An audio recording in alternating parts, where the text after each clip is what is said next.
Obunu gini kama chozunu Imana chukwa kosi womo Onyele miu Nyelu yumi What am I looking for? See my God, he don't bless me, oh. He give you me, give me you. Obunu kife la chasha so Obunu kife me chasha me. My baby, you know, say you go love for me. Hey, yeah. I do go. I could go. When I call your name, Shakara for me. Oh, Roma. I will be your Romeo. You go be my Julie.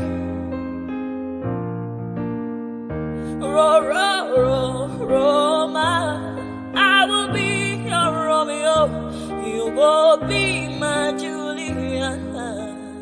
Oh, give me your love and I'll go run away. Show me your love and I'll go use you play. Carry me, I go follow you away. Follow you, they go. Maka munagi me and you. Okwa munagi, my baby and me and you. Me and you, Aqua Monagi, my baby. Obuzi kife la chasha so, Obuni kife la chasha me. My baby, you know, say you go love me. I do go. I could go. When I call your name, Shakara for me. Oh, Roma, I will be your Romeo. You go be my Julie. Yeah, Roma, I will be your Romeo. You will be my Julia. Oh, Roma, I will be your Romeo. You will be my Juliet.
Eléyìí ò gbọ́, àbẹ̀wò gbogbo eléyìí ò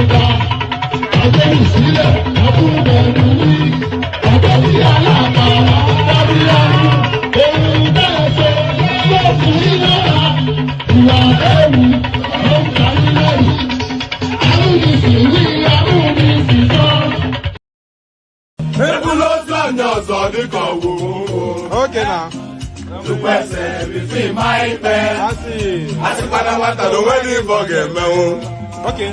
I'm going to look at you. I'm not getting it.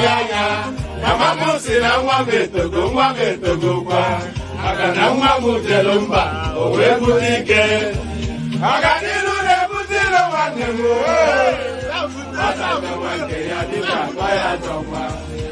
If you look on, don't turn. If you look on, Yorubas are screaming. Hausas are crying. Igbo brothers are saying, don't blame them. Igbos are being discriminated. Even food don't turn to gold in Nigeria. Kidnapping, lucrative business in Nigeria. Imagine saying your grandchildren where they kidnap. By now, your soldiers for don't scatter Nigeria. How come a man won't get money for ransom when they kidnap him, his wife and his children? After everything, now kill, they go kill them. See, as Naira, they fall against dollar. Emilokon, don't turn to Ebilokon. And you say make we sacrifice for Nigeria. 7 billion to renovate your residence. 15 billion for your traveling allowance. That's not for you and your only vice president. 40 billion for Asurok maintenance. 5 billion for food and refreshment. 100 of millions for dogs and animals. Meanwhile, hunger they kill Nigerians. What did Nigerians do to warrant this treatment? Even Gary, they no fit afford for the family. Tinubu government blame Buhari. Buhari government blame Jonathan. Hunger day, people they die. This one don't pass jaga jaga. Oh. Emiloko, OTB, Emiloko, Baba, Emiloko, Edaku, Ebi power. Emiloko, OTB, Emiloko, Baba, Emiloko, Edaku, Ojetiwo. Tinubu was APC party leader during Mr. Buhari Jaga government. Why didn't you help Buhari to solve the problem? Debt under Buhari, 77 trillion. No proof of any possible.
Ladies and gentlemen, sometimes you just have to act like you are drunk, like you are crazy. Confuse your enemies, confuse them.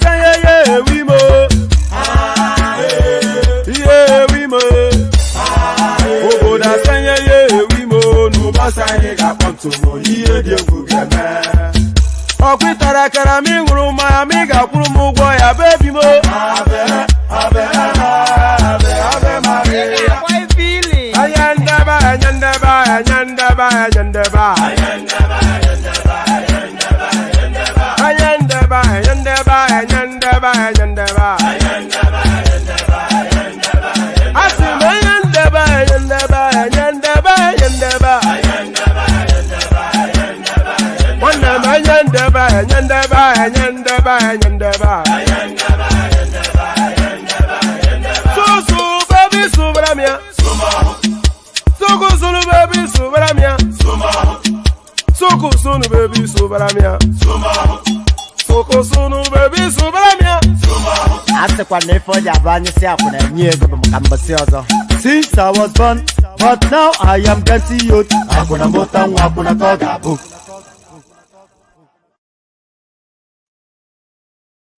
Ẹ̀jẹ̀ mi ni ẹ kí n gbọ́, àkọ́bí ewé ayò, ewé tún méje, ìtún ló ní ọ̀tún ẹ̀ ṣe, ìfà ló ní kan fà ẹ̀ mọ́ra, àìbínú gbogbo àtàrẹ, gbogbo méjì ọkà bàbà, gbogbo mẹ́ta ọkà wáṣẹ́, orí ló túmọ̀ ẹ̀dùn, gbogbo ọ̀nà ní túmọ̀ ẹsẹ̀. Akọni ìmọ̀ tú ìmọ̀ ọjọ́, ìmọ̀ èmi ni wọn kì í dálẹ̀. Wọ́n bá lọ mẹ́lẹ́mọ́, wá fi jóye ẹlẹ́mọ́. Akọni wọ́n bá lọ gbé fèrè, wá fi jóye olùkọ́. Bọ́wọ́ wọn bá tẹ̀lé, wá fi jóye aláre. Àwọn mẹ́tẹ̀ẹ̀ta parapọ̀. Wọ́n wá jọ ń pẹ́ mọ́, ẹ̀ẹ́mọ́ olóko jẹ. Wọ́n pa Akíntọ́lá ọmọ Ògún. Wọ́n pàdé Ìyọ̀dà, ọmọ Àtàlàbọ̀bà. Àkọ́bí wọ́n pàdé Ṣàtàdàdẹ, ọmọ ọba Ìjẹ̀bú Mèrè. Aṣíwájú odò gbólùkẹrẹ, ajagun lólòdì ọ̀run. Tó bá ṣe pé tìyẹ, tó bá ṣe pé tìyẹ, lọ bá ń darí jọ wí. Àgbèrò mi kún gbọ́wọ́, ọ̀gọ́ ti ṣìgìdì máa gbé, àgẹ́tì ló máa ń gbé, àyàn ti ìlàyàn ewúrẹ́.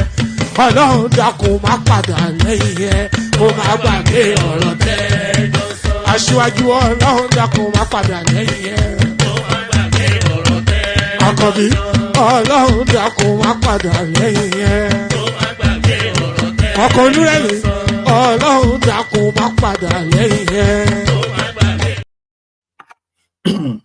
And there it is right there. I'm never quite sure how to place this thing. So there it is right there. Ọlọ́run má padà lẹ́yìn ẹ̀. May God never depart from you. So, of course, amen to that on behalf of myself and you guys. So, pardon me, I'm not quite sure. Let me get into the groove. You know, you need to align your mind into these things, or otherwise, you know, it can go, it can spiral out of your reach. So yeah, good day to you. Good to be in your company. And how are you? So yes, that's how we usually start it, with a greeting. So good day to you. So good day to you. Good to be in your company. And how are you? So hope you've had a wonderfully glorious day. So hope you've had a beautiful day. I had a fantastic day. The English Premiership started and my team won. So the Premier League started and my team, Newcastle, won. So what more do you want? The season starts. So that occupies the Saturday then for going forward. So it started on the cherry note. So good day to you. Good to be in your company. And how are you? The usual protocol, click on the like button just as soon as you come in. Subscribe if you haven't done that already. So do those two things now. Click on the like button. We are insistent on hitting 100 likes today and at least 10 new subscribers. So we need 10 new subscribers today. You be the one to set us on the way. So 10 new subscribers today. So click on the subscribe button if you're not already subscribed. And if you're listening in watch back, so those 10 still count. So click on the subscription button if you're not already subscribed. So click on like, do that now. As I'm directing it, do it now. Do it now. Do it now. Click on the like button, click on subscribe, do those two things. And then this hyperlink right here, because I'm noticing somewhat of a slowish start over the last couple of sessions or so. So click on that hyperlink if you want to start the show off with a bang. I don't like to call it shows. I like to call it sessions. Because I'm not Liberace, so I'm not a showman. I'm not I'm not Elton John. So yes, click on like, click on subscribe. If you want to come and participate, click on that hyperlink that says StreamYard. And of course, the $ at the bottom of the, I'm not quite sure what happened yesterday. We got no super chats. I think that must be a record for the sessions. So we look forward to a compliment of a minimum of 5 super chats in the course of this session. So click on that $, super chat generously. Don't do, please, silly $2. Don't be a punk. You know, don't be a punk. You know, if you're going to do it decently, or don't do it at all. So that's just the thing. It's not a silly thing. So don't be silly with it. So click on like, click on subscribe, click on the hyperlink that says StreamYard. Share the links on your social media spaces. And do these things as well, by the way, if you are listening in watchback. So these are directions. They're not just for the main streaming space. They apply equally to the watchbacks as well. So if you're watching it in watchback, the same principles still apply.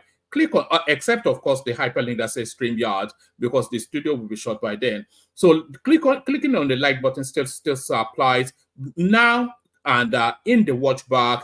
Clicking on the subscription button still applies now and in the watchback. And super chatting towards the platform still applies now and in the watchback. Sharing the link of the stream still applies. Guess what? Now and in the watchback. So do all those things, and you'll be subsumed with a glowing feeling. Can somebody flog chairman for me, please? I said I did just say it's my punk. I wonder what the female version of a punk is. But well done, Choma. So Choma sets it up. So Choma sets the bar. So you either match or exceed. That's the rule. You match or exceed.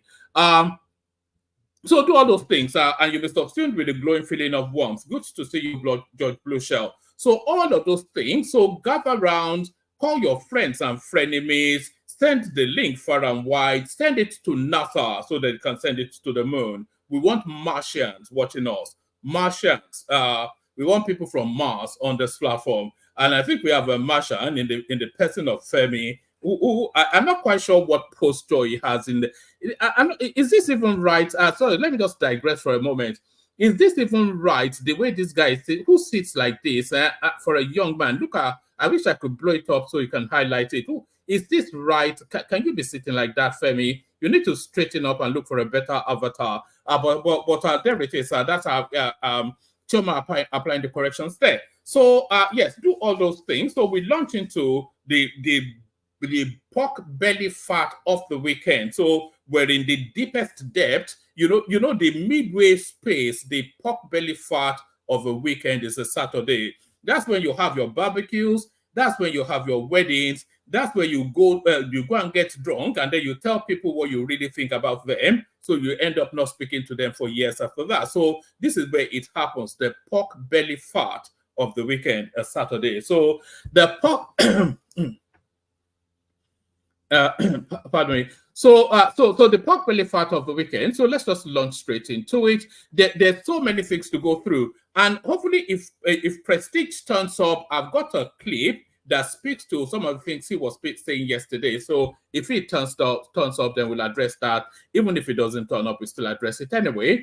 I mistakenly signed away Ogun multi-billion naira trade zone to dubious Chinese investors, Ibikunle Amosun. So the seized Nigerian jet, of course, is all wrapped around the fraud perpetrated by this guy with the ridiculous pointy hat, former Ogun State Governor Ibikunle Amosun. So eager was it to take the bribe that he did not read the details of the agreement, and mistakenly signed away Ogun multi-billion naira trade zone to dubious Chinese investors, Ibikunle Amosun. So I wonder how many more things he dubiously signed away. Former Ogun State Governor Ibikunle Amosun on Saturday said he was deceived into handing over a free trade facility in Ogun State to an investment group from China, introducing a disturbing dimension to the ongoing legal battle that threatens the depletion of Nigeria's asset abroad. So I think this guy must go to jail for this. His immunity is over, isn't it? Yes, it's indeed a Yahoo. Which governor is not even a Yahoo boy, George Blueshell? Former Ogun State Governor Ibikunle Amosun on Saturday said he was deceived into handing over a free trade facility in Ogun State to an investment group from China, introducing a disturbing dimension to the ongoing legal battle that threatens the depletion of Nigeria's assets abroad. Mr. Amosun, governor of the southwestern Nigerian state, from 2011 to 2019, admitted in a statement personally signed by him that he did not do even a cursory assessment of facts before asking a Chinese team to take, oh goodness me. I'm sure he didn't say this, by the way, because we're reading from People's Gazette, and it's just it's a trash platform. So they spin it against the government because they come from a different political leaning, the People's Gazette. But listen to this. I'll read this again. Just listen to this. This is the first citizen of a state. What is it that they call them? The first citizen of that state at that time. And this is what are his credentials actually? How educated is he? Let me even check. Ibikunle Amosun. So a governor of a state, he signed an agreement without checking it. So let's see, what's his education? University of Westminster. He has an English education even. Can you believe that? Let me just check this. He signed an agreement without checking it. Let's see. Oh, hold on. I just want to let me just where is his education? Yes. Yes, Ogun State Poly HND. So all right. So it's not really I'm also gained an associate membership of the Institute of Chartered. It's a chartered accountant, and he signed. Can you let me show you this? Let me show you this. It says let's take it from there. And then African Church Grammar School, Abeokuta. He then went to Ogun State Polytechnic, graduating with a higher national diploma in 1983. Amosun gained an associate membership of the Institute of Chartered Accountants of Nigeria, ICANN, in 1990. He became a fellow of the Institute in 1993. He also became an associate member of the Chartered Institute of Taxation of Nigeria. So that's the person we're talking about. So let's take it from it just tells you that tells you that it is fraud. That tells you that it is fraud. Former Governor Ibikunle Amosun on Saturday said he was deceived into handing over a free trade facility in Ogun State to an investment group from China, introducing a disturbing dimension to the ongoing legal battle that threatens the depletion of Nigeria's assets abroad. Mr. Amosun, a governor of the southwestern state from 2011 to 2019, admitted in a statement personally signed by him that he did not even didn't do even a cursory assessment of the facts before asking a Chinese team to take over the Ogun Guangdong Free Trade Zone in 2012. His decision marked the onset of a protracted legal crisis that led to aggrieved Chinese investors recently targeting Nigeria's assets in Europe and the United States. The free trade zone was conceived in 2007 between Ogun State government under Gbenga Daniels and Guangdong International China Africa Investment Limited to facilitate seamless trade between China and Nigeria. So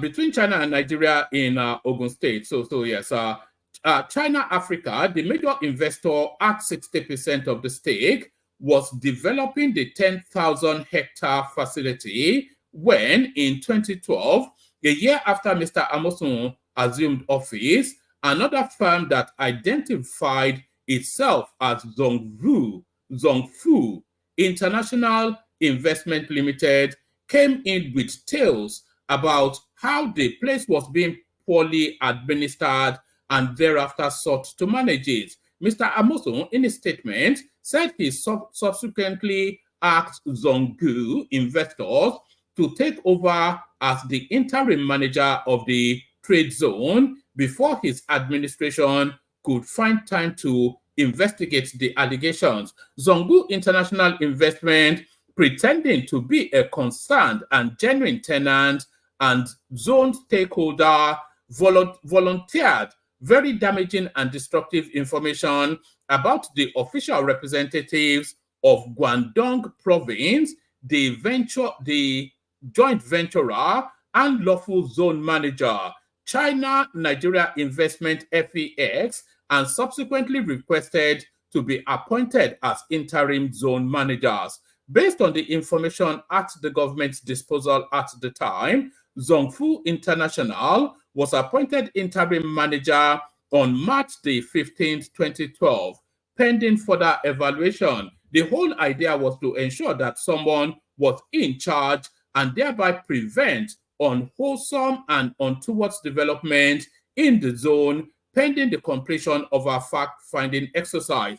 It was later discovered that the information and claims volunteered by Zongfu International against China Africa Investment were a tissue of lies. Unknown to Ogun government at the time, Zongfu International Investment merely sought to demarket China Africa Investment and to surreptitiously covert the state-owned assets of etc. Is this Chinese words that are tripping me up? Unknown to Ogun State government at the time, Zongfu International Investment merely sought to demarket China Africa and to surreptitiously covert the state-owned assets of Guangdong province in China, together with its own ownership and management rights of their business rival. Their former governor said Chinese authorities later directly intervened through several notes from the country's mission in Nigeria. It was further discovered much later through the intervention of the Chinese government via this diplomatic note 1601 dated March, etc. Mr. Amosu said, saying the Chinese government told him the company he had terminated was the rightful owner of investment. So it's some convoluted nonsense anyway that has landed now the country in a bit of an embarrassing situation. Mr. Amosu said after he ousted Zongfu International Investment, the company approached Nigerian courts in different jurisdictions to ventilate its legal and business rights, but lost all 4 cases filed. He didn't list out the cases. Consequently, the former governor urged the federal government and Ogun State to continue desisting from entering into any resolution that will benefit Zongfu. Nigeria should not give Zongfu International any listening ear, as doing so would amount to indulging and encouraging an unlawful entity without local standing to appropriate our common patrimony. So I'm not quite sure if they don't have any local standing, because they have a judgment at the international courts, and of course they would have presented something for that. Mr. Amosu said this matter of Zongfu International should be treated the way Nigeria treated the P&ID case. There is no basis for negotiation. Mr. Amosu has recently been criticized as the source of Nigeria's confrontation with Chinese investors before international arbitration panels. The Chinese have been trying to seize private jets used by President Bola Tinubu in France. On August the 9th, an appellate judicial panel in the United States authorized Zongfu's parent company to proceed with its legal efforts to seize Nigeria's assets in the United States. Zhongfu had, in 2021, obtained a compensation judgment in the United Kingdom to the tune of $60 million, which it has since been trying to enforce in France, the United States, and other countries where Nigeria assets could be targeted. So essentially, hopefully you followed that. That sounded somewhat convoluted and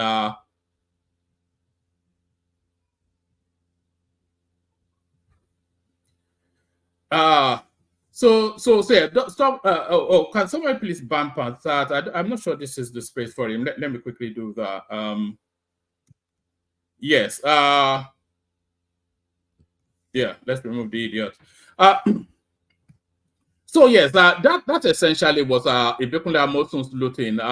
So that's Ibekunle Amosun's looting. Amosun lifts lead on seized Nigerian presidential debts. Concerns soon become fierce. So that's Amosun. It's at the heart of it, of course. Presidential debt help Nigeria with documents against Chinese company. This is Gbenga Daniels. I'm not quite sure if he succeeded or preceded Amosun. Former Ogun State Governor Gbenga Daniels has promised to support the Nigerian government in the ongoing legal dispute with a Chinese company, Zhongshan. I can't pronounce these Chinese names. That led to the seizure of some presidential jets. The Chinese company had dragged the Nigerian government. So what does Amosun have to say? Gbenga Daniels, rather. Right, the contract was signed in 2007 during Daniel's tenure. So Daniel signed the contract with the people who were developing that site. Amosun got to succeed Daniels, got to succeed Daniel, and then he was detailed by the Chinese. A statement by the media office of Daniel reads partly, "It is also important to note that this is a very sensitive matter involving our collective national assets and commonwealth, which every patriotic Nigerian should feel concerned about. And as a patriotic elder statesman who has had the privilege of serving Ogun State as governor, through which he was able to bring about several developmental projects, including the establishment of the free trade zone and others, and through which he has impacted the lives of many." What's this guy doing? It sounds as though he's campaigning. The state, Senator Otumba Gbenga Daniels would rather engage in helping Nigeria through the President and Commander-in-Chief to find a diplomatic solution to the issue at hand with available records that could assist the federal government in pursuing its course at the arbitration and before the court. So I'm not quite sure. And what is actually embarrassing us is a derisory $60 million. I'm sure that's just pocket money for the average Nigerian scammer, which is the average Nigerian governor. All right, so that's that lot with Gbenga Daniels. We were pressured to ask INEC to cancel 2023 presidential elections. Abdul Salami of the Peace Committee, the one that handed over to the civilian administration. The National Peace Committee, NPC, on Friday revealed details of some behind-the-scenes maneuvers by partisans and other unnamed elements during the 2023 presidential election, disclosing how it came under immense pressure to get the Independent National Electoral Commission to either halt collation of the result or cancel the election. The committee, led by a former head of state, General Abdulsalami Abubakar, disclosed this on Friday in Abuja when it presented to the public its 106-page report of the 2023 general elections titled Nigeria's Pursuit of Electoral Compliance, National Peace Committee General Election Report. Before presenting the report to the public, the committee had earlier met with the INEC chairman, Professor Mahmoud Yakubu, and other management staff of the commission, where it was briefed on the electoral umpires' preparation for the forthcoming governorship election in Edo State and Ogun State. So what did they actually have to say?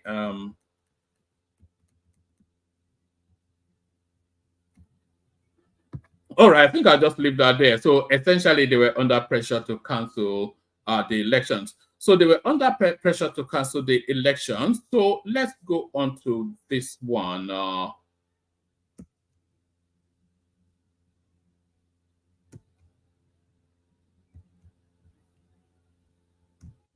hold on.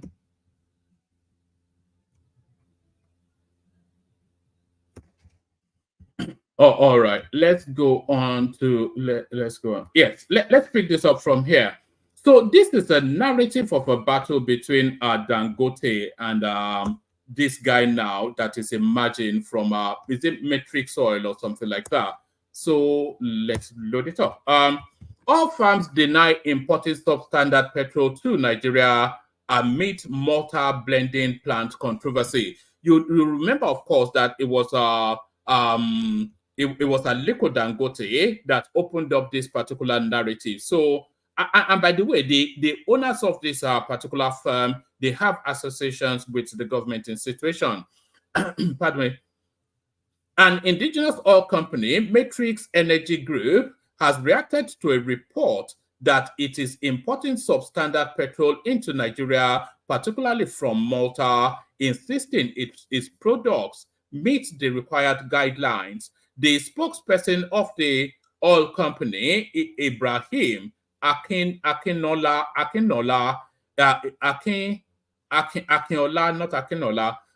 Ibrahim Akinola, in a statement on Saturday, said the report shared by an online publication on the faith behind the importation of petrol from Malta to Nigeria was not completely accurate.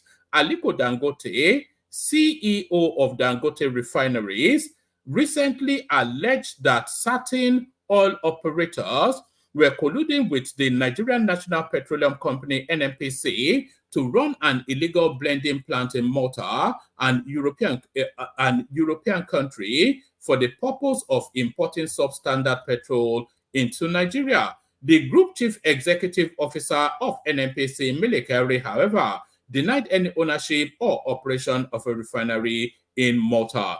Interestingly, Nigeria's petroleum so let's go from here. What the oil company is saying in a statement on Saturday, Matrix Energy Group, which is allegedly reported to be importing from Malta, denied any wrongdoing, adding that its petroleum product meet all guidelines by the regulators. In addition, the company said it did not discharge 200,000 metric tons of PMS into its facility in July, as claimed by the news report.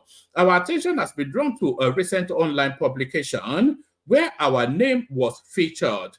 We would have loved to ignore the tissue of lies spilled in the publication, but the need to set the record straight and facts from sensation behooves us to address the matter, as well as the need to protect and uphold the integrity of the brand and reputation we have meticulously built for over the past 20 years. We have consistently imported products that meet the approved specifications, and we have never been found wanting. Our commitment to quality is reflected in the fact that none of our customers have ever rejected our products. Indeed, demand for Matrix products often exceed our capacity to supply. A testament to our reputation for reliability. The Nigerian Mainstream and Downstream Petroleum Regulatory Authority is the sole regulatory body empowered by the Petroleum Industry Act to issue import licenses and enforce the standards the Standards Organization of Nigeria Product Specifications. Contrary to the claim made in the aforementioned publication, we did not discharge 200 metric tons of PMS into our facility in July 2024. While we have the capacity and customer base to handle such volume, Matrix Energy has never imported or distributed any substandard cargo in our 2 decades of operation. Our quality test has never been doubted by the regulators, and Nigerians have found a partner in us, the statement reads. So that's it right there. The oil company, however, did not deny importation of petrol from Malta. Meanwhile, it said the company, like all oil operators in Nigeria, have the right to source its products from any part of the world as long as it is not breaking any law. So I'm not quite sure that it is illegal to import from Malta. It's just a substandard. If they can establish that it's not substandard, then there is no case to answer. Matrix Oil said its CEO, Abdulkadir Adisa, has the right to associate with anyone and trade freely as a member of society. Our Chief Executive Officer, Abdulkabir Adisa, is a talented and dedicated Nigerian with the right to associate freely as well as trade freely in any part of the world. As he stated in his presentation before the Nigerian Senate, we are not aware that Nigerian companies have been banned from bringing in legitimate and standard products from outside the country. Until such is done, we will continue to serve the public with the best quality products, the company says. The company said, what you should know. It was earlier reported that the CEO of Dangote Refinery, Aliko Dangote, said that some officials of the NNPC and oil traders have blending plants in Malta, an island country in southern Europe. Dangote said the areas of blending plants are well known by all stakeholders in the oil and gas industry.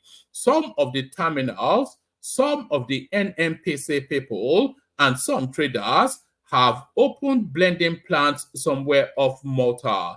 We all know these areas. We know what they are doing. In response, Mele Kyari, GCEO of NNPC, debunked the claims of owning a blending plant in Malta or any part of the world. I do not own or operate any business directly or by proxy anywhere in the world, with the exception of a local mini agricultural venture. Neither am I aware of any employee of NNPC that owns or operates a blending plant in Malta or anywhere in the world. Meanwhile, Nigeria's petroleum imports from Malta experienced a remarkable surge in 2023, reaching 2.8 billion. So that's I hope you follow that through. It's somewhat of a convoluted story. So yeah, it all started, of course, when Dangote accused the NNPC space of running a blending plant somewhere in Malta. So that's where it all kicked off. And then, of course, it spiraled into this situation. So the CEO of that Matrix Oil has now been called to Parliament. So now let's just get a little feel of its interaction with Parliament. So let's watch. Where is this? Yes, let's watch this. And we are passionate about this country. Myself, all my educations are in Nigeria, and we have invested heavily in this country. Matrix Energy today has over 2,700 staff. We do this because we believe in this country. But when people go to the media to attack people, I think it goes beyond money, beyond business. It is something that has a lot of psychological effects. We have been accused, both Darkman and Matrix Energy, for bringing product from Russia or from other countries. But it's strange to me, as I'm not aware that Nigerians have banned or stopped importation of product for some countries. The most important thing to us is, and the most important thing to every responsible government, is to make goods and product available to the people at affordable price. Monopoly kill business. And when people invest without doing the needful, that is why you see them, they accuse everybody. I will go straight, I will make reference to one or 2 points. You see Nigerians today are crying that the price of foodstuff is high.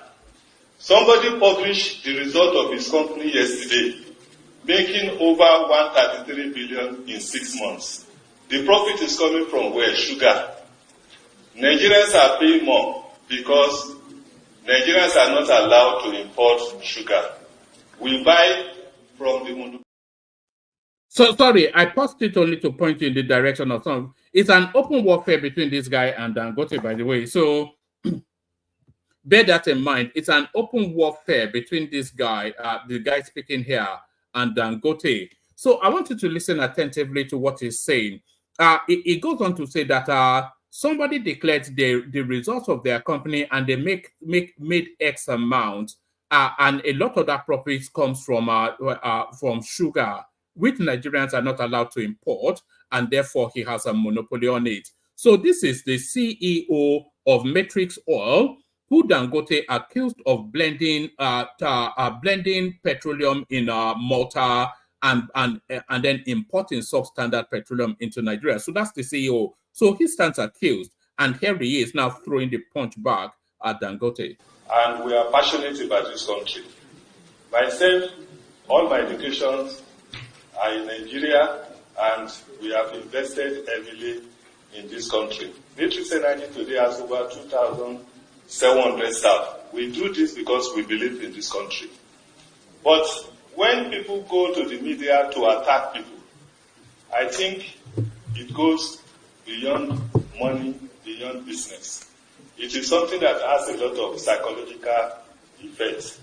We have been accused, both Darkman and Matrix Energy, for bringing product from Russia or from other countries. But it's strange to me, as I'm not aware that Nigerians have banned or stopped importation of product for some countries. The most important thing to us is, and the most important thing to every responsible government, is to make goods and product available to the people at affordable price. Monopoly kill business. And when people invest without doing the needful, that is why you see them, they accuse everybody. I will go straight, I will make reference to one or 2 points. You see Nigerians today are crying that the price of foodstuff is high. Somebody published the result of his company yesterday, making over 133 billion in 6 months. The profit is coming from where? Sugar. Nigerians are paying more because Nigerians are not allowed to import sugar. We buy from the monopolistic people. Dr. Man, we are not. Yes, sir. Again, I've said this is not the public. This is not the public hearing. It's okay. The most important thing, sir, is that we are in support of what the Senate is doing, and at the appropriate time, we will speak our mind. We are Nigerians, we are businessmen, we have done what is required to stabilize energy supply in the country, and we will continue to support. So there it is, right there. So it's open warfare between that guy, Abdul Kadir Adisa, and Malam Dangote. So without equivocation, you heard it there. There's somebody has the monopoly on sugar, declaring nearly 200 billion naira in 6 months profit because he just sets the price wherever he chooses to. And this is the same person accusing me of importing substandard oil, and my oil is checked when it comes into the country and it passes every single time. So that's where the battle is now. So Dangote is actually in battle on so many fronts. It's battling Rabiu of a BAU or BUA, whatever it's called. Abdul Rabiu is battling him. Is battling NNPC. Now he's battling this guy as well. So Well, hopefully he wins. So, but still staying within that space, presidency clarifies claims that member of Tinubu's Economic Council is behind petrol imports from Malta. So now, before we go into this readout, you will recall that when that story broke, they immediately aligned and associated it with Tinubu. They even tried to infer that it was Oando oil. So it's not Oando oil, it's Matrix oil. So that's one. But this guy now, anyway, let's get into it. But why is the presidency coming out to speak? The presidency is coming out to speak because this guy is part of the President's Economic Council. The CEO of this oil firm is a member of the President's Economic Council. And then if you add to it, pre-2023, there was virtually no import from Malta at all. I think it was about $16 million thereabout, the totality of oil imports from Malta. So it jumped from round about that derisory amount to $2.8 billion in 2023. So suddenly, Malta became the hub of importation of oil into the Nigerian state. So why is that? Then if you add to it that the CEO of the main importer from Malta is a key member of Tinubu's Economic Council. So you see then where the steel is. So you see then where the steel is, and the presidency moves quickly, of course, to try to distance itself. Our presidency clarifies claims that member of Tinubu's Economic Council is behind petrol imports from Malta. The presidency has clarified claims that a member of President Bola Tinubu's Economic Coordination Council, Abdul Kabir Adisa Aliu, is one of Malta's biggest importers of petrol. Correspondents reported that the chairman of Dangote Petroleum, Aliko Dangote, had claimed that officials of the NNPC, oil traders, and terminals had established a blending plant in Malta. However, the executive officer NNPC, Melikari, immediately denied Dangote's claim, saying he did not have any vested interest in any plant in Malta. But a report from the Cable disclosed that one of the biggest importers of petrol from Malta is Aliu. In an interview with the aforementioned publication, Aliu denied any wrongdoing in his business practices and promised a full response to the newspaper's questions. According to an insider who shared confidential documents with the publication, over 200 tons of petrol from Malta was discharged into Matrix Jetty in Warri, Delta State, July 2024 alone. Reacting, the senior special assistant to the president on media and publicity, Temitope Ajayi, in a statement via Twitter on Saturday, said Aliu has been in the petrol business for over 20 years, and it would be wrong to accuse him of importing bad fuel into the country. So he has been in the petrol business for over 20 years. So granted, so that's verifiable and that's probably factually true. But where the query is that why is he suddenly importing nearly $3 billion worth of petrol from Malta just as soon as Tinubu became president? And he also coincidentally, fortuitously, is a member of Tinubu's Economic Council. So you cannot say there's something rotten in the state of Denmark, as they say. That stinks right there. That's just corruption, isn't it? That's just fraud. Well, yeah. Maybe it's not corruption. Maybe it's just sharp practice because we've not established corruption, but it certainly stinks. The presidency has clarified claims that a member of President Bola Tinubu's Economic Coordination Council, Abdul Kabir Adisa, is one of Malta's biggest importers of petrol. Correspondents reported that the chairman of Dangote, Aliko Dangote, had claimed that officials of the NNPC, oil traders, and terminals had established a blending plant in Malta. However, the Group Chief Executive Officer, NNPC, Melekari, immediately denied Dangote's claim, saying he did not have any vested interest in any plant in Malta. But a report from the cable disclosed that one of the biggest importers of petrol from Malta is Aliu. In an interview with the aforementioned publication, Aliu denied any wrongdoing in his business practices and promised a full response to the newspaper's questions. According to an insider who shared confidential documents with the publication, over 200,000 tons of petrol from Malta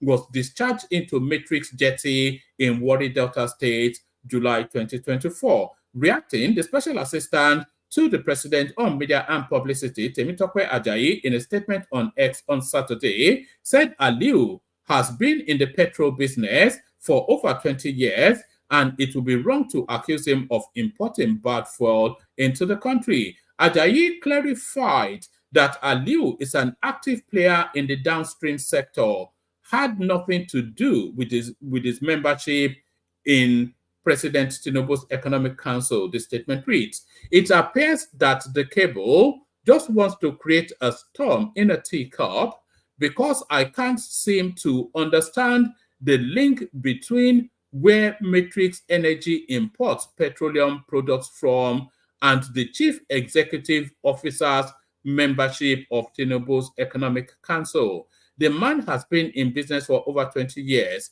It is not enough to accuse someone of importing bad fuel into the country without evidence, just because another businessman seeking to protect his own turf made the allegation. Matrix is an active player in the downstream sector.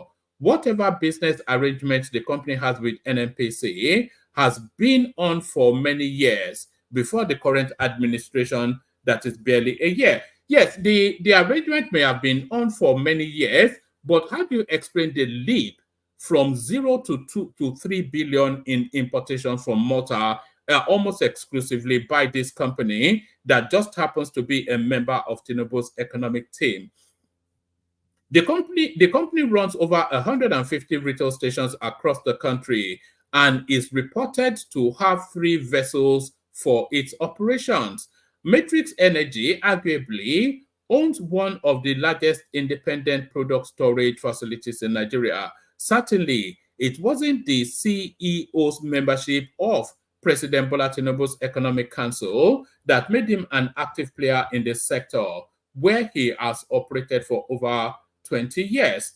Members of President Tinubu's Economic Council are drawn up from leaders of big businesses in critical sectors of the economy. Other members of the council announced on March the 27th, 2024 include Segun Agbaje of GT Bank, Aliko Dangote, Funke something or the other, Elumelu, etc., etc. So there it is right there. It still stinks though. It still stinks. It still stinks very much. It still stinks. What else do we have? Oh, right. Let me bring you this one. This is in contrast to the treatment of Nigerians in South Africa. So we're still in Southern Africa, but not in South Africa. As much as they hate us in South Africa, you'll be surprised where the love is coming from. We want more Nigerians in our country. Botswana High Commissioner. So there it is right there. High Commissioner of Botswana to Nigeria, I won't attempt her name, has advised Nigerians to move into the country. Filda, her name is, so let's call her Filda. Filda Nani Kereng. Filda Nani Kereng. High Commissioner of Botswana to Nigeria, Filda Nani Kereng, has advised Nigerians to move to the country. Filda Nani Kereng said the relationship between Nigeria and Botswana has not been substantial, and she is committed to seeing a relationship built on infrastructure collaboration, business, and tourism. Mrs. Kerang said Nigeria and Botswana have many opportunities to share. She added that sufficient collaboration between the two countries will help harness their opportunities. Speaking in an interview on Arise TV, the Botswana High Commissioner said the current relationship between the two countries is insufficient. I don't know what would be the indicators of a strong relationship in this case, but I must comfortably say we have had bilateral relationships for a long time back. I remember that the embassies of Nigeria and Botswana have been there for quite a long time. But I think we have mostly over the years focused on just the normal kind of relationships where we collaborate on visa. We have not had strong program related and transformational ever increasing opportunities. And that is why I am going to focus on expanding the relationship, having more of projects going underground. We want to see more movement of Nigerians going to Botswana to appreciate weather tourism, business, and so forth. So this woman is inviting Nigerians to our country. Be careful what you wish for. Be careful what you wish for. So I must say, that we are just saying from the many years of collaboration that was just minimal and subtle in many ways, we want now to build a relationship where both countries can actually enjoy each other more opportunities. We have come up with strategic areas of collaboration where we believe that the relationship will be much more beneficial and valuable in the long term. So there is a woman actually cutting. I've never seen such a thing. When Nigerians enter that country, you go here and where. So there it is right there. So there it is right there. Let me send the link again. See if anybody wants to hop on. So that's the link if you want to hop on. Let me play you a couple of clips. We kick off the session. Let me play you this one. This is a light-hearted one. This caught me off guard when I saw it. I'll see if it catches. It's not the first time I've seen this sort of clips, by the way, but this is the most impressive I've yet seen it. Watch this. ọ̀rọ̀ mà ṣòro sọ nílùú òyìnbó. ẹ káàsán o. ẹ jọ ń bolẹ̀ tiwa. Ìbàdàn. Ìbàdàn ń bo nílò Olúyọ̀lé. Bọ́lárìnwá street. Ní èrè àbò. Towards Mọ̀lété. Ibẹ̀ lẹ dàgbà sí. Ibẹ̀ mo dàgbà sí. Ṣọmọ Ìbàdàn ni yín ni. Ìbàdàn ni. Ọmọ Ìbàdàn gangan. Sure. Kí lorúkọ yín? Tony. Really ọmọ Ìbàdàn. Mi ní kí ló dé ṣe. Òyìnbó lè yín o bẹ́ẹ̀ mi ṣe ń wò yín. Ṣé fẹ́ wo Nigerian passport mi? Ẹ jọ níbo làwọn parents ti wá? My dad is a senior evangelist in Celestial Church of Christ, Okeado Parish. My dad's name is, Reverend Anthony Brown. But kí wá lédè tẹ̀ ṣe pupa báyìí? Ẹ jẹ́ ká bí Ọlọ́run. Ká bọ Ọlọ́run. Ẹ jẹ́ ká bí Ọlọ́run. Ó tọ́ ni o. Ó ti tán. Yorùbá lẹ̀ ń sọ tó dánmọ́ yín lẹ́nu báyìí. Èdè Oòduà ni. Olódùmarè máa ṣe wọn o. Ọlọ́mà ká sọ̀rọ̀ sílẹ̀ a sọ̀rọ̀ sí kàngàn náà o. Ẹ jẹ́ kí n sọ kíní kan fún ẹ. Ẹ sọ fún mi. Ìgbà tá a dé sí Heathrow Airport ni àbúrò mi ń ṣe ìní mo ní láíláí. Wá ayé pé ṣe ni èdè Yorùbá ó dùn lẹ́nu mi. Mi ní betray culture mi for nothing. Màá rádà sọ Yorùbá kí n jẹ gbẹ̀gìrì mi ju kí n jẹ baked beans lọ. Ó ga jù. God bless you. Mo ń lọ lẹ́sìn mo lọ ṣe ẹ̀wà olóyin. Ẹ̀wà olóyin pẹ̀lú gàrí àbí kílẹ̀ máa pẹ̀lú dùndún. Pẹ̀lú dùndún lẹ fẹ́ fi jẹ. Pẹ̀lú good weather yìí èmi rò pé gàrí lẹ máa ṣe pẹ̀lú adé fi supermall títí. Ẹ ti jẹun tán. Olúwa ṣeun. Nice to meet you sir. Èmi náà wá visit àbúrò mi tó ń gbádùn. Ìbàdàn ni mo ti wá. Nàìjíríà. Ṣàlàyé kíní kan. Follow the law of the Almighty. Love your God with all your heart, mind, body, soul, and strength. And love your neighbor as thyself. It is only through love Nigeria can stand strong. It's your Ọlọ́run wà pẹ̀lú Nigeria. Ó nífẹ̀ẹ́ wa. Thank you. Nice for meeting you, sir. Bye, sir. Bye, sir. It's unbelievable stuff. So that's not the first time I'm seeing a white person speaking Yoruba, of course. But every time I've seen a white person speak Yoruba, it's always in a faltering, sort of stuttering tonality. They get the words right, but of course, they are leaping through their natural way of speaking to speak Yoruba language. That guy, he speaks Yoruba better than me. He speaks Yoruba better than Larry. He sadly speaks Yoruba better than Kulata or Babate and pitch perfect Yoruba, so that stunned me somewhat. But from that light-hearted clip to a more heavyweight, heavy-hitting one. So remember when Man of Prestige came in here yesterday, wagging fingers, accusing us of stalking. What the xenophobia was even the word that he used, accusing xenophobic and whatnot. And you know that clip of the Ipobians mocking the Oba of Benin. He actually had the effrontery, the gall to. We played those clips here. Unmistakable accent, the faces you could tell they were clearly Southeasterners, and he had the effrontery to tell us that they are Yoruba people. But I think he may actually. I was quite aghast when he was saying that yesterday because we all saw the clips and we all heard the voices, unmistakable Igbo accent.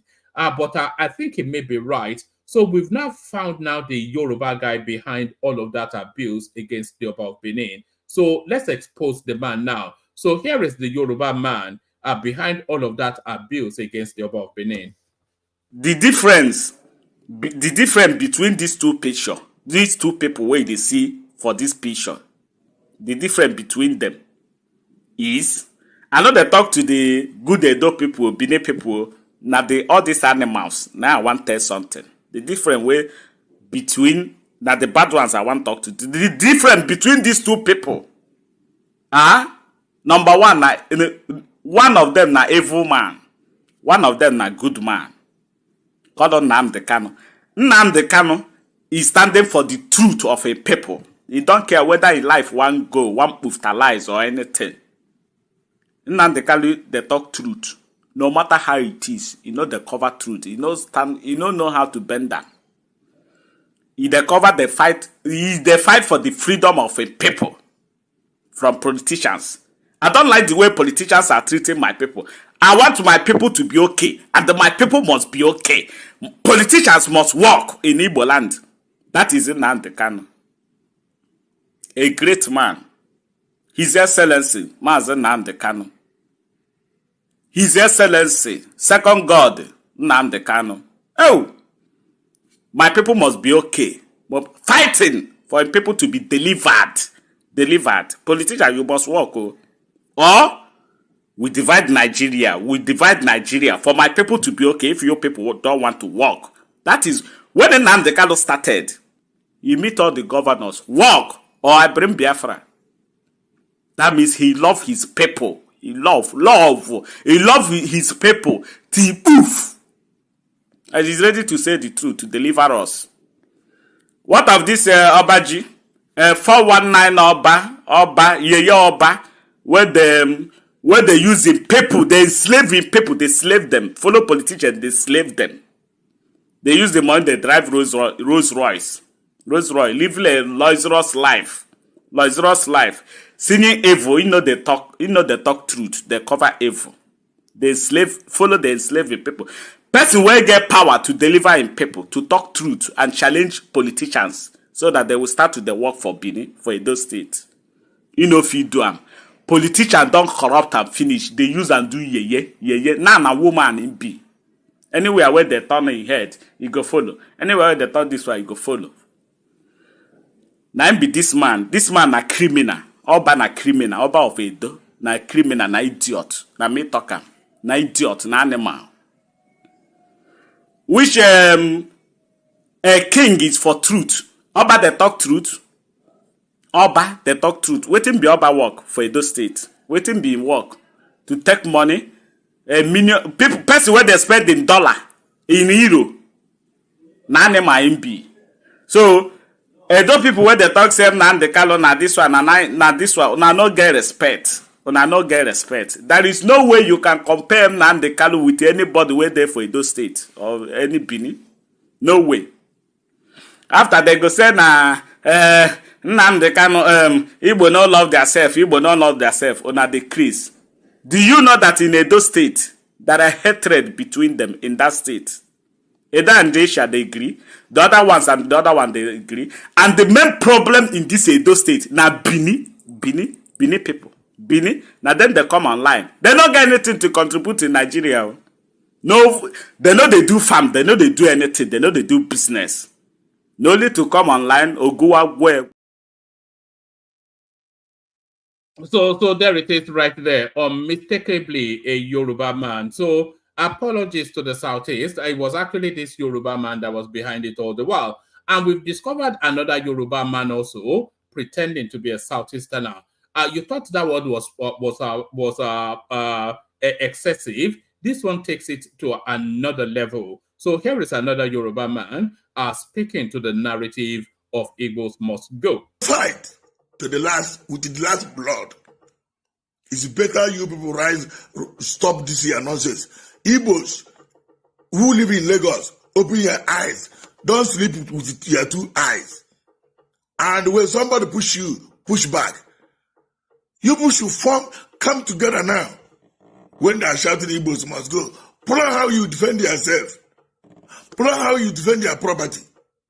Plan how you throw them inside lagoon. First of all, when he started, go straight to Oba, throw him inside the lagoon. Burn down Lagos. If they want to, if they will started this nonsense. What is wrong with you? See me see trouble.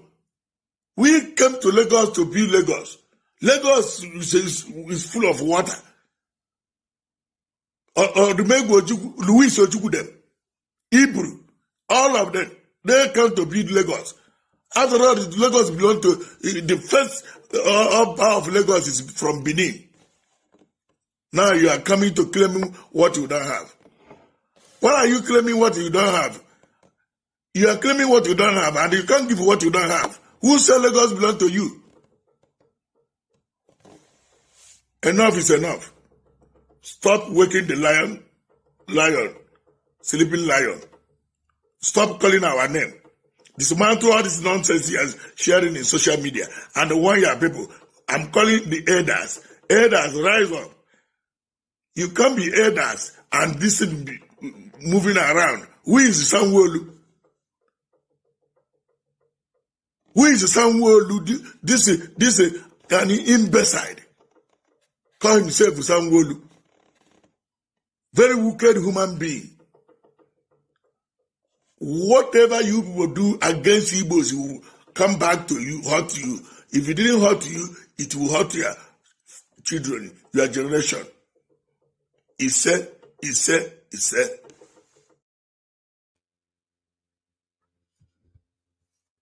So there it is right there. So that's another Yoruba man adopting a Southeastern moniker. So that's all that. So let's just launch into it. Hopefully we don't spend too much time on that one. Let's play the Kegites. Kick off the session. Yes, we play the Kegites. Only water, where they see ma.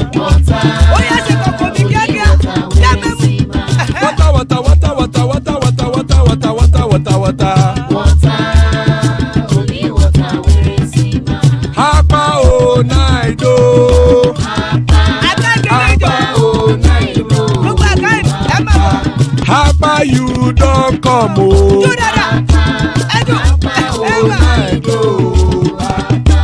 Hapa oh night oh.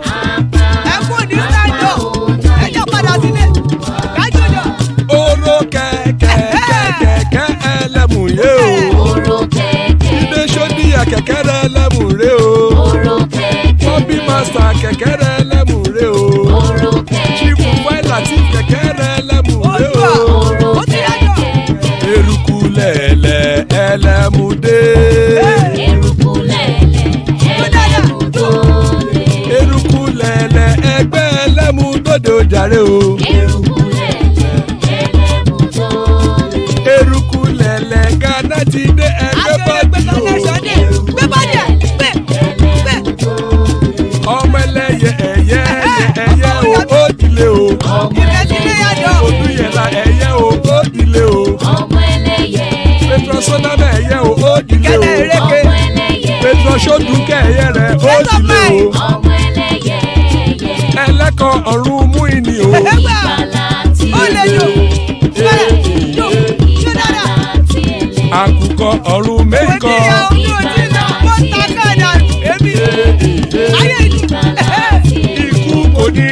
gbé ṣe o.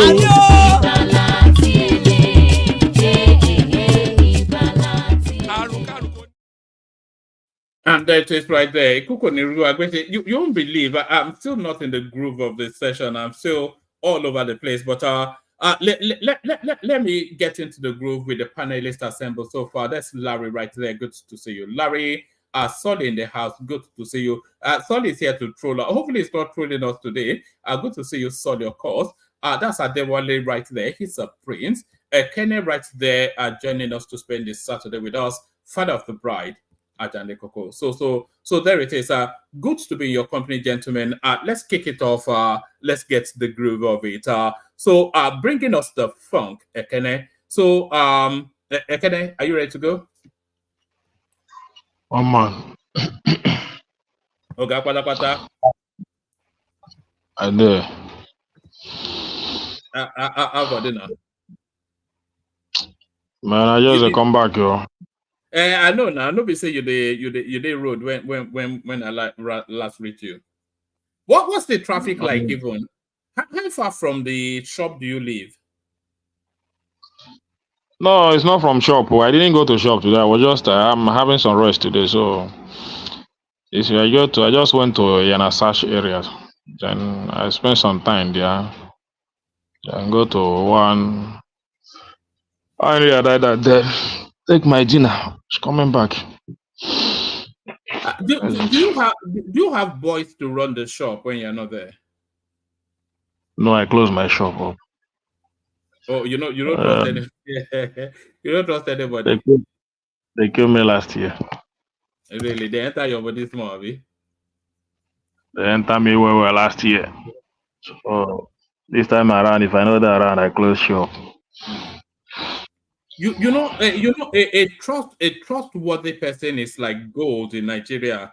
People send money home to do all sorts of things, and you just have to factor in that you are going to be cheated into however, especially if you are building. Let's say you are building something, they will quote you ridiculous prices. You just hope they even built the house. More often, how many stories do you hear that when somebody arrives from after 10 years of sending money, nothing on the land, even the land doesn't exist? One guy did it to his brother in our village. Then the guy was I think one of the African countries, so he was sending money. The guy was sending pictures to him that the house is going this and that, this and that. At the end of the day, everything the guy labored for was for the house. When the guy came back, the guy just went mad, total mad. That time we are still in the village. He used to follow us to go all this menial job that time, carry concrete. Somebody that came back from abroad, man. But at the end of the day, and the guy that time, that guy was driving this V-boot 190, enjoying himself with women. So the story went very far. But that one, and I get money now. I don't know whether he don't settle down in brother share. But that one gets too much money now. At the end of the day, I don't know how he managed to make money. Such is life. All right, let's get into it. What are you looking at in the news? What's caught your attention in the news today? Did I look at the news? No, I didn't look at. I was just on the street. Anywhere you are in the street, you just talk about. It's all about Tinubu and the economy and everything that is going on. So there is nowhere you sit down in Nigeria today that the discussion is not about Tinubu. It's very hard to change. And what are people saying? Is the conversation changing, or are you still locked in that? In a lamba? Are you still doing lamba, or are you looking at the nuance of his administration now? Well, people see it as lamba because it's just like what is happening in this administration. What we are discussing, because the guy that was maintaining my car is a Yoruba man. That's the panel beater. It's a Yoruba man. So other guys that are working in the same workshop, It's also those ones are Igbos. So I spent my time in that workshop today. A lot of my time. So it was them. We are trying to hear the opinion of those Yoruba guys. So I wanted to make a video, but I said no. Let me just leave it. The guy was shouting. Even though many of them, even those Yoruba guys, they don't believe that Tinubu won the election. Honestly speaking, according to our discussion, many of them don't believe. Are they saying that only because that is what they think you want to hear? No, they're not saying it because the other guy was the one that the young guy that was even handling my guy is a Tinubu supporter. But now the guy don't have the mind to talk about the man anymore. So it was the Oga that is not there. The guy Oga is also he say he's an Oduduwa. That's what he say. When you call him a Yoruba man, he said no, he's an Oduduwa man. He's from Oduduwa. So he's not a Tinubu supporter. But the conversation should have moved on from did Tinubu win the election or not now. We're deep into 2 years now. So, I mean, what more do you want? Most of them don't. Ekene, sorry. There was a clip I forgot to play. Hopefully it's still here. Yes. Actually, carry on. Yes, there was a clip I forgot to play. Carry on. I'll find it now. Carry on. Okay, so it's not about it's not about what they try to let me know or whatever they wish to tell me. It's just their feelings. The one that his Oga was lamenting too much about this man and said he was warning people this and that. What he did in this in Lagos State, that he's going to repeat it in the federal by stifling and trying to cage Nigerians. Many of them now say, na rice we go dey chop for this every time, palliative, rice. One cup of rice, this and this. So to see Nigerians many of them are opening up now. Those palliative of a thing, Nigerians don't value it anymore. Nigerians don't value it anymore. So they were angry. Any small thing, rice, money, the dollar add money, rice, fuel. And the reason is that there is fuel scarcity today. I did not find any fuel. No fuel station is open in my area today. So we don't know the reason. So that is why everywhere today is all about Tinubu. Anywhere you see people gathering, it's all about him. Because I don't know, people are complaining. We are buying fuel 8 something, and that we are still having fuel scarcity. What is the reason? Why are we still having fuel scarcity in this country, even after removing fuel subsidy and all that? So me self na black market I buy. Na black market I buy 9950. Okay. So na black market I bought today for 9950, and many fuel stations are not selling. And the argument is that most of them have petrol, but what is the reason of them not selling? Why? Is it that they want to add money or what? Because I believe that they have already added money, because since for the past few months now, we are buying petrol for 850 within that range. So petrol has moved from 6 something that it used to be to 8 something, and Nigeria didn't complain. But now to even buy the fuel, it's a war. It's a problem. What are they saying? Why is that the case? What's the government saying? I didn't hear any news about it from the government. I just only had saw Lufai that tweeted on the X space the reason why he didn't know the reason for all this scarcity and all everything going on in Nigeria. Because with the having removed the fuel subsidy, we don't believe that we should be having all this partial scarcity. Many people from the north are even complaining because most of them are buying for 900 since 1,000 naira now. They are buying for 1,000 naira now, and they are saying that they not only the price, but they cannot even access the product. The price 1,000, but accessing the product is a difficult task. And you know, petrol has a lot to do in our economy, especially our transport system and other things. So it's a very big argument that we are having today. What about the conversation around this bunch of Ipobians insulting the Oba of Benin on our TikTok? Is that being discussed? Are you aware of it? I'm not even aware of it. I'm not aware of it. It's just that I say a little. You know, most of those things I don't really put my mind in it. I don't know the Igbo that insulted the Oba. I don't know, because those things I just saw Reno Mokle tweet that Obi didn't condemn that and all that. So, and me, I don't read the Reno Mokle tweet. If I just saw his letter, I'll just move past him because I don't take him serious. So I really don't understand that space. So, but it's insulting an Oba is nothing that should be condoned in our space. So, you know, I don't know, but I don't know who's insulted him. I don't know. Honestly, I didn't follow that space, one man.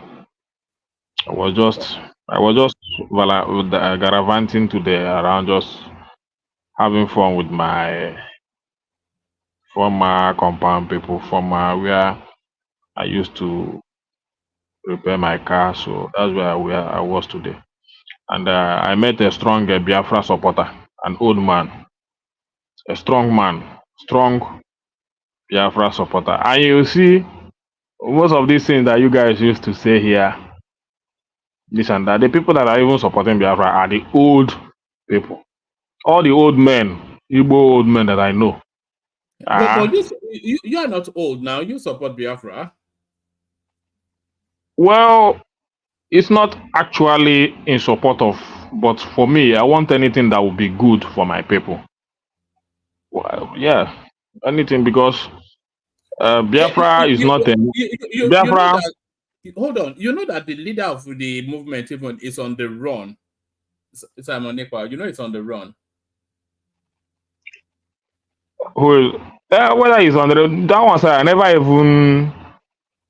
even regarded him for once. That one. So, but that Nnamdi Kanu space, I think that was the only person that I followed a little bit when he came on board, but not that I followed him. But let me play you this clip. Good morning from Venezuela, the city of Venezuela. I'm jogging in the president's office.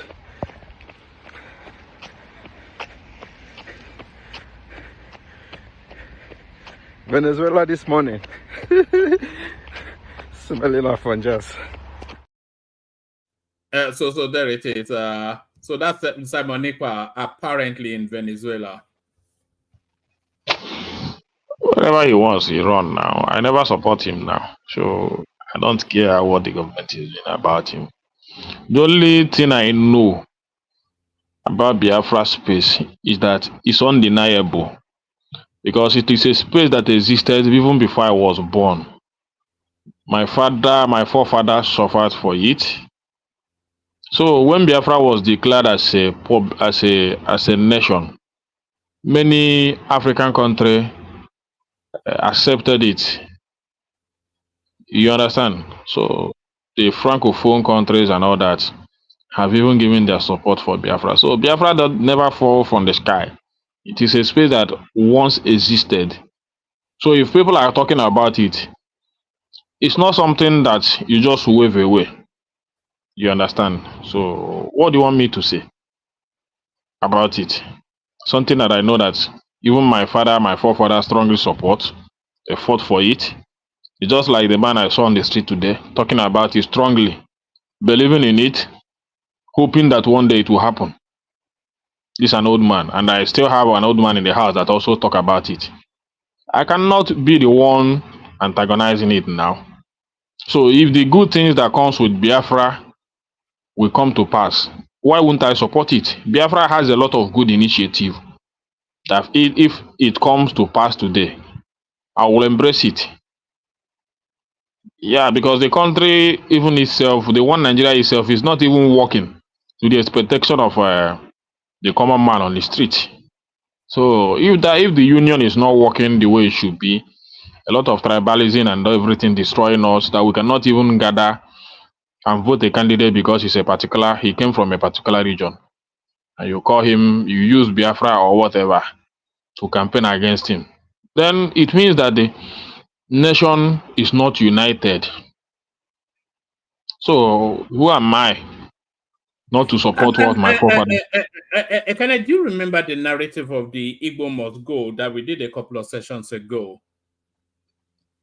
When people were saying Igbo must go, some guy Lagospedia, he tweeted it out, and then it went viral. Do you remember when we were discussing that?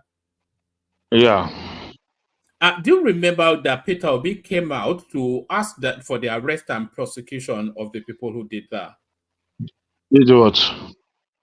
Who are behind that Igbo must go narrative?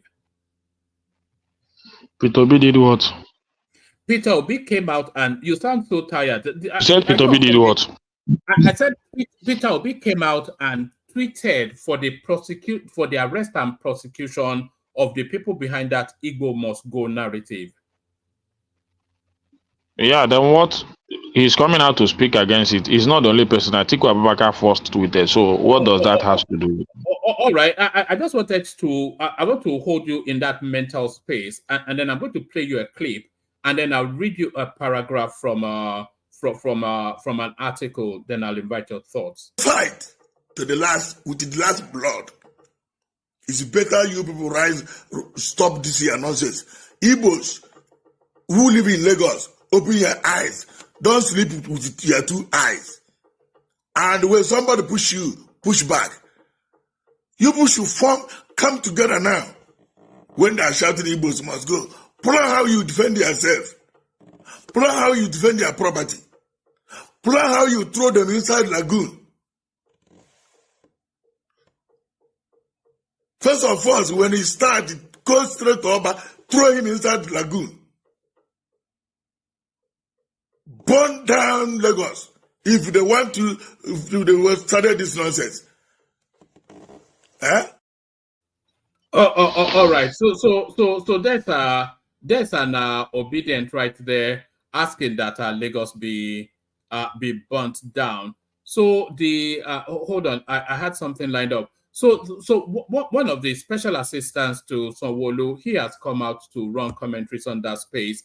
So it says, who is this imbecile? Sanwo-Olu's aide blast man calling on Igbos to burn Lagos down. So you remember that in the build-up to that protest, this was the concern. So it says in the post shared on his X handle, the governor's aide also called on the security agents to act speedily and fish out the man. He wrote, "Who is this imbecile again? This is one among several hateful, divisive, bigoted persons that come on this X app to cause tension, generate hate, and incite violence against the good people of Lagos." So the Yoruba, who are general, and by extension, the Yorubas, who are generally known to be peaceful and tolerant, we call on all well-meaning Nigerians to stand up against this kind of person and many of its type, while at the same time inviting the relevant law enforcement agencies to speedily look into this act. We can't allow this act of people like this to continue to cause division and ultimately ethnic-based crisis in our land. So what are your thoughts on that? Yes, your thoughts.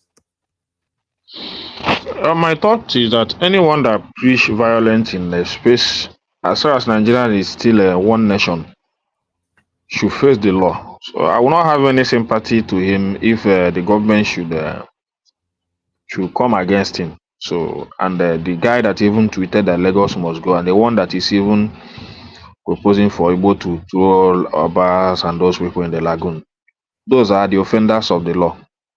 So, anyone that goes against the law, the law should cut up against them without any favoritism or whatever. So, I feel that many of them that have preached that this violence, government should have done something about it or do something about it. But well, I don't know why they are still keeping quiet, because nobody is fighting each other, as far as I know, in our space. The only thing that Nigerians are complaining is the inflation, the problem that they are into, because many people are finding it difficult to adapt to the system of government that Bola Tinubu is trying to create. So it's still a very difficult task. That's the only thing that I know. Even in meeting a lot of people today, nobody insulted the president. Nobody said that this one should go. We're only discussing the policies and the negative effect in the life of the common man. So many people are not happy with him as things are now. So that's it. So I don't have anything to say about him. I don't have the authority to arrest him or do anything against him. So it is the government that knows what to do. So if they should arrest the guy, arrest the Lagos pedia guy, all of them. Then by doing so, other people that would have come out to cause division in our space will learn their lesson. Because and you are not going to do it and do this one and leave the other. You do the both, so that the other one will not feel cheated. When you want to go after them, go after the Lagos pedia guy, then go after this one also. Let the law cut up against them. That is the only thing I have to say. So that is it, one man. All right, go on. And the Nigerians, what I was talking about when I was talking, Kulata said that I endorse Biafra. I was before. You have always been you have always been a Biafran. Now there was never a time that if I come out and say I'm a Biafran, I am not making any mistake. You understand? Indigenous people of Biafra, it's not a mistaken statement. I cannot deny what my father fought for. It's impossible. So is it because this marriage was forcefully unified and today it's not working? Normally, Nigerians shouldn't be a one nation. We are from a lot of different tribes, different language, and everything. And it seems that something is still dividing us right from the time of this one nation. We still have a lot of division among us. So, and this, as far as I know, self-determination is not against the law. When you follow it, the only thing I don't like about it is the violence that is in it, especially this Simon Ekpa of a thing. I never liked that guy for one day because he created a lot of havoc in the southeast. So the violent conduct in it and the criminality in it is what I will continue to condemn. But saying that I'm not a Biafra is what I will not do. After all, Biafra was once a nation proclaimed. Countries stood for it. A lot of francophone countries stood for it, and people fought for it. So what do you want me to say? Is it that it was not signed, or the Britain that colonized us felt that this union must stand because of their own selfish interest, because of the oil, because of what they will be getting within the space? And that is why they feel that Nigerians should be united. If not that the Britain is against the Biafran space, do you think there will not be a nation called Biafra today? There will be. There will be a nation called Biafra today. So when it was proclaimed that that state, that nation, indigenous people of Biafra was proclaimed. The Francophone countries, the France and every other country that supported it, and the most of the African countries stood by it.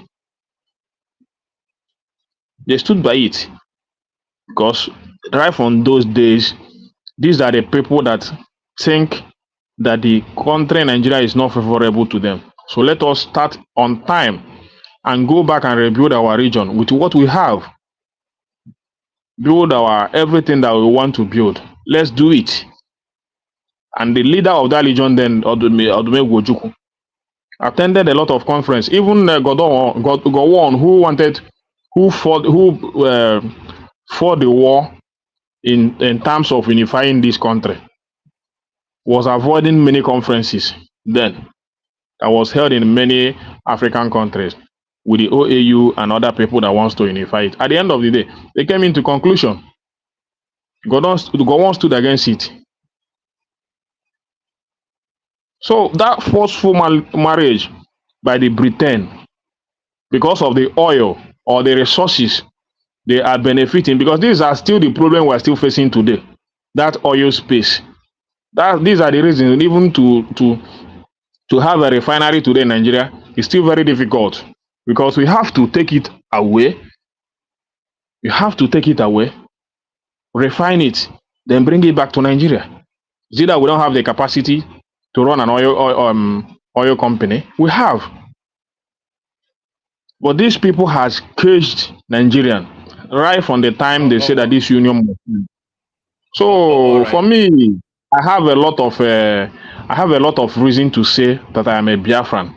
And if Biafran should get it right today without any violent conduct, I think I will support it. So, and anybody can say whatever they want to say. My people, my fathers, my mothers, they have fought for it. Millions of people die. So, what are you saying, Kulata? Forget about it. If I have Biafra today, Ekene, you didn't even have to go into the long and expansive explanation. It is your right to be a Biafran if you want to. It doesn't matter if Biafra doesn't exist as anything. Nobody knows. There's no country called Biafra, but you can live in hope. So there is Ekene living in hope for a Biafran nation. Round it off, Ekene, and then we go on to Sully. So, Biafra lives within my people, both old and the young, and it's very difficult to elevate it from them. It's very difficult. Well, if you see all these old men, I never see any old man that comes from this east that is not even talking about Biafra today. All these our old cargo and the old daddies. So you don't insult their narrative.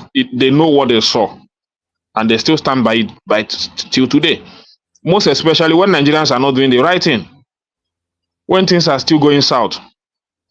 So if Nigerians are still not getting it right, I think Nigeria would have been unified if things are getting better in this country.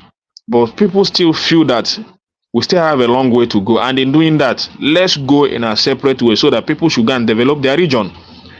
It's not a bad idea. If people say, let us go and develop our region, why would you stand against their opinion? Why do you call them evil for that? Why do you mention them to look like they are the bad people in the nation, when you know that the nation itself is not ready to develop? All right. So let's not condemn people's opinion. People that fought for Biafra still stand by it. I would have a different narrative if I see that Tinubu is doing something that will make this country work. So it's not most of the argument we have today is this. Most of you want us to be celebrating little or nothing in this administration. Something you met at the rate of 2,000 naira, you took it to 1,000 naira. Then let's not go into all that again. If we go in there every day, so thank you, Ekene. Let me bring in other voices. So thank you, Ekene. Before I go into other voices, can people be directed by the super chats that Choma has put up? She's actually paying you to do this. So if you are not doing it, if you don't do it, then you're somewhat defrauding her. It says click on the thumbs up button and she's paying you $5 to do that. So if you're not doing it, then you're somewhat defrauding her. So do as directed by Chioma, and there is Kulata, just infusing a dose of reality to the fantasized narrative that Ekene just delivered. Fact check, we are all Nigerians. So there it is, fact check, we are all Nigerians. Are you a Nigerian, Solly? Yes, but very soon I think I'll throw away that passport because most people in that country don't have common sense. But we move. All right, come into the conversation. Just go at it however you feel. Well, we can start with the the narrative of burn down Lagos, this one and that one. So many times, even before the election, when people were saying Lagos is no man's land, and we were saying, oh, these people are saying it, we're gaslit. They try to gaslight us, they try to deny it, they try to, say, oh, it's Yoruba people, it's this one and that one, just wasting everybody's time, trying to distract us. But at the end of the day, not condemning these narratives, not condemning this speech. And, I won't say it's all Igbo people, it's just majority of Igbo people in the Southeast. Because if you speak to an Igbo person in Lagos, is like 180 degrees different from an Igbo person that is based in the Southeast. It's just like you are talking to a totally different person. And majority of Igbo people, they are in the Southeast. So, when they say things like this, they see no problem in it because they don't read history. They don't check books, they don't read books. If their grandfather tells them something, they will just accept it. You are talking about the first combination, but it was majorly the Southeasterners that forced this combination. There was Northern Protectorate, Southern Protectorate, everyone had their own region. You are the pusher of this forced marriage that you keep complaining about. Majority of what they complain about, they are the ones that put it there in the first place. You set it there in the first place. You set it up yourself in the chase for power, in the chase to dominate other tribes.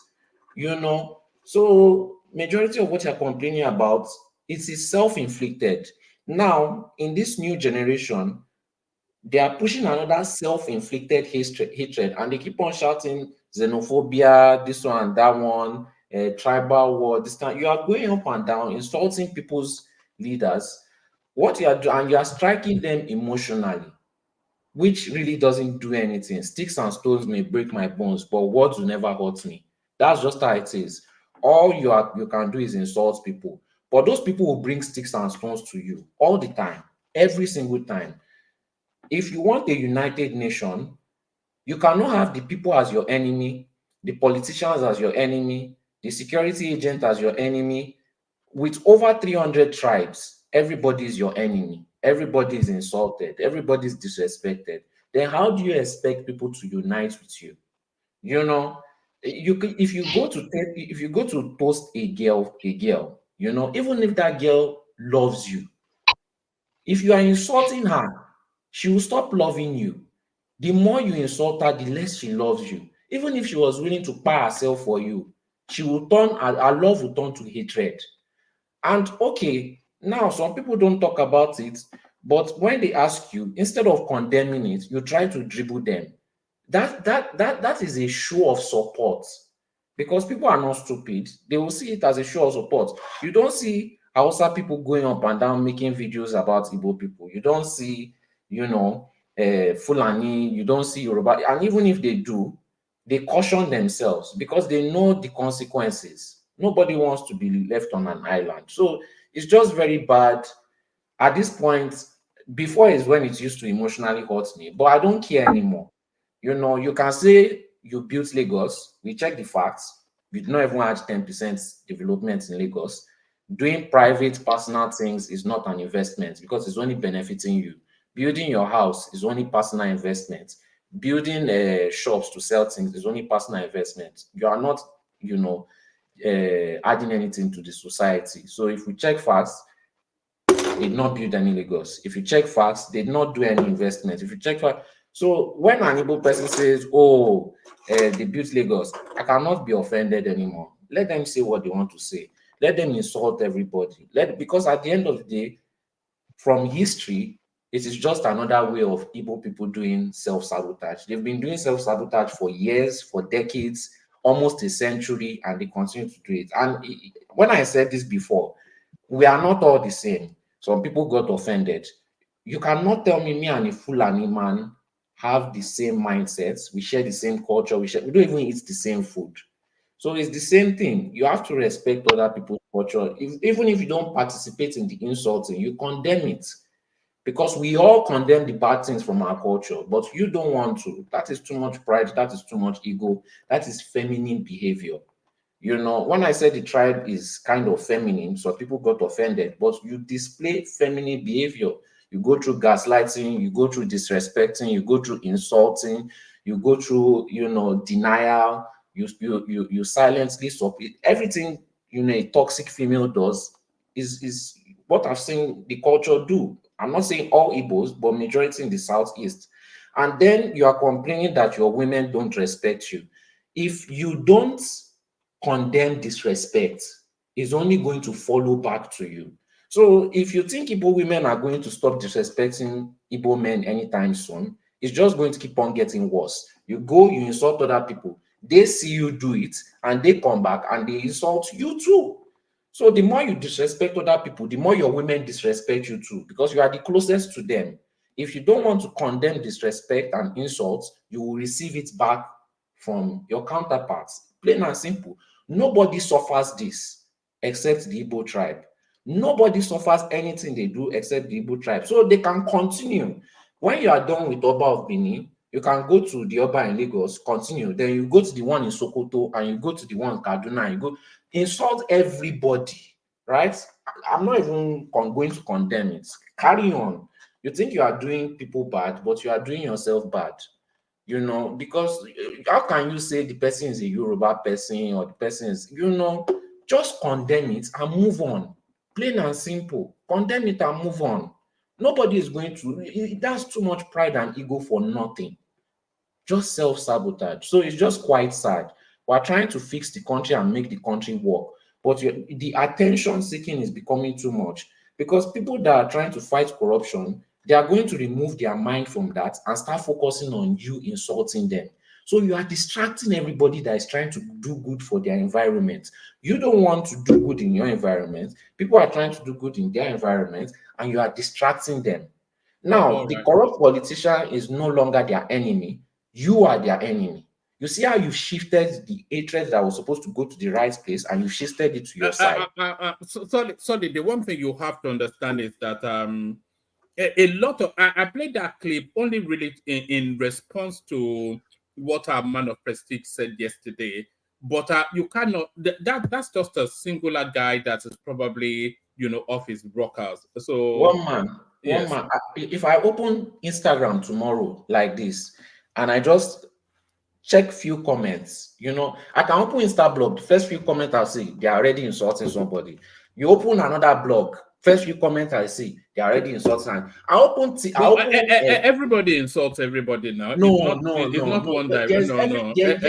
Everybody insults everybody on those stars. Okay, I understand. Everybody insults everybody, but you condemn it, right?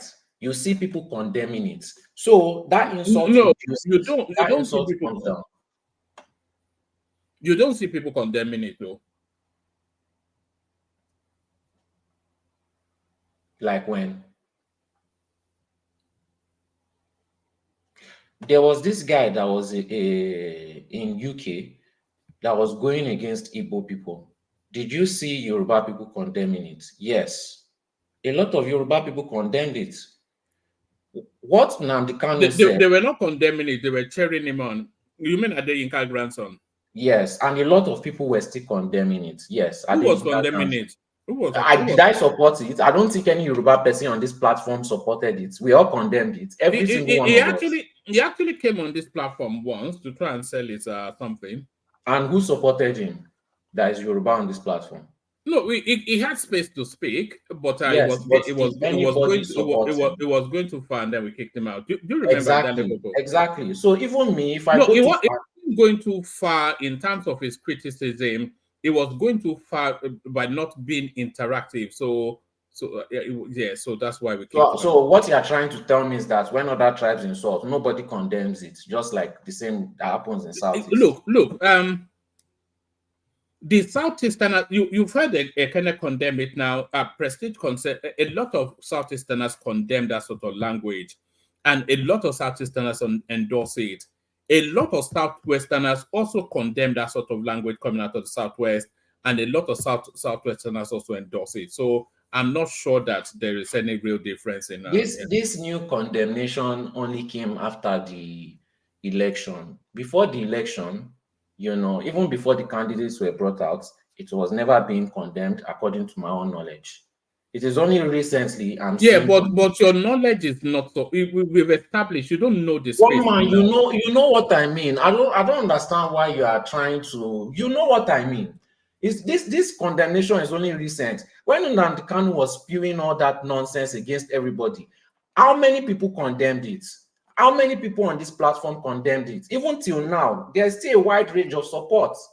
So you cannot compare how people condemn it with the way how it is supported, because there are consequences in the Southeast. When you don't support something like that, they exclude you in things. Nobody is going to exclude you in our tribe. Nobody is going to exclude you in our tribe for condemning something that is bad. That is what I mean. Yes, there may be people coming out to condemn it, but there's always this slight, or this very, very slight, even if it's just a tiny bit, maybe it's not an able person, just added comments on the side. Condemn it and move on. Don't condemn it and say, this is paid by APC, or this is not a Yoruba person. No, that was a misdirection to try and say it was actually silly for them to say it's a Yoruba person that was insulting Yoruba. It's always added. One man, and Soli, permit me. I came to defend Soli. One man, you're making a false equivalence. Really, when you look at it, the past few weeks, 4 policemen died. They unalived 4 policemen. Before that, they unalived more policemen in the Southeast. Did you hear Peter Obi or Obi Ezekweli or anybody talk about it? Did you hear a word about those unaliving of those policemen? Well, I'm sure they condemned it in thought. Oh, okay. So in thought. So prior to that, there were more skirmish. Anytime there's some sort of mayhem that happens in that space, do you see anybody's head outside of the sand to say, no, this is it? It's something, okay, compare that to how Oyo State governor and the people treated the Yoruba nation silly people. Can you make that sort of comparison? Wait a minute, Kulata. Where are you getting all this nonsense you're speaking here? President, I'm not talking to you. I'm talking to one man. I'm talking to one man. I'm talking to one man. Just calm your ass down. Calm your ass down. You're becoming unbearable. Yes, sit down. Sit down and shut up. You go and sit down and shut up, you. Okay, so when people are, you can't make those kind of false equivalents because it's unfair. People, the same thing is happening in the North now. When those kids came to do rampage, their leaders are going silent. So, be factual. If you have Sunday Ogbo, the way Nnamdi Kanu has been saying all manner of things against pastors, against ethnic groups, against this. If that guy was, for example, Sunday Igboho, will he be retired and everybody will be saying, just release him for peace for the sake of this? Like everything he did didn't happen. Are we saying is the same equivalent? Like that guy in UK, isn't it the same as people that went to report him to the police? So when people are saying this, it's because many people are playing the ostrich, and it is too obvious. You can't obfuscate or pretend or ignore but you have your lenses wide open in other areas. Come on now, when are we going to say the truth? So let me just wrap it up. No, I'm not sure that there are. I take it. There are two things actually. There's the everyday person, like somebody somebody like, let's use Prestige again. He will condemn that sort of a statement, but people like Obi and influential people. Yes, for reasons of political expediency, he would not condemn it because the pork belly fat of his movement is the Southeast. So he will never go against anything from the Southeast. And he knows that his politics is to dog whistle to other regions, especially to the Southwest. So that's his politics. So if you're waiting for Obi I didn't just mention Obi. What about Obi Ezekwesili? Is she running for any office? Yes, but do you not notice that there's some sort what about Kingsley Moghalu? Is he running for any office? Wachaku, I mean, whatever his name is. I mean, but there's something going on that I'm not sure that everybody has picked up. I think there's a rallying of the troops around the Obi space towards 2027. And all of the senior names in the Southeast, they're on board with that sort of so when Nigerian police are unalived on a regular basis in one region and nobody mentions it, nobody talks about it, apart from the fact that, okay, you just say it in the news, it's conflicting news. So, but if something like that happens elsewhere, oh, insecurity is killing us in Nigeria, all this, come on. So, I mean, so one man, you may say that, oh, it's just. I see Reno Moskri pushing hard to get Obi to react to that. We all know that Obi plays ethnic politics, so we all know that. There's been several unaliving of policemen in the past 1 year in the Southeast. A lot of it. It's not once. That 4-1 is just the latest one. Let me say something, because you're making some. I mean, you're making some statement you don't even know what is going on. The whole burning in the Southeast, we already know what is going on there, and that is the insecurity we're talking about in the Southeast. Nobody said that we're keeping quiet for it. I mean, nobody is happy that they're burning police. And nobody's happy, but is anybody speaking up? No, people are speaking up. Just say you don't go to their Twitter. No, the leaders are not speaking up. I just called a few leaders. They've not said a word. They have said. I mean, where are you getting all your facts? I don't know why people. Which facts? I can. They have public messaging platform. There's a newspaper. Where else you want to dig into their brains? Let me ask you something. Have you ever had a Nnamdi Kanu accuse Obi of being fraud? Yes. What does that even have to do with anything? I don't follow Nnamdi Kanu. When I've heard him abusing all manner of people, why should I spend my time with Nnamdi Kanu? If you don't like Obi, just keep him aside. Let's even say he called Obi. Don't do that. No, don't overrun me with your. Listen to what Kolata is saying. It's not even if he calls Obi a fraud. Yeah. Even if he calls Obi a fraud, as Obi, does that make Obi shut his mouth when there's obvious mayhem and chaos happening in space? There was one last December, maybe it was even your own village, but I know it's Rudolph's village. Is it Ogba or something like that? That it's my village. They unalive so many people. Did Peter Obi say a word? Who told you he didn't say a word? Go and check it. Please bring the evidence. I'll donate $100 to one man's favorite charity tonight. If you bring the evidence, I condemned it. He visited Oba that period. He visited Oba. So don't visited it on the IG. Was there a public condemnation? There was a public condemnation. He visited Oba also. Was there a public condemnation for all the past spying, including the one last week? You can go and check his tweets. Bring the evidence. We'll wait for you here. You go and check it. As far as you want to know, go and check it.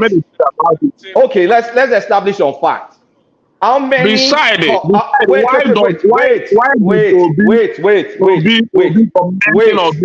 have to wait for me. Then you can talk. How many police officers has been unalived in that space in the past 6 months, and show me show me statements, public statements, condemnation about, government should make sure this doesn't happen again. I condemn the perpetrators of this. Show me, and if you show me for the past 6 months, whatever, I promise $100 for this platform or whatever charity or your charity of your choice. Show me. My charity is sickle cell something, anything to do with sickle cell. Yes. In the past 6 months, recent times, show me, match it. Okay, mayhem for mayhem. Unfortunate situation to unfortunate situation. Public condemnation by leaders, especially political leaders. And if you want to pick one, then we can pick Obi, or pick Obi Ozekweli, or pick Kingsley Moghalu, or pick whichever one you want to pick. And I promise tonight. Hold on. Let me play you this clip, and then you can come in after it again. Do you agree with the manner in which the federal government handled the case of the agitations in Abia State with the IPOB? Well, it's not like I said. The only thing I disagree with is naming them terrorists. You don't think they are? No, they're not. So Obi would never go against anything from the Southeast. It's not what his political career to do that. So, what is happening in Southeast? That's a fact. They are not named terrorists by the international. Forget about what Nigeria says. It's not a recognized terrorist. There is nothing. No, they are not. I can bring look at the international state. They are not a recognized terrorists. I'm not here to defend them. But that tag is incorrect. You just say something that is incorrect. By international. All right. Hold on, Ekene. Whoever sent me that terror list, can you resend it to my Instagram again, please? If you're listening to me and you're the one that sent me the terror list. Yeah, and we need to know where they got it from, because I was following the space at that particular time. I think they are actually can I just, so that my time will not go? Let me just hold on. You still have your time. Let the conversation take place.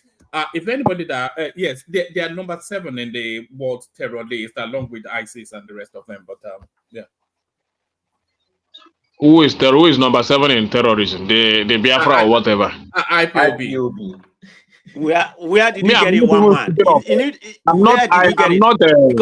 I'm not speaking of. I hate let me say this. I'm not saying they are not some bad people are not there, but that particular organization is not a recognized terrorist by international stuff. Only the Nigerians, only the Nigerian, Even the international denied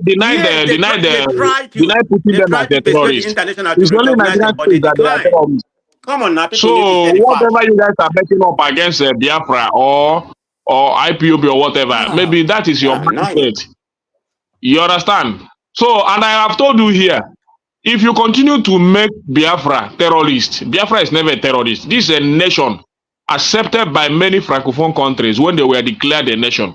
You understand? So you can, if you are afraid that Biafran people are speaking for their self-determination, then do something about it. These are something you cannot just deny. Do something about it. It's unaliving policemen and stopping kids from going to school on Monday. That's part of forget about whatever you just said now. I don't even know what you said. Is it part of it? I just want to know. Is a yes or no thing? Is it part of it? Let me tell you. There was a video that circulated a few days ago by our women in the Southeast, saying that the militaries are terrorizing our zone. These are women from the South. You go and check the video, it's still recent. Or the headline. So is military terrorizing the zone, right? Let me give you that the military have left their work, what they're supposed to do. And they're doing another thing. We blame the military right now, right? That's it. If you go to the Southeast, the number of roadblocks that you see within just 1 kilometer. You're conflicting two things. You don't play that kind of game with me. I'm not that kind of person. I'm a bit more nuanced than that. Even where you know that okay, so because of roadblocks, environment, can you where you know that Boko Haram are terrorizing the environment, you cannot see such roadblocks. What they do in the Southeast is you can't filibuster the conversation. You understand? Yeah, I don't understand. Shouting. You don't always have to. You're just shouting. You're yelling. I have Okay. a question for Ken, if you don't mind me. No, hold on. There's a conversation ongoing. Let it follow through. Hold on. Yeah. So at the same time, you can have military roadblocks, and then you can have miscreants that are causing mayhem, forcing people to sit in their house, even though not according to their will. And we've seen the video chasing people in the market with guns, going after kids.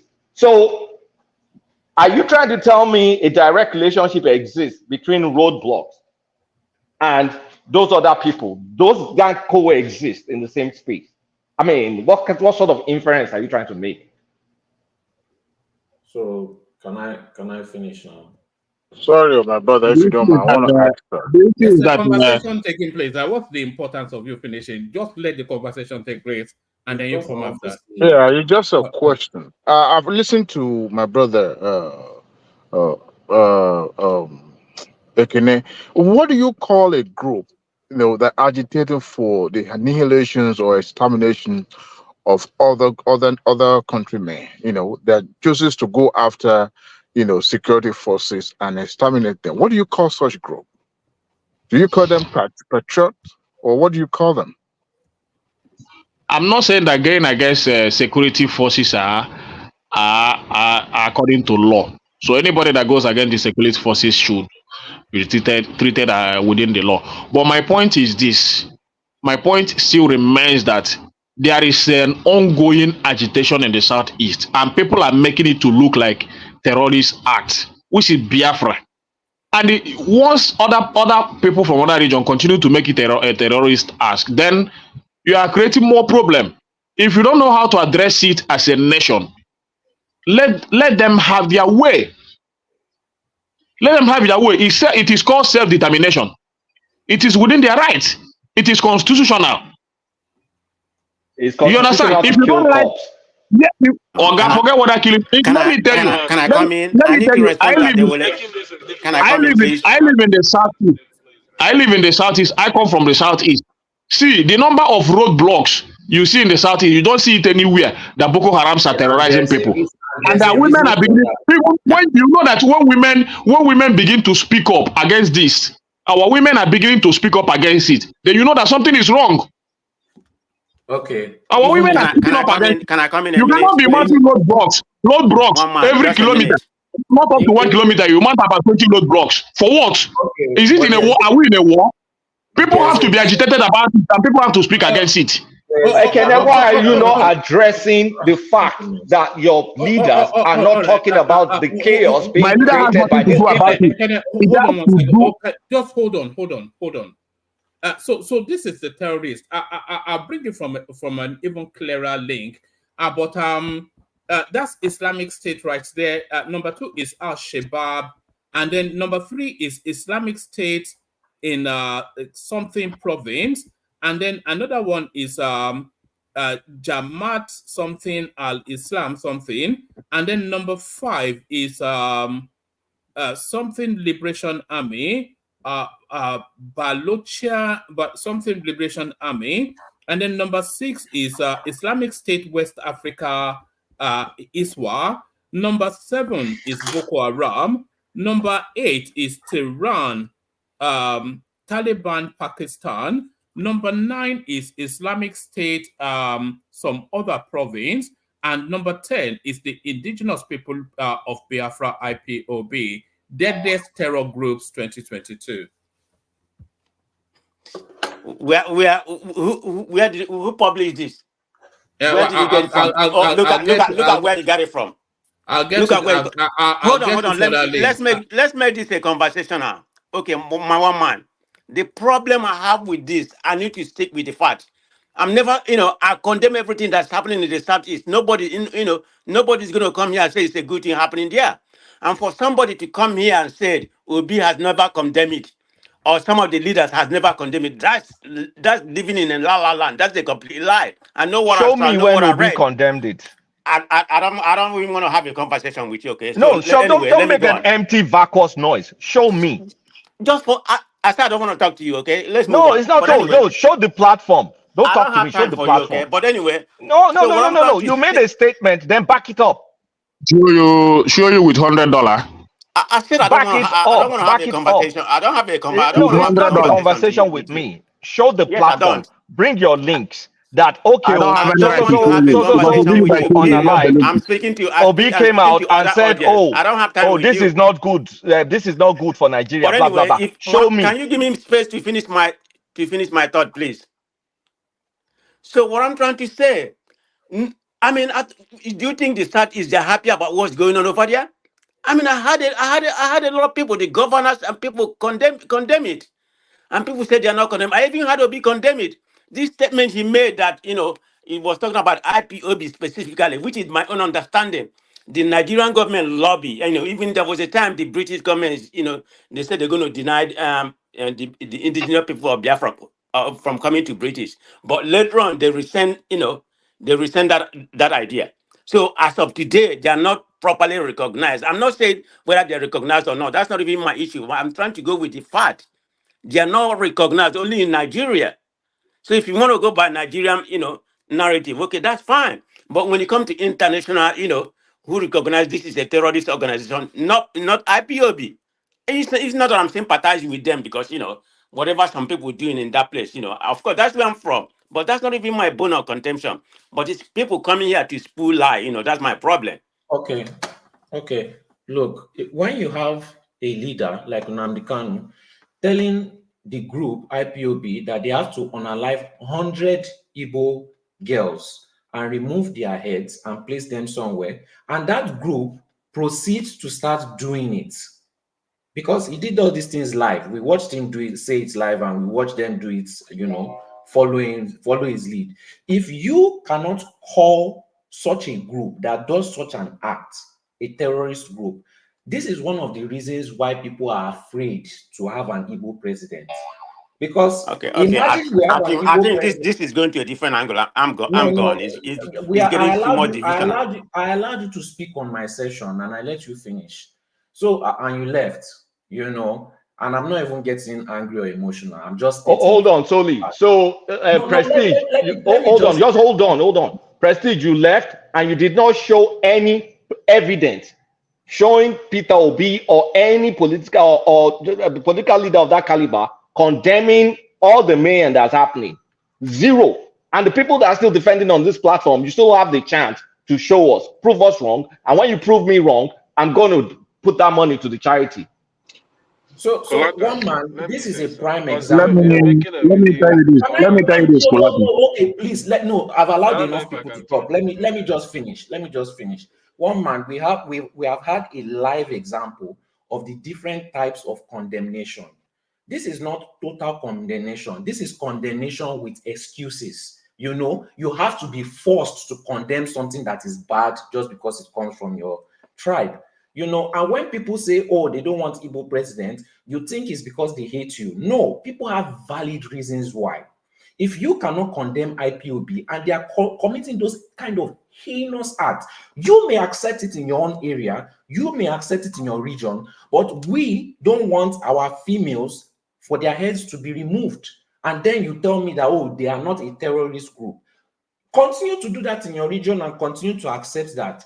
But to any sane thinking person that is not a zoo animal, that is a terrorist group. And we're just mentioning one of the heinous acts which they've committed. You're asking why there's roadblock all over the place. But you always talk of why, but you never talk of what caused it. If you go back and look at what caused it, you know why those roadblocks are there. Wait, let me just finish. And you are now talking about Biafra. Why did the Biafra war fail? It is not because Nigerian army beat you. You are saying, oh, Francophone countries were supporting it. They supported it for their own interests. That is all. Not because they cared about your cause, which was, if you actually read your history books, was a fake cause based on a lie.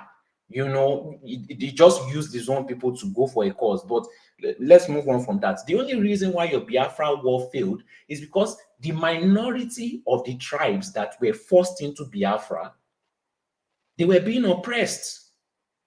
That is all. They were being, assaulted sexually, the females. Their banks were being robbed. Their assets were being stolen. Their gold, everything that you were using to buy and make weapons, were being stolen from them. So they opened the door they preferred Nigerian army to come in and destroy Biafra. That is why you lost the war.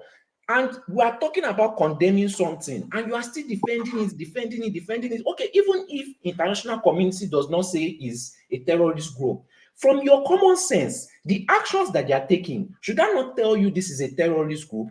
When people tell you that they don't want Igbo, these are valid reasons. You cannot look at these reasons and say that, oh, it is because they hate you. Yes, some people don't like you, but some people are scared for their life because of they know what happens in the southeast, which is not condemned. Imagine it flowing all over the whole Nigeria. Nobody will be safe, and you will continue to not condemn it, and you will continue to support it because silence is a form of support. When you condemn something, condemn it wholly. Don't tell me you condemn it and but also is APC that is paying them, or you condemn it, or is a Yoruba person, or you condemn it, but international community does not condemn. If somebody does that to your anyway, some of you don't accept itself. What am I saying? The brainwashing goes that deep. So let's just move on from that topic very quickly. I don't want to spiral too much. It's already 2 a.m. for me.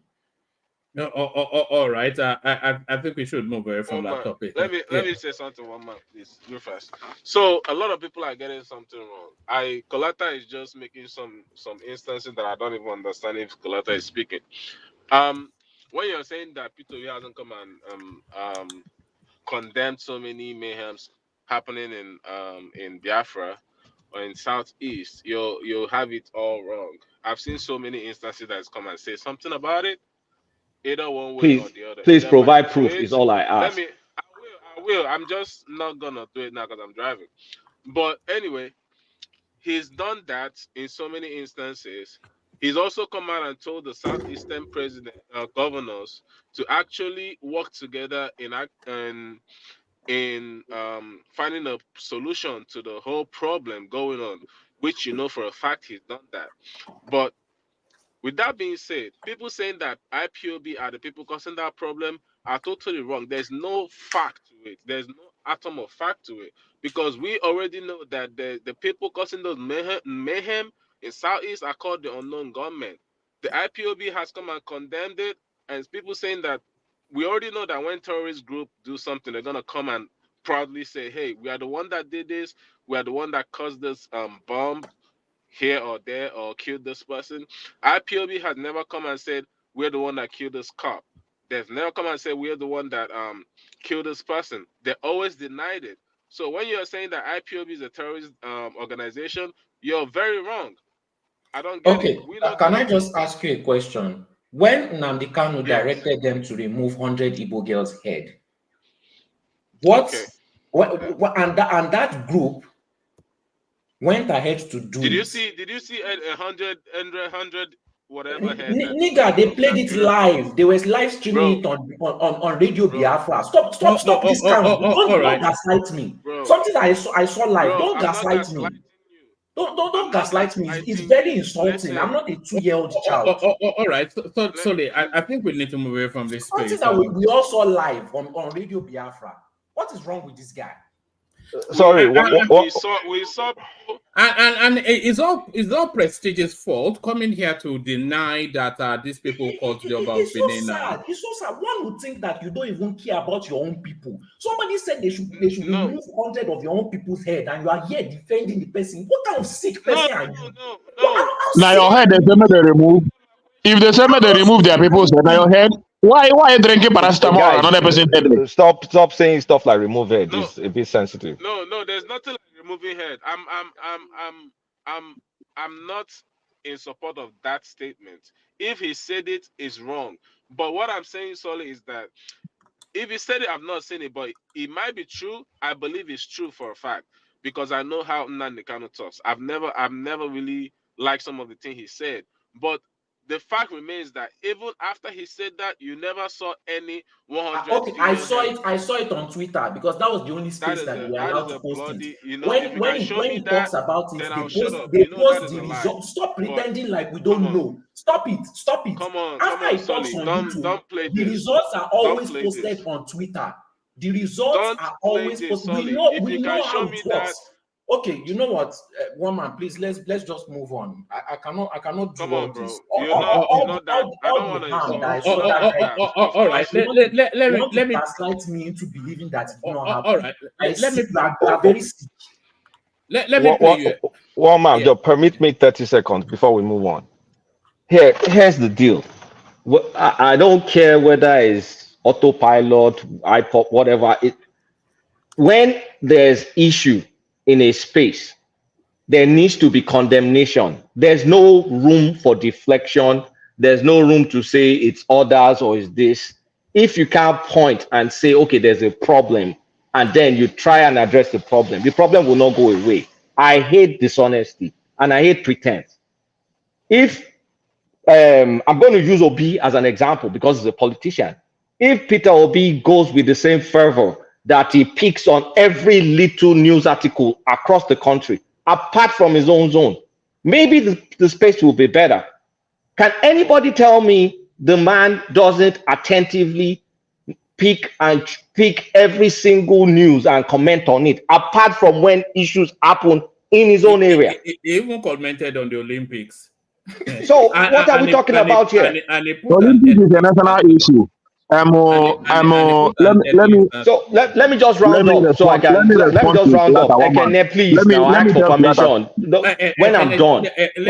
And come after him. So when I'm asking for receipts, show me receipts. There's spying here. There's this happening here. We all see it in the news. Nobody, you don't see him. I'm waiting. I'm going to check. Is this man finally going to grow some balls to actually address stuff going on in his area? No, nothing happens. And when someone is telling me, oh, it's because of roadblocks, it's because of that. So let me tell you what is happening in Borno State. There are airplanes flying and they're throwing akara from up there, dropping. That is not happening in that space. Same thing in some northwest. You have all manner of drones and all that dropping akara for those people. So let's try and talk like, honest arbiter of facts. If I'm seeing something, if there's white condemnation, I have no business to come and join and say there's no condemnation. If something is bad, can we just speak up with one voice? Okay. This is bad. Okay. Let me say this. Let me say this, Kulata. Hold on, Ekene. Before you come in, let me bring you this tweet. This is from one of the leading Twitter personalities within that space. He calls himself Mazi Nnameka. You may know him. Emmanuel Promise, his name is. He says, I am very ashamed of the attacks on the Oba of Benin by Biafra/IPOB members. This disgraceful behavior reflects poorly on all Igbo people. How can they disrespect the Oba, the Edo people, and the South like this? Biafra/IPOB does not represent Indigo. Their actions are driven by a misguided agenda of chaos and division. Why do we allow these groups to drag our dignity through the mud? Historically, the Igbos and the South, including the Edo people, have shared mutual respect and cultural ties. Attacking the South and Edo people is an affront to our shared history. Biafra/IPOB, how can you justify these attacks? Your hatred blinds you to the damage you're causing. Your actions betray our people and dishonor our shared past. Remember during the Biafran War, 1967-70, Ojuku's forces invaded the Midwestern region, now the present-day South, committing horrific acts, including RAP and PI, just because they said they want to be neutral in the war. Are we doomed to repeat these horrors? The South people and Edo people have every right to reject Biafra, just as they did during the war. Their choice should be respected, not met with aggression. To Edo people, I stand with you. The attack from Biafra/IPOB are from a few misguided individuals who do not represent the majority of Igbo people. I denounce these acts and refrain and reaffirm my respect. I urge Igbo leaders to come out and condemn this. It is time to speak up against this madness. The reason Mr. Obi, Charlie Boy, and Madam Obi Ezekwesili cannot condemn this is that they are hypocrites who avoid confronting harsh truths. How do you justify these attacks given the historical suffering? Why should the South and Edo people suffer for your separationist agenda? When will you realize your action only divides us further? God bless Nigeria. And there he is. It says, they dare not, they are forever censored. They dare not, they are forever censored. So there it is right there. So it's not just us, it's the whole space that is just, it's so marked that the radio let me side. say this, one man. Let me say this. Speaking against the Oba of Benin and the video that was circulating is something that is very condemnable. I have said it here. But if the government is not acting against it or using the law against it, it means that they also know what is going on in that space. Because this is Nigerian politics we are talking about. A lot of handles you see that bears Igbo name and Yoruba name are not necessarily Igbo or Yoruba name. A lot of things can go on the Twitter space that we cannot come here and begin to explain every day by day. Government can also have their own people that they are using for propaganda against individual, against excuses. Government is going on TikTok. Exist. You understand? So whatever you say, Obi, don't condemn this. That cannot be taken out of the way. So, you understand? A lot of them create platforms they use for propaganda. Let him speak. Yeah. So a lot of them also create platform they use for propaganda. So if they know this is a heavy argument against the Oba, a heavy accusation, then a heavy something against the Igbos and the Yorubas in Lagos State. So if the government is not doing anything about it, then they know something about it. Because I believe that anybody that speaks against the Oba like this, the law should cut up with him. That is my belief. He should be arrested. And who is the person to arrest him? The federal government should arrest him, or the Oba of the Benin or the people of Benin should make a statement against the person, and he should be arrested. Then when you don't do that, don't bring it, Obi don't do this. So how many times has Tinubu condemned Fulani harassment and all this that happen everywhere in the south, or whatever? How many times has he come out to condemn it? Yeah, but let us not bring it. Hold on. Just be pausing in between so that people can speak with you. Obi condemns everything else now, so why is he not condemning this? Which one? If anything Obi speak against about is about the economy and the ongoings in our system. You understand? Obi all the time. Obi all the time. Obi spoke about what happened in the southeast during the time that police people and there were a lot of kidnapping during that Christmas period that happened within this Ekulo side and whatever. I saw his tweet. It's not everything that he will come out and say. It is those ones happened in the southeast, and you cannot say that Obi never said anything that against anything or that have not said anything concerning the southeast. He has said it several times. So I can count on it. So you don't make him to come out. Just hold on now. So are you saying this is not big enough an event for him to speak on? It's something that is the federal government should act upon. The federal government? You understand? Yes. But hold on. They did not act when the obedience were insulting the Sultan, Wole Soyinka now. Anything. Let me tell you this, and that is what I believe. If anything that is in this as heavy as this Lagospedia, and the person that said that Igbo should throw Oba of Lagos in the lagoon and the people of Lagos and all those stuff, these are heavy accusations, heavy statements that if the president wants the unity of this country, should arrest these individuals and deal with them decisively, not waiting when Obi condemns it. These are what every Nigerian like me will appreciate if the federal government could do that.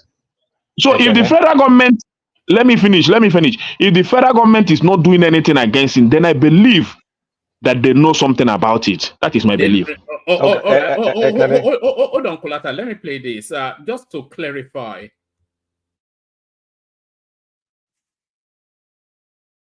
So what you are listening to is what there a lot of people are wanting us to believe are Yoruba people disguising as. Man, there's no volume. There's no audio. Oh, there's no volume. All right, carry on. I'll grab it. Okay, there's no audio. Again, the federal government cannot arrest people for insulting Oba of Benin, right? That's freedom of speech. So let's get things right. The same way they cannot arrest anybody for insulting Wole Soyinka or Ooni of Ife or whatever. I'm not even saying Obi should speak about anybody insulting Oba of Benin. But when you get police getting routinely unalived, is the first person to say, oh, I am so sad to say, go to his Twitter feed, I regret to say, I'm so sad to say, is almost like the mourner in chief of the country. But it doesn't mourn for our service people that, I don't know whether it's autopilot, I don't even care the branding of the group. Whoever is responsible for it, it doesn't come and condemn that. Why should he be condemning anything about Benin? I mean, that's up to him because it's free speech. I'm talking about people that are getting tied, soldiers, policemen. He ignores them. But the reason I'm so insistent on this, when that happens in another part of the country, is the first person to comment. Isn't that the ostrich? Isn't that Chief Ostrich of Nigeria? Let me tell you, Kulata. You bury your head in the sand. You bury your head in the sand and pretend like you don't know. Don't they say no? Wait, let me finish my statement. Isn't what we all know? Charity begins at home. Isn't that kind of like a well-known adage?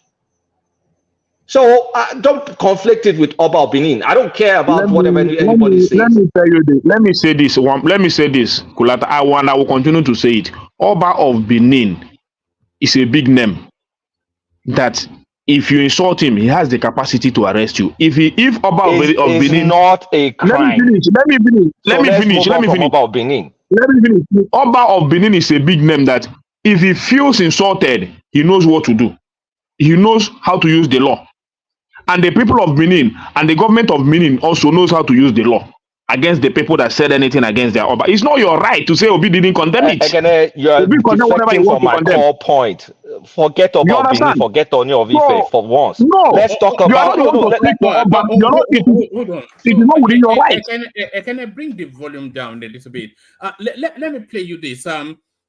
President came here yesterday that proof that evidence has emerged that the people behind this are actually Yoruba people, and they were actually inviting me to apologize for inferring that they were Southeasterners. So the people in this clip that I'm about to play you, they are Yoruba people. Within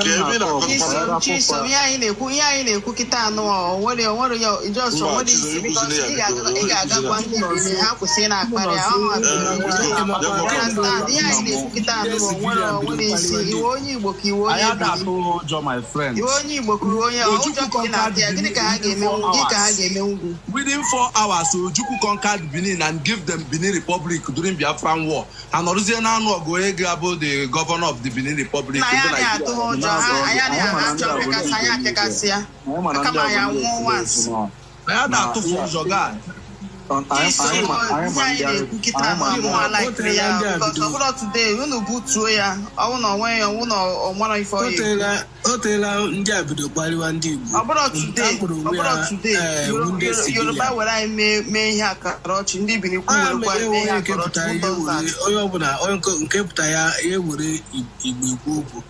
Even nke kpọrọ onwe ya that idu self si na ndị Igbo na ị na-ajụjụ one state be one state maka ọlụlụ onye Benin one state This one this state, guy Igbo self one sound state like show 5 sound like states. Igbo they just So left. ya na kwa. Neighbor ndị Igbo no One man, So, when I open my TikTok, This Igbo self they are speaking here looks strange to me, but nevertheless, for me, and their accents, for and me, their for me, accent. and for me, this kind of a thing being staged on the airspace is a very bad one. That the Oba of Benin, I expect him to act on it, or the government of Benin to act on it by arresting the individuals, because I don't see any human being that is in his right senses that will come and stage this thing in a public place and be discussing it. Twitter, this is one of the this kind of thing that one man just played is one of the first thing that pops up on my page. When I open TikTok on a daily basis, I see pages like this. When I open Instagram comment section, I see things like this every single day. A day has not passed over the past 2 years. 2 years, every single day. That is more than 600 days where I see this kind of thing. And you guys still come here and try to gaslight us like we are all stupid or we are all seeing illusions, and you will be telling me that where did I see it? I should bring proof. If I bring proof, I will have over 1 terabyte of proof, and you will still find a way to deny. Let me tell you, sorry. Somebody said something about bringing Ipobian in Lagos State few months ago, and the person is still in prison, and the Igbos are not saying anything about it because they know that he went against the law. You understand? But bringing it to one man is what I will not accept. Saying that Obi do this, Obi do that. What concerns Obi with whatever misconduct that anybody is creating in a public space? It means that your let me finish, Kulata. Let me finish. Hold on, Ekene. You finish, and then Kulata have the final word on that space, and then we move on. Yeah. It means that you are not well raised.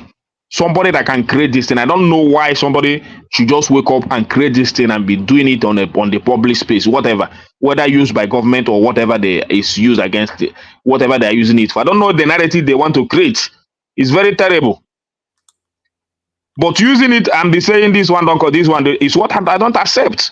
And I will be glad. I will be very, very glad if the government should do a proper investigation and catch the people that are behind this. You cannot just see this thing as a government or Benin government or whatever and just allow it to just be flying like that, or you be using it as propaganda or whatever. The law should act. Let the law act. That is my point. Let the law act. No, but I will not come and defend any individual that really do this. I will not defend him. For what? Many of them. I told you, this internet of a thing is becoming a problem to us. Especially when I come here, I listen to a lot of people. But when I go on the street, I see different narrative. Quite different from what a lot of educated people are doing on the internet. So the law has to act. Tinubu, whatever, the law enforcement agencies, police people, I think they are on the airspace. Who is going to defend this rubbish? But saying that Obi did not condemn, what concerns Obi? Even if Obi condemned this, what does it have to do with this evil act? If anybody condemned it, what does it have to do with this evil act? What we are saying is, let the rule of law prevail. Let the law act. I will be happy.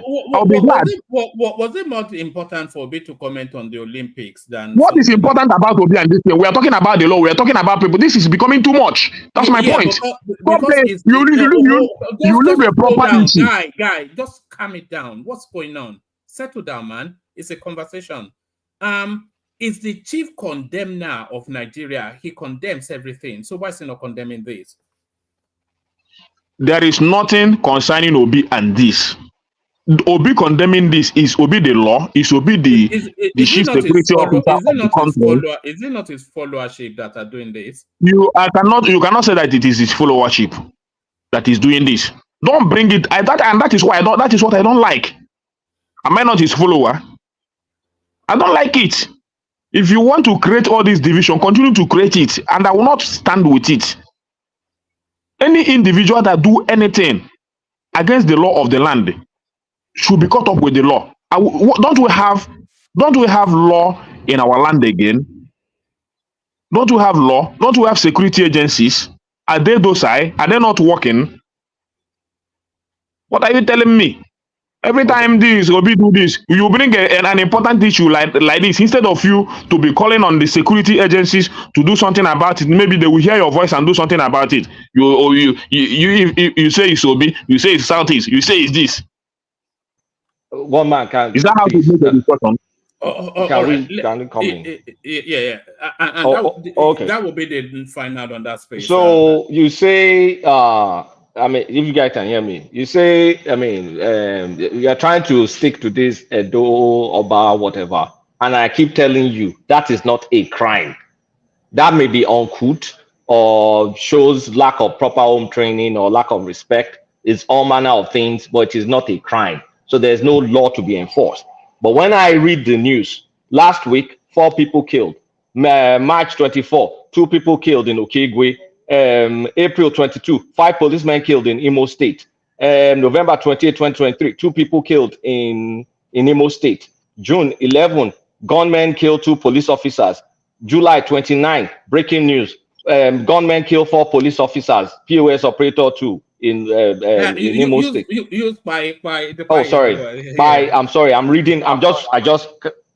Sorry. Okay. Pied. And it goes on and on and on.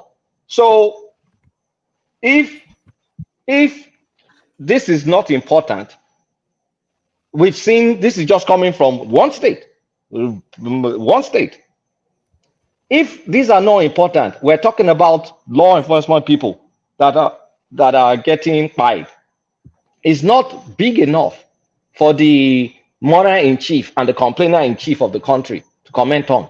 Then I don't know what is there to comment on. He should either shut his mouth up and stop commenting about other people's stuff when he's kind of like burying his head in the sand when there's shit like this happening in his own area. I'm very persistent. These are important stuff. Oba of Benin stuff is not going to get anybody in jail. It's just rude kids. But this, I just read out. Why? Show me statements from your guy that condemns this. If you can't show me statements, then don't freaking bring your, bring the hypocrisy and, they happen in Imo State. The problem we have in Imo State. Excuse me, let me land. No. You spoke. Don't fucking, I'm sorry. Apologies. Don't bring any hypocrisy here and say, no, why should this see that? Why should that? What is more important than us losing service officers routinely to something called unknown gunmen? What the hell is unknown gunmen? What is unknown about the gunmen? The name itself is really stupid. It's kind of like you're being a coward by not even calling the name. You call it unknown, so it could mean anything. I mean nothing. And we are now saying, okay, so why is this guy not saying? Well, if you have evidence, and I insist, if you have evidence that all this stuff that I just reeled out, because you can do yourself, just Google. I can give you the Google search I use. Just Google police killed in Imo State. Police spied in Imo State. And I'm not even going to other states. I just picked one state, just one. If you have the balls, do that search and then bring out the corresponding communication where Obi came out or any other leader came out and condemned those actions. And I will come here and apologize and donate to your charity. Thank you, one man. Colata, can I ask you a question? Can I just Can I ask Colata a question? Let me just. No. We want to move on from there. Finalize. Let me just finally round it up. So, one man, before this whole thing went round, where we stopped was the issue of condemnation. And you argued that everybody has the same level of condemnation. Well, live on the screen right now, we've seen the level of condemnation. Condemnation with a high dose of lack of accountability. And that is from someone that lives in the Southwest. I can speculate that if he lived in the Southeast, he will not even condemn it at all. It will just be 100% lack of accountability. Nobody else does that. Out of over 300 tribes, nobody else does that. That lack of accountability, even the ones that live in the Southwest, that live abroad, they may condemn it just a tiny bit, right? But that whole condemnation will become meaningless by the time they start telling you about the lack of accountability there. So then the whole condemnation thing, it doesn't make any sense. It's pointless, because if you are going to condemn it and use lack of accountability to cover everything up, then you are not being genuine about your condemnation. You are not truly condemning it. You are just saying it because you are used to living with other people and you know that that's what you should do, right? But at the end of the day, just blatant lack of accountability, to the point that you have to beat somebody into accepting that lack of accountability. And that is what is happening in the Southeast with the sit at home. People are being forced to believe all this nonsense narrative. People are being forced to take lack of accountability. That sit at home is a form of lack of accountability. Unknown gunmen is a form of lack of accountability. If you say that people are forcing you to stay in Nigeria, you have senators, you have people in House of Representatives, you have governors, you have leaders who have the power to separate you. Don't blame any other person except for yourself. But you know what? That lack of accountability is such a big disease in the Southeast that they are going to keep on blaming everybody for their problems, but never look at the problems within. And I don't think we as people in Nigeria should really focus on this. When Igbo people insult us, we should just at least, let's start ignoring them. If government officials go after every Igbo person insulting everybody, then, you are wasting the country's resources. You're wasting everybody's time. The reason why people are not taking action is people are already getting used to it and they are getting tired of it. Like I said, if an Igbo man should tell me that they own Lagos today, I'll tell them, well done. They own it, because I cannot be arguing with somebody who lacks accountability. If you tell me that you are the one that built Lagos, carry on, good for you, because you don't have accountability. Even if I bring you facts and proof, you will try to gaslight me or dribble me, and if that doesn't work, you will try to do what you do to your people, beat me and insult me again. So, like I said, everything affecting the Southeast was caused by the Southeast. Everything currently still affecting the Southeast and is going to affect the Southeast is going to be caused by the Southeast in the future. So leave them to continue on their own path. Let them keep on blaming on unknown gunmen. Let them continue to praise IPOB. Let them say it's not a terrorist group, even though they perform terrorist activities. Let them insult everybody's Oba. Leave them to do what they want to do. I'm not going to argue with anybody. Continue and carry on. You have my blessings. You can insult our Oba in Ekiti. You can insult everybody's Oba. You have my blessings. But when the repercussions come back, do not blame anybody else. Do not blame anybody else. When people were attacked in Lagos during the election, it is not because of hatred. It is because you kept on firing and insulting them and telling them that they don't own Lagos. Every action comes from the reaction. Wrap up that space, sorry. Yeah. So that is it, just wrapped up. Let's just move on to another topic. Carry on. You guys can continue insulting everybody. All right, brilliant. Let me move the conversation around. Unless, do you want to speak to do you want to speak to that, or do you want probably more suited to Larry, but if you want to speak to it. No, man, all these other topics, I'll just go very quick on it. I'm not even surprised. The Chinese people, they should sell those jets for spare parts. I just wish it was the new jets that they just ordered. They should take it away. They should sell it for spare parts. To claim that you mistakenly signed that deal is a slap on the face of the Nigerian people. This guy was 100%. And for the people in Southeast, I want to show you accountability in full action. Let's leave Southeast now. I think enough from Southeast. Okay. Yeah, just carry on. So this guy, because of a little few dollars, he has sold Ogun State people away. Basically, another form of slavery. Somebody like this should be in jail, but because of the system that we run in Nigeria, he's going to get away scot-free with it. This guy is not going to spend one single night in a cell, and he has destroyed that economy of Ogun State, because if these Chinese people continue to push in, even if somebody is trying to scam you, you know, you are the head and the leader of the state. You keep on saying Sowore doesn't have leadership values, he's not confidence, he doesn't put the one here in Holland, it doesn't look like he has leadership skill, it doesn't look like his confidence, it doesn't look like all those qualities that you said Sowore doesn't have. The one in Holland too doesn't have, but he's leading his people well.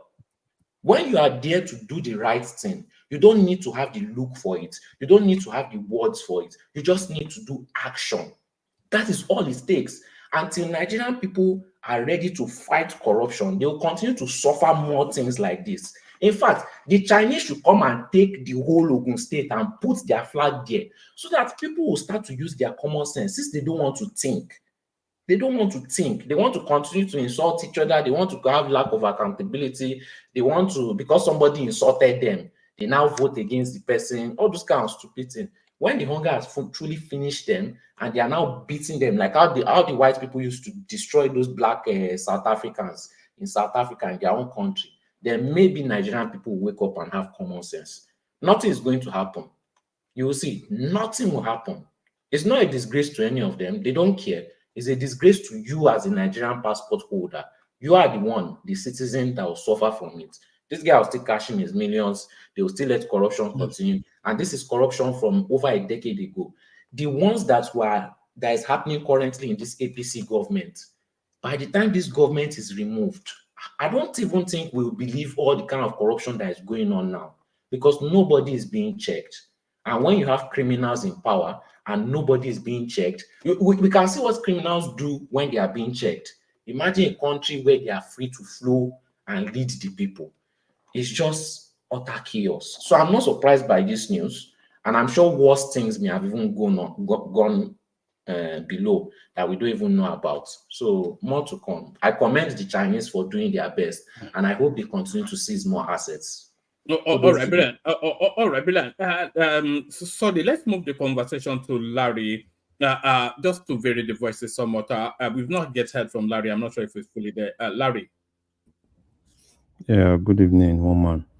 You always hide your head away whenever there's all this ethnic, you know what I'm not ethnic kung fu fighting. I'm not always interested in this.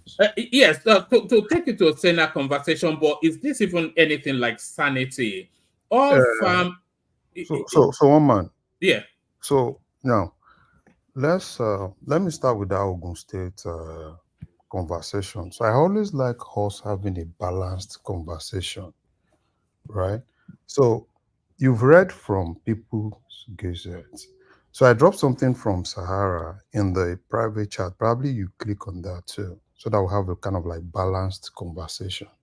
We don't just rush to headlines. Is it from Sahara or Arise? Okay, from Sahara. Okay. Yeah. Is it the Russian one? You can pick the one from Arise TV. All right. All right. Carry on. Yeah. So most of all those newspapers, right? They just quickly pick headlines. They don't do their due diligence. Yeah, and it's good. It's good for them, right? Because a lot of people, just look at headlines and kind of like follow headlines. If you follow that contract, it's just so unfortunate that we have people that are also Nigerians that hide under those same foreign companies to dupe Nigerians. And that's exactly what happened. You see all of them, coming out and say this and say that. But it's so unfortunate. And the same thing that they did with the PID issue. But I just hope the Attorney General is able to really handle this, because there's a lot of things that are really fishy with this whole thing. And if you look in depth, you definitely see that there are Nigerians that are kind of like behind some of all those things. So, but I really don't, want to really jump into conclusion. I always love to, hear from the Attorney General, whatever they have actually done on that, and let's see how that really, moves in courts and how they kind of like argue their case. I know Ogun State is also working hand in hand with the Ministry of Justice to ensure that, Nigeria does not really fall into some of those traps. And it's a good lesson. It's a good lesson for Nigeria, and particularly for them to be a little bit stricter when it comes to state government, going all out, all these state governors going all out for foreign investors and all those things. Because at the end of the day, the thing is still going to fall on the country, because according to that international treaty, it's a country, whether things are done by subnational, it's everything is more of a state. So, but for me, I think it's more of lessons. I think the federal government just came out this afternoon and they told all the states, if you're signing things, please put us in the loop. Let us know what you're signing. In as much as we want each of them to be autonomous, we also need to kind of like guide things like this, because at the end of the day, if there's a fallout from that, everybody's really going to pay for it. So that's what I really want to say on that. Yes, but that's not a full story though, because it looks as though Ibikunle Amosu did not do due diligence for somebody that purports to be a chartered accountant. No, it's not like he didn't do due diligence. So there is this company, there is another Chinese company. So that free trade zone is still operational. There's another Chinese company that is operating it presently. So it's not like, probably when he canceled those guys' contracts, the whole free trade zone, got stopped. It's still existing as of today. So, but the problem is this, and this is things that probably people need to learn. And that's most cases, sometimes when we look at advantages of having, people that can actually work hand in hand together, work with your predecessor and, have the interest of the state at heart, and don't just go into deals that, that you just felt, oh, I'm just going into this deal for my own benefit. Have the interest of the state at heart. So that's exactly what happened. Because for me, what I've actually said is, the other guys, I think there are two other Chinese companies that were having issue with those guys. So probably will have just, look at how all of them will exist. You understand how all of them will exist, and so that at the end of the day, Ogun State will be the ones to benefit. But it's so unfortunate that they all got themselves into this, and I think it's more of lessons learned as far as I'm concerned. You see a lot of things, a lot of headlines, and Nigerian, all these Nigerian newspaper, a lot of headlines, sensational headlines, and a lot of it, but in most cases, most of them don't do their due diligence. So as far as it's concerned now, right, I really don't think there is any genuine thing really coming out from there until probably they go to court. I think they've gone to France, and they are kind of like putting up their legal team together to really get things done. That's when we start hearing, things that are really happening there. But most of the things you hear now are basically, people hear things from grapevine, quickly put it out because it's going to sell. That's exactly what's happening. So it's not really time to really blame anybody until we really see when they argue the case, and we really see what's actually happening on that aspect. All right, brilliant. Do you want to take us to Matrix versus Dangote? Okay. Yeah. I can talk on that. You see, the problem is this. In as much as I support Dangote, I also think Dangote is also trying to take advantage of the system. Because if you don't do your due diligence and you are investing that much and you've not really been able to really get some things sorted out, and it's not happening, probably because you planned, the only thing you did was a little bit shady. You went through the National Assembly, ensure that, things are actually put in the PIB bill, and you felt, oh, that's actually what is going to, make him get what he wants. So, and it's happening now. You raised an allegation, oh, they are doing this, they are doing that. Now, as of today, there is no real evidence to really back it up. Everything is just based on what Dangote says. And Dangote is a businessman, like any other businessman. You can always say things against your competitor. And I've seen people said, oh, why Malta? You know, the thing is this, let's just be candid with ourselves. In as much as you want to maintain that price, you always want to look for where you can actually get something cheaper. Now, when it comes to quality, until probably, NNPC, now this investigation that is currently going, if they're able to really help us, get more evidence to really validate what Dangote actually said. I wouldn't want to run with what Dangote said, because Dangote is also a businessman. Every businessman will always want to do one or two things for his own advantage. Dangote is not really my source of truth. And Dangote, I've seen people said, oh, probably Dangote, Nigerian government, this and that. But let's just be candid with ourselves. Nigerian government too, they've done a lot for Dangote. And for me, as far as I'm concerned, Dangote promised August. I want to see what's going to happen in August. Now he said on the 12th, then he shifted that, and now I'm still waiting for what is going to happen in August. So as far as this is concerned, now, importing from Malta, is it right or is it wrong?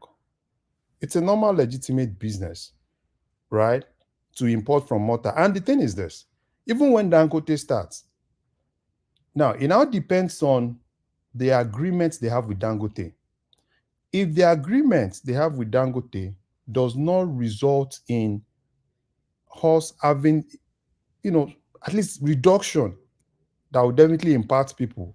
And if it's going to be them still importing, right, for them to kind of like checkmate Dangote a little bit, for Dangote to come back to the table and discuss well, then I wouldn't say stop importing until Dangote is able to sit down with them.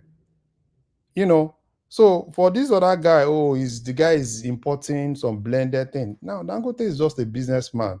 Any businessman can do that, right? I see these guys as threats. So what can I do? Let me say things until probably Dangote comes out and tell us that, oh yeah, this is the evidence that you guys will see. This is what they are importing from Malta. Probably this is the refinery in Malta.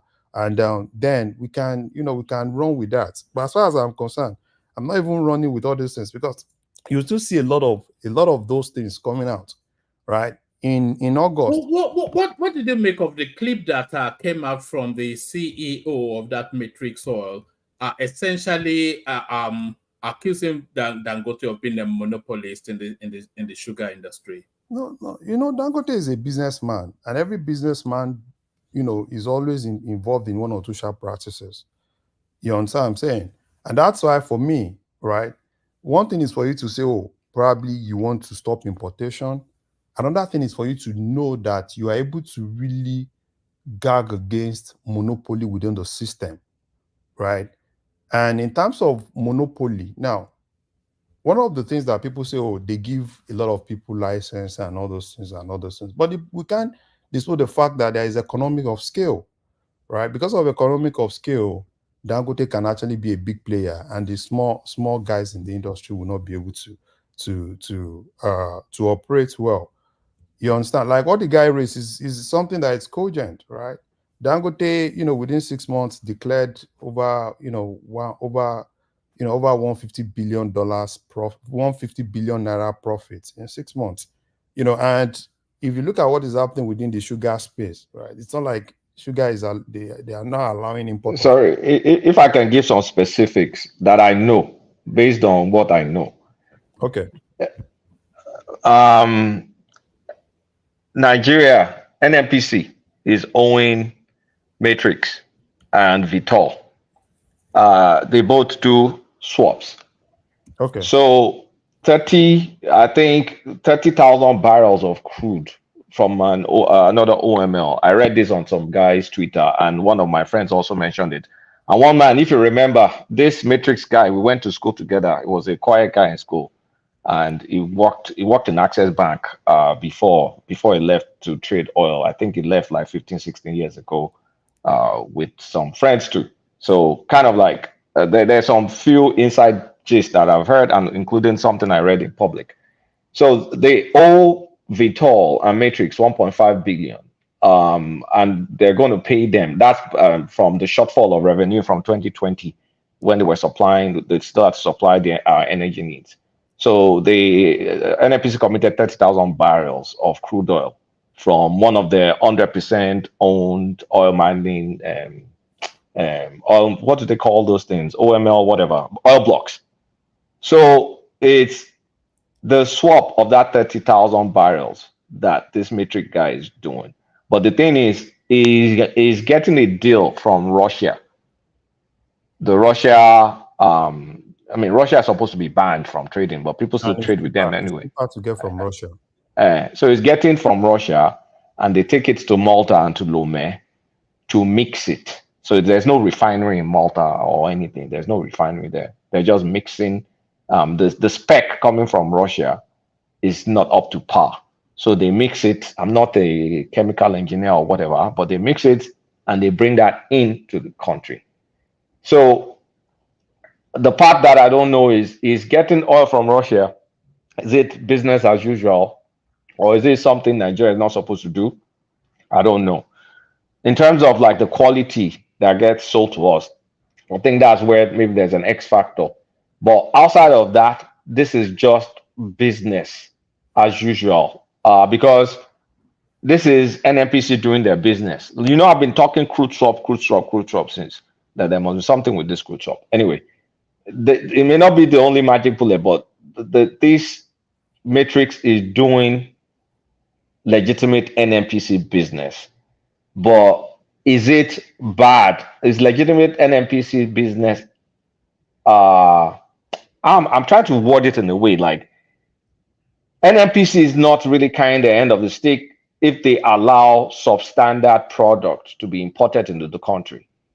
So you can blame NNPC for that, but can you blame this guy for being Shylock, sharp practices, getting oil from Russia, mixing it and taking it to Nigeria? It's bad product. I mean, it's not the highest, it's not good quality, but NNPC still accepts it. So that's where there's kind of like something shady there. And if you remember that Dangote stuff has been late, so any sort of promises that the PIB bill promises, I mean, that Dangote may be relying on, that's kind of like gone because NNPC has borrowed money and there's also done a lot of forward. I mean, they do a lot of forward, they've done a lot of forward contracts in whatever Dangote may be relying on. So the solution to the problem is what they say in America is drill, baby, drill. Because at this point in time, NNPC will struggle for the foreseeable future because they still owe these oil trading guys. They still owe this matrix, this withdrawal. Who else knows what they owe? Because last year, one man, I was telling you that they're supposed to stop crude swap. Then I now sent you an article. Well, you won't remember. We send articles many times. That why are they still owing?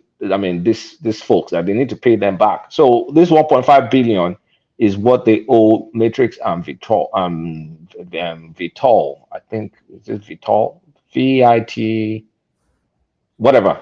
It's so this guy still has to carry his deal. It's just Vitol. Is this guy still has to carry his deal? But the only issue is the quality and Russia. Someone, I mean, I don't think the quality should be acceptable of the product. That means NNPC is not doing their job. But in terms of the code swap, a deal is a deal is a deal. So Dangote will have to do what other refineries do. If NNPC cannot meet your needs, you have to source for crude elsewhere.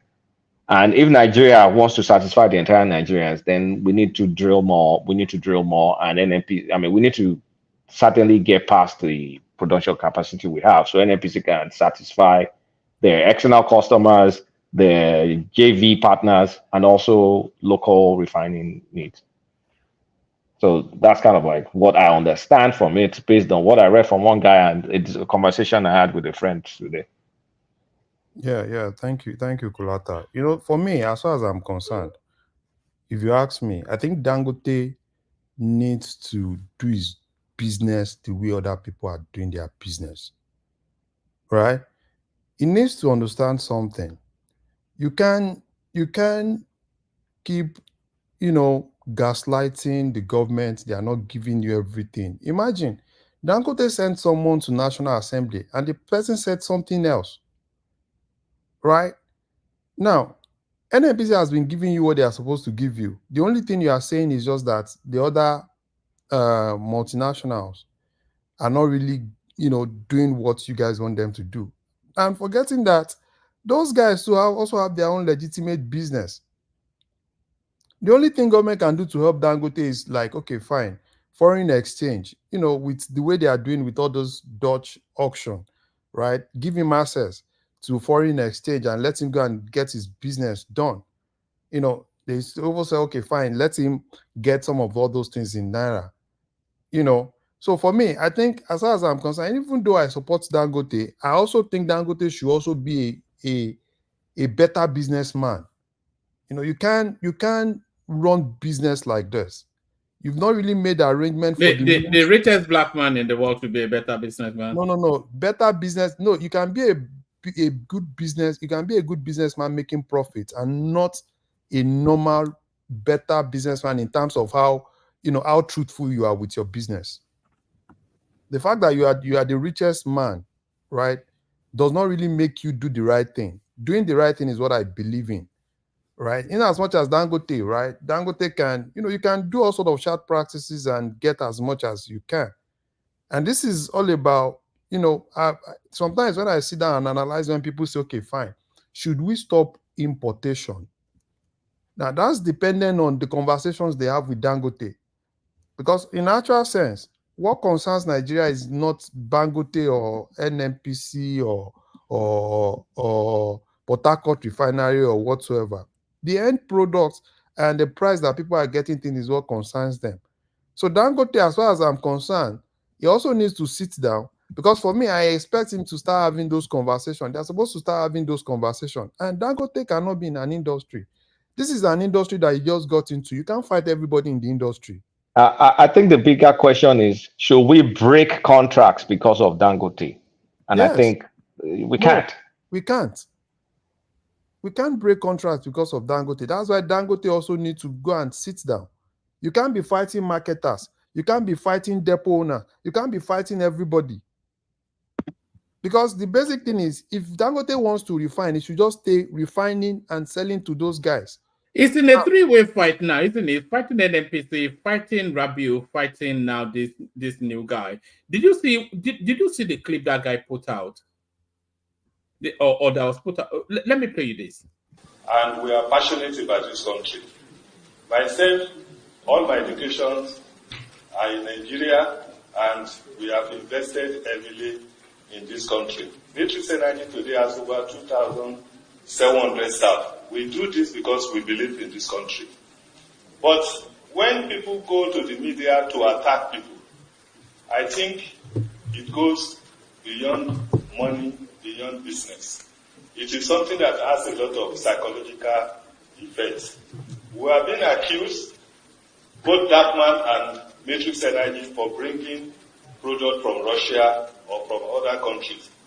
But it's strange to me, as I'm not aware that Nigerians have banned or stopped importation of product for some countries.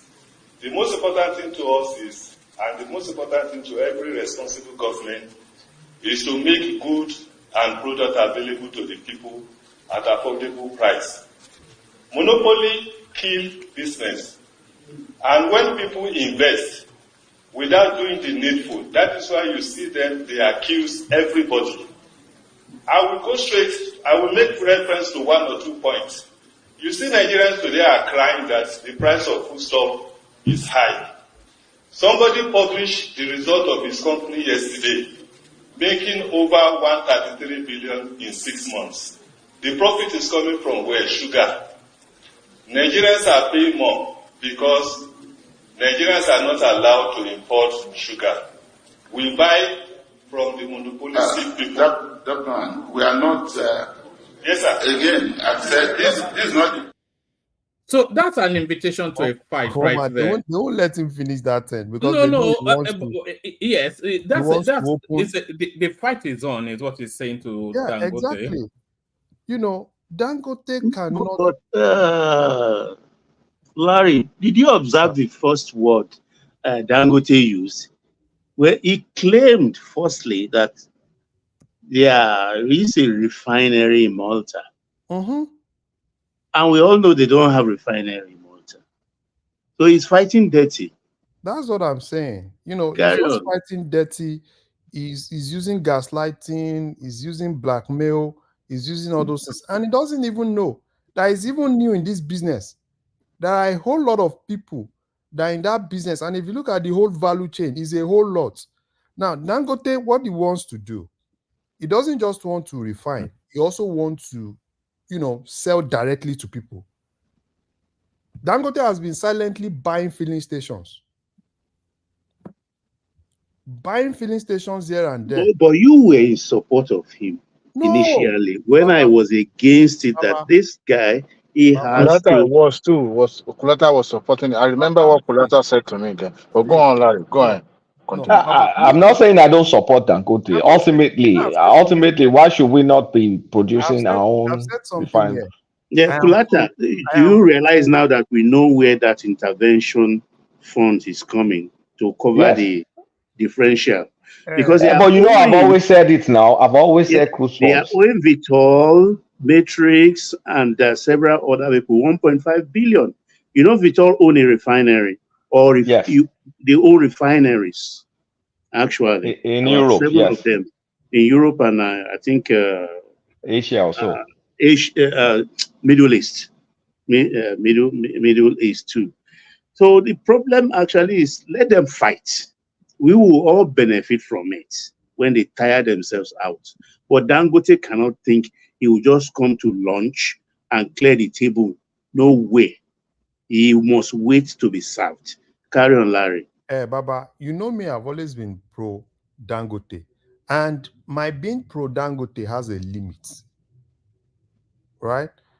Me being pro Dangote, right, is just for the federal government to also come out and do the needful. And I've said the needful they've done. They've done one or two needful that it's so obvious. And that's why every time I'm always more like, Oga Dangote, you said, August, I beg, bring this thing. Sit down with these guys and let them have good conversations. Because as far as I'm concerned, right, the only thing that will definitely benefit people is what I'm really interested in. Dangote is a businessman. Every businessman is crude. You do all sorts of deals to ensure that you actually make, to make profit. I don't expect Dangote to do charity. You understand what I'm saying? But what I don't like is Dangote wanting to take over the whole value chain. This not be sugar. Go tell him. You understand? So him wanting to take the whole value chain is what I don't like. Oga, refine this thing, sell. But when you want to start, you want to take everybody out of market. You want to you want to take the other small guys that have filling station. You want to take them out of the market now, so that you will now be Dangote versus NNPC stations. No, that is bad business. And that is why the marketers are now deliberately pushing back. Because number one, Dangote also needs to understand that federal government cannot even compel the marketers to buy from him if he's not giving them price that they want. Look at what happened last week. The marketers were saying, okay, fine, they're expecting Dangote, to be within the range of 600, and this. He immediately came out. He doesn't have any deal, any business, any deal with them. And these are people that can actually help you to succeed. Because Dangote today, if they don't support him, if he's not really having it good with those guys, I'm telling you, that refinery will not succeed. No, he can succeed easily if he has his own money. No, nothing Baba, stops him from buying crude oil from anywhere in the world. Does he have that money? We all know now. He should go source for the money. Even if he has the money, they can use regulations to stifle him. No, it's in free trade zone, so it's limited there. No, Baba, wait. As much as a free trade zone, Dangote cannot export anything without the approval of NNPC. And it still has to go through all the custom systems as well. For him to export, NNPC has to give custom validation before Dangote is able to even export. It's not that because he's on free trade zone, he can just export as he likes. No, it doesn't work like that. No ship leaves Nigeria except custom validate it. And where does the validation comes from? They have to get the validation from NNPC. So it needs to work with these guys. These guys are stakeholders in that industry, not just government, the marketers, the depot guys, the everything, because Dangote, he can't take over everything now. He's my guy. He's my person. I like him. You understand? Because I like him because I think, based on my own thinking, right, that if he sits down right with those other guys, then Nigerians will benefit from that refinery. But now he's fighting everybody. He doesn't want to hear any small thing. Imagine the disgrace that he put himself. You sent somebody from your company to go to represent your company in the National Assembly. That person said something. Immediately, the second day, you disown the person. So who does that?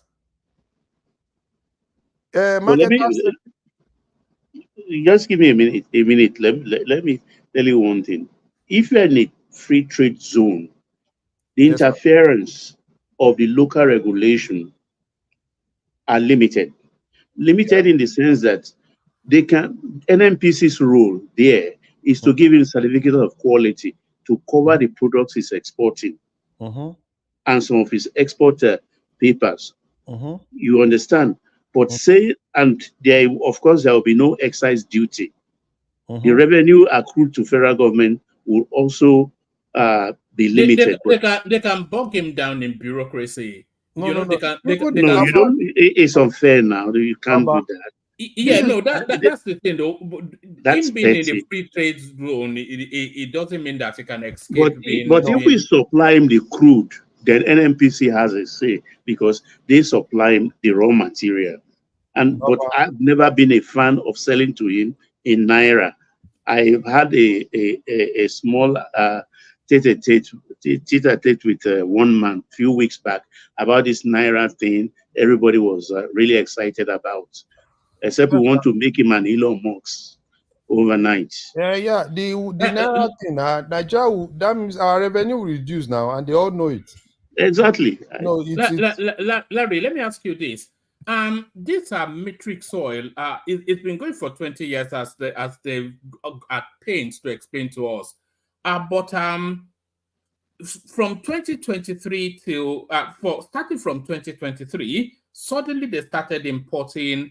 The importation from Malta was around about not up to $20 million. I don't think historically it was even zero for most times. But from 2023. It was going up to like about $2.8 billion.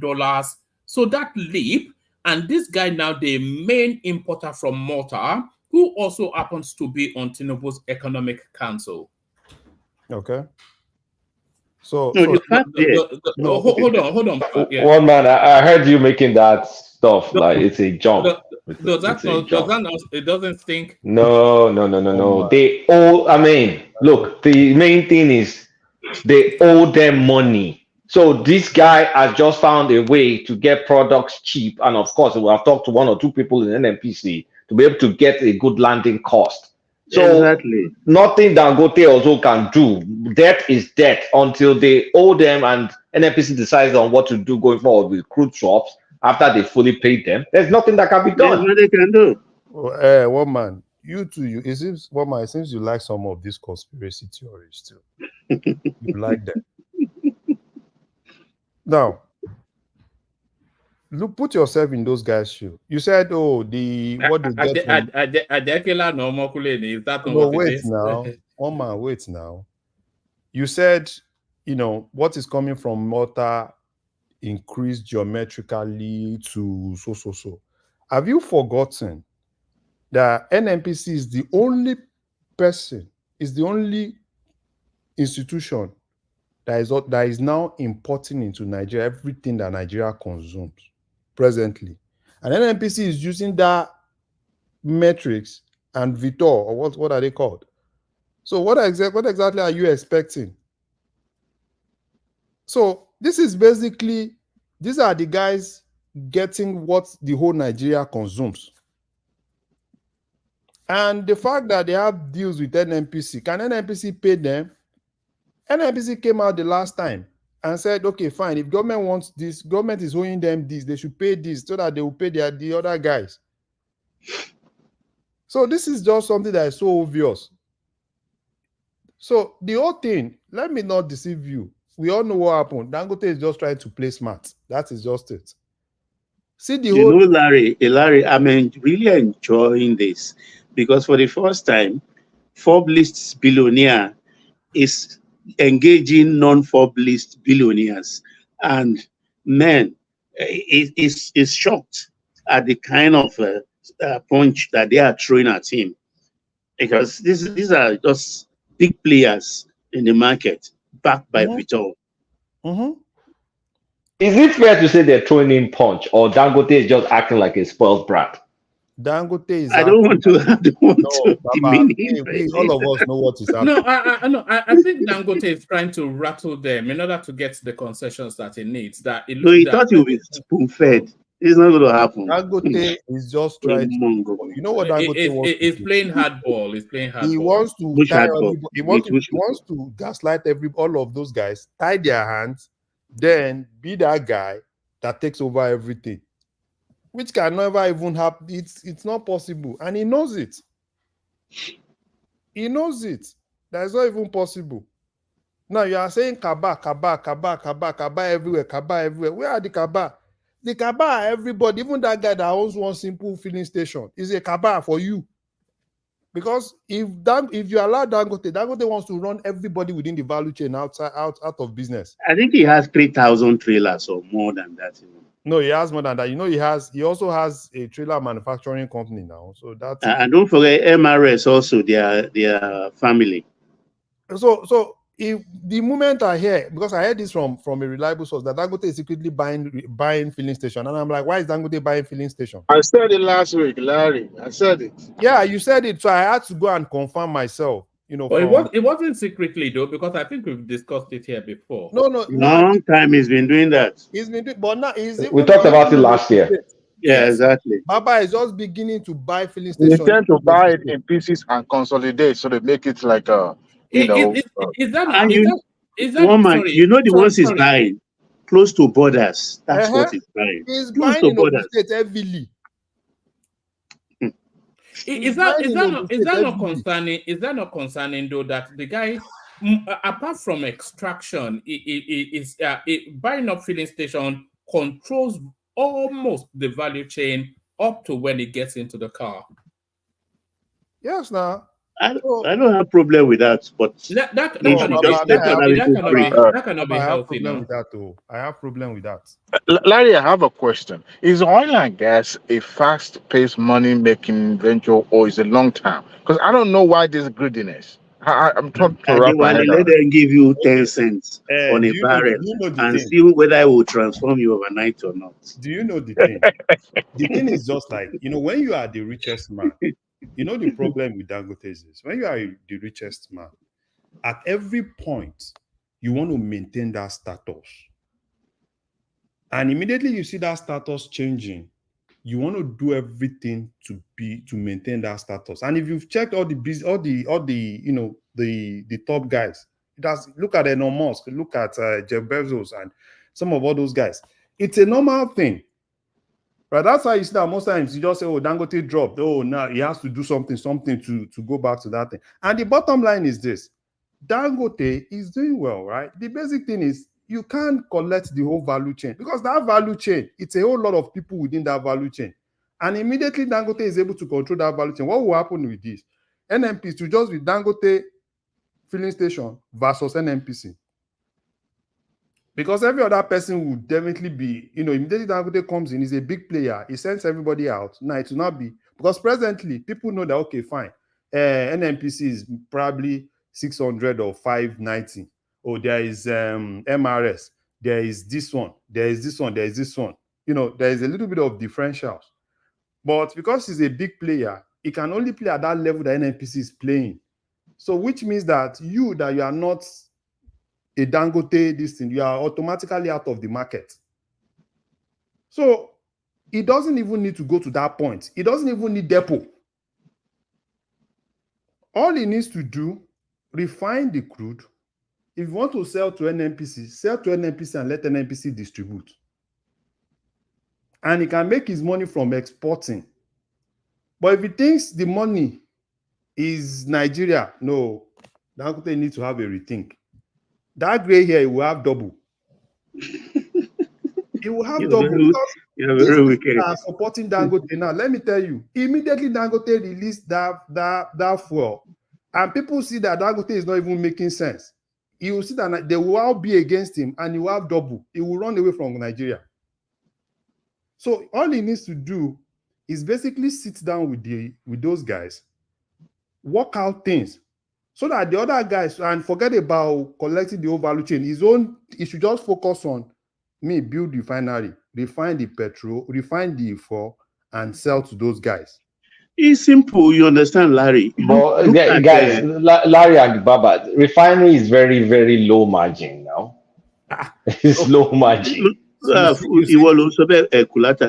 let's take for instance, when this Amazon and all the rest are coming on stream and putting out US Post out of business, they all sat down, and US Post is very, very big, and they've been in this service before.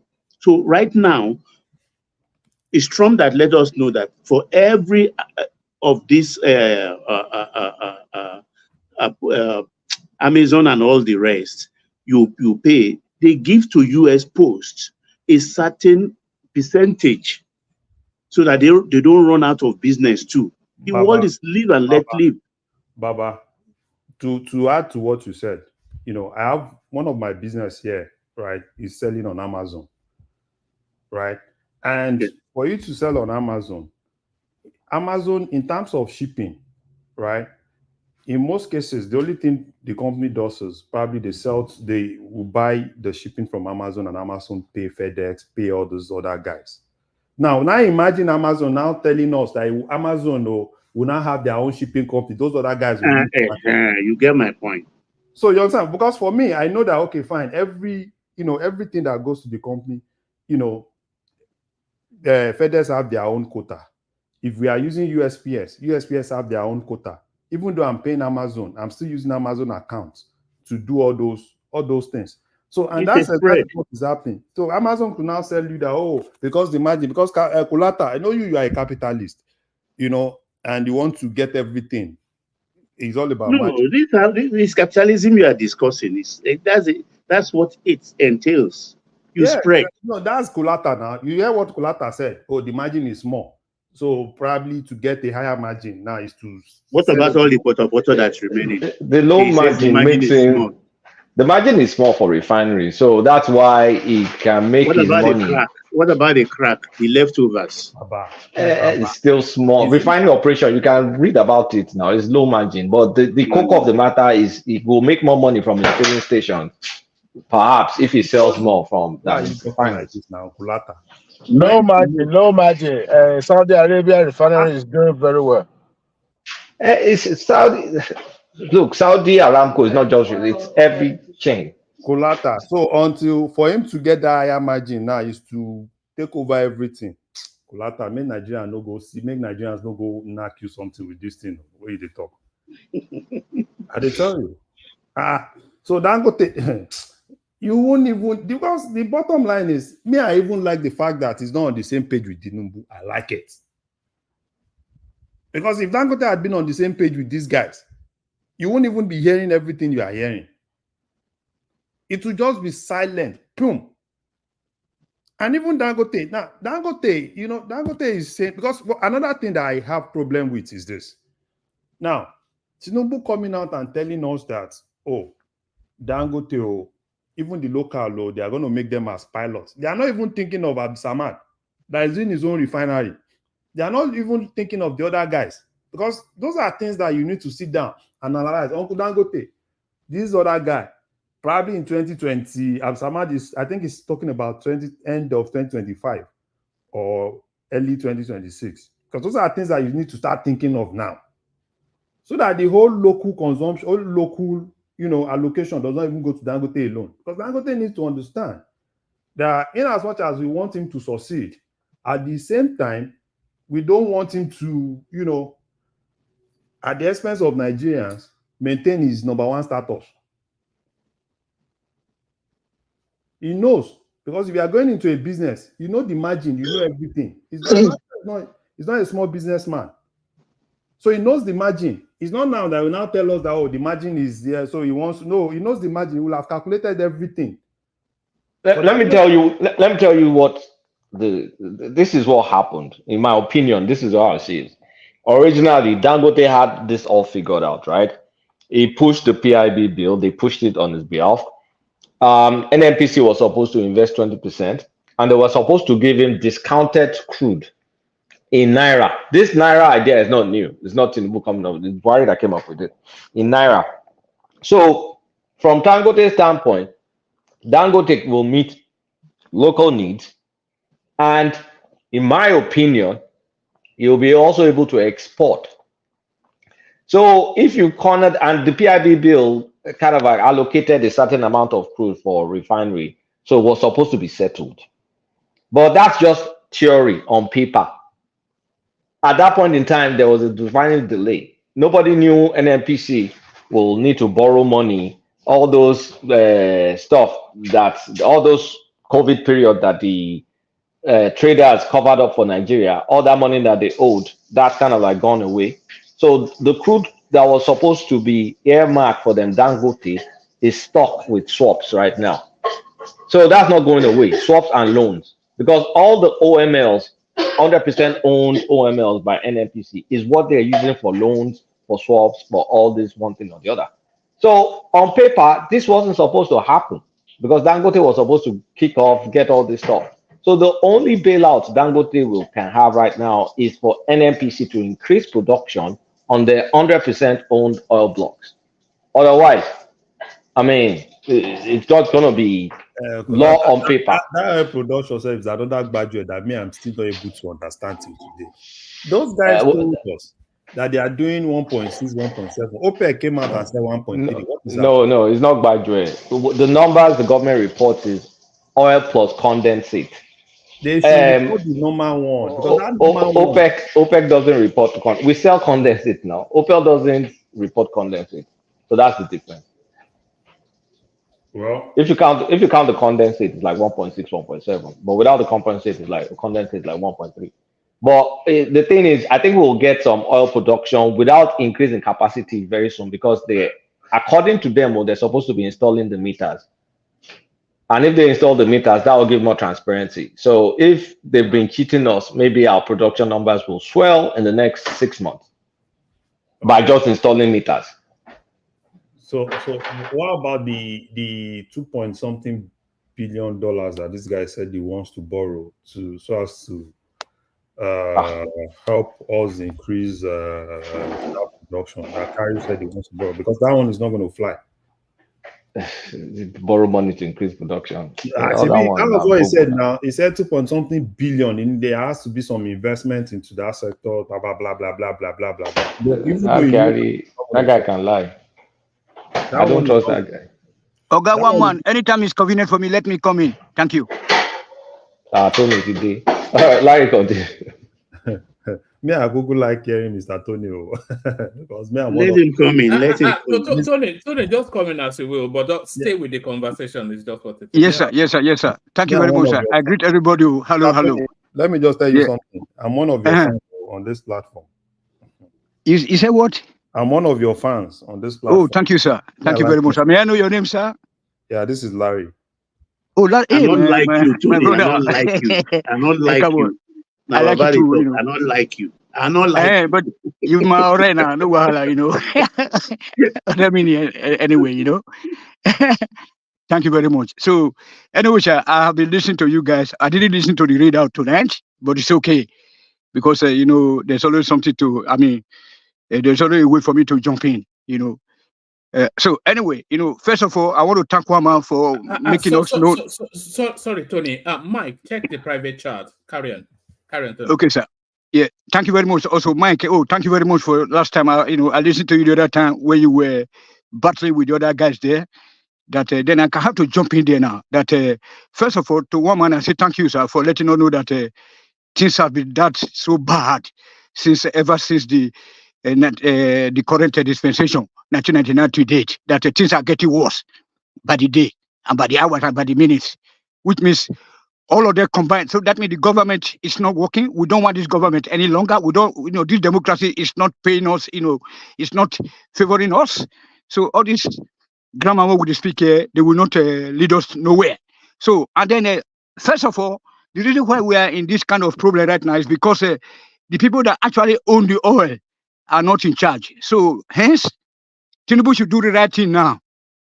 He said that he stepped on toes, according to Mike, the other times a few days back when I was listening back, that he should step on the toes or he should get out of that office.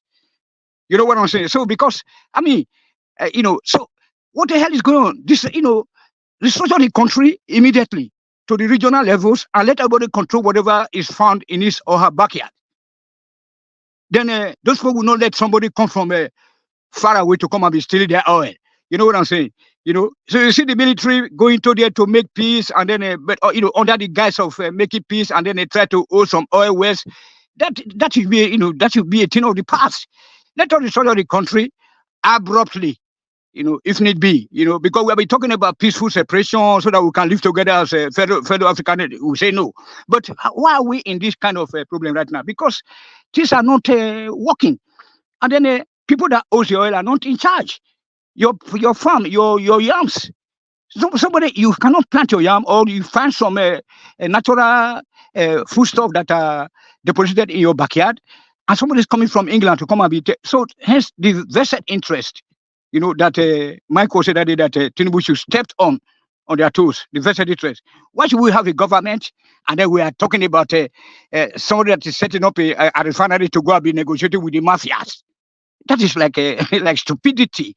And this is taking long discussions, people talking grammar, debating, using this and that. This is crazy. What do we do now? We don't know. Let us decentralize, form a country, forget about the constitution, because those people that are in the Senate or whatever, they are the one beneficiary, so they are the beneficiaries. They can never adjust the constitution. They can never do anything. So it's abrupt end to the system of this country called Niger area. Right on, sir. Thank you. Tony. Yeah, why you laughing? You don't land your home. I don't know you are there. I didn't even know you were there. You'll be so quiet. That's why me I like him more. You would just everybody they talk. Tony, they try you just talking home as you see him. And they talk truth. Now truth is talk now. But let me say this. You see, the problem between NNPC and Dangote will not end soon, and to me, it might get worse. And the reason why I say it might get worse is because we have NNPC, who is the regulatory body, at the same time a player in that sector. It cannot work like that because they are paranoid already. They are scared to death that. Sorry, Ajanle Koko. Mike, check the private chat. Yeah. So they're scared that if Dangote should succeed, Dangote will wipe them out. It will render them useless. So, and they want to continue to be the leading player in that sector. So, you cannot be the referee and at the same time the player, and at the same time the football body. How who is going to compete with you? So they don't want competition. They know that Dangote has already put in place a structure that will render them very useless. And they don't want that to happen. So that is why they are trying to give all this problem to Dangote. They want to destroy that guy business. And they are succeeding. They are succeeded in,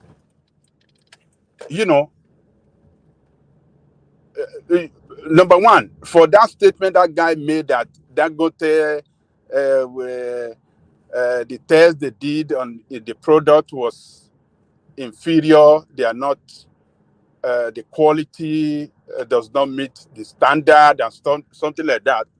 Number one, they're trying to destroy his image, and they're trying to scare investors away from Dangote.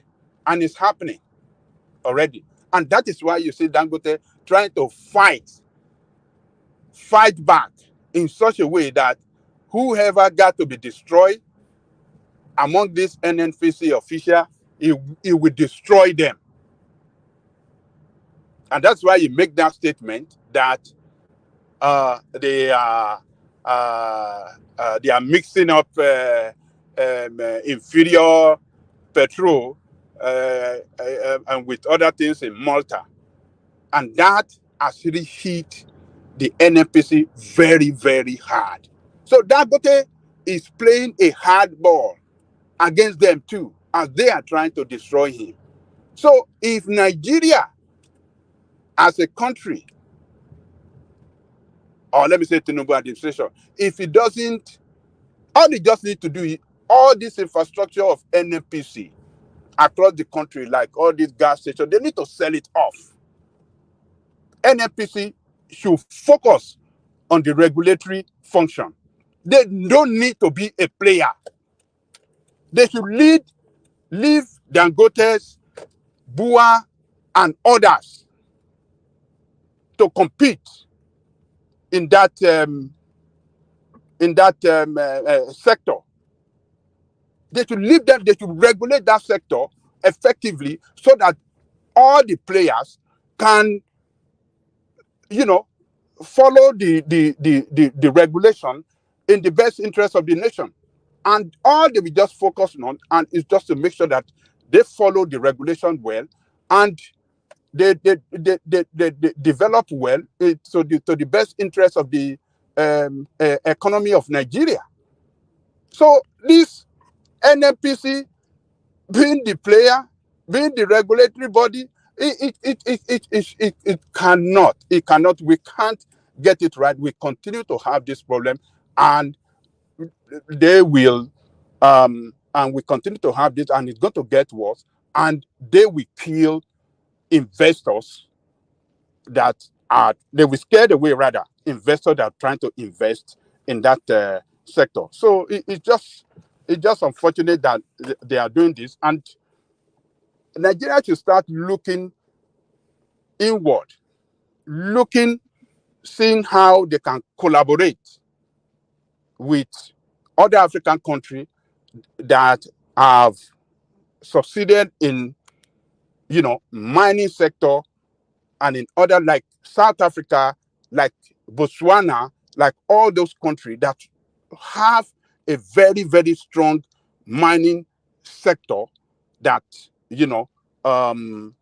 run their economy, that generate that hard money, that run their economy effectively. They should look into those countries and see how they can collaborate, see how they can woo their investors to Nigeria to come and invest in our mining sector instead of looking up to China and all these countries that they want to one way or the other hold us back, tie our hand behind, and stuff like that. And they should develop a very strong, sound policy on how they can develop our mining sector as well. That is the way forward. So NNPC, they should get out from this sector. They shouldn't be a player.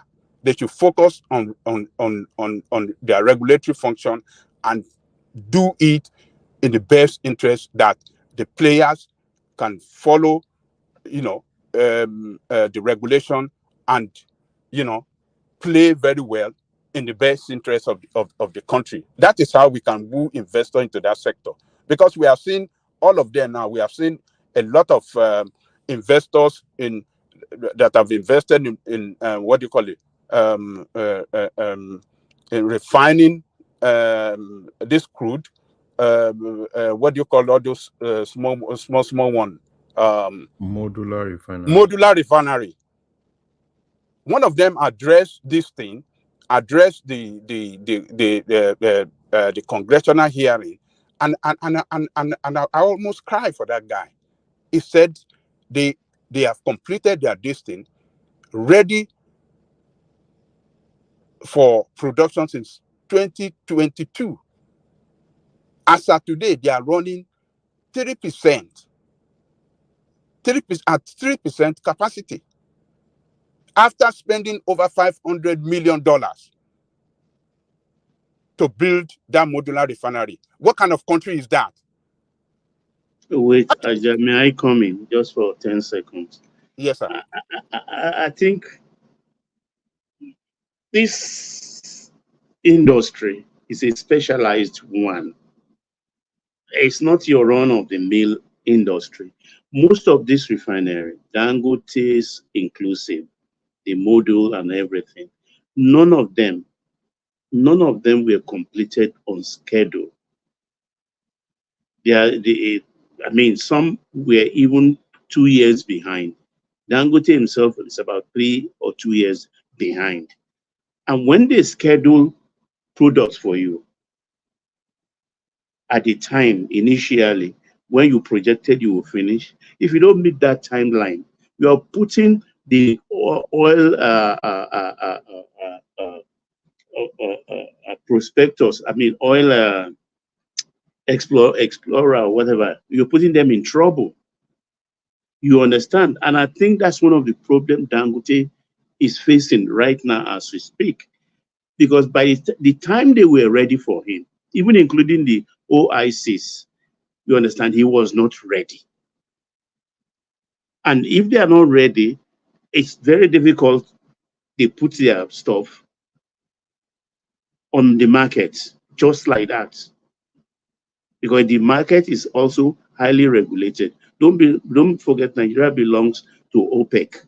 And every day, I think there are 88 million barrels, out of which OPEC group have about, I think, 32 or 33 million barrels of it. So you either sell, if their product is not going to a Dangote refinery as when they are not ready, then you have to do a spot sale and stuff like that. So there are a lot of intricacies involved in all of this. So it's not a blame for one party or the other. They are all to be blamed one way or the other in this. And Dangote's business is different. The oil miner, his business is different. So it becomes a music or a group of musicians meeting group of dancers. So if they can blend together, they will have a very good party. So there is this functionality right now amongst them. So they have to sit down on a table and sort themselves out, not washing their dirty linen in the public and making those of us that, or the generality of the citizens that don't even understand jack about the industry, are chipping in one or two things that's already raising dust in the country. So this is my own take. Yeah, Jack. But but look, the way NNPC is playing the dirty game, the way they have, particularly the those one that they call regulatory something. I mean, for making that public announcement that Dangote is not, after carrying out tests of his petrol, or maybe this way, say it doesn't meet that quality standards that they expected. So that is not a good statement that should be made publicly. It's not good. It's an attempt to kill that company, to scare investors away, because no investor will want to hear that with all this gigantic facility, you are not you cannot even produce something quality. So who want to? Who, if the regulatory That body in was your in bad country, taste anyway. I agree. That was in bad taste. so if a regulatory body in your country is saying that, oh, this guy is a bad business, this guy cannot produce good quality product, people will run away. Investors will run away, and investors are not investing now there. That is why that guy is cash strapped.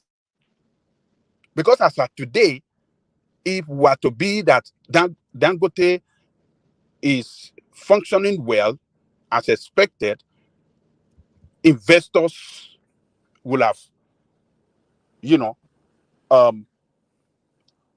investors will have invested heavily there now. Ajale Koko, who told you investors will Exactly. not invest? Hold Investors on. are looking for leverage. What do you say? I said, who told you investors are not going to invest? They are not looking to buy at the right Are time. they investing there now? Are they investing on Dangote's refinery? Why is it cash strapped? People will tell you Total Energy and things like that, but that is all rubbish. Because Total Energy is not I've got coming. a question for Baba. I've got a question for Baba. Wait, Please. Tony, Tony, hold your question. I just want to maintain this conversation a little bit.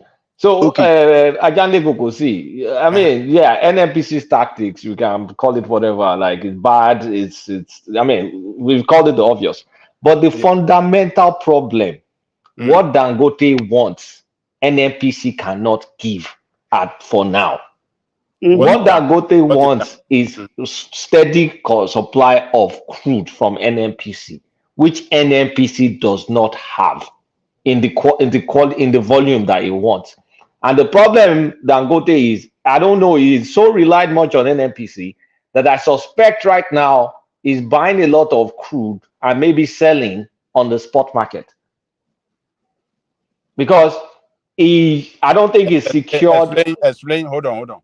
You say he's buying a lot of crude. I think he's buying a lot of crude because the purchase of crude, the purchase of crude is based on long-term contracts, right? It's not. It's based on long-term contracts. But refining capacity, if you don't get sufficient crude, you can now go and buy what's at the spot market, meaning the way you buy tomato. You can go and buy crude now because pay more the for way that. And he has to pay for that. And he has to pay. Well, he has to pay whatever the prevailing rate is. If you have a contract, cash and carry. If you have a contract, you will have negotiated whatever price that will edge your bets for the long term.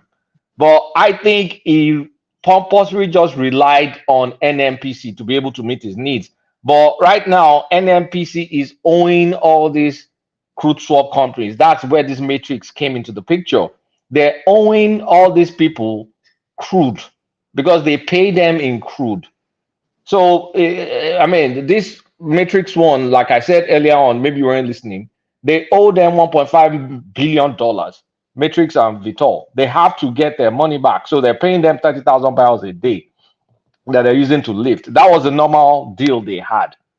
So not until those guys get their money, they're not going to release that crude because it's contract. I mean, any check, so if the only thing that will save Dangote, because Dangote is just saying, okay, the petroleum bill says XYZ, so you have to give me XYZ. But sorry, there's existing contracts that we have to meet and obligations and basic. We can't just break it because Dangote says the petroleum bill says XYZ. So at this point in time, Dangote is trying to sort long-term, is trying to source for crude. Is going to Brazil, US, has been buying from US. He's trying to get long-term contracts for Angola because he simply can't rely on Nigeria. And I don't know, I've not been involved in crude, I mean, setting up refining contracts or whatever. But that may involve, I mean, a large chunk amount of credit facility that maybe if you look at his books right now, he may not be in the right position. So he needs, at some point in time, he needs to sell some equity because NNPC too, they removed their hand from the equity they were supposed to buy up to 20%. So He's already put it up for I think 12%. He said he wants to. What I'm trying to say is we can badmouth NNPC. They did bad tactics, but what Dangote wants at this point is not possible to give him what he wants because we're tied down in contracts and we're tied down in debt. There's nothing that can be done apart from drill, baby, drill. If I have to make it simple that way, we just have to drill our way out of it. Is anybody paying attention to this thing? They are trying to revive Ajaokuta. I saw that too. I saw that. This one. That's another NNPC Kulata, have you landed now so that I can pose that question? I've landed. Thank you. Sorry, Tony. I think they are trying to. I think they are trying to spruce it up to sell it. That's also, they've done it over 10 times. It didn't work. Leave these people. They should just hands off and leave that in his crap. Can I ride on now? Briefly. Yeah, right okay. on. Yeah, thank you, sir. Good evening, Baba. You just touched on exploring, that is the elephant in the room, because what the hell is going on with 200 million people population, even though that this population is not counted by us or whatever, that is based on United Nations or the Germans, British rough estimate. What the hell? Even though we are not objects that people have to call. Okay, so with the point is, so the question is this: why are we not addressing the fundamental question that that exploration?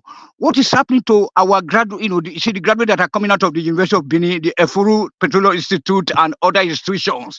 What is what is the essence of government if you are not addressing such fundamental issues like explorers, so that we can have explorers, then we will be less dependent on foreign explorers, and then every other thing will just fall in line, because you guys are just talking about supply and demand or whatever without having those explorers on ground. You know what I'm saying? This Nigerian that we're training in Nigeria are going to the United States, going to other countries to be, do the exploration for them. What the hell is going on? Okay, yes. Tony, I understand your question. Yes, this is the problem here.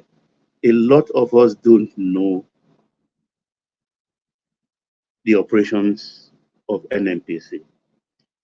Nigerian model. No, not NNPC. No. We are talking about exploration. Why can't the government set up that is where I'm going. Can you calm down, please? NNPC is leading in Africa. In all countries, they have oil.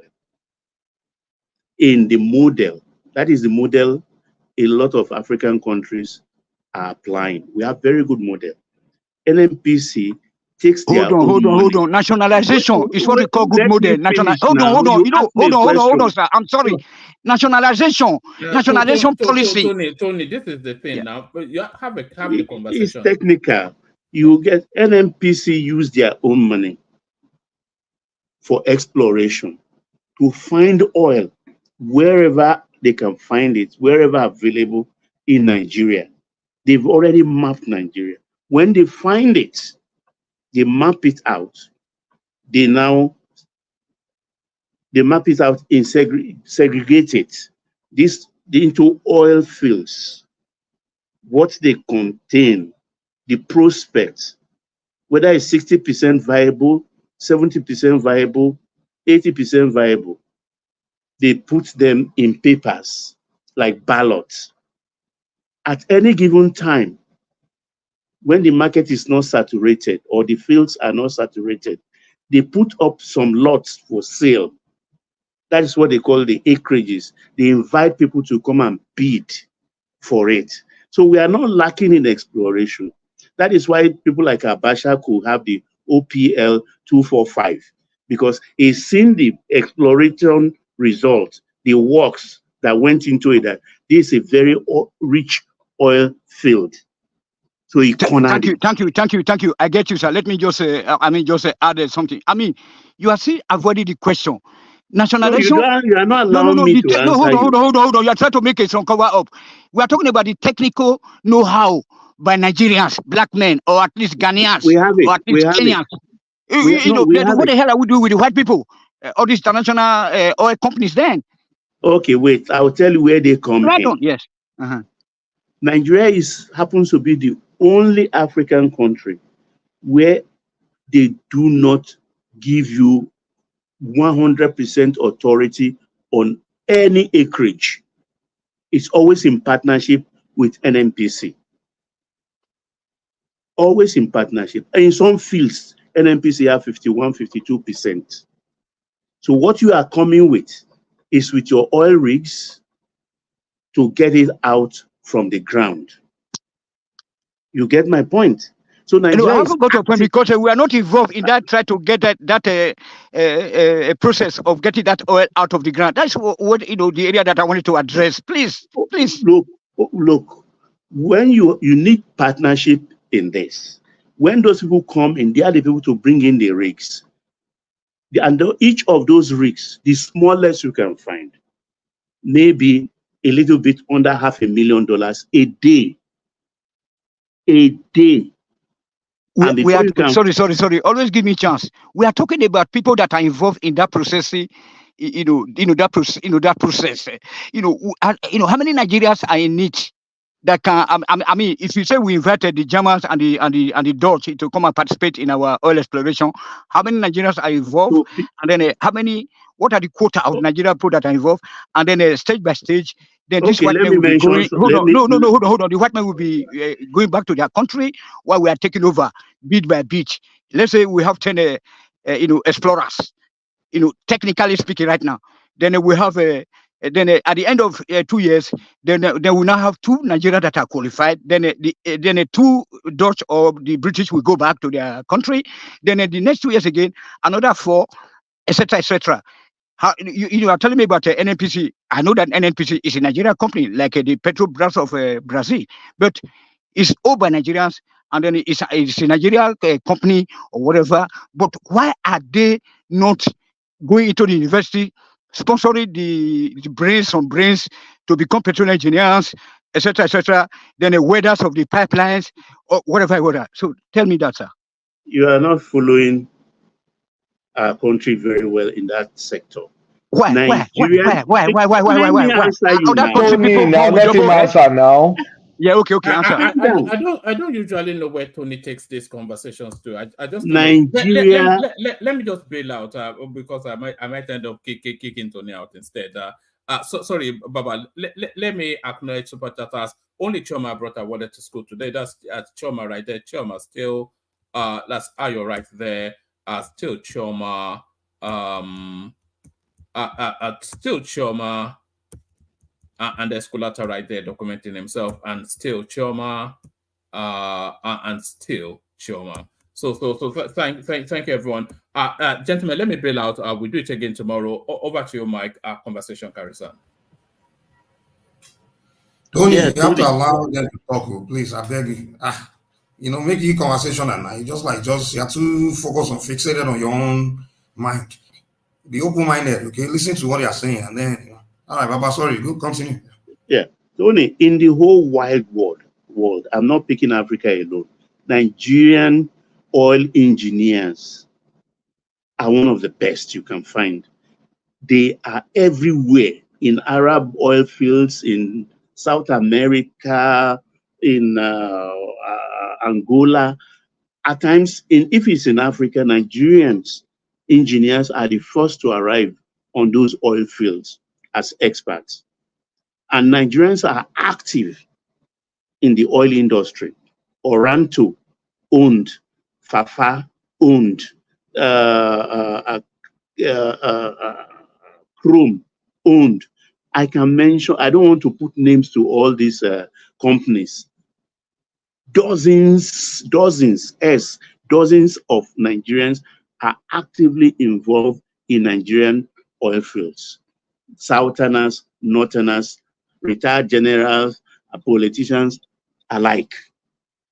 So nobody is cheating us from anything. Yeah. Can I come in again? Softly, dear. JJJ. Can I come in now? Thank you. Yeah, go ahead.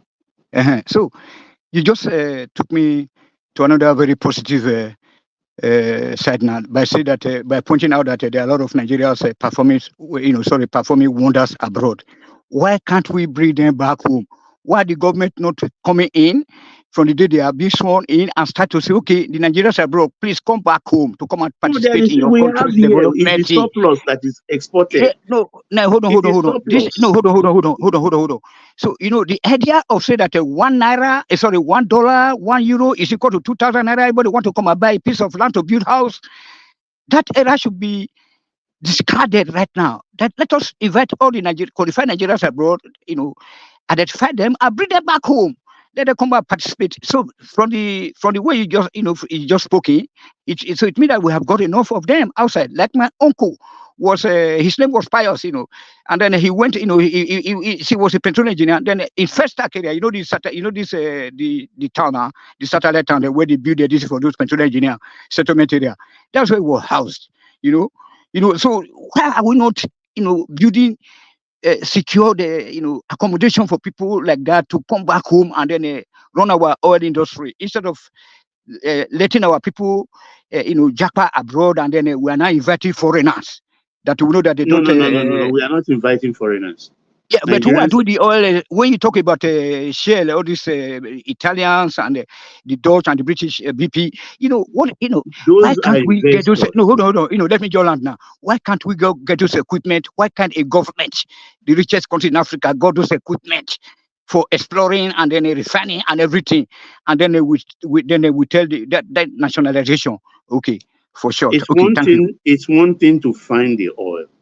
It's another thing to take it out of the ground. You need partnership. The capital layout is humongous. You can't carry the whole risk. You have to spread your risk. That's why you need the partnership of these multinationals to come join hands with you. That this is this acreage. These are the papers. You bid for it, you want it. Give us some deposit to secure it, which So is are we gonna be like non-refundable. this? Are we gonna remain like this forever? That we'll be relying on foreigners That's to. the standard all over the world. That's the No, but standard. no, we can't compare ourselves to Saudi Arabia because the Saudi Arabia don't have qualified, technicians or engineers like us. That is what is a number of universities in Nigeria and polytechnics.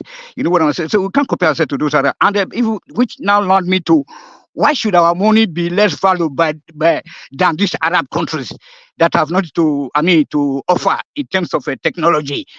Yeah, right on. Start to I'm not continue to an answer me. economist. Maybe people like Kulata, who are, they can help in this So regard. But Bulata Boo. what I know Yeah. is our population Uh, mitigates against that. 200 million or 180 million or 160 million. you should be having more, you should be having more qualified people, more brains out of this massive population, people. Then the more population, the more qualified people, more I brains that don't think we can be lack born. technocrats in any field. As far as I'm concerned, I don't My brother, think see, I'd already we lack. finished already. I don't finish. You guys are just struggling. You're just struggling. So, Mike, okay, All I'm right, man. sorry. I'm Let's not get back struggling. to because I am I'm not because I've lost struggling. me, man. Baba, who are you? Baba, Tony, let who has the floor? Baba has the floor. Abi? Yeah, I have the. Okay, Baba, please. I don't know. Ask around. Do I have the floor? I Yeah, I don't mean, know. I I don't mind the think interaction. It's like Tony just take. I don't get it, man. I don't even understand I what's don't know happening. because my No, take it was here Ajani is Koko. It was Ajani Koko that was having the floor before Baba interjected, and then Kulata okay, and correct. interjected. Yeah, it was Ajani Koko. Okay, Ja. Yeah. So I think we we have to develop a system where the NNPC itself will not participate in that, will not be a player. They should focus on regulatory function and make sure all the players, comply with the rules of the game. And that is the because as long as they remain a player and the regulators, I mean, who's going to? They won't want anybody overrun them, in the in the in the game. They want to punish whoever that want to uh, play better than them. they will find a way to destroy that person, and that is what they're trying to do to Dangote.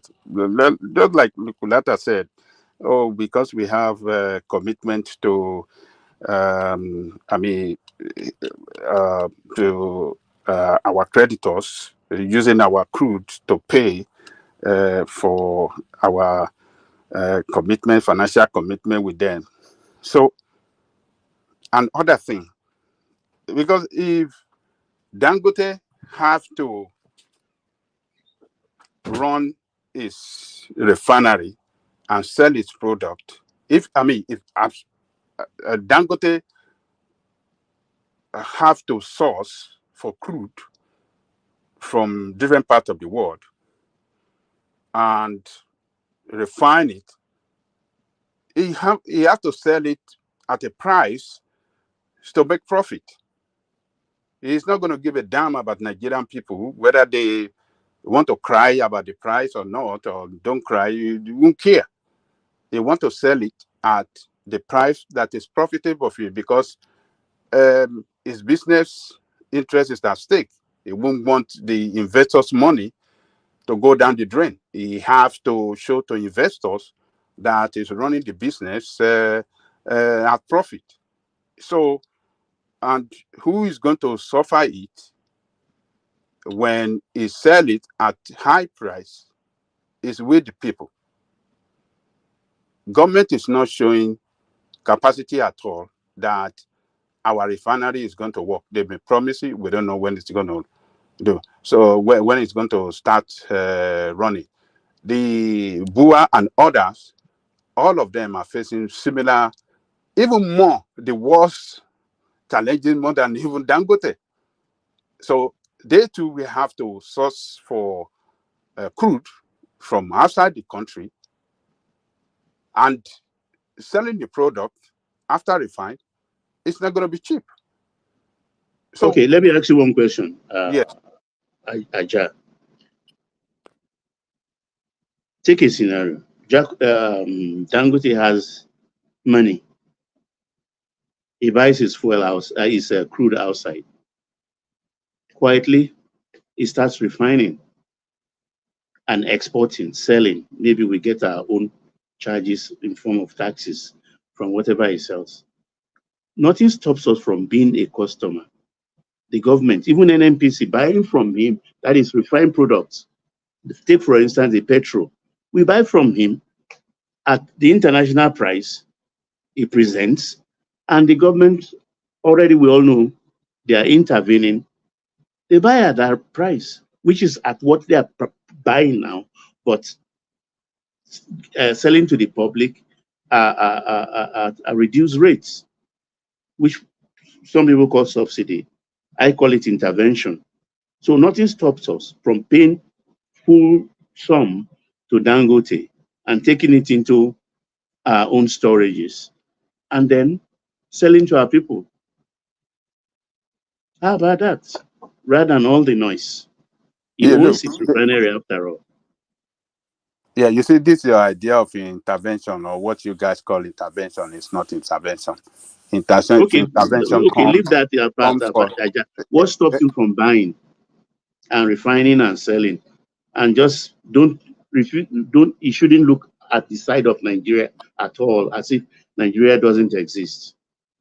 Oh yes. It's gonna, you know. But my point is this: is that buying crude outside the country, which is going to be more costlier because of the shipping, or what do you call it, cargo, freight cost. How do you call it? So it's going to be more costlier than buying it from Nigeria, and that is why you see Dangote pushing Nigeria, crying on them that, look, let us develop a capacity to produce more so that we can buy from you. And it is good for Nigerian state too. But Nigeria is not producing enough to sell to them, because even the little they are producing, they have so much that it's already been committed to for loan repayment.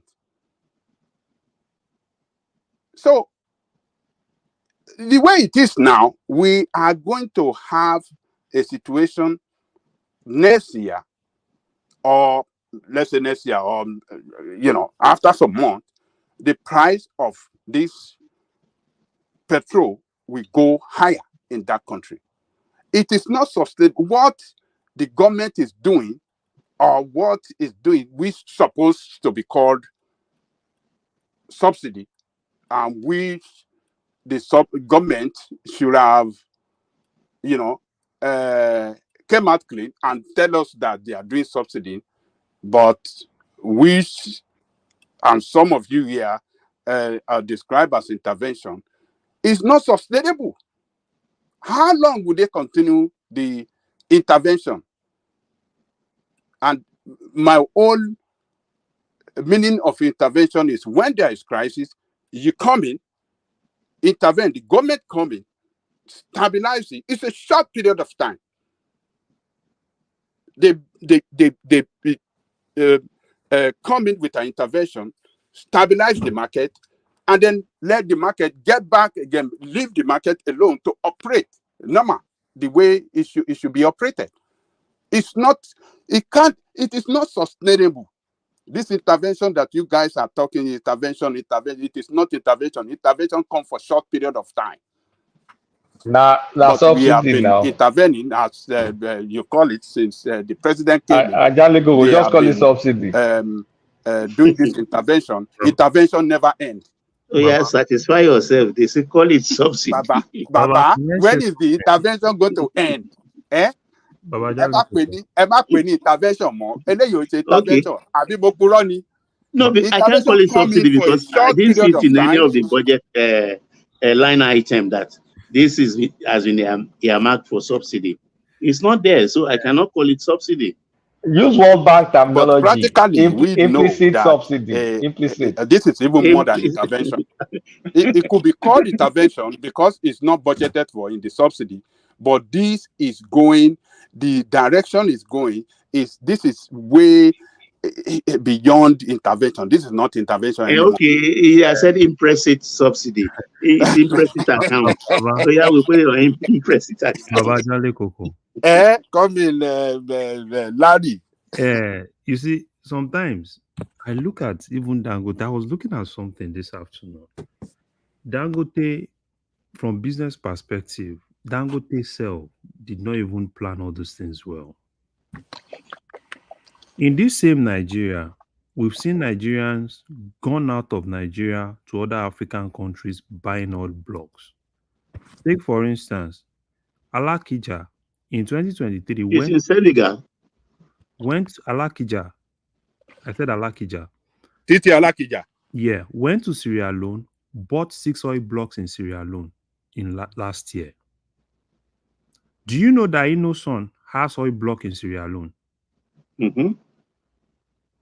So Innoson Motor. Yes. They have an oil block. They have an oil block in Sierra Leone.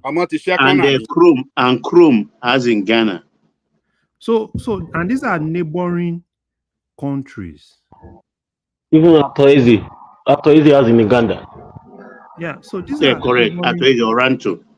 Yeah, these are neighboring countries. So Dangote himself, because if you can't afford to buy oil block in Nigeria, Larry, I know where you're going. Dangote has 2 or 4 oil blocks. I listed them before, and he's planning on producing. That's in Nigeria. He's talking about outside ones.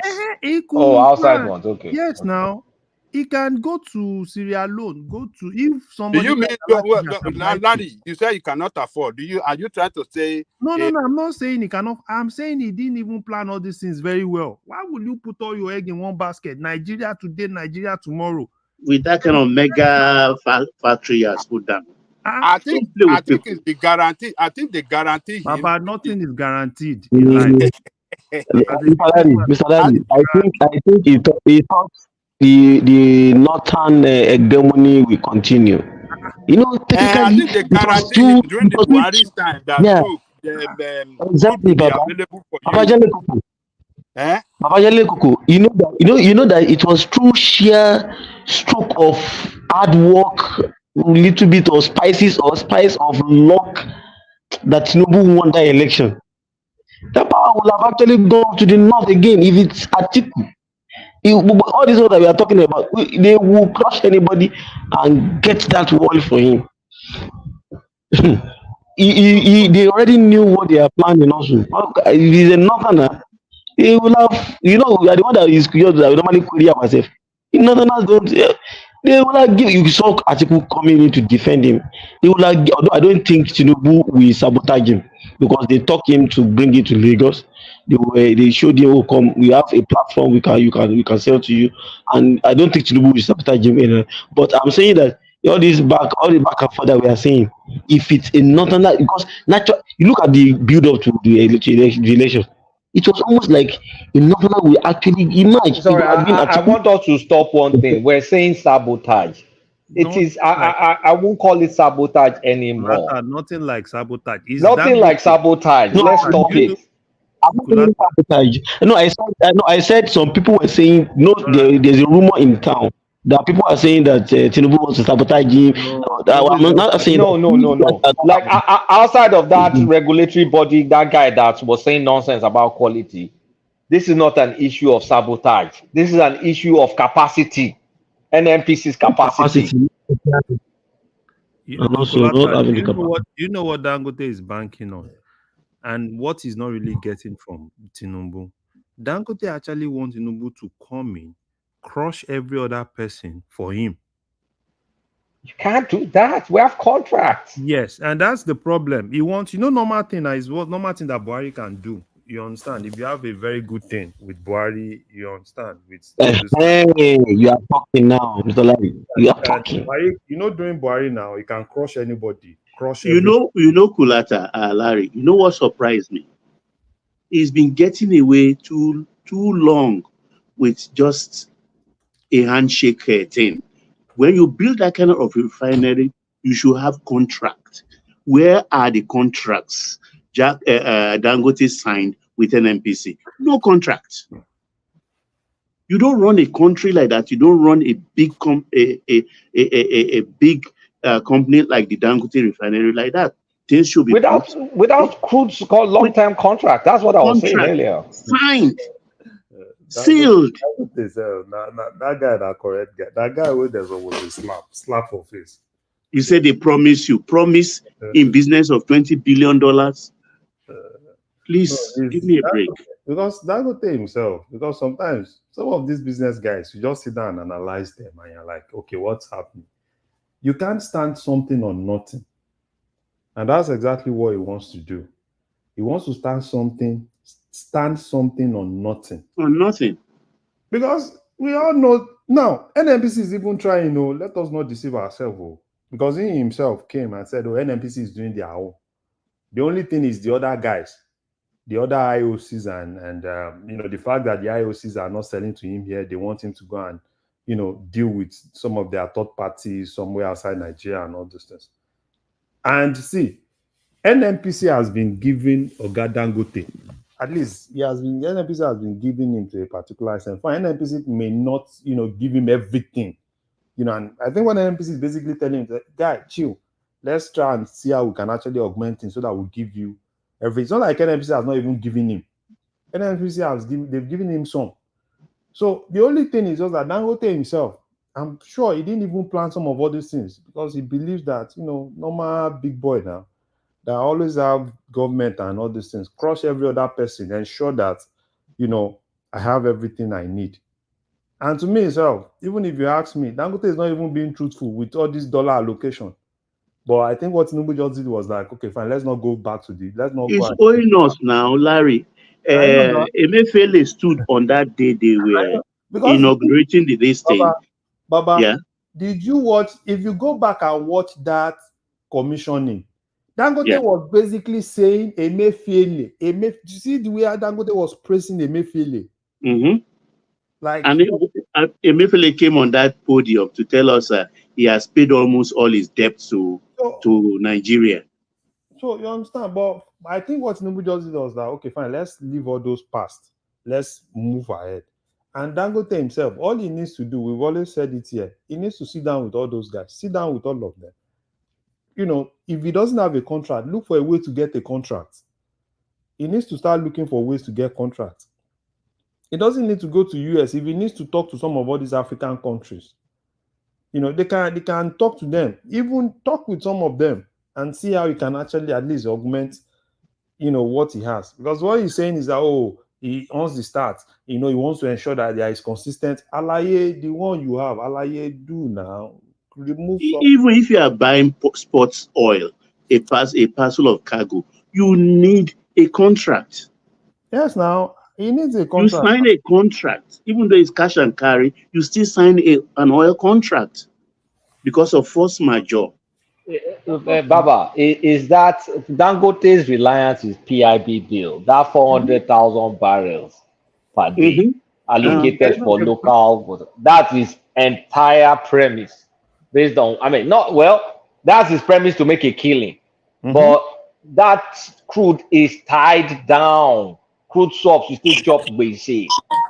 And IOC already have their own contracts. They're not going to cancel their contract for you. If you're going to make them bend their contract, then you pay that $3 premium they're asking for. It's straightforward. It's forgetting that 400 is to be spread around everybody. Allow everybody, Modu refinery and all the rest. But let us ask this question. All this while, when Dangote have not started the operation, the 450, where what have they been doing with 450?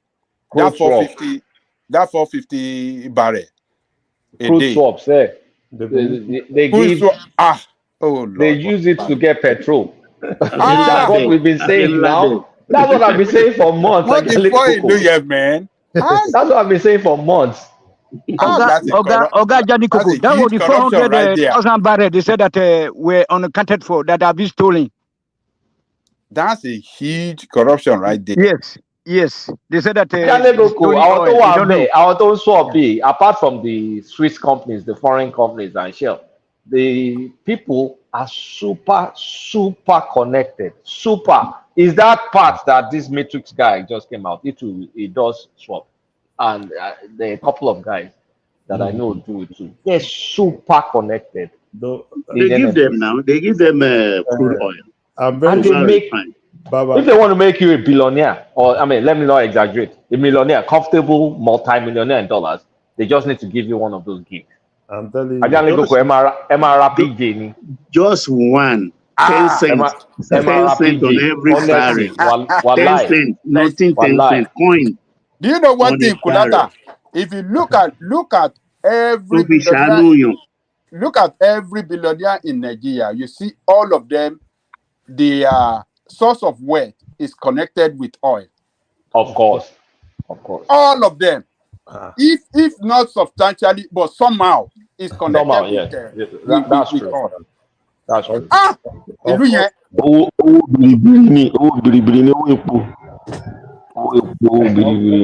very true. No, of course now. It's not biri. It's how you position yourself.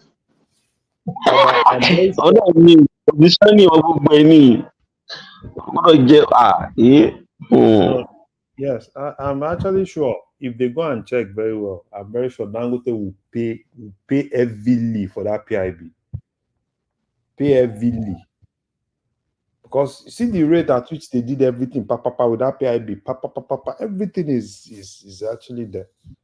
So Dangote, for me, I like him more.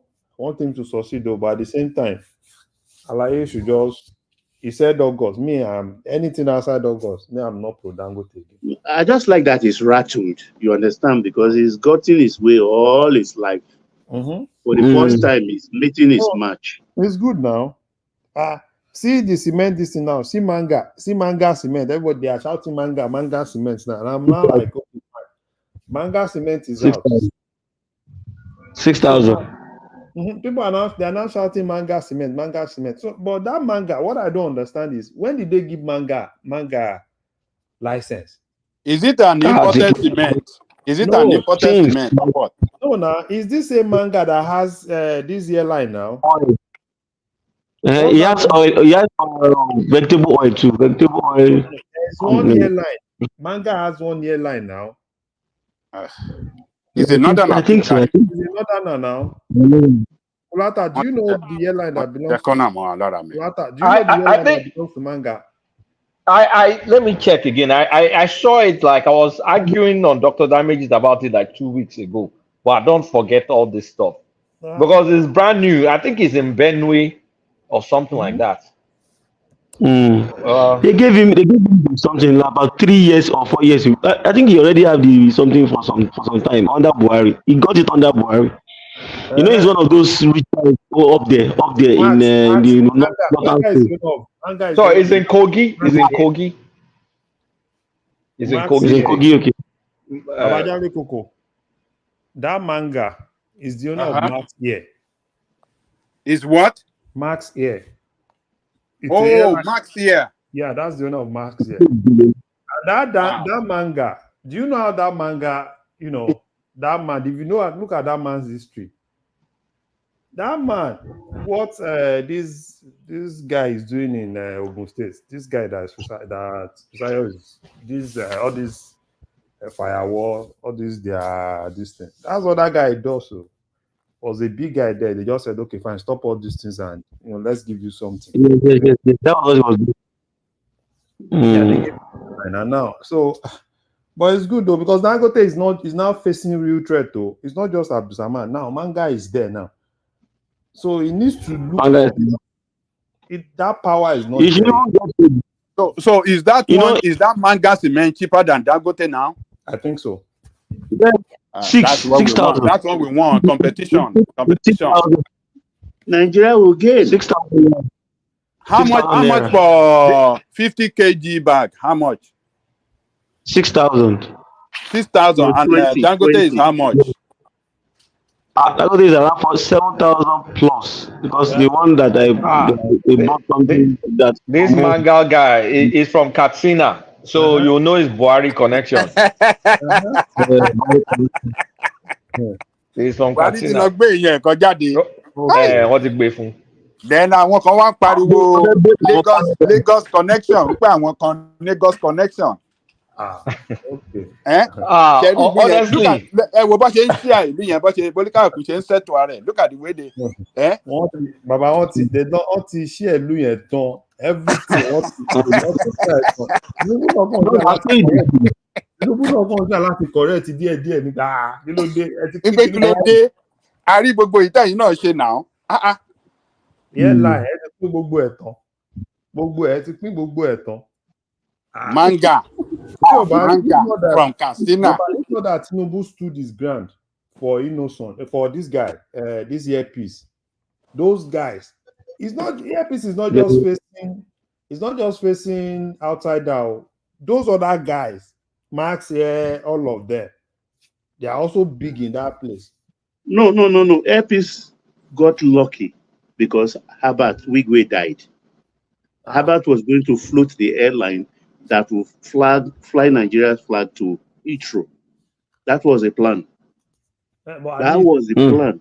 Baba, at least, if not that Tinubu stood his ground and using Keyamo, and Keyamo was able to stand his ground for earpiece, I don't even think earpiece will. No, earpiece will have gone. It will have gone now if not that Tinubu stood the ground, as you said, and Keyamo and is using Keyamo to push against those foreign cabal that is trying to run down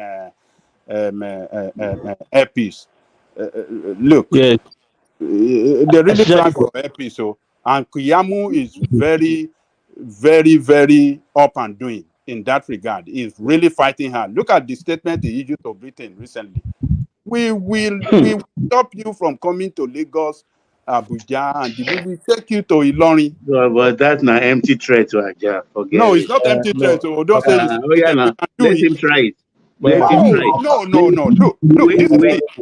Wait, Aja. Wait. Let me tell you what will happen. It is same Nigerian that will start crying if British Airways did not come. It is we that will start attacking government. Baba, is a strategy now. It's a strategy. strategy, huh? Because Nigerians don't want inconvenience at all. We don't want anything that will inconvenience us. But make we give credit. Let us give credit to Kiamu and Tinubu for that, my friend. So stop this be speculative. So let us let us talk. Let us argue on what is our ground reality. Nobody say na say for bio, na say for bio, na say for bio. Let us. Yeah, we should call spade a spade. Yeah, let us say, yeah, that was good. Was nice of Tinubu and Kiamu. Don't you see? I was trying to move the FAA back to the south. So, in other words, Tinubu and Kiamu are pro-Southerners. That's all.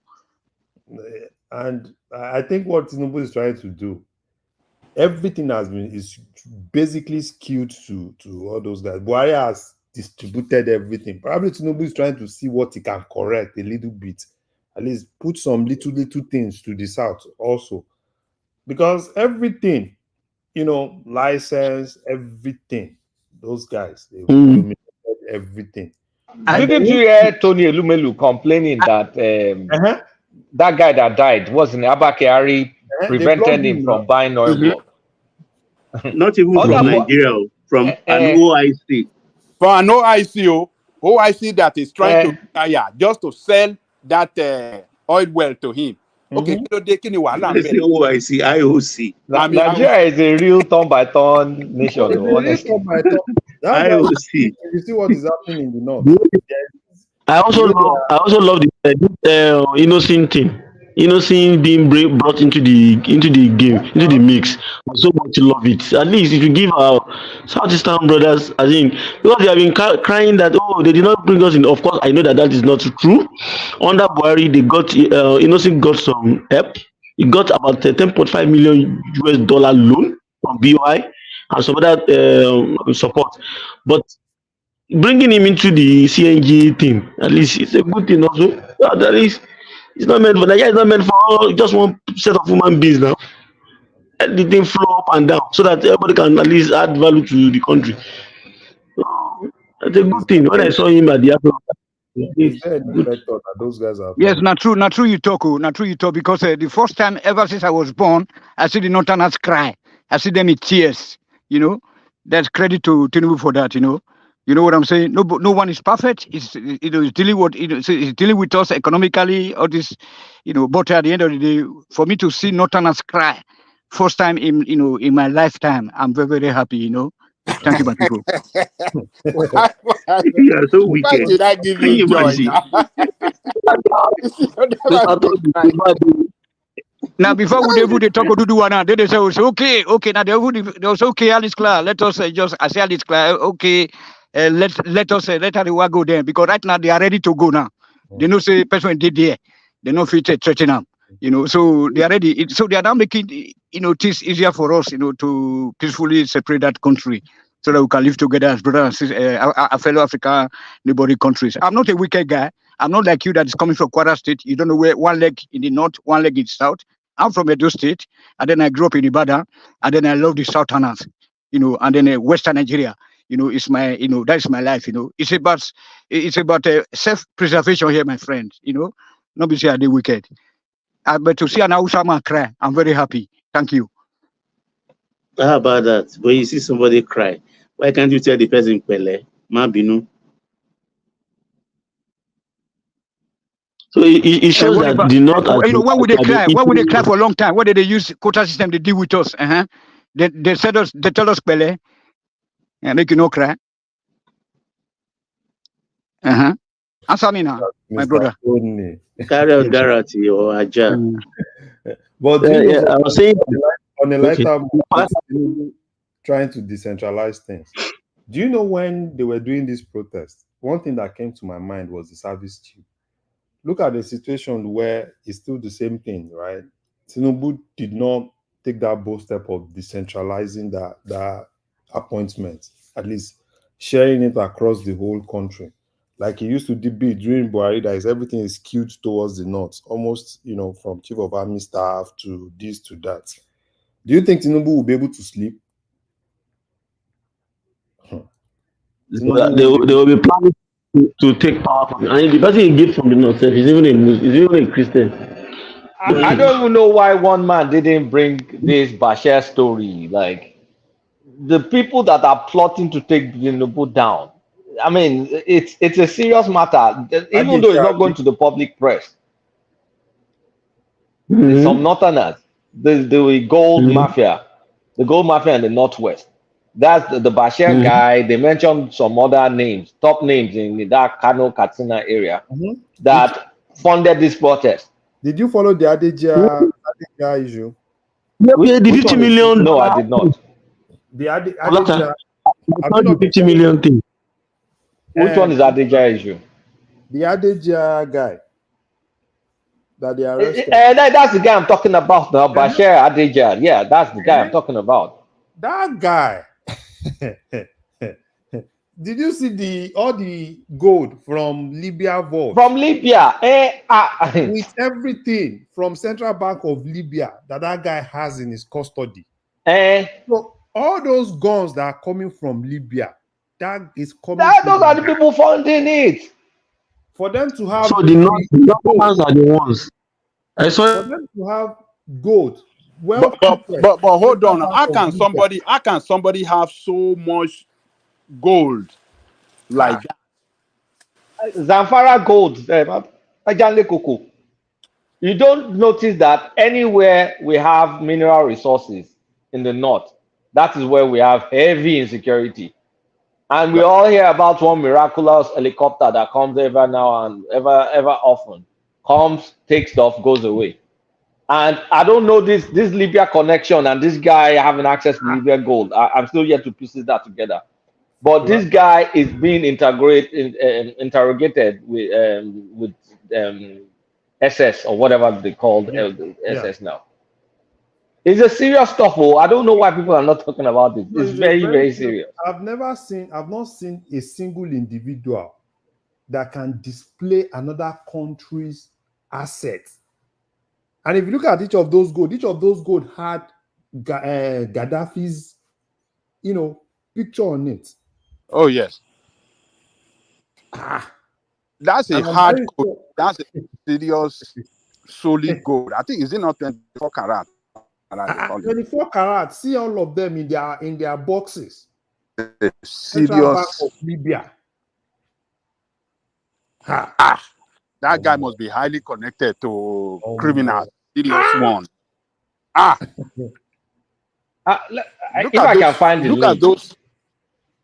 Look at the it's cases. Connected to ex-governors and co. I mean, big time politicians. He's even connected to Matawale. Of course, no. Yeah, he is connected to Matawale. He was former Matawale's aide. So I think they now had issues, right? So, and now when they now had issues, and people are saying it was even Matawale that, that actually initiated his arrest. Because I think what happened was that guy was becoming so powerful that even if they don't even pin that guy down, that guy is ready to destroy anything. And if you do see the silence from the north, immediately Arewa came out. They were saying they were using these two, what is and those are the basic real financier of all these Arewa. Because what that guy does is he tries to be in the middle. If probably Tinubu, and he was close to Tinubu. If Tinubu wants to meet the Arewa, he will be the intermediary, negotiate all those things and Arewa, Tinubu, and some of all those guys. Tinubu guy. Tinubu has touched what is touched with this guy is like the center of the northern power, the core. Things are very uncomfortably quiet. Because even newspapers have been fair to put this. Have you seen this in Punch or anything? It's just maybe small. Kasara. You know what? Politics. A day before, no, Punch had it today, but a day before. Oh, they've currently carried it. Okay. They came with a poll. Punch came with a poll that people should vote if they want to hear federal government should say something about Adeja's issue. And that Adeja, even K1, K1 sang for him now. Stand for him in that what's that his album? Adeja. Like, what's this Adeja? So the whole north, and I think Tinubu was able to nip them where it pains. Now everybody is silent in the north now because it's huge. It's huge. Because This guy funded the. I suspect that Good $37 morning. million. I want to say something, my brother. When they are silent, they are strategizing. So I strongly believe that. You see that that 30 is it $37 million or something in Bitcoin that they seized. Mm-hmm. I want to believe it belongs to this circle because they've not said the owner of that money. You see that Bitcoin? I saw it on the newspaper too.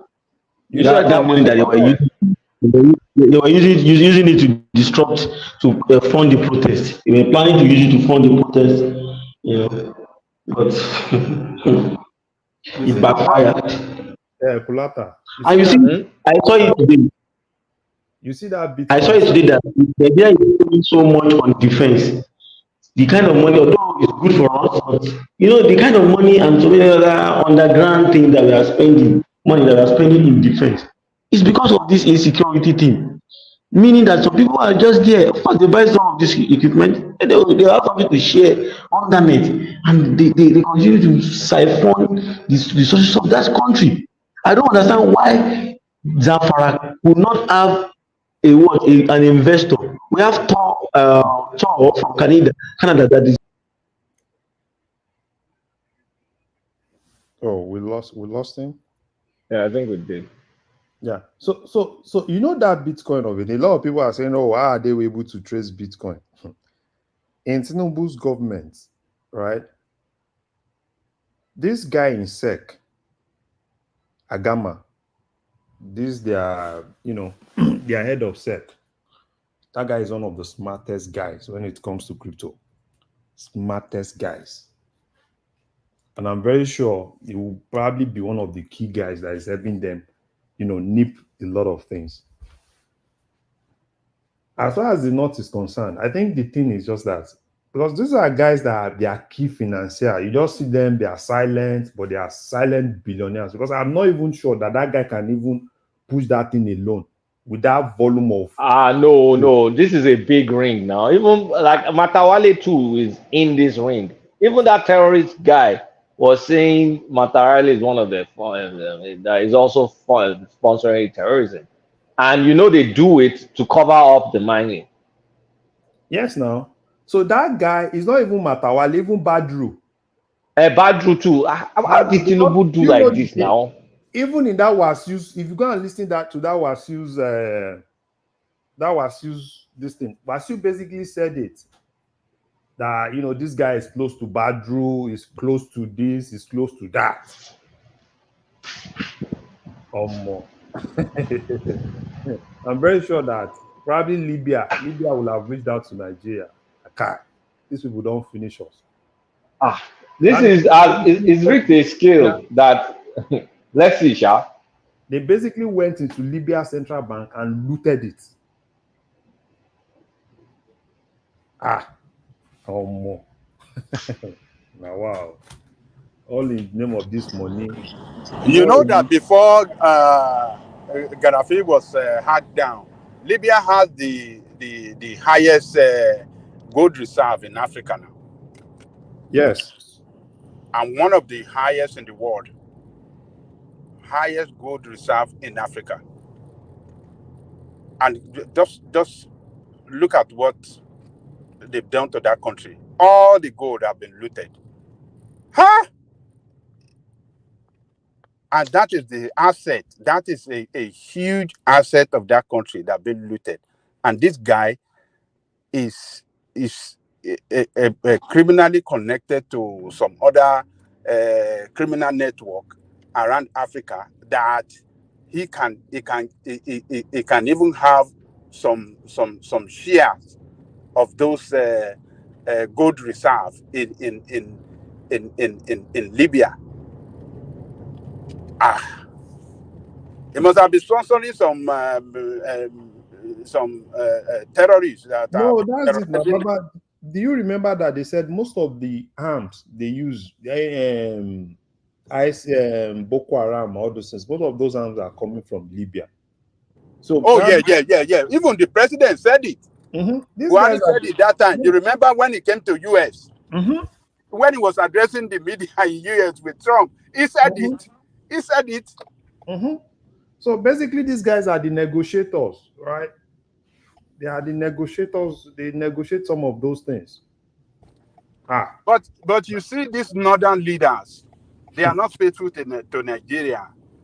They know these people that are funding this terrorism in that part of Nigeria, killing their own people, and yet they didn't expose them. They did not expose them. They are very, very, this leadership in the northern Nigeria, they are very, very bad people.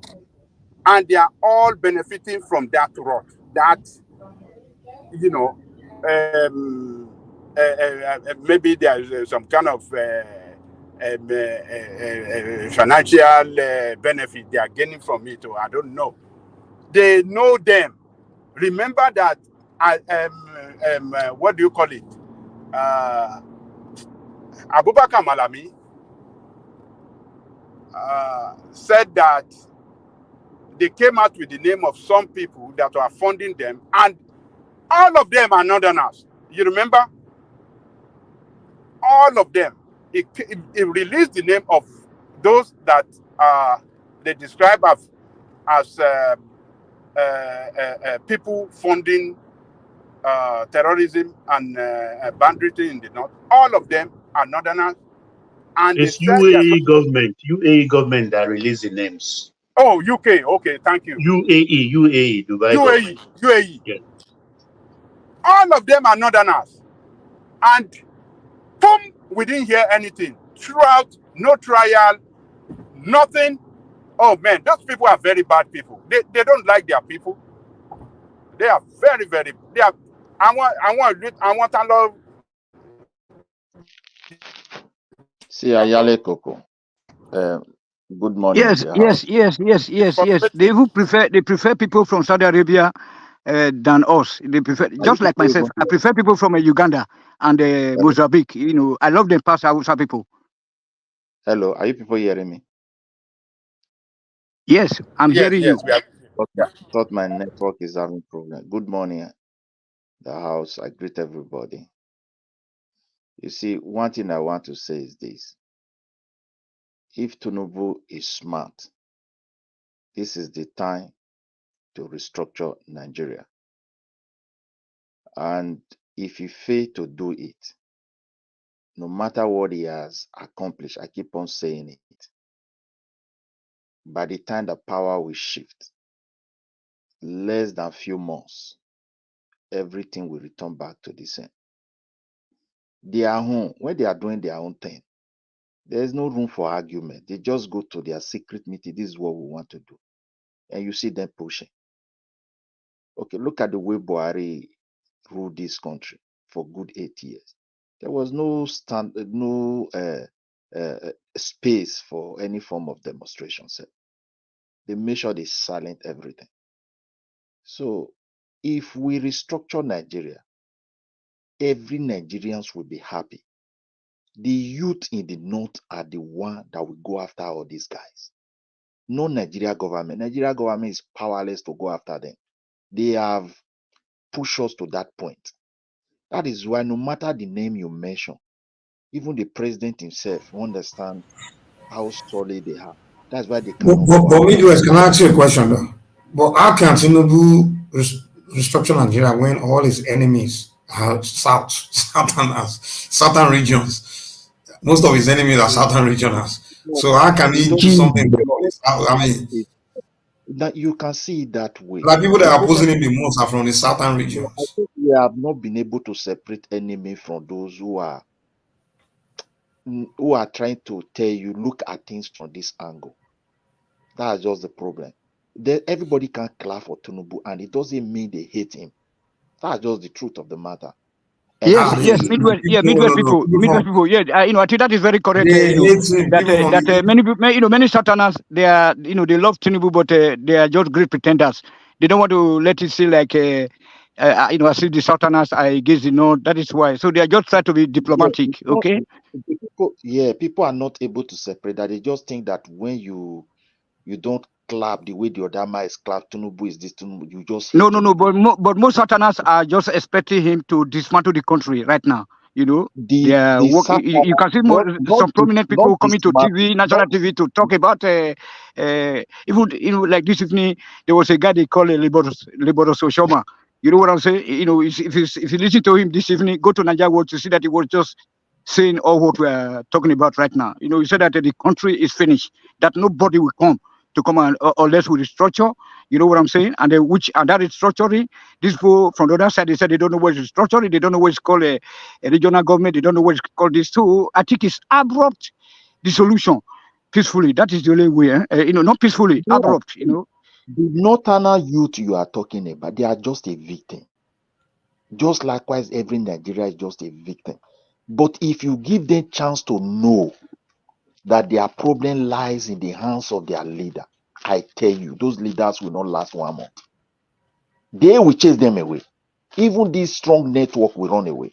But the truth of the matter is that we are looking at it is that Mr. President is the problem of everybody.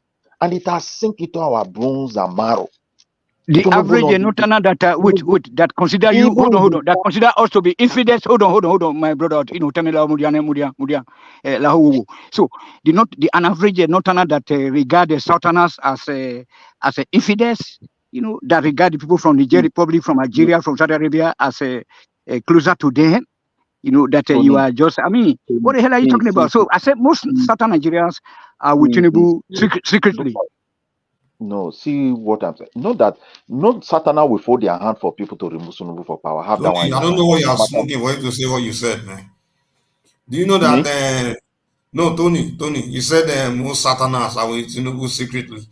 People that are coming here saying they are forming. They are meeting. Obi is already meeting with Obi and South is already meeting with Atiku, saying they will make him take over from Tinubu. Yeah, No, So no, no, no, no, no. They have this no guy is power. They have telling no you power. say they'll rather they'll One share, one share, something they joke, they bros, they hate Tinubu like Tony, anything. What are you talking about, Tony, man? let They would me rather let have me a tell you. northerner rule than a southwesterner. You think we are No, foolish? see where the problem lies. SAT is not completely united behind Tinubu, Yes. and I agree with you. But majority of people, particularly I can say the Southwest and the South, um, to say you want to remove Tinubu, they are not going to agree on that. But to say, oh, Tinubu do it good, shouting, they will do. But by the time you start trying to push, he must go. That one is going to lead to another thing. The truth of the matter is that this is the hour to restructure this country. Look, we're talking about certificate. I have people talking about license and everything. There is no due procedure for license. The license and those who issue, they are just few individuals. They are they have been given it those privileges, like they have divided the entire something among themselves. When you submit your file, it goes nowhere. My brother, we can't move forward. Now, the southern side of Nigeria is bleeding, and the greatest resources we have are diaspora. And nobody can return back into those places where everything just wuru from beginning to the end. At least people return back with the mindset of say, let me go and do something better for my people. But when they come back, there's no space. You can't have the license. The situation has been so bastardized that nothing work easily for anybody. You put that fire, the way they put the whole thing, you the owner that is looking for that something, you will not be the one to be begging who I go meet, who I go bribe, who I go give something. How can a country move forward like that? Now, this power issue we are talking about, yes, 2027 is very risky. It's going to be tense because, as I said, we Nigeria, we just believe that our problem is in the hand of Mr. President. They have synced that into our brain. As far as today, people will tie to him. Nobody want to look back again. But we understand it in terms of productivity, like agricultural produce, they have made the entire area insecure. Many people went to IDP camp. Their children are now 16, 17 years. Those children have never tasted farming. So even when you relocate them, they don't even know how to farm again. So it's a serious problem. And any president that is coming is still going to face this problem, except they restructure this country. And that's the only thing Tinubu can do that history will remember him for. I don't think anybody can solve our problem. Just being a president, you want it good. Jonathan tried it. Look at the way it ended. And Tinubu is also working on that part.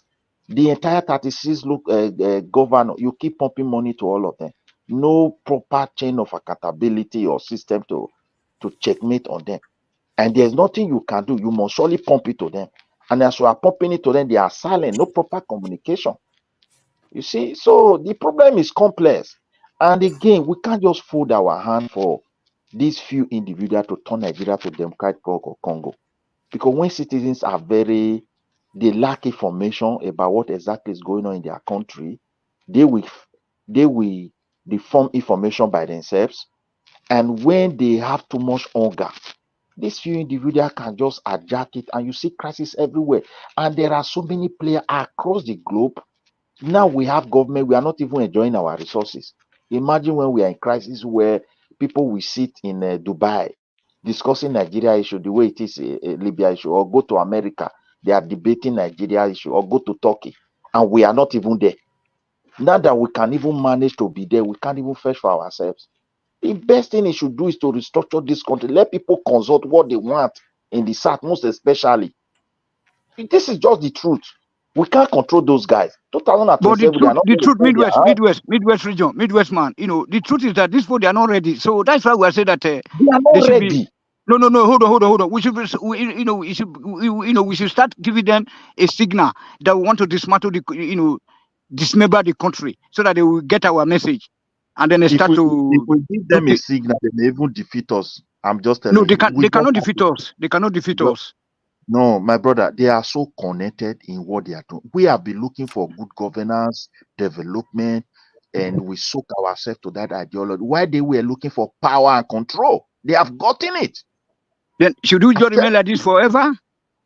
Then we need to use this little opportunity. The only matter, if we miss Tinubu, I don't know anybody in the South that can stand against those people. That's just the truth of the matter. But I don't see anything that Maybe Tinubu can do about democratically without being being aggressive. Forming hold on, forming partnership now with all these British and then French, the Western Europeans that that share the same kind of ideology with us. Tinubu have chances to do it now. But when I look at certain politicians, I don't see anyone that is strong as Tinubu. It's just that Tinubu is too old. That is just my concern right from beginning. It cannot dragging him over this huge problem. It's a little bit worrisome for me when I look at his age. I'm just telling you the truth. But I think he should do that now. Better, look, he should better do that now so that he can write his name in the sand of time, or go back to Eze, because by the time the people power come and then remove all of them, so then that all this current bunch of rulers will definitely fly into Eze. If I look at Tinubu, outside Tinubu, I look at our politician in the certain part of Nigeria, my brother. All this one way they are not see anyone way they vast where go face saying that those people want stand against. He go only just go there, go they say, okay, now we win now. They will continue. I'm telling you all of them. They should either do it now or they will go into Eza later, because like home is home, like me now, I'm missing all those African environment already. Everybody in diaspora is already made. We never expected it this way because if you go back home, the way they have, you don't have people to reason with because of the environment. The environment have affected people in a very different way. The way they see life. They are not taking this street. People are not taking this street. The mentality has been bastardized. You cannot Yeah. even initiate good conversation with people. But sometimes you look at the way they have kind of dealt because of this. Although things may change a little bit, you know, and if you look at it, even till date, even the good policies of Tinubu, people are still fighting it. No, let's talk to ourselves, Mr. Goodwest. Many of those policies that this guy is rolling out, I ask you, you are living outside the country. Is it not what you are enjoying back there? And Yeah. you see people saying no, no, because they are putting in our mind that the president is our problem, every our problem, even though we know that all the money that they are collecting, 48% goes to the states and the local government. 26%, 20%, 20 something percent, 26 point something. You add it together, it's 48%. So, and the federal government has just refused to share also among everybody. So, if everybody share their own the right way, at least it will it will go a long way. So, when you are talking at the particular level, people will really say, forget it, the thing cannot work. Even in the south, look at what happened. When they started nail fund, people in the south, they say, man, I lie. It not even work. I know I'm talking to somebody that even use that word. Even someone, it cannot work. The thing is working now. So you see how they have turned our mindsets to believe, and of course, because of consistent mistrust between the elite, the political elite, and the government. So, and that is why this time it's very, very delicate for us. It's better for Tinubu to start when he stabilizes the economy. You know why I'm so worried? Moving. People, the anger is too much, and all these guys that you guys have been mentioning their name, my brother. In an atmosphere of crisis, they will profit more. I'm just telling you. When you look at the northern part of Nigeria, they don't care. They don't care. And if they turn the country against themselves, many players will come in, and none of them mean well for us. Look at our people want to run airline international. Look at the kind of obstacle they are facing. Look at Dangote refinery, both internal and external problem around that refinery. Even the federal government own cannot even work. The one they say state should build, none of them, all of them is politics. A Dove refinery, modular refinery, this one modular, my brother. None of them can function. And we have government, we have chance to help ourselves. Imagine when people are not discussing our issue in the international gathering where we are not even there. This same set of people. It's a serious issue. And we have opportunity. All these French and all of them that they are taking away from us. We can meet these guys and say, look, let us keep these people to that side while we in the south find solution to our problem. The south and the southwest can sit down. We know we cannot agree on everything, but there are chances to sit down and agree on something. We should do that now. The Senate is from one side, the president from the. Let them go and start discussing, because if they leave this opportunity and the northerners grab it again, everybody in the south will hear am, or even the southwest will be strongly for it, and they will turn all these so-called, I don't know what I will call these our politicians where they now we go I fix think in we are northern. we are getting there, Midwest region. We are getting there because due to the fact that tonight's discussion has been, I mean, like everybody has been speaking with the same voice tonight. You know what I'm saying? Which has never happened here before. Because each time we try to point out the root causes of our problem, we always have some of our brothers and sisters here, countering us, But tonight, that the fact that we are now beginning to see the root causes of our problem, I think it's good. I've been here now for the past 4 years at one man went to Mo, and then it has never been. I've never seen this. A sort of discussion where everybody is speaking with the same voice, because each time we try to point at those root causes, the only caution, or some of us will be cautioning that no, no, no. But tonight we not know that. The root causes, know what I'm saying? Like I said before you came in, like how can we be having oil in Benin City there? Then you dig the oil out from the ground. You have to take it up north to Kaduna Fair before it's being rationed back, and then to the Edo refineries too, in numbers. And then if those refineries are not working, and then they have no product, sorry, let's say they have no product to feed their production lines, then they will rot away. You know what I'm saying? Corrosion will come in because those things are not running. But they have been built. They are not So the what the even hell is the going? if we want to sell international, the people that will Yes, sign contract don't even know their name. After they have done what they want to do through this agency, they will go and yes, meet Mr. President, convince him to authorize yes, it. You don't even know those guys. All these agencies are being jacked completely, yes, and they are so yes. powerful. So it's so bad. It's so bad. So bad. So bad. So bad. So bad. So I don't know. I don't know. But we are getting there because due to tonight now, it's very great, great evening. Like we are speaking with one voice. Then I think the next time now we'll be seeking all the solutions. Rapidly anyway, rapid solutions. So what is needed right now. I think the first thing that the government needs to do first, Tinubu needs to do first. Like I said earlier on, I submitted earlier on, the Dangote space. One of the reasons why he's facing some of these things is because probably his people who are not, in the what are the top echelon of power right now. Yeah. If it were to be, and if you look at it very well, they would have schemed both Peter Obi, and in all of this, I don't always look at it. It's not as if I don't hate Peter Obi that Peter Obi can, if Peter Obi have won, nothing will have happened. We will have also like, okay, let's look at that. Yeah, but I But get I you. But I know get you. for But hold on. Let me see. Like Tinubu, Tinubu knows what he's doing by not throwing his support, for Dangote. You know that Tinubu is one of the people, is one of the Chief Nahuru's boys. You know what I'm saying? Who believe in physical federalism. So and then now that those people they sponsored him, the Northern has sponsored him, so you have to tread softly. You know what I'm saying? So that is yes, why that this Dangote something is not. Coming out My right to say, brother okay, let's do the because probably that is also for the southern Nigerians.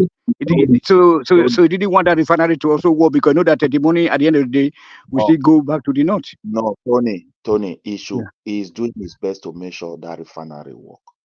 But it's very unfortunate that the whole situation is so complex.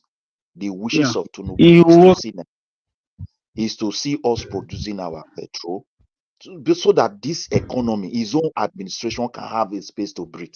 The situation is so complex for him. exactly. Economically, everything is very bad. But that's why we need a physical federalism right now so that we can sell Ondo State, Edo State, Delta State, and all the other Niger data. They can be selling this thing to Dangote directly.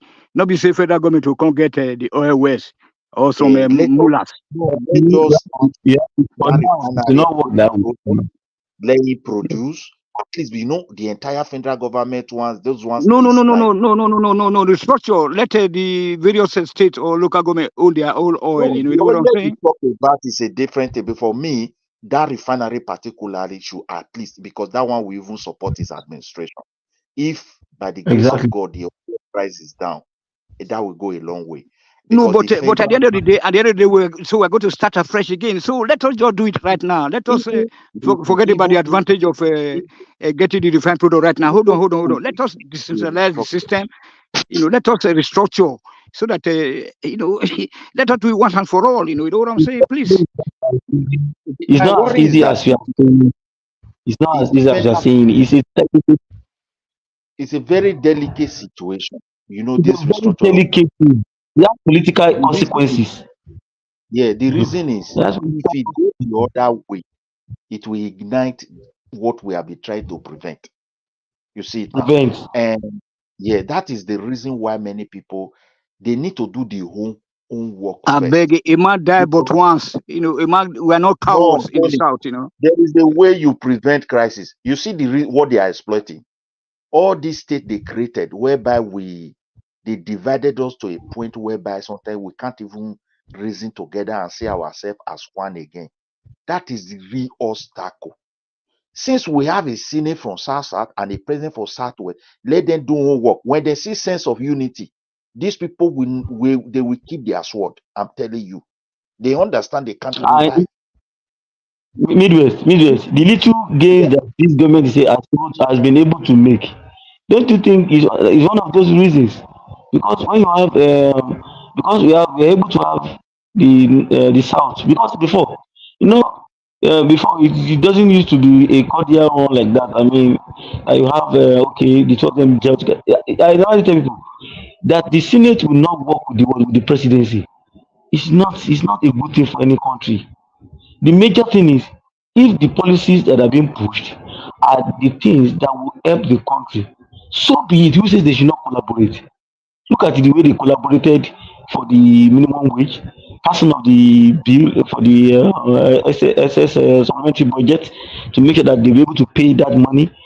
That's what we're talking about. Let them collaborate on that one, or those ones. You want to collaborate in solving that Dangote issue, collaborate. But when we see you share money, we will call you out. We will call for Yeah, so my accountability. brother, We see will where call the you problem, out. see where what I'm talking about.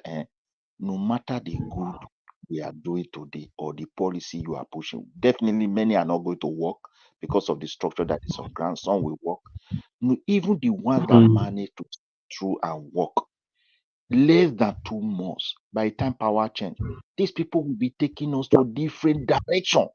Like the situation we find ourselves today, the power in the presidency is too much. And if Tinubu leave it like that and they grab it again, nothing you do that will remain. And that's just the truth. And I You think, look at it, yeah. but you know that's one of the reasons why he is trying to see how he can delegate their power, part of that power to the local government, whether by crook or by hook.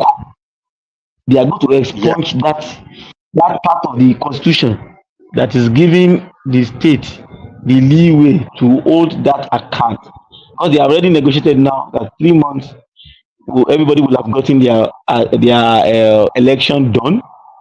Then is they will also be pushing at the National Assembly to find a way to quickly expunge that part so that the stuff can trickle down. Let me ask you, if they are bringing those rights that we are talking about to the local government, you think people, no matter how useless the local government chairman is, he will have made sure that the rice goes to his own people, the fertilizer gets to his own people first, and at the end of the day, even if he's going to steal some, at least the people who are the local government will have said, oh, we got this, oh. And he knows that if they didn't get it, they will come for him. So from there, let's not begin to look at the regional. I think they are driving towards something. That southwest, northeast. You are the ones that even okay. They are Northwest Development Commission. Southwest Development Commission has been in the pipeline also. So south also you already have is Niger Delta. The southeast has been pushed. Now I think it's only southwest that do not have, and the south and the north central that are yet to have their own development commission. And you will Yeah, see we that's the last. also we also in the Midwest region, we will also have our own development commission. We need it, not Yes, South of South. course. Yeah. Because the Now, thing is I'm this, saying that the Midwest or South, yeah, North Central rather. we need to have our So own separately because we feel cheated. We feel that the way they are doing it, that's why I said on a table of discussion, everybody will not agree.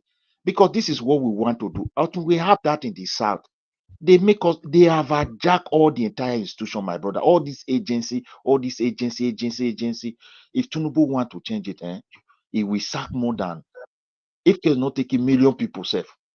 How can you do that? It's going to trigger serious problem. They just Mid, hijack it and make it complex for anything to move forward. I've never seen a Midwest, But country like Midwest, Midwest, Midwest. Midwest region, But Midwest how, region. how do you expect Tinubu to go against the northern interest when the vote that will get him in is northern vote?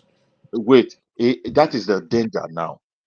The We South will not we, vote for we, him. Southeast will never vote for him. Most South places exactly. will not vote for him. we are not So now he should against. be doing things on behalf We of are the making, South and we are Southeast when the Northerners are the one voting for him. no. Ah, Exactly. well, Mike, let me come down here. See where the problem lies. The Northerners are our brother, the common man. They even suffer more than us. Many of us don't understand this. And we have allowed their leaders to use them. They are even wise now. It's just that it's just little thing is left that they don't really see it that their development, their future lie in the hands of their own people. What they normally do is that as Tinubu is in power now, all the hungers and pain, they are equally telling them that Tinubu is the cause. They don't want to see the failure of Exactly. Buhari. So once their person got the power, they will be satisfied. After all, we are the one ruling, and why they continue to suffer. If we restructure this country, the day those people will now know that the money meant for their education, meant for every other infrastructure, is in the hand of their people. Nobody will tell those their leaders not to think twice. I'm telling you the truth. They have excuses to give. Every suffering now in the north, they are brainwashing these innocent people that it is Tinubu that is causing everything. And whereas the failure of all the past leaders has reached a critical situation whereby there's no way you can pass it because globally, economically, things are not working the way it used to be. So now those things are playing out. Even if we change Tinubu today, it's going to get worse. But when they have power, they have a way of silencing their people.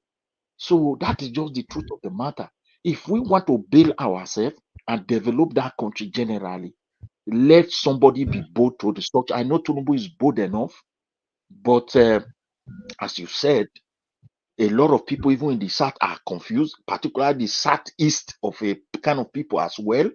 Their own is just, I don't know how to put it anyway, so that people will feel, oh, this and that. Their own, I don't know whether I will call it emotion, I will call it natural brainwashing or whatever. They don't know where the dice is going. So their own is that they don't want to revise. All they want is let Tinubu go down. If Tinubu go down, will power go to southeast? It cannot. And if you go to north, what will happen to them? That's another question. Now, if they like it or not, Can I interject, please? yeah, you Go can ahead. Go ahead. comment. Yeah, I've been listening with all of you people with rapt attention. The mindset at which you are talking from the southern point, you are mistaking all the south to be one. You see, just like you rightly submitted, if Tinubu did not do restructuring, and at this point in time, number one is the only certain political gladiator that had capacity to do it. And if you fail to do it, he's going to regret, and not only him, all the Southerners are going to regret, including Middle Belt. But Tinubu is facing difficulties positions. One, the south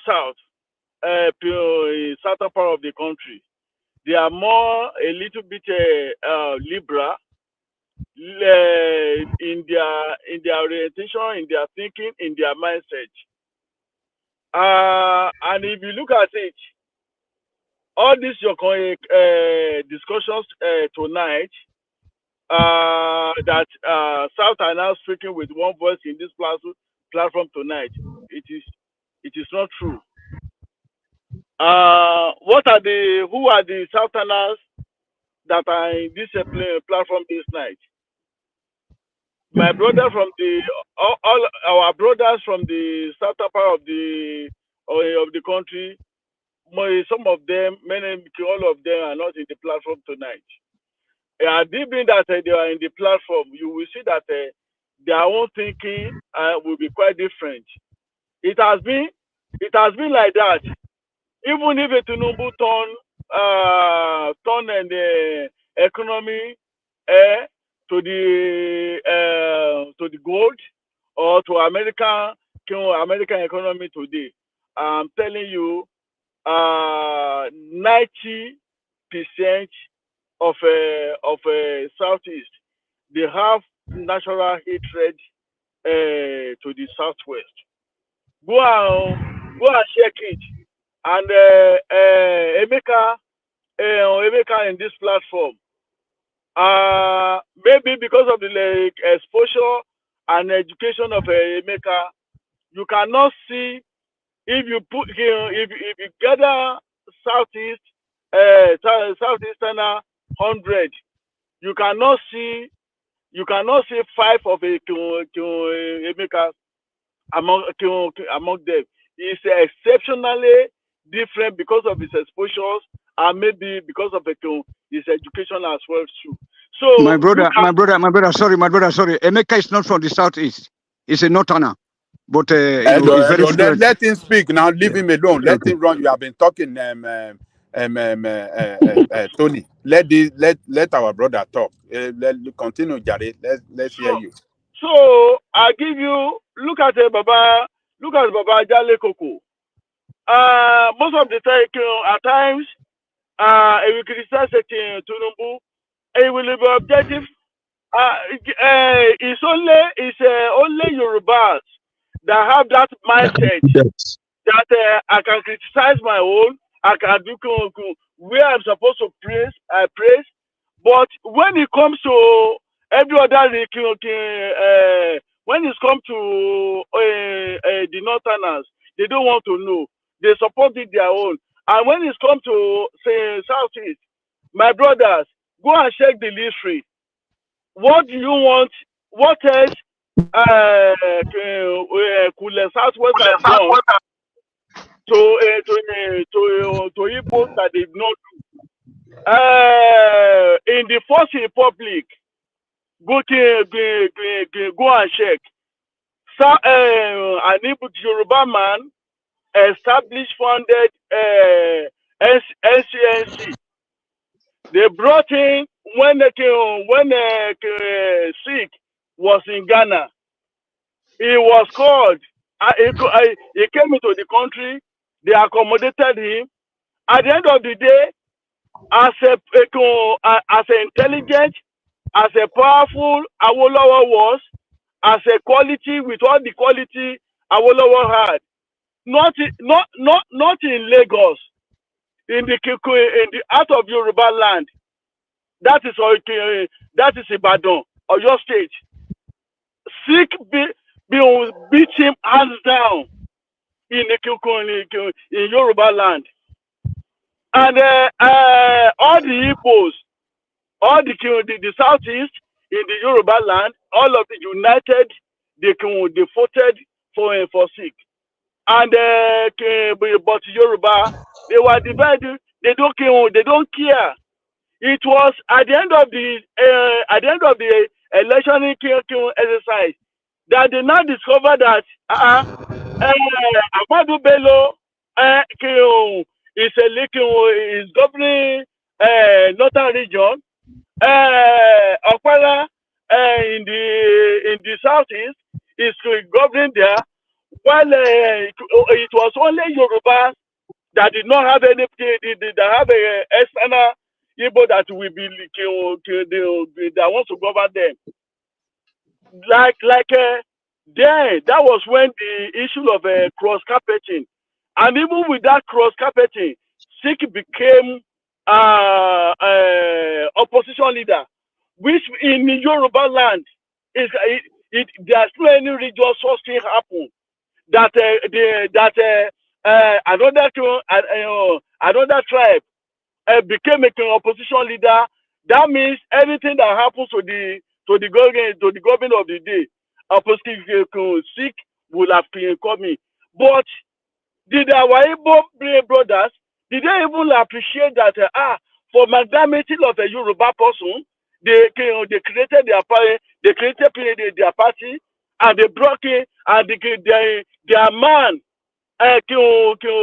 became opposition party. Now leave that. Look at during this what led to the when Aguiyi was killed. Fajuyi laid his life down. That instead of him killing him in Ibadan, that he would prefer to die with him, so that they will not say it was a Yoruba manipulation that to kill Agui Rossi. The man, of course, they kill him. Did our Igbo brothers ever for one day appreciated? Look at the June 12. MK Abiola, which is a capacity, managerial capacity, everything, popularity, all the regions, the south, the north, everybody voted massively for him. Look at in the southeast, the entire state in the southeast, they voted against MKO. It was only Anambra that Abiola managed to win. So my brother, the hatred Southeast have for the Yorubas. That's why, and whatever, Tinubu has to be very careful. I know that if given a choice, the man will restructure this Nigeria. But will he be able? Will he be able to do it in this first tenure, considering the conspiracy from the eastern part of country is going to be difficult. Now, the south, they are speaking with, of course, reasonably with one voice, but you will be making mistake if you misconstrue the liberality or the speaking with one voice, the support from the south. If you misconstrue it to be a unity of the entire south, you will be making mistake. So that's why I said, Tinubu, yes, he can do it, but will he be able to do it with this conspiracy from because we are not united. It is very unfortunate. When Obasanjo was going, he left was it 56 billion after paying all the debt. I was with a friend of mine. He's a journalist. When I heard that news, I was happy. Do you know what he told me? He said Obasanjo was a stupid leader. That was the greatest mistake he ever committed. He said, why must you leave such money? He said if he were in the position of Obasanjo, that he would have finished spend all the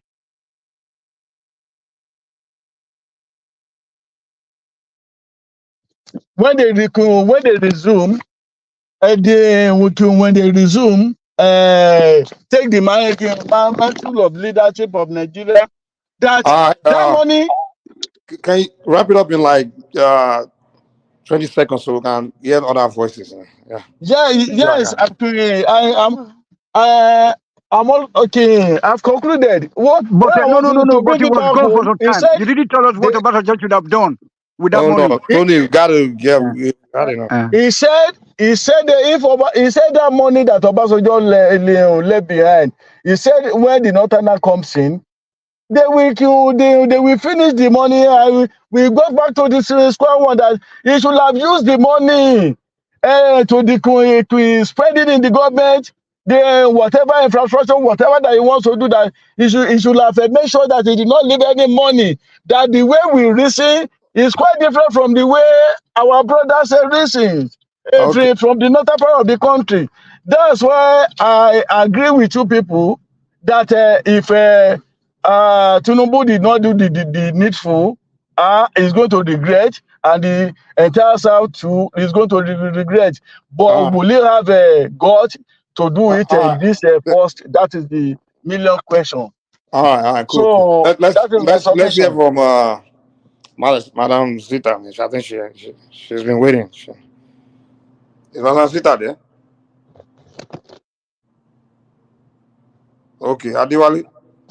Mike, please. Hold I on, just want man. to say thank you. No, please, Ejo. I want to say thank you to that guy because you remember that we had this debate here. We know that we had this debate some 1 year ago about this when the Satana president come in, he will make the money for us. Yadua came and dismantled everything. Then Jonathan came and also sent some little bit money. Another Notana come again and took the money, wasted the money. The same thing. Okay, thank you. That's what I want. I just want to say thank you to that guy, Mr. Noah Ugo. Okay. Yeah. Adiwali. God doing it. I've heard you. I had to cross Bawoni. I think you are now a Awolowo boy. Did you love Awolowo? You love Awolowo? You are You your love Awolowo? Awolowo. You Awolowo love was him? I mean, I don't hate him. I like him. It's just his policy Not was. be like. Now love. I say whether you love Awolowo, yes or no. I like him. I have nothing. I don't profess my love to him. Anyway, me, I love Mamu. I love her. Okay, right on. His policies at that time was whack, and I think I mean it's also playing out now. You don't have to be over friendly with your perceived enemy. You have to go all out to do what you have to do to retain power, not just retain Yes. power, but to utilize it for the Yes, betterment of the exactly. people you But represent. after listening to Wama Web Tomo video, where he sent his children to the schools the public school that he established, that with the poor people's children be in the same classroom. So what have you got to say to that, sir? Let me say anything to that. But, earlier today there was a discussion going on about those videos that one man referred to, and one of Prestige was disputing it yesterday that it was the Yoruba people that was saying those things. But you know what I realized is that we're quite different. We are a nation before the nation. We are, we try not to touch that area. First and foremost, Yoruba will identify himself as a Yoruba or Oduduwa or Osun, Ekiti, Ondo.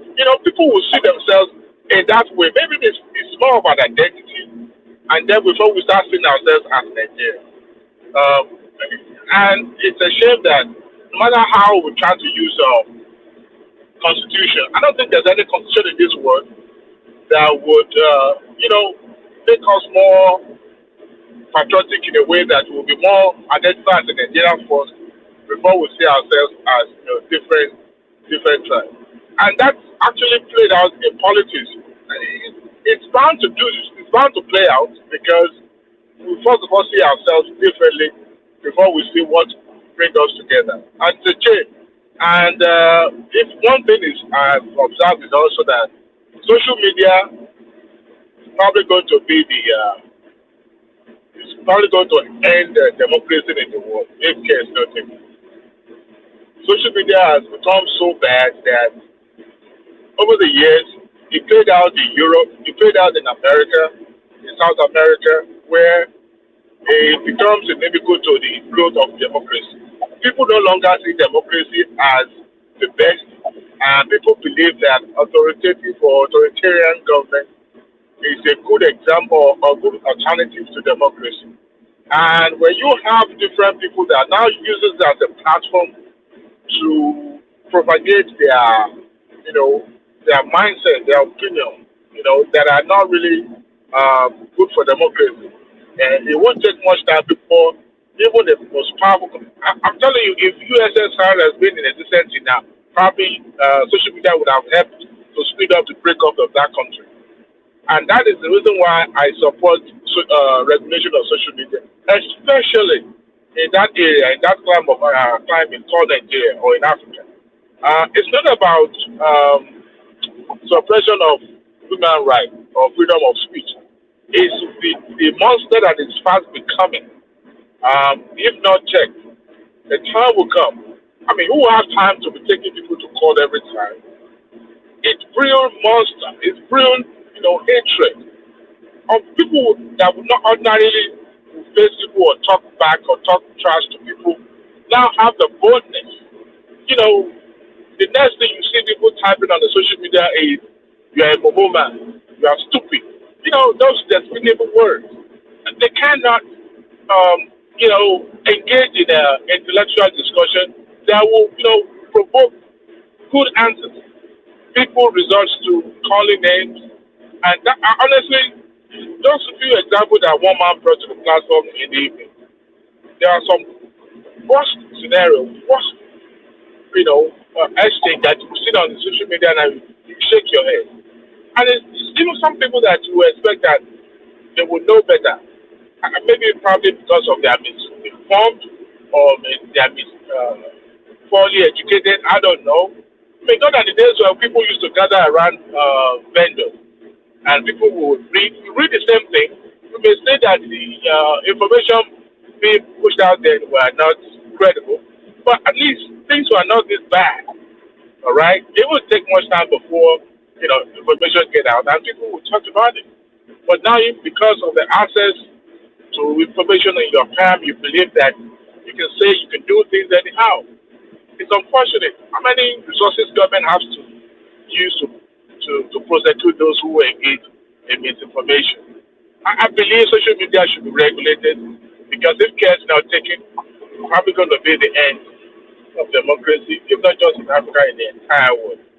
However, the Dangote space,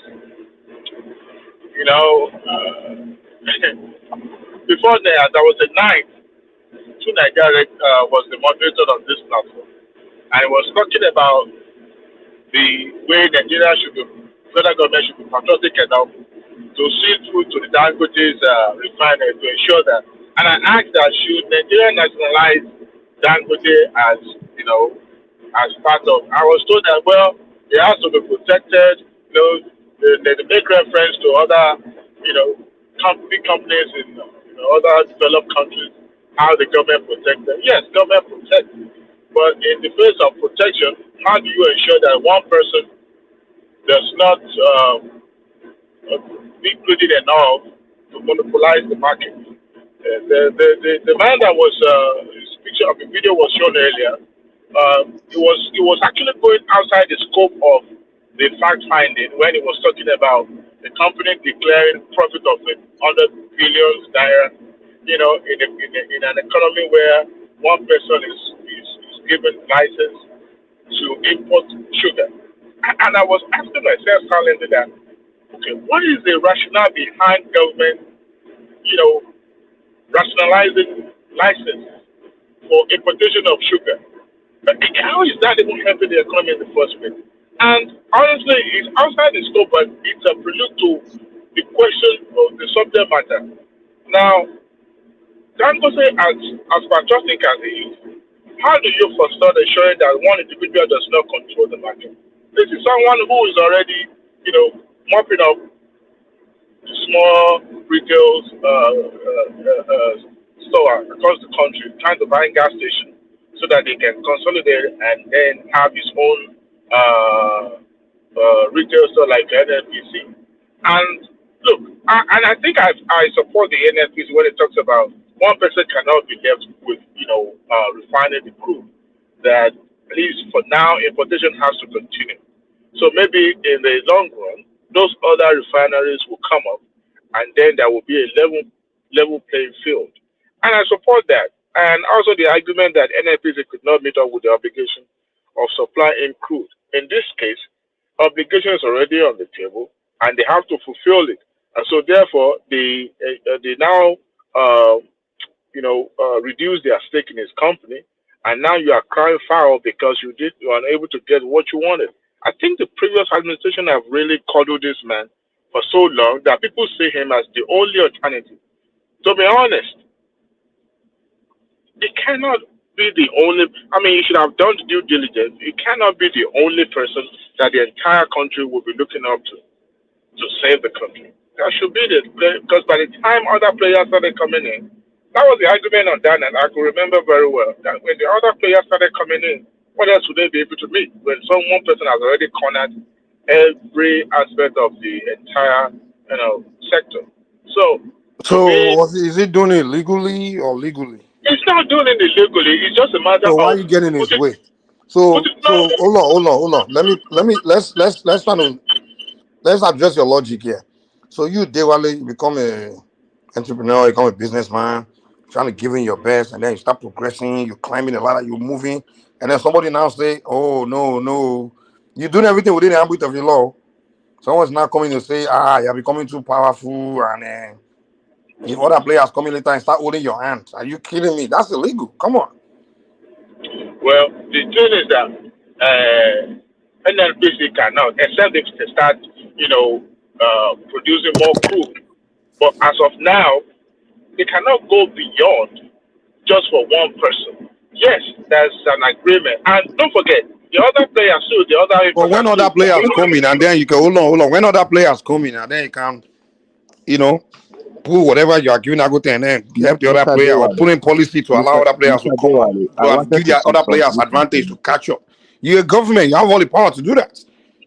Mr. But the Dewale, thing can is I this, say something? they can't put a stop all the way just because of one single individual. No, if Now, other players come in and then the government can pull whatever all the advantages giving Agote and share it, or even give but the for other now, players, because but American for now, government does it all the time. Hold on, they do it all the Mr. time. Dewale, When Mr. new Dewale, players come into the industry, they find ways to put a policy in place whereby the other player, in fact, they will even create a policy that the other player must include certain percentage of whatever contract they're giving him to disperse to the other players so the other players can grow. Government can always do that, but you can't say for now, simply because other players might come in later, we just hold somebody's hand. It doesn't make sense. Mr. but the thing Dewale, is that Mr. NFP does Dewale, not even please have. let me put this one there. But okay, Mr. Dewale, please let me put this one. Look, you just mentioned NNPC. Do you see NNPC as an agency that is honest to Nigeria? Look, we don't have refinery of a own. They have been pumping money into building and maintaining of our own national refineries. Under NNPC, no one is working, and the same NNPC is not the one deceiving us that we don't want monopoly. That's why we will do this to Dangote. These agencies they are no longer there for Nigeria. We have to be honest. They are no It's the longer there. same They have NPC that couldn't do their own refinery. did you listen to that man's testimony? They were importing a refined product. Remember, Anangote accused them of importing from Malta, right? Only to find out that they're actually mixing whatever they're doing from, I think, from Russia to Malta, then bring it to Nigeria. Now, that NFS already made commitment. I think it was crude swapping. Okay, they're owing them, and they have to fulfill that obligation. NNPC does not have enough crude to pass around. Okay, but here is Dangote, who has gone out first to accuse the NNPC. All right, I'm not saying NNPC does not have its own fault, but they also have to fulfill the first obligation, and that is why I said that you only one person can't hold the entire agency in ransom. But Now, to Can I be honest, support it you, is not Adewale? Can I Dangote that support is you if saving you the. allow It me? is 1 the minute, agency that is saving the Adewale. nation. Adewale, It is please. the NNPC that I Tony, think is what Tony, saving take the Adewale it is quick, nation. trying man. to say is very good because it's between. You can remember what happened to Clinton versus Microsoft. So Not. what Adewale, so what Adewale is saying is very correct. You allowed everybody to compete, whether they are getting it right or not. Even those local refiners in the bush, they should allow all of them to compensate. To compete. What Adewale is saying is that we can look at Microsoft versus Bill Clinton. And then versus all this Google, etc., and the Mac and the Apple. You can see today in your mobile phone, you see so many applications that we are now using, like all those post button, all those share button. They came from other sources, so they have to synergize. So you don't have to use monopoly to kick other people that are trying to come in to just kick them out by supporting only Dangote and then denying other innovators from Tony, coming to the Tony, scene. So I think wait, Adewale is look at very it. right. No, Tony, But look I at think it I from want this to come in. angle. Hold on, Let guys. me Hold on put now. something. Tony, Let look let at the someone entire. come in, please. Okay, can I put something? You said what? Madam Sita wanted to come in, I believe. Okay. Madam Sita, you wanted to come in, right? Una, well done. I don't really know what you people were discussing, please. What you know they talk? Okay, you have to listen back, a little bit before you come in. Listen back, probably. Before Madam start coming, maybe she will So, have a Midwest, hold on, Midwest, hold Hold on. on, hold on. Then Mike just let me bust do in. us come in there. Let me do us come in real quick. Okay, I Mike. mean, Okay, for Mike. But Midwest, What I Midwest, want, let me what give I me want 30 to, seconds what I to want to land. say is, Let me land eh, this. Let me land my point now. 30 please seconds. now. Come on. Okay. Let me do us come in Tony, I there. just asked you a Tony, question. What you people are wait, Mr. discussing? Zita will give you time. Look, Adewale was trying to talk about this, NFPC, Dangote issue and everything. As we stand today, the way NFPCs are explaining things to us concerning this commitment and all, even the local modular and the rest cannot even have that crude. That's the funniest part of it. So I'm so confused because they about this don't whole have thing. they don't Huh? have the crew. Remember, NLPs was going all out to mop up the crew theft. They were going all out using private security to ensure that they have enough crude. And They you do believe not them? have enough. And you Well, Yes, believe them? listen, they do not have enough crude. And you Okay, believe them? they've made commitment to have a crew swap with these other companies. All right, and they have to fulfill that obligation. I think the number one mistake was that their commitment when they make promises and they you now know, divested from that stake from Dangote. Hold Adewale, on. let me, Any refinery company can source for crude abroad. But because this thing is homegrown, we own it, and the NLPC we believe that okay, private sector coming in here will also make a good difference, and they decided to be part of it. I mean, it would be wrong for them not to even have a stake in it, right? What's But government business, partnering with private business? That's even illegal. But anyway, I mean, we've seen an I example think where government okay, run Remy, a quickly refinery comment. and they run it successfully. Adewale, I just want to quickly come in tell you one thing. Part of Yeah, the go problem ahead. Nigeria is having now is because we also use crude to secure a lot of loan, which we have a forward contract. That means we already get the money for whatever we want to use it for in Nigeria. But this contract, we have to continue to supply crude for all those creditors that we borrow money from. That is one. So another two is that we are not producing enough crude to meet all these obligations. And you can blame NMPC partially because Dangote did not come up upstream. Dangote, somebody is Let Madam Zita debunk you. Hold on. Who's that? Man? It's partner. somebody is still listening. Okay. So another thing is that NMPC is partially to be blamed. Partially to be blamed because Dangote is supposed to have come upstream 3 years ago, but they did not. So the commitment they're supposed to make to them, they were unable to meet it right now because of we don't have enough crude. And secondly, I NMPC thought the crude production increased. What do you mean you don't have enough crude? We just went up now. it increased, but So still, what do we have enough? listen, it increased, but still cannot meet all these their obligation. They can, for example, the 60% of crude that Dangote use to refine and start exporting diesel and aviation fuel come from NNPC initially. That won't come from NNPC. The rest they bought it from Brazil and Brazil and America. Yes, that is what is happening. Remy, did you watch that video, that testimony? That young Yeah, man was giving. I watched part of it. But what we are trying to say here is this. I think the only solution, which I have already said before, and Kolata also enumerated on it, is for the NNPC to find a way to improve or increase their crude oil production in Nigeria to at least 2 million barrels. With this, all this modular refinery and Dangote and the rest of them, we have crude in Nigeria. But I want to ask one question You to didn't everybody. say it right, Remy. Let me ask You this didn't question, say then you it can right. come in. Let me ask this question, you can come in.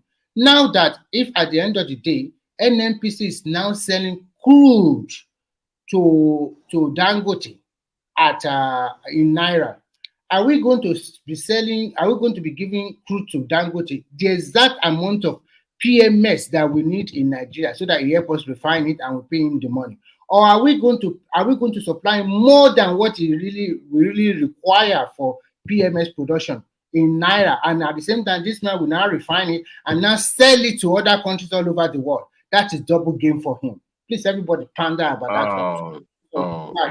Hold on, let Madam Zita come in, please. She hasn't said anything. Anyway, I'm just trying to say rephrase what Remy said. He said, and if NNPC can produce more crude, they are already producing a lot of crude. So what you would have said, or let me rephrase, if NNPC should stop with the military secretly selling crude and give out the right number of how many barrels they have, I think Nigeria and then go to. That's all I have to say for now. Maybe you guys are not paying attention to what is happening. Dangote accused NNPC of not supplying enough crude, and NNPC already made commitment to other importers of these products in terms of crude swapping, where NNPC will supply crude, they will take it and refine and import it back. Now that commitment is already on ground. Now NNPC cannot leave. I mean, it's a debt that has to be paid, right? So, and Dangote already be the one to accuse them by saying, "Oh, they are importing fuel from Malta," right? Which there's nothing wrong in importation from. You can import from anywhere in the world, right? Now, and I also even accuse them of importing unadulterated products. Now, NSPC cannot manufacture crude, so they can only provide what is available to them. And what he's been trying to do is to corner the entire sector. And that when NSPC make that pronouncement that will be importation number one, because there's no way. I mean, these guys can't stop because for now there's a contract on the table. But you went out and spoke to the media force and accused them, right? Knowing fully well that you've already praised them and said, well, they are trying, but you know that they don't have enough. Now, you are mopping up gas station, so you want to refine. Also, you want to get involved with the retail part of it. I mean, there's nothing wrong, but that is monopoly in the first place. So if one person is controlling every aspect of it, right, before other refinery came up, or before any other players come in and join, what do you think is going to be? That means it's going to be competing with NNPC. That has been the discussion on this panel today. So NNPC supply whatever they can supply, and you can buy from abroad. I mean, that company wasn't built for Nigeria only or for Nigeria market only. I mean, it's bound to supply other West Africa countries or even Europe. He's already supplying them with jet fuel. So, why is it that it has to be? Oh, NNPC has commitment. It's no commitment. Yes, it's own produced, but at the same time, they've already have a stake in it. So they divest their stake because they could have made up with commitment. I believe it's just Adewale, I think you are the way generous Nigerians with discuss your about submission. Dangote refinery, I really in I shock. think you're I am generous with your shocked, honestly. submission. You're trying to shift the total blame on Dangote now. You don't even want to blame NNPC at all. Because he knew better. Dangote knew before he approached the media. He knew that the NNPC doesn't have the capacity. Hold on. The problem started with NNPC. They are the one that fired the first shot against Dangote before Dangote fired back. Baba, that is not NNPC. That is a regulatory body. This is not NNPC. With the regulatory body. No. You cannot say that. They are different. Hold on. You have been saying it. I just want to correct you, please. They are not the same. Hold on. No, let me land. Can you separate regulatory body from NNPC? Yes, you can. Because in an oil sector, the regulatory body is not only for NNPC or for Dangote. There are so many companies that are into the dancing sector. There are so many tank farms, so many things that you can ask Madam Zita. They are not there for NNPC alone. They are there for a lot of companies. Please. Oh, hold on. The regulatory body you are talking about and NNPC, are both of them not working hand in hand? Are they not? Are they not government agency? You cannot say that. Hold on. Are that is both of them unfair. not? That's Hold totally on. unfair. No. Both of them are government agency managing this oil sector of the economy. No, So that NNPC is no more directly like what you said. NNP has changed. It's not a corporation with a board. And those board, those board have a duty. That is why we now have the NNPC show us their audited account. Before, they don't need to report to anybody. They only report to the head of state or They are president. the same. They are the same look people. at you, They are the forget same about people. that. They are board, Yes. they are board, they are the head of NNPC is government appointed appointee and Because government is still responsible retains to the some president. kind of control. They still have a Is little. responsible to the president. Even the head of the regulatory body you are talking about is government appointee, is Yeah, that is responsible how to it's the supposed to president. be. Regulatory body is being appointed anywhere in the world by the government. It's not by anybody. Fine. Well, that's what I'm telling you. They are all government agency working for the government, protecting the interest of the government. So this idea of okay, let's separate them as they are the same body. They just have different organ within them. They are the same. I'm sorry you They can are both continue, in but that same I sector. do not agree with you at all. I Yeah. do not agree with you, but Oh, continue. okay. But let me continue with my this thing. Look, the regulatory body fired the first shot against Dangote. And what they did against Dangote is to destroy Dangote's image and the capability in that sector. Sabotage. Yes. To sabotage him. You understand what I'm saying? So going to the public to make that statement that the quality of his product is inferior, which was later found out by the assembly that is not true, what does that tell you? They want to destroy that guy business image It's so shameful. scared It's so and shameful. scared investors. That couldn't build his own refinery. He's criticizing another man's. Scaring investors. It's an attempt to scare investors away from investing in that sector. What do you think is going to happen to that refinery? Exactly. When investors They just want to kill that refinery. I am shocked. What do you say, madam? That's what you call evil human beings, man. Evil people. Can I come in? Madam Zita, what do you say? I said they just want to kill that refinery. I am that is it. No, That is it. That is it. And in an effort, Madam to Zita, kill it. let me have it. Madam Zita, there are even Let Zita government talk. agencies. Let Zita talk because Let me open this one, please. Mr. Adewale Zita, with his Madam own Zita, there's submission even and all this government narrative. Wait, one voice. All Hold the on. Let narrative of Adewale. my Zita talk, come here, and then you come after. Okay, let Zita talk. You see, all of it. I don't even know the kind of human beings Nigerians are.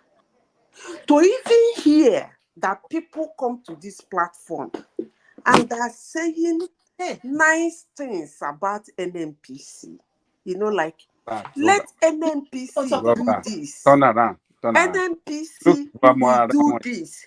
NNPC will be the. NNPC has some commitment.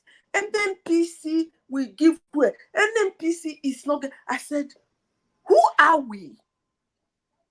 The same NNPC that have been handling this issue for God knows how long.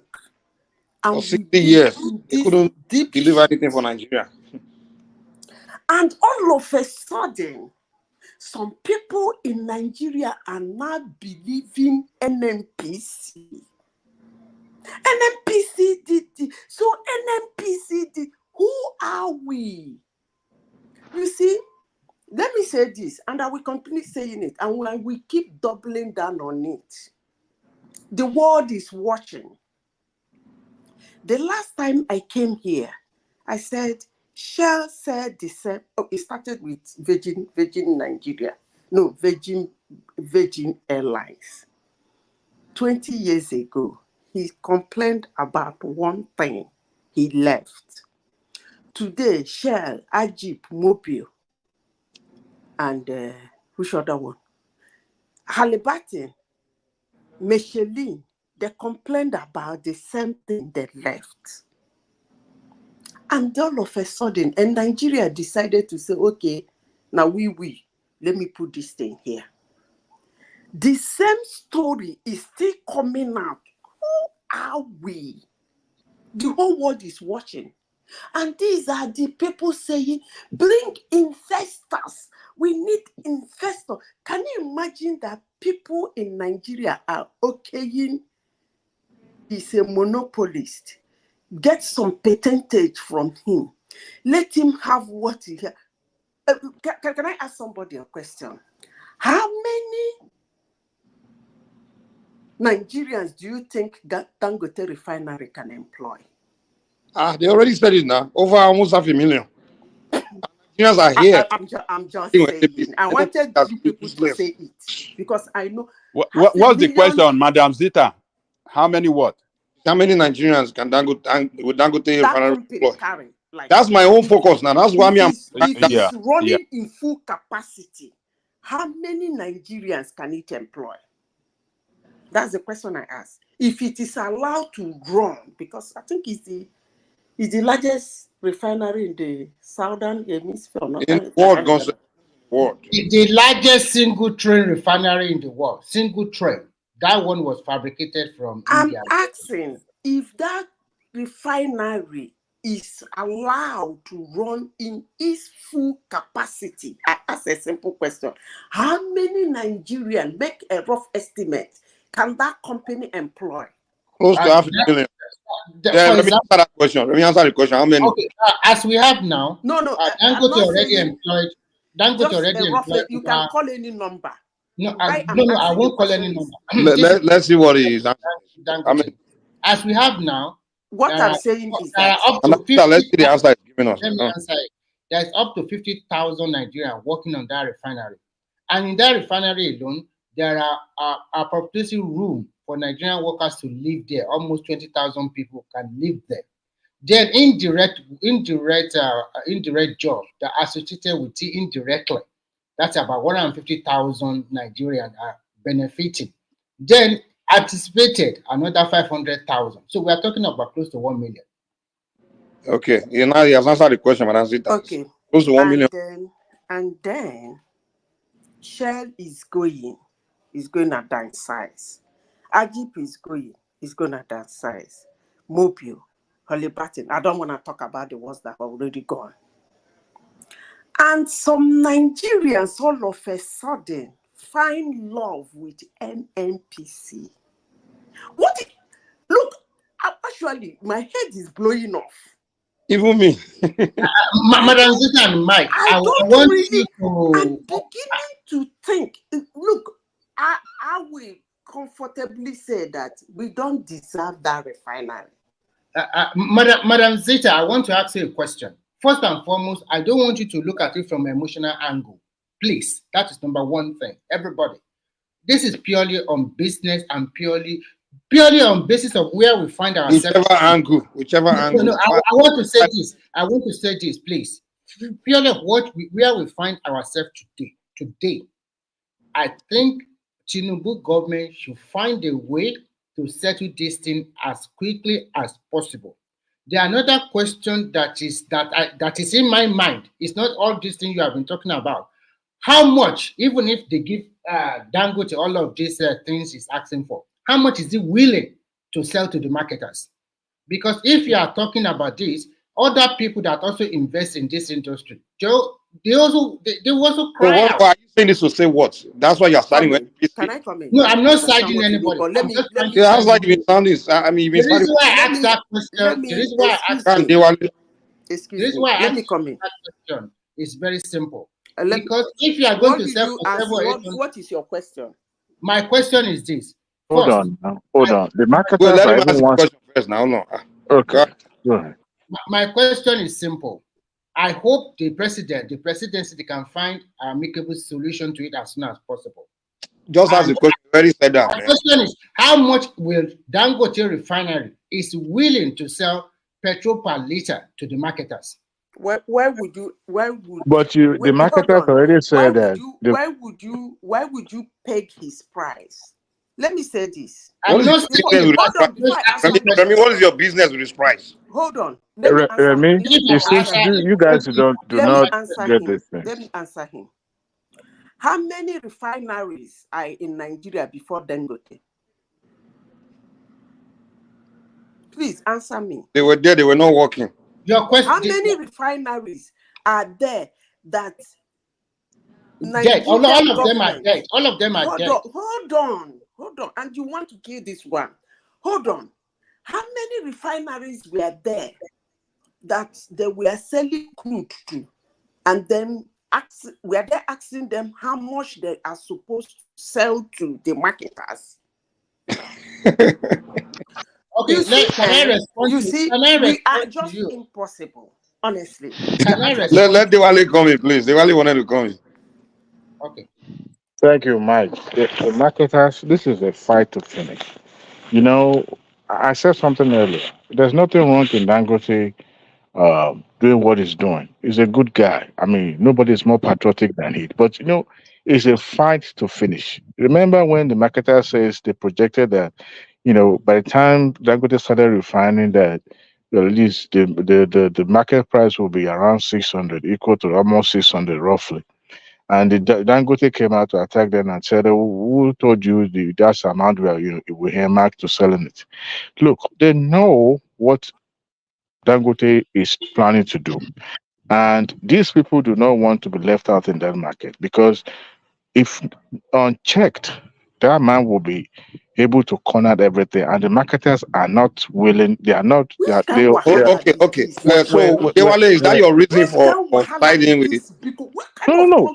The bottom line is Madam this. Sita, let's ask The him. bottom line is the bottom line is this. NNPs does not have enough crude, so they still have to import. Now the marketers are still going to continue to import. Now by the time Dangote is able to produce at full capacity, maybe others too will come in to level that sector. They will now begin to talk. But right now, the commitment NNPC has towards Dangote cannot be fulfilled. That's why they are divesting. And you can't hold them at ransom. You can't hold them at jugular and say you must. You must. You didn't build the refinery simply because of the country. You built it for your own bottom line. Well, And it's the also for the commitment, country as well. because we're going through issues, that's why It everybody is for the says that country. they must be nationalized. It's No, not just for himself. It is for it's the not country. for now. It's for the future. You see. Anyway, you guys continue. Continue. If Can I you come do in, something that please? will employ over almost a million, No, hold that's for on. the country. I'm sorry. Go ahead, Madam Sita. You see, in this platform, I have had somebody ask me, this Madam Zita, what has Dangote Cement done to Nigerians? Done for Nigerians? I rest my case there. I say, really? So somebody who calls himself a Nigerian, who speaks English, knows how to come into online to type something, is asking more what an industry in his country has done for people in his country. Oh, wow. And the way Nigerians are sounding, in as much as that refinery was built by Dangote and is in Dangote's name, and he owns it, nobody's going to take it from him anyway.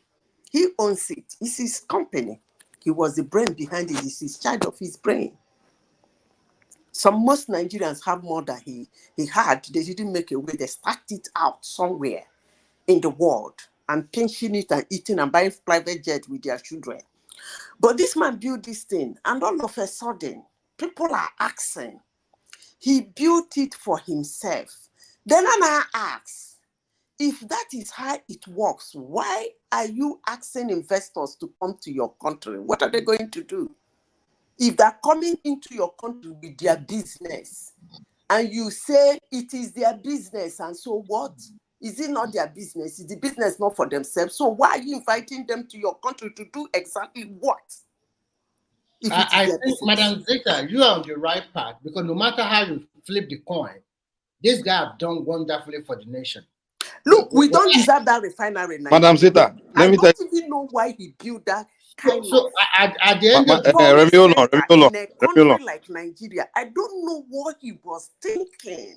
Is it that Madam, he doesn't know the anthropology of Nigeria Madam, and their Madam Zeta, administration? I bet you. Or he would have asked me, because Nigeria don't deserve that kind of a thing. If I would have loved to advise him, I would have loved for him to go and build that kind of a thing, maybe in Rwanda. Those one will probably be the same, do the same. You should have go No, build they it wouldn't. no. You would have go build it in a non-black country. No, Do you know why? Madam Zeta, I bet you if Dangote was a white man, everybody would have been jumping and supporting him against the government. Listen, let me tell you, Because the black man hate to see another. We just hate it. If I were That's that guy, do you know where I would have built that company? You see, this transatlantic pipeline you people were talking about building, I would have used that refinery to block it. Somewhere after Niger. That's where I would have built that refinery. Build it, gigantic, leave it there.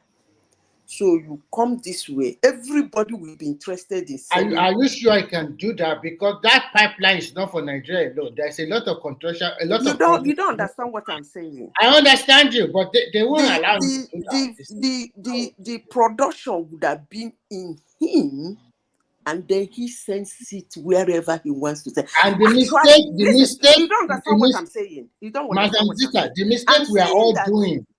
mistake we are all doing, is because there are so many Nigerians, rich Nigerian billionaires. You are not understanding me. I understand. Let me make this clear.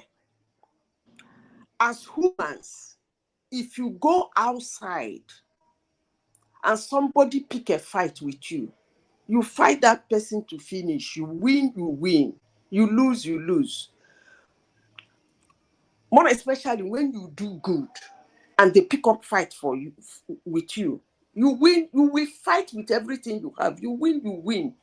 You lose, you lose. But in your family, if you do good and they pick up fight with you, you are fighting two battles. One is emotional and one is a physical one. That's exactly what is going on with Dangote now. Let me say this, and I will continue saying it anytime I have the opportunity to beat my voice on it. Nigerians don't deserve investors. They have already said it, that's the way they run their show. So when you come, a little to the west, a little to the east, a little to the south, it's either your company dies or you go with little or nothing. And this is what foreign investors in Nigeria have been complaining. I listened very well to that Virgin Atlantic, a Virgin man. And every day I get a complaint from companies like Shell, like Chevron.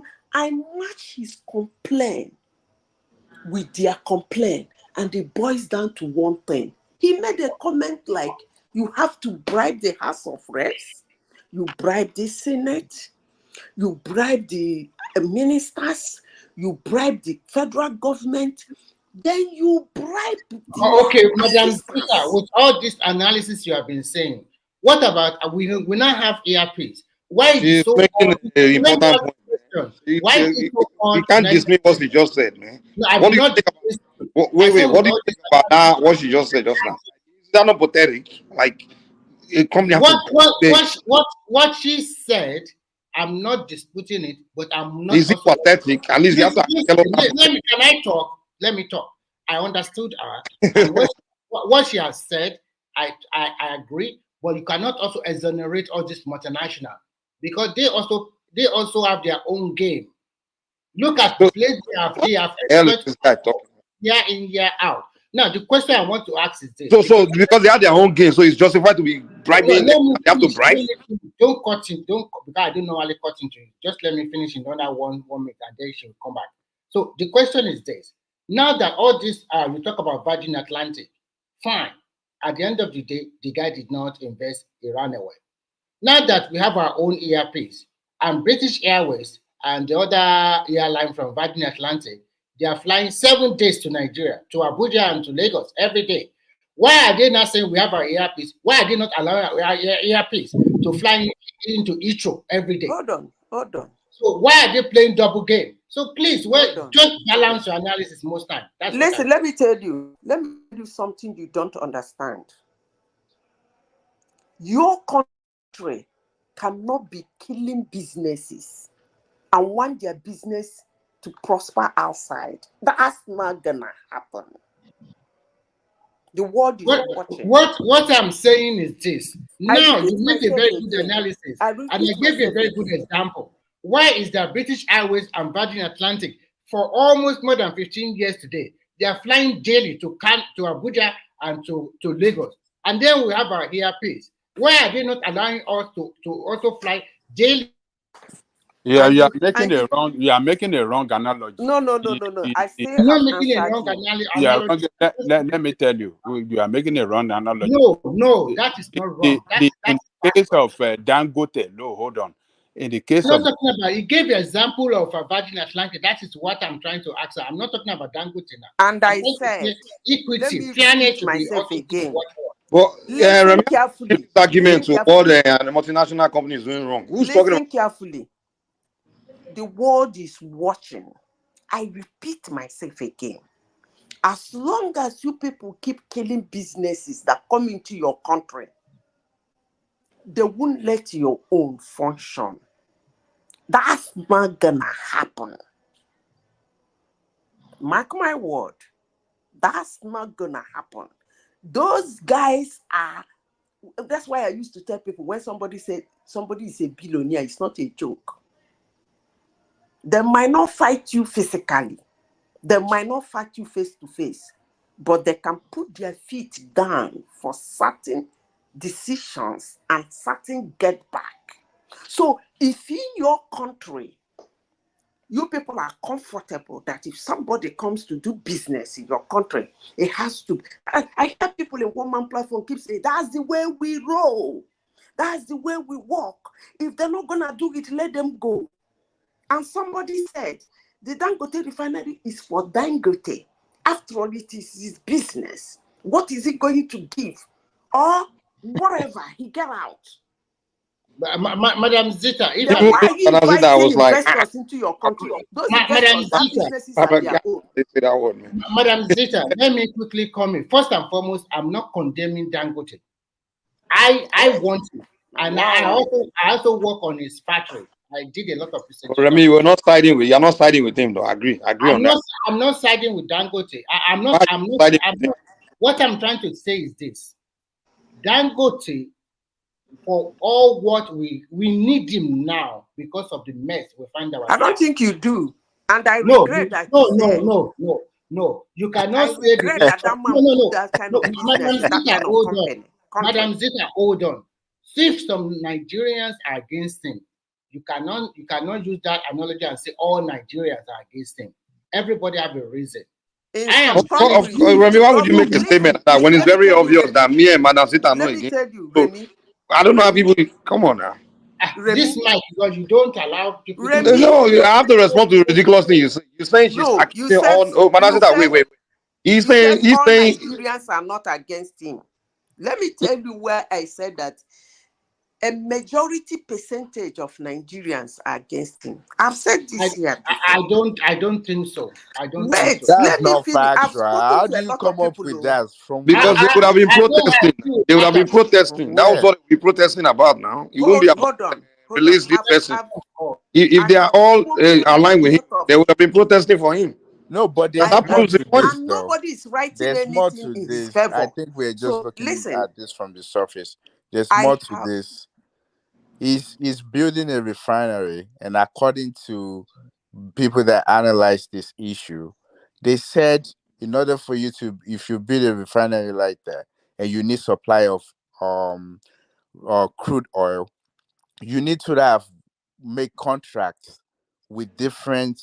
I mean, OPEC has different countries that supply crude oil. You have to make contract at least 4 years before you started this. So there's so many things that's complicated that a lot of people are not seeing. Mike, can I continue? Mike, can I make my point? Well, there's a He lot of already made things. contract with the government, man. What the government has seen that they have to negotiate the contract. That's what they are telling him. He's Mike, not just can I going to be make my? getting I'm the oil trying to from say something Nigeria, though. about what Remy said. You can't build something that big and expecting that one country will be supplying you. Okay, so you have to get. And let Madam Sita make a point. Please, Yes, is he's that just trying to. Oriola? I don't want to Yeah, it's go to Oriola. and You're fro. trying to Let cut me me finish off. what I'm saying, please. All right, go ahead. You guys continue. Remy, you said it's not every Nigerian that is against him. And I've been talking to a lot of Nigerians concerning Dangote Refinery. And I know what they say. And they are still saying. And you can still hear them now. There will be a country on this earth struggling to employ people. According to your story, hungry, suffering, no food, people are dying, no work. There will be a country, a citizen of their nation will build that kind of a thing. If the government touch him, by now, I'm not saying they should demonstrate. There would have been documentaries, writes up, write. But instead, most Nigerians are seeing it as, this is the way we do our shit. It's either he falls in or he fall out. So I'm saying, by the way, where is the let her finish, man. Please, man. She's making important point, man. Let her finish, I beg. Some of them are saying, how dare him do a thing like Let that? her finish. Don't you think he's supposed to negotiate? Who the heck are we? And some people are saying, after all, it is his business. So we say he's going to make 12 trillion, one man. And the child of his brain is that refined. When his brain, one man, thought of that magnificent refinery, you didn't say only one man. But when the profit is coming out, you say only one man. I believe that if people like Elon Musk and Jeff and Facebook Nigerians, you people would have killed their business now. Because only one man wants to make all this money. Yeah, but that's not how it works. Those people that you okay, Remy, come here. Remy, come here now. those people that you just mentioned, First they and had to foremost, prove. they Had to prove themselves before the government take them serious. Let me. You have not finished. Okay. Let me. Okay. I never finish. Okay. Let When me you finish. I never finish because one man is having 200, 300 billion dollars. Only he won. Nigerians would have said, there is one platform I went to, they say, when they commissioned the refinery, they say, run around it and set it ablaze. In a global platform, a Nigerian was calling for that refinery to be set ablaze. You see, I will be coming here from time to time. And I want to see when Nigerians will come here and said, you have to bring investors. They should try and get investors. Investors for what? Somebody has built a refinery that you already have the resources to power the refinery to empower your citizens. You are not going to do that. This one is no longer, can your citizens have the capacity to buy my product when I come? This one, an easy flow. And Nigerians are jumping up and down. I will conclude by saying, number one, Nigerians do not deserve such a refinery. They don't. Thank you, Madam Zita. I will Number start now. two. Remy, I'll go after let you. Remy come in. Remy's trying to come in. After him. Yeah, I'll go after Remy. I will. They do not deserve, from what I am hearing from, will I say 70%, they do not deserve that refinery. That is number two. And they do not deserve a man like Dangote, who is an entrepreneur, because if a Nigerian were asking me his cement company, what has it done for Nigerians? I don't know how to wrap my head about that kind of question, but it is what it is. You don't deserve it. And again, too bad. The way the man is behaving, I don't even think he has enough money to run the show. The way you people run your show in Nigeria, like give A this, give B this, give C this. What is my cut in this? Remy has asked, how much is it going to sell to Nigeria? So you are now controlling price of cruel. Hey, now these people, I rest Okay, my can I case. come in now so that because I won't take too much time if you have taken. First and foremost, Nigeria is so lucky to have an entrepreneur like Dangote. In fact, it's a rare gem, and we must appreciate whatever he has done for that country and what he's going to do in the future. Personally, on my level, I appreciated him because he has done wonderfully. He's fine, he's good. Whether the government helped him, whether government uplifted him above the rest, at least seeing is believing. We have seen what he has done, and that is quite wonderful, and we must all appreciate it. There is no data or information out there that a lot of Nigerians don't like what he is doing. So if I've seen that data or information, then I can say maybe most Nigerians, they don't like it. Now, come back to the Dangote itself. From the front chunk of crude that he received from NNPC, which he himself confirmed, 60% of the crude that he was able to refine to make diesel, aviation fuel, and the rest, 60% came from NNPC, and that is 4 million crude oil. The rest 4 million, 2 million came from Brazil, and the rest 2 million came from America, which he bought. As we are talking today, Dangote is the sole refinery that is refining the diesel in Nigeria. He is the only one selling diesel to Nigeria now. No more importation of diesel. It's making a kill. It's making his money die, which is good. Second, aviation fuel. He is the only one doing that, selling aviation fuel to most all Nigerian airlines and those international ones that come. And I also learned that he has started exporting both diesel and aviation fuel already. Now, we now come to the issue of the big elephant in the room, which is the PMS. We have a regulatory body. And what he wants, when you talk your own, that is why I said you have a balanced discussion about this. What about the player that in that industry before? There is people that are marketers. There are people that are also they just own their own petrol station. So if he comes in and want to wipe everybody away, that will also affect generality of people working in that area. So they must find their amicable ground to settle these differences. And luckily for Nigeria, Remy, what is the percentage of the people and what is the percentage of Nigerians who is going to use the product from his company? That's the question you have to answer. Yeah, I will answer you. But I do know somebody is okay. Somebody is driving, maybe it's Babajani Koko.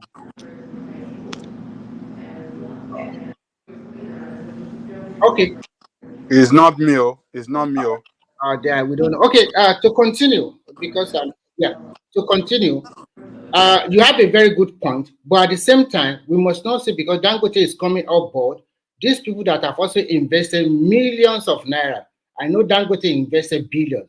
These people that are investing millions of naira, should they also all of a sudden, no, let me answer. Give me time now. You ask me a question, you don't let me finish it, and you want to jump on it, and I give you a lot of time to analyze whatever you want to analyze. These people you are talking about, they are also employer of labor. People also work under them. There's one particular guy in Lagos alone, the tank farm he has, there are more than 30 in anticipation that if Dangote importation of fuel is taking it, and when Dangote come on board, he can also work with him. There are so several marketers that want to work with Dangote. They come together as a group to go and make Dangote himself. I mean, in the factory, they are still discussing about the unit price of petrol. They are still discussing among themselves. So what I'm just trying to say in a nutshell is this. While we are finding solution to the problem, I think we must also think about those people that they also invested in that industry. They are also employer of labor, even if they employ only 5 or 20 people. They are also Nigerian. We must also think about them too. Do you want them to sack all their workers and then Can I close answer and you? go home? Can I answer you? So in conclusion, because of the mess we find ourselves and because of we must protect what we have, I think the presidency must come swiftly and settle this thing. Luckily for us, Dangote already assured that no matter what happens, they will start pumping petrol before the end of this month. So I think there's a solution in sight. Can I Thank answer you. you? You can answer. You can go ahead. Number one, all of a sudden, Nigerians are showing concern for people who kept Nigeria where it is. These marketers are the people that have been doing Yahoo Yahoo with fuel subsidy over the years that crippled the petroleum industry in Nigeria. All of a sudden, by the way, who the heck are we? Is this for real? All of a sudden, Wait, who are these Nigerians Nigerian you are are referring showing to? Nigeria is interest. 320 Can I million finish, please? population. I'm If talking. you are not one of the Nigerians, then don't worry. No, They're but, not talking to you. she's I'm not saying it talking to as you if now. she Let has me the finish fact that now. majority of Nigeria But if you are talking that way, Oriola, obviously, I'm a Nigerian. She's a Nigerian, so you know she's not talking to everybody. When I She say Nigerians, it's what they call ubiquity. If you know English language, it's not going to anybody. Okay? But if you want to jump in to be the Nigerian, you hold on. When when I'm you're done, giving you jump factual in. statements. the way you are painting it, Madam Yeah, Zita, sorry. exactly. Thank you. The way you are She's painting is painting that it. Dangote is a saint. Why the other player in I'm that not saying industry? no So businessman that is is a the way you saint. are painting Please. it. So No. please No balance it. I want you to businessman balance it. is a saint. Get that very clearly. I said this several times on this platform. No businessman is a normal person, not alone a saint. Not to talk of those businessmen and women that are billionaires. I keep saying it every day. Please read the meaning of business. It ends with profit, period. So a businessman can do anything he can do to make profit, period. And most of the things he got to do to make those profits, most of them are not pleasant at all. So I never said Dangote is a saint. I am talking about the shift in concern. the I hope interest somebody of is hearing my Nigerians. voice now. I am That's worried. exactly what everybody is saying. Interest of Nigeria, for interest of Hold Nigeria. on. Someone is about to employ 1 million Nigerians. You want me to concern whether These it's or not? people, What's my business? Whether it's a saint? these people you are showing concern for are the people who has been running this show over the years. He has also been running the show along with them. Wait, Let's be frank. he has not gone to petroleum. He has not gone. He doesn't. Well, I like to speak. There's a lot of false statement that's being made. He doesn't even have a, what do you people call it? What about? Also, I don't want to go to other industry, but let's just concentrate on oil and gas. Please, let's concentrate. Hold on, guys, let's allow Oriola come in because he hasn't really had a flow, All right. So first, I don't think what is it? Dangote can hire 1 million plus people. I mean, I just sent a document to the chat. The largest refinery in the world. I think he has about 50 or 2,500 employees. No one said direct employment. Right. I'm just saying. Explain it again. I'm just saying, because at the end of the day, if it comes true that it doesn't, We say we create the numbers that you mentioned. 1 million job, not him employing 1 million. Yeah, I know. Indirectly, 1 million. indirectly, I understand what you're saying. Indirectly, allow him to speak. What? Okay, indirectly, that's what I'm saying. And I don't think even with indirectly we'll get close. But I was just trying to make a point that let's say it comes a few years later, for a few years from now, and we understand that it doesn't hire close to that amount, close to that and the number of employees, so we shouldn't think oh something is wrong. He can't hire that much. So and another thing is this: we have to understand we have different institutions in Nigeria. We have different regulatory. So sorry, I just want to correct something. I Go just ahead. checked again. About 57,000, almost 57,000 Nigerians are working in the refinery. Almost 40 to 57,000 are working in the refinery as we are talking today. Okay, that is Wait, the number. where did you he came out and said that? Is it is it you while can they're still putting it together? Aurela, give us your own number. Give us your own Wait, number. or my own number. I don't know the number. I just gave you And if you don't know, then what's the argument? What are you arguing against? yeah, but I just gave you sample of those what is it refinery in the world. They never hire close to that number. Maybe when they're building it, they have that much people working on it. While Okay. they're building it, Okay, now I they think might have that what much. I found out, let me tell But you what you find out. employee after everything is all said. Let me tell you what I found out. Oriola, you might be partially right. This is what I found out. I'm not partially right. I'm right. Just read the Okay, thing. just hold on, Stop just hold on. saying Let me tell you this. what do you mean partially right? Let me What tell you you said this. is Let incorrect. me tell you this. Listen, is just wrong. one second, and then you go on. He When is the wrong. refinery was being Who's built, wrong? when What the they say is Who's wrong? there are thousands of people, not only refinery, Oriola, you are wrong. How? You are totally wrong. Yeah, then tell me how I'm wrong. If I'm you here to want to listen. talk about how much a company can employ, you say the capacity of Man, the why are you company. arguing with fact? I don't understand what you're saying. I don't understand what you're saying, to be honest with you. Let me just finish my own point of view. I just came in. So let me just finish my own point of view because I don't understand your point. I just show you what the company are hiring, and you're telling me I'm wrong with that. So you can face with the companies that are already hiring that are bigger than Dangote. Just So face with them Oriola, the if reason they're why I say lying. you are Well, partially let's right. let Oriola finish his point. Let's I see what just want to tell him. Let him finish. He will finish. Just let him have this. They have fertilizer plant also there. The total number of workers at presently after completion is below 10,000. Leave it. Companies are rated by capacity, not by the number of staff inside. Let him continue with what he's saying. Some people don't want to learn. Let him continue. So I think that we have to be very careful running on emotion when it comes to Dangote. If I know that we have this thing in Nigeria where we know like sometimes we don't do things like we need to do it. We try to like take the shortcut. I understand that.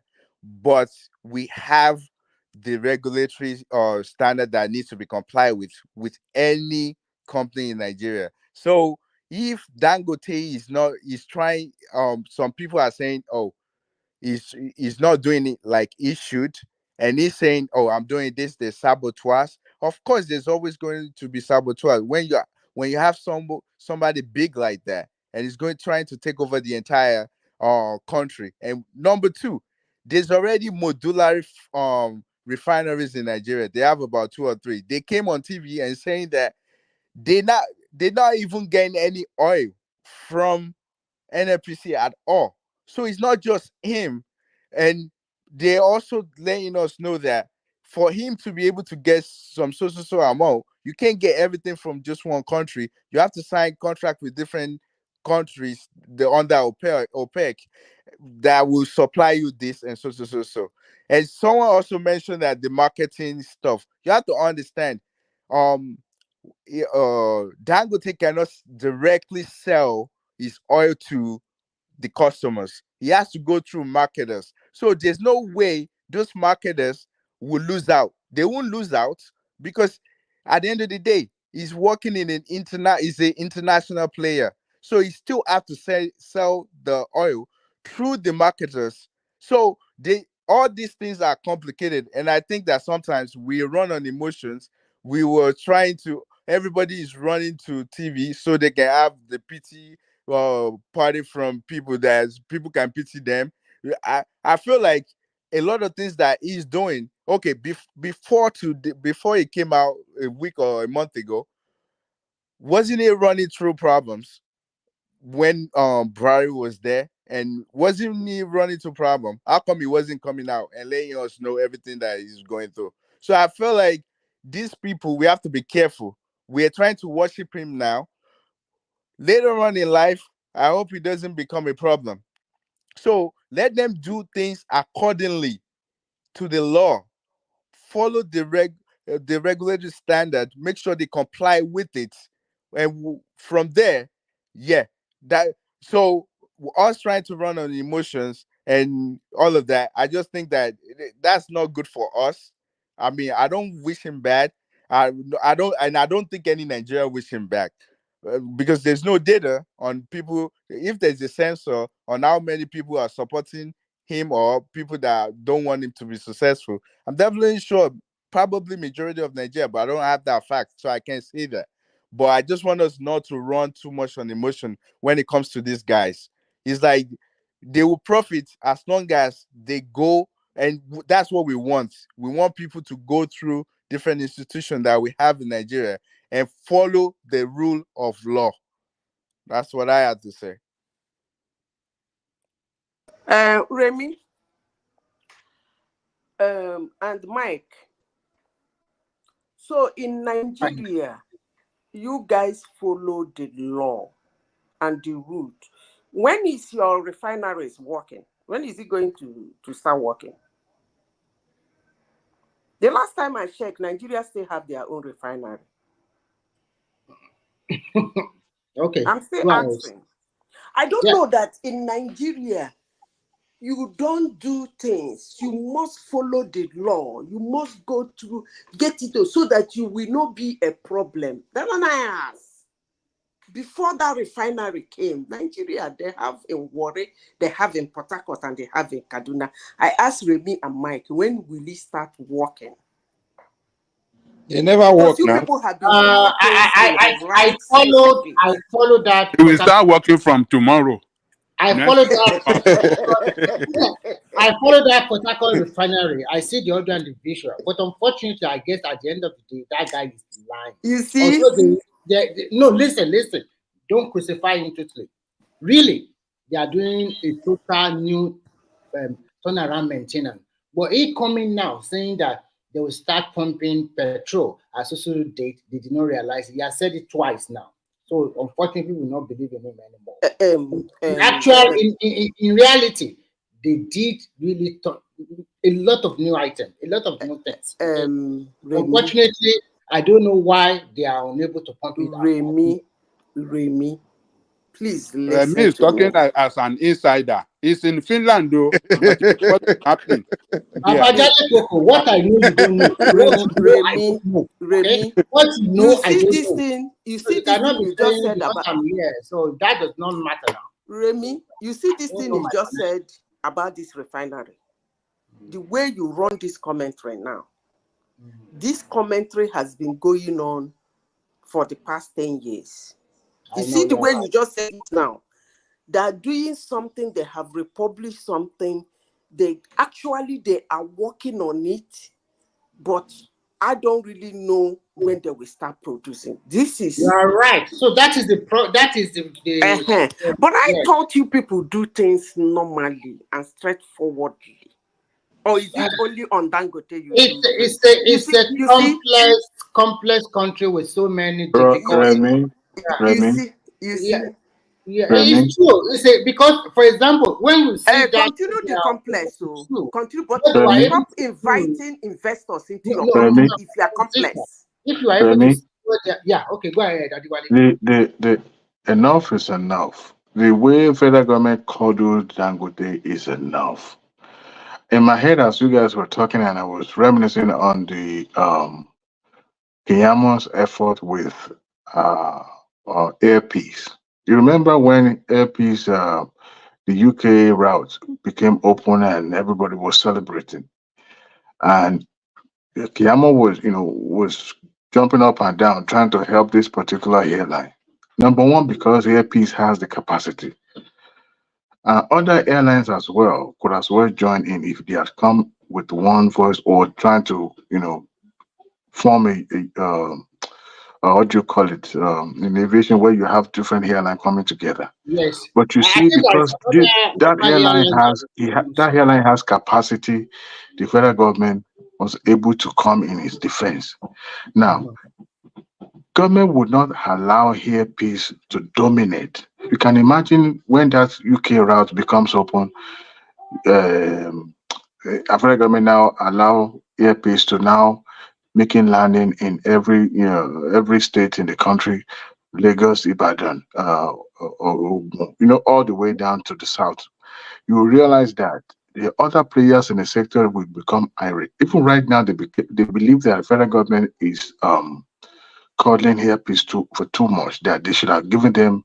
In fact, another fact that will come on, and I'm waiting for that one to happen, and I will tell you soon. So I want to the way I'm trying to understand point Diwali is trying to make. The way federal government has coddled Dangote for so long, I think it's Can you explain how they coddle him? Can you explain how they coddle him? Because look at what is it called? Former central bank governor did for honestly. If Emefiele had not been the head of that central bank, he would not have been able to secure the enough funding that he did secure to build our refineries. Right. Even federal. Okay, let me ask you a question. Does Dangote pay tax to the government? Of course, he is paying tax. Okay, so he's paying tax to the government. The government should not do anything back in return. The government gave him when people pay tax, some incentives. Some of the items that you saw him importing into that factory, Nigeria has stake there. Nigeria has stake in that's because they help him. They gave him $1 billion. That's because they help him out. That's why. That's why they have custom levels were not paid on those equipment. Is it not the job of the government of the country to help their industry to advance, to grow, so the industry can create jobs, and then you can tax the employment? You collect tax revenue from the employment, from the people employed. I mean, I think this is common. You just saying now that the government is not helping him. It goes beyond paying. No. No one said. No, we're saying that this issue with government going against him. That's what we are talking about. We're not saying the government is not going against him. The regulators are going against him, not the government. Government is not whoever is going against him, whether it's regulator or the government. I'm very sure. I'm very sure everything hangs in the desk of the president, because there's some who's appointing regulator. It's not the president. It's not the government. What is this guy talking about? How can you think like this, Mike? How are you thinking like this? This is why our institution is not working, because everything you push it to the president. While who says that the president is the one that there are some powerful players. Remember the video one man played this evening about how that man was connected to Tinubu administration. As a matter of fact, was one of the economic advisory council member, right? And the one man was trying to insinuate that there's chances that maybe because of his connection that all this war is going all out between the importers and then Dangote. And I think it was Kulata that said, look, these people have been engaging in business way before Dangote even decided to build this refinery. But the bottom line is that, look, people engage in legitimate business. Because you build refineries, other people will not go out of business because of you. And we cannot nationalize one person's business. What kind of argument is that? So because one person's industry, then we must not look the other people's. We must focus on that. Adewale, in business, do you know what they call creative disruption? Wait, but we have a modular hold on already, though. And they're not helping those people. Adewale and Remi's argument is twisting my brain right now. Nigeria is a country that is in desperate need of a working refinery. And we're talking like a country with overcapacity. I'm confused. We all know the advantages of having. They don't know what they are saying. Because the country is going through desperate times. Hold on. Because the country, we hold on. Sorry, let me just land my point real quick. Greedy nation. Guys, I don't read as they see the thing Jangati. They don't shock. They don't shock for weekend. I don't read. What the shout? Go Yes. They don't know the thing when they talk. That's the problem. Like what you're Let's saying let now. Abdul land his You point. know, Finish. you people cannot see beyond now. You cannot see But beyond let's let Thank Abdul you. make the his point. Then hardship. you respond. You like Astrodamus, you know. So Let Abdul actually, And not. Adewale, it's you and Remy that cannot see beyond now, because your argument basically is we should maintain the status quo. No, no, Or, nobody is or saying wait, that. wait, No, wait. the Hold on, government We is have hold to not on. Am build I? it. guys, maintaining let's allow status Abdul. quo. One voice, man. Let's allow Abdul. He just came in. He hasn't even. It's the first Okay, time he's go like. ahead. Just let him make What his I speech. mean by what I mean by maintain the status quo is like we should manage the transition, because some crooks who have done nothing but make the situation worse will go out of business. That is a counterintuitive argument. God bless you, I tire. Honestly, I'm Well, I sick. don't I'm Okay, think tired of anybody's saying So let that. me would you ask you Only a prefer Wait, he one question. hasn't landed. individual? Remy, hold on. Let me ask Hold you Abdul, on. get across first. Would you prefer one individual Yes, being in charge essentially, of No, refineries? I Be, tire. But guys, I let's let tire. Abdul just get across, man. with Let's make the a point. the in situation that we are, is there's nothing wrong with having Dangote. Your network is bad. It is it really. Oh yeah, I know why. Oh shit. Okay, you Just better not. go on when I Adewale ti get to a hack better. here. Àwọn Adéwálé ti hack here. Wọ́n fẹ́ ká sọ̀rọ̀ ẹ̀ mọ́. Mike, We can hear you now. I'll come back. We hear you now. We hear you now. You're It's good still now. gonna go. Continue. come back. I Okay, think you are okay, not being okay. fair to me and Adewale. What we are talking But about. just Hold on, let we me can land. You Abdul see land. what I'm. You Remy, see hold my on. point. I already know it's not fair. You haven't landed. Let him continue. Exactly. So, number one, Nigeria needs foreign investment. We're trying to attract foreign investors, and imagine how they look at us right now. That okay, if they have indigenous investors being treated like this, how are we going to be treated? Because now you're trying to limit a legitimate investor because of some local crooks.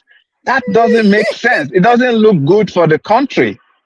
Then number two, we know how this refinery, Dangote's refinery, is gonna relieve the pressure on foreign exchange. What advantage are these local crews bringing to Nigeria? Nothing. They're just like a leech on the country. So So, what? and So now hold on. And for the point, the legitimate point you were raising about job loss, and why I accuse Adewale of not seeing beyond now, is that when you have creative disruption, that's a process when a new player comes in and change the environment. I'm telling you, you're gonna see the new opportunities that will spring up once this old crook gives way. You're just thinking that, oh, once Dangote comes in, those people working for those crooks will lose their jobs, and that's all. No. Once they move away, other people will see that, okay, now legitimate businessmen are in charge. Then you can see other people coming in to invest, and then they will even create more jobs than we have now. Good jobs. Okay, I will respond to you by giving you a very good example. In 2001, Obasanjo came with licensing all these. I think there were three that time or two. The first two, MTN and Econet. He licensed them and we collect the licensing fee. I went for that training, for Econet training in Lagos that time, and there's a lot of what do you call it? A telecommunication company or technology company that they are into just maybe computer or maybe writing programs. Some of them key into this industry, and they started printing of Richard cards. They print Richard cards. Some can print up to 50 million per month. Some can more than that.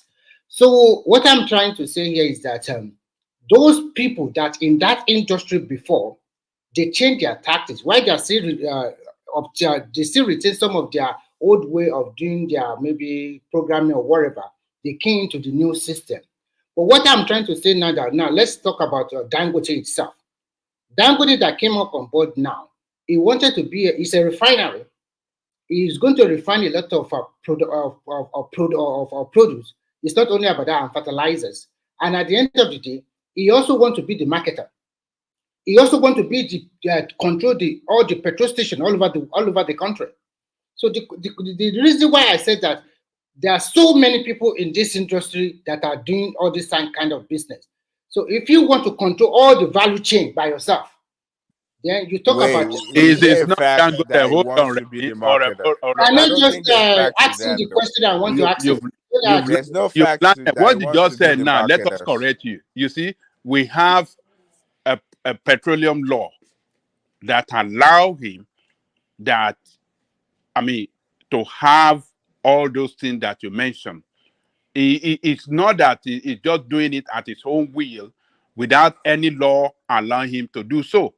So you remember the Petroleum Act, or what did Yes. they say? Petroleum Act Yes. that was signed like a Yes. year ago or 2 Yes. years ago. Yes. Everything was embedded in that act. Mm-hmm. Yes, You I understand what know. I criticize? I I criticize that act understand that everything you have been talking about. Even with that hat, I don't time. think the hat will favor only him alone. What about Not the other? only him, it allow everybody, Everybody. whether Okay. you So own Remy, they create an hold on, act. An act is for hold on. everybody. So if one person Everybody, whether you own refinery or you don't own so in refinery, a you can. nutshell, in a So it is nutshell, that act that if you attack and not that good thing. in that way, when you look at the sugar itself, I know people you know that take sugar. They were in Nigeria before. Now Why are they are. you digressing to sugar No, now? I'm not Let's digesting. focus on this. I'm Let's focus focusing on it. on the At the end of petroleum, the man. day, if we just destruct it where it brings into heat, I hope it brings succor to Nigeria. I Wait, hope it's can I say something real quick? He's not the only one that has refinery in Nigeria currently yes, at this yes, moment. it's not the only We one. have It's not people the with modular refineries. yes. They are also complaining that they're not getting crude directly from the Well, he NMPC. has already So get it's not oh, just him. can you name them? Oh, I don't. Oh, there are let me so look up the many. names. There's He was one. on interview though. He went on There are Arise. modular refineries. If Yeah, you the check guy went on Arise that they've been waiting for crude oil as well, that they didn't get it. I think they're located in Edo. Let me look it up so I can be specific. So the point, what we are trying to say is that with this situation now, at the end of the day, I hope it's a win-win situation for an average Nigeria. Let him have all Yeah, the situation. Let me have yeah. everything. I Remy, hope have Remy, see, it's gonna be a good thing for Nigeria. no, All the I this don't wait, totally agree. And I will give you an example why I don't agree. wait, let me land. Let me land. And I'll follow you after you. Why? After you. See, most of these things you're complaining about, there is what they call first mover advantage.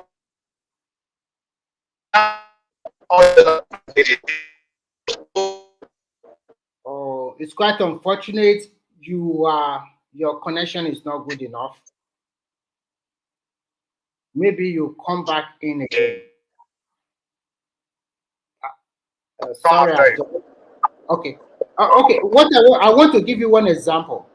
Lafarge is the Lafarge Portland Cement. Before Dangote came in, when Dangote came with his own cement company, we are expecting a big crash in the price of cement. Initially, that's what it brought in. That's a big crash, and before we can turn around within 6 or 1 year, the price of cement continue to increase. Whether the economy is good or not, it continued to increase. I remember when it came in, there was Lafarge is selling their cement at that time about almost 2,500 naira per bag. When it came in, it crashed it to about 1,500 and 1,700. But before we know it, it cornered the market. It's the largest producer of cement in Nigeria, and now you use that advantage to dictate the price. And as we are talking today, the price of cement continues to increase. And I remember last year, BUA went to President Tinubu to find a way to reduce the price of the cement. But till now, it has come down a little bit. So you have to also be careful. I know that a big company have monopoly tendency, and he will use it against you. In the short run, you might enjoy him, but in the long run, you might not know what will happen. So sometimes when people are talking, also listen to the other side, not only the one side alone. Thank you. Okay, I don't know if I'm audible now or if my network is good. Is it better now?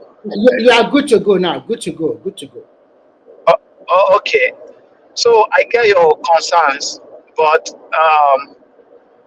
the stage, especially if we're gonna stick to the PMS industry, we need people like Dangote desperately. Issues of monopoly should be secondary right now, and if monopoly is a problem, then the government should deal with it by augmenting the law. You know, just like in America, they have law that checksmate monopoly and all these stuffs. You cannot blame the company for taking advantage of loopholes in the law. You cannot. You should blame the government for that, not him. He's a businessman. And like Madam Zita said earlier, that business are established to make money by any means necessary, as long as they are not breaking the law.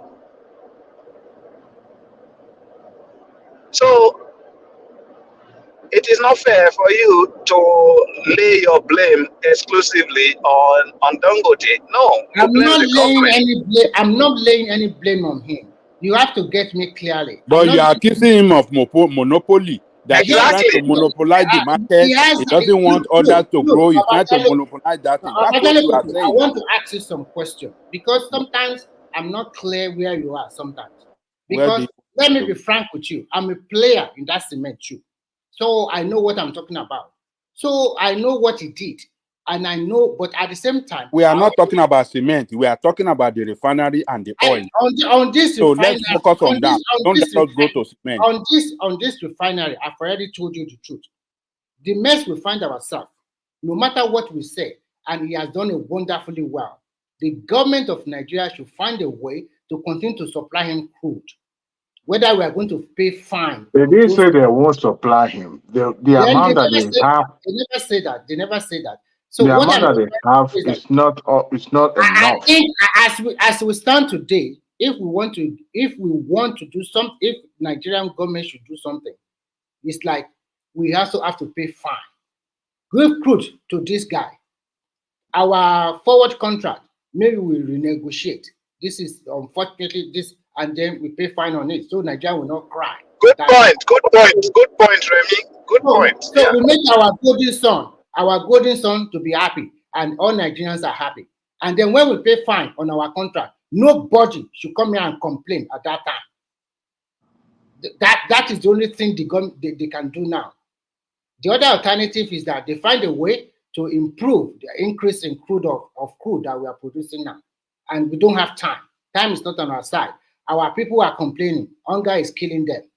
Blah, blah, blah, blah, blah. So at the end of the day, that's why I brought the question of, even if the federal government do all of this, where we shift subsidy from consumption to production, what is the price per unit that Dangote is willing to also sacrifice for Nigeria? So we must also talk about that, because Remy, hold on. It is not his job to sacrifice for the country. Remy, you know the marketers benchmark the market price to 600. Let's hear from Babati, man. Babati hasn't said anything. Let me talk. I just listen for a second. So here's the thing, guys. If you're concerned about the G Abimbolowa. No. If you're really concerned about Dangote controlling the market or anything like that, you need to put that Port Harcourt refinery up for sale. That should be run by private investment firms. So if really want competition in that space, then put it up for sale.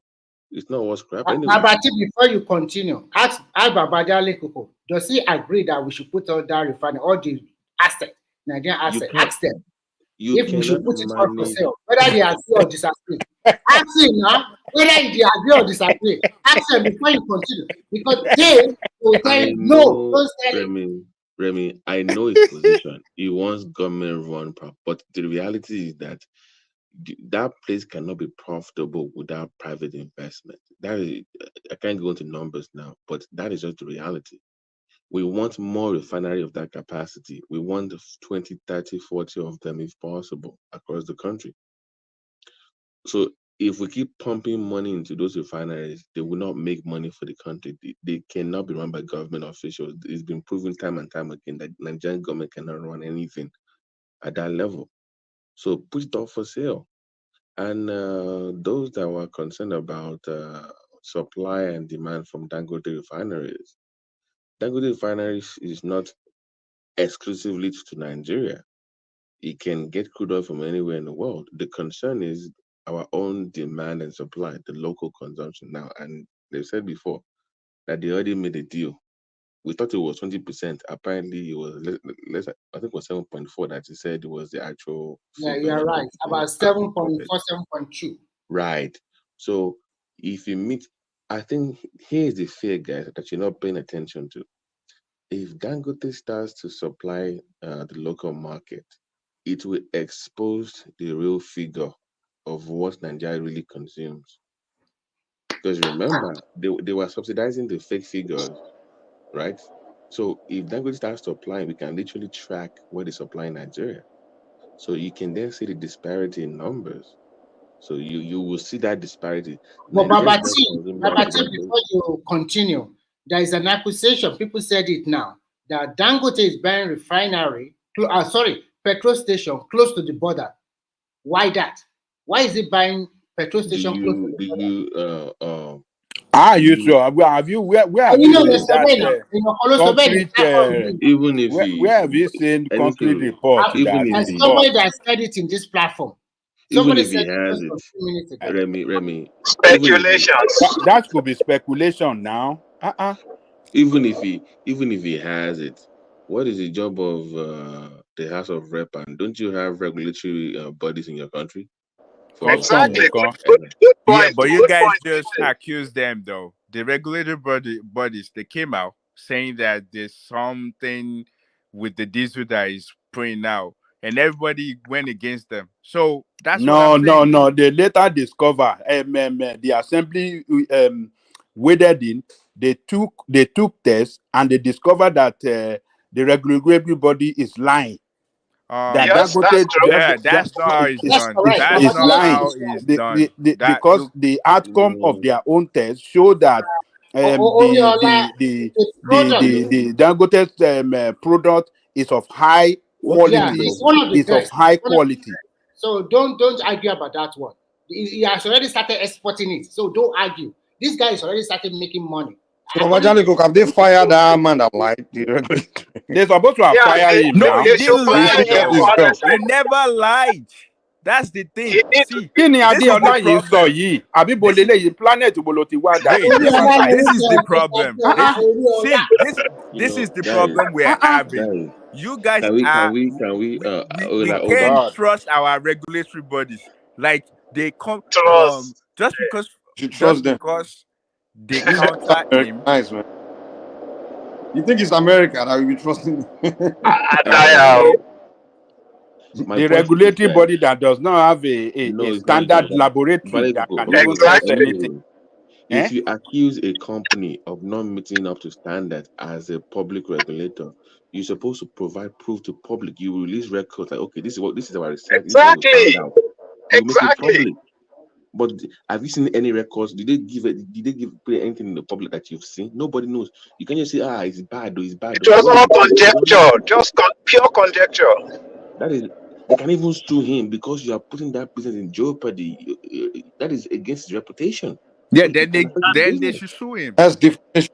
They should sue the Do regulatory you know what bodies will now. have happened to that guy's shares? Had it been that he have a share in the public already? Had it been he had a public shares already?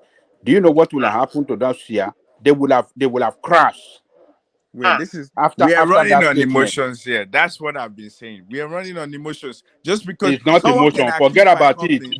The assembly have carried Oriola, that test after that, and they Oriola, discovered that regulatory body is lying. that guy is Oh man, compromised this about is not. particular. Do you know how many barrels of diesel they produce daily? And just because one day they came out and say, "Oh, we run a test on this. This is good." No, are you trolling or you Is are that just how they I don't perform understand. this test? No, because they have to do it randomly. It has to be randomly. They can't tell you when they would do it. Bro, you don't have enough information to speak on this topic because No, the I sample do was because they came actually out. the They sample came. was taken. It was This a was on random sample. TV. It was Well, a random do you sample. have That's what I'm wait? telling Do you. you have enough information? You that you're talking. Yes, Where's your I facts? listened. I followed it. It's on. Check So the I did not. So I check did the not. main line. This is If what you we are did, you doing. would hold on. You said we shouldn't use emotion, right? You just said they did not use random sample, and I'm accusing you that, and I'm pushing back that that is not true. The sample was random. As a matter of fact, they took that sample on their way to And you wherever get they're going. They just went to any of the that's station not and true. Even got the while sample. even That during the is comp the wait, definition listen. of a random sample. Listen, what you're saying is not true. Even during the press conference that What? Dangote was giving, listen first. Even during the press conference that Dangote was giving to the public, they came behind him and also told him that okay, we run another sample now, and we are going down on the number of dates, whatever it is. That's to tell you that they are What doing are an you saying? I don't understand what you're in-house saying. What did you just say test. right now? Open I don't understand what you're saying. like we don't. That's not how it's done. Let's have our belief on these people that they will do the job the way they should. And if they don't, Believe on which people? How Dangote can you can say you have a guy? listen. And if they don't, Dangote can sue them. That's what the thing is. If to say they accuse Dangote wrongly, sue them and bring your proof instead of us running on emotion just because Dangote No, said this is this. what we are saying is that as a regulatory body, before you even come out with those kind of data, you must do your due diligence. There's a way you present something to the public. You can't have it just say, oh, it is bad. That is not. Show me numbers. Give me data. What is the breakdown? What did you find? You must be very specific about what is actually in that product that is substandard. Yeah, but Just that's saying why it's we bad is not have enough. those But the Babaki, sorry, journalists. How come they can I can't come ask in? for Can I those come in? papers? Can They I should come ask in? for the documents, the test they ran. Kolade, Give let us me that information. So let me Abi? respond to Oh him. no no no Let's no. hear from other voices, man. Yeah, Baba Pato, T, Babati, are you done? Baba T, are you done? let Oh, yeah, me go. respond to Babati. I think it was Patoski. Yeah, Patoski. But Yeah. in similar climate, when they come out with data, they will tell you they Mm. report about A, B, C, and D in this product that it's bad. Then they will give you a breakdown. Then people start doing analysis about it. But that's the way it's supposed to work. You just Okay. don't say it's bad. Okay. You see, that's a model. That approach you have just said is a model. If a laboratory, a regulatory body, they also have their own model of operation, modules of operation. They take samples, they run against their own standard, and it's bad. Before they come out to say that, they also know the cause and the implication. Why has Dangote not sued them? Let's be thank you. objective. Thank Why has you. Dangote not sued them? Why did he take to the press? You should sue them now. Thank you. You sue them. The court will set up a process, call an independent How body. do you know it's not They do showing it. them? Oh, hold on. Wait, you say that constitute to them. What of Yes. the assembly that intervened, that Assembly waded in, for carry out their assembly, own What test? assembly? Are they what regulators? is They're not no regulators. the assembly is not let me hold tell on, you hold on. you see the Okay. National Assembly is playing a wrong role. They are not to adjudicate or something now. Ṣebí ti legislation ni wọ́n pé àwọn kan jà assembly alomasetu asu and kìnnì kan ní industrial action àṣà ní industrial court ni assembly they are just doing anything anyhow. They have oversight Oversight over responsibility. Dangote. They have oversight. Look, they have Over oversight Dangote Dangote. is a responsibility. private So, Over company, man. Dangote. no, They should go they to have court. oversight responsibility. And that is why they waded in If and they every said, company, okay, banja, assembly lo mama waiting, every company no, banja. no, no, no, no. Go to every company. Every Regulator, company don't to say every so regulator, any the company to bá regulator, ní no bros, Dangote the any sued the company regulator tó are bá not regulators, doing case ní it. closed. so any company tó bá Okay, ní let me ask you, regulator, Patisco. national assembly So, máa step in. Wọn ò hold ní on, ṣẹ́yìn náà. Patisco. Are you telling me that public Patisco. statement made by what do you call it, by the regulator, is it appropriate? They can make such declaration if they've done their due diligence. No. One person they are not sitting down at a press conference or at a kind of um Yeah, um is he not part of the hold institution? on. It's not the regulator in form of a team sitting down Ta ló and sọ? How making do you a know their press policy? statement. Do you know their Wait, one But policy? voice, man. God damn, man. It's hold getting on. ready. Let Ta one ló person make land. statement Let yẹn? Papa Jali go live before you guys come in. Yeah, it's not an arrangement where they are sitting down as a team and make a press statement, but rather this guy single-handedly, the head, Which guy? only him, the head of the regulatory body, So who is in the only him. best position? No, Egbon. Who is in the best Hold on, position to only speak? him in a public space So is he just supposed said to it. say it's in a That is room? not the way to do No, things. Egbon, Edru, listen. If the president of Nigeria, pé Tinubu ṣe wà yẹn, tó kàn jáde, bóyá ó jáde kúrò meeting, president interview ẹ̀, ó dẹ̀ make statement. Ṣé máa sọ pé he didn't make it in Federal Executive Council? No. What I'm saying is that the That man is the chairman of head. That man regulatory is the head. body That did man is the not head of make regulatory that body. statement Is in the in best position official to speak. capacity. He didn't make To it in make official capacity. how was he not?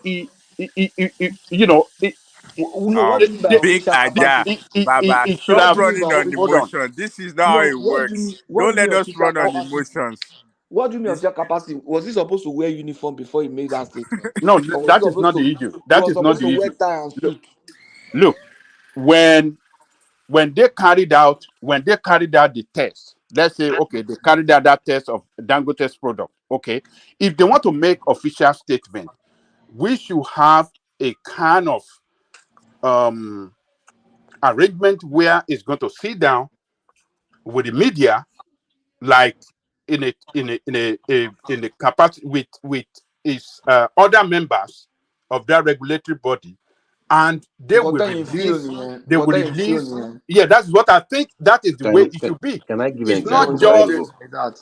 Sorry, Eh? sorry. It has Can to I be give? like Dangote is that. No, looking no, for no. public Listen. settlement. That's what it Mm. is. And it's Okay, like, getting can I it. give an It's not example? always like that. Hold on. Do you remember in America when they banned baby foods because they went bad baby Mm-hmm. food product, right? And they had to Mm-hmm. ban it for a while. Mm-hmm. They Yeah, it announced that it was affected me bad. too now.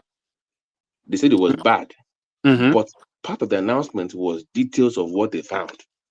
That's So right. it was just not that you can't just say it's bad. You must give the public what You you mo- found, what that's is He not. that's did right. though. Did you listen to him? He did. He gave the percentage. He gave us the numbers. He gave us the numbers. He He said, gave us a number which was later countered by but what assembly. Hold on, which was later countered by what assembly carried out. I Okay. did the And after regulators. assembly, hold on, after So assembly as the carried out assembly their sanctioned own him, have they sanctioned them? test of Have they that product, they sanctioned? announced what they discovered to their own number. Assembly releases, and since then, regulatory body have not said anything to Have they? challenge what But assembly did. that's because the president came in and they don't want to And say even the anything. regulatory body, they don't even have a standard laboratory to How say do this you is know where we this? carried it out. Baba, how do you know this? Yeah, they How? challenge them. Who? Dangote challenge them. challenge them. Dangote, Okay. hold on. Let us have a conversation. Look, Dangote took the media to his own laboratory to show them what they have, which is in the form of, you know, That I was mean, a media manipulation. hold on, whether Thank you you. can call it anyway. It Manipulation on showed them 100 which is level. a world class. Hold on, which is a world class laboratory, And he challenged them that, hold on now, hold on. He challenged NMPC, I mean the regulator. Come and show the world your own laboratory. No, they don't have to If own a your laboratory laboratory is even now. better, it's well equipped No. than what we have in our own refinery. No, They no, put no. it. Please let me respond. See regulator, did they even manipulation. mention where they Ekpa. did Let me their See own respond. test? Did manipulation. they mention Let me where they did their own test? Baba, they make Eh? Baba can I run respond? emotion now. They Can I They run don't respond have to him? laboratory. Oh. Can This I Did they regulator respond to doesn't him? have mention laboratory. Oh. We need they one don't voice. This is getting They annoying. don't have a laboratory because they challenge exactly them. Where is your own laboratory? Where you where did carried out this test that show that our own product is inferior? They Mike, don't can I have respond to question. him? laboratory. Question, in Baba addition Ija. to that, Question. Ajahn Koko, in Wait. addition to that, Question. Mike, can Oriola, I I have respond a to him? question. Odiola, hold on. Question, Oriola, I Baba have a Ija. question for you. Wait, Hold hold on. on. Let I me have a ask question Baba for Ija you. one thing quickly. Let me Mike, ask can I Okay, Baba respond Ija to okay. one Ajani thing. Oko? Go Do you ahead, go ahead. believe? Do you Can I respond believe to him? a regulator does not have test or the right equipment? Do you believe that in your own mind? You believe a regulator does not have the right They have equipment? not showed us one. Can I They've not respond showed to us one. No. can I respond to him? They've not showed us. How can they have when they No, don't have refinery Ajani functioning? Oko. The Really, regulator does and not that's have the refinery Mike, type of functioning can country in you I want Nigeria. us. Mike, can I respond to him? Yes. Okay. Let's pick it one by one. And please let me just flow a little. You see, as a regulator, you don't have to have a laboratory of your own. You don't have to. You can have trusted laboratories. Can you hear me? Can Yes, you we all can hear hear me? you. You can Yeah, have we can hear trusted. you. You can have trusted laboratories. You take a sample and send to 3 or 4 of them, independent laboratories. You don't have to invest so much money in laboratories and everything when you only test as you don't. It's not something you do every day. So you We don't need to agree have with your you, own Pato. Yeah, laboratories. you have a point. You have a point. So But the let me No, question so that's to not. so you, so That's la- not let me the, let true. me just the go there. That's question not to Let me true. I you, just don't agree with what you the just let said. me question let to It me you doesn't let me work just that is way. make the further argument. Sorry. You see, okay. so they don't have to own their own laboratories. So they have to. Oh, can you make unlock, Nisha? They don't have to own their own laboratories, so they can take samples and take to different labs and test. You understand? Then two, there's no standard procedure as to how a regulatory body make their public statement.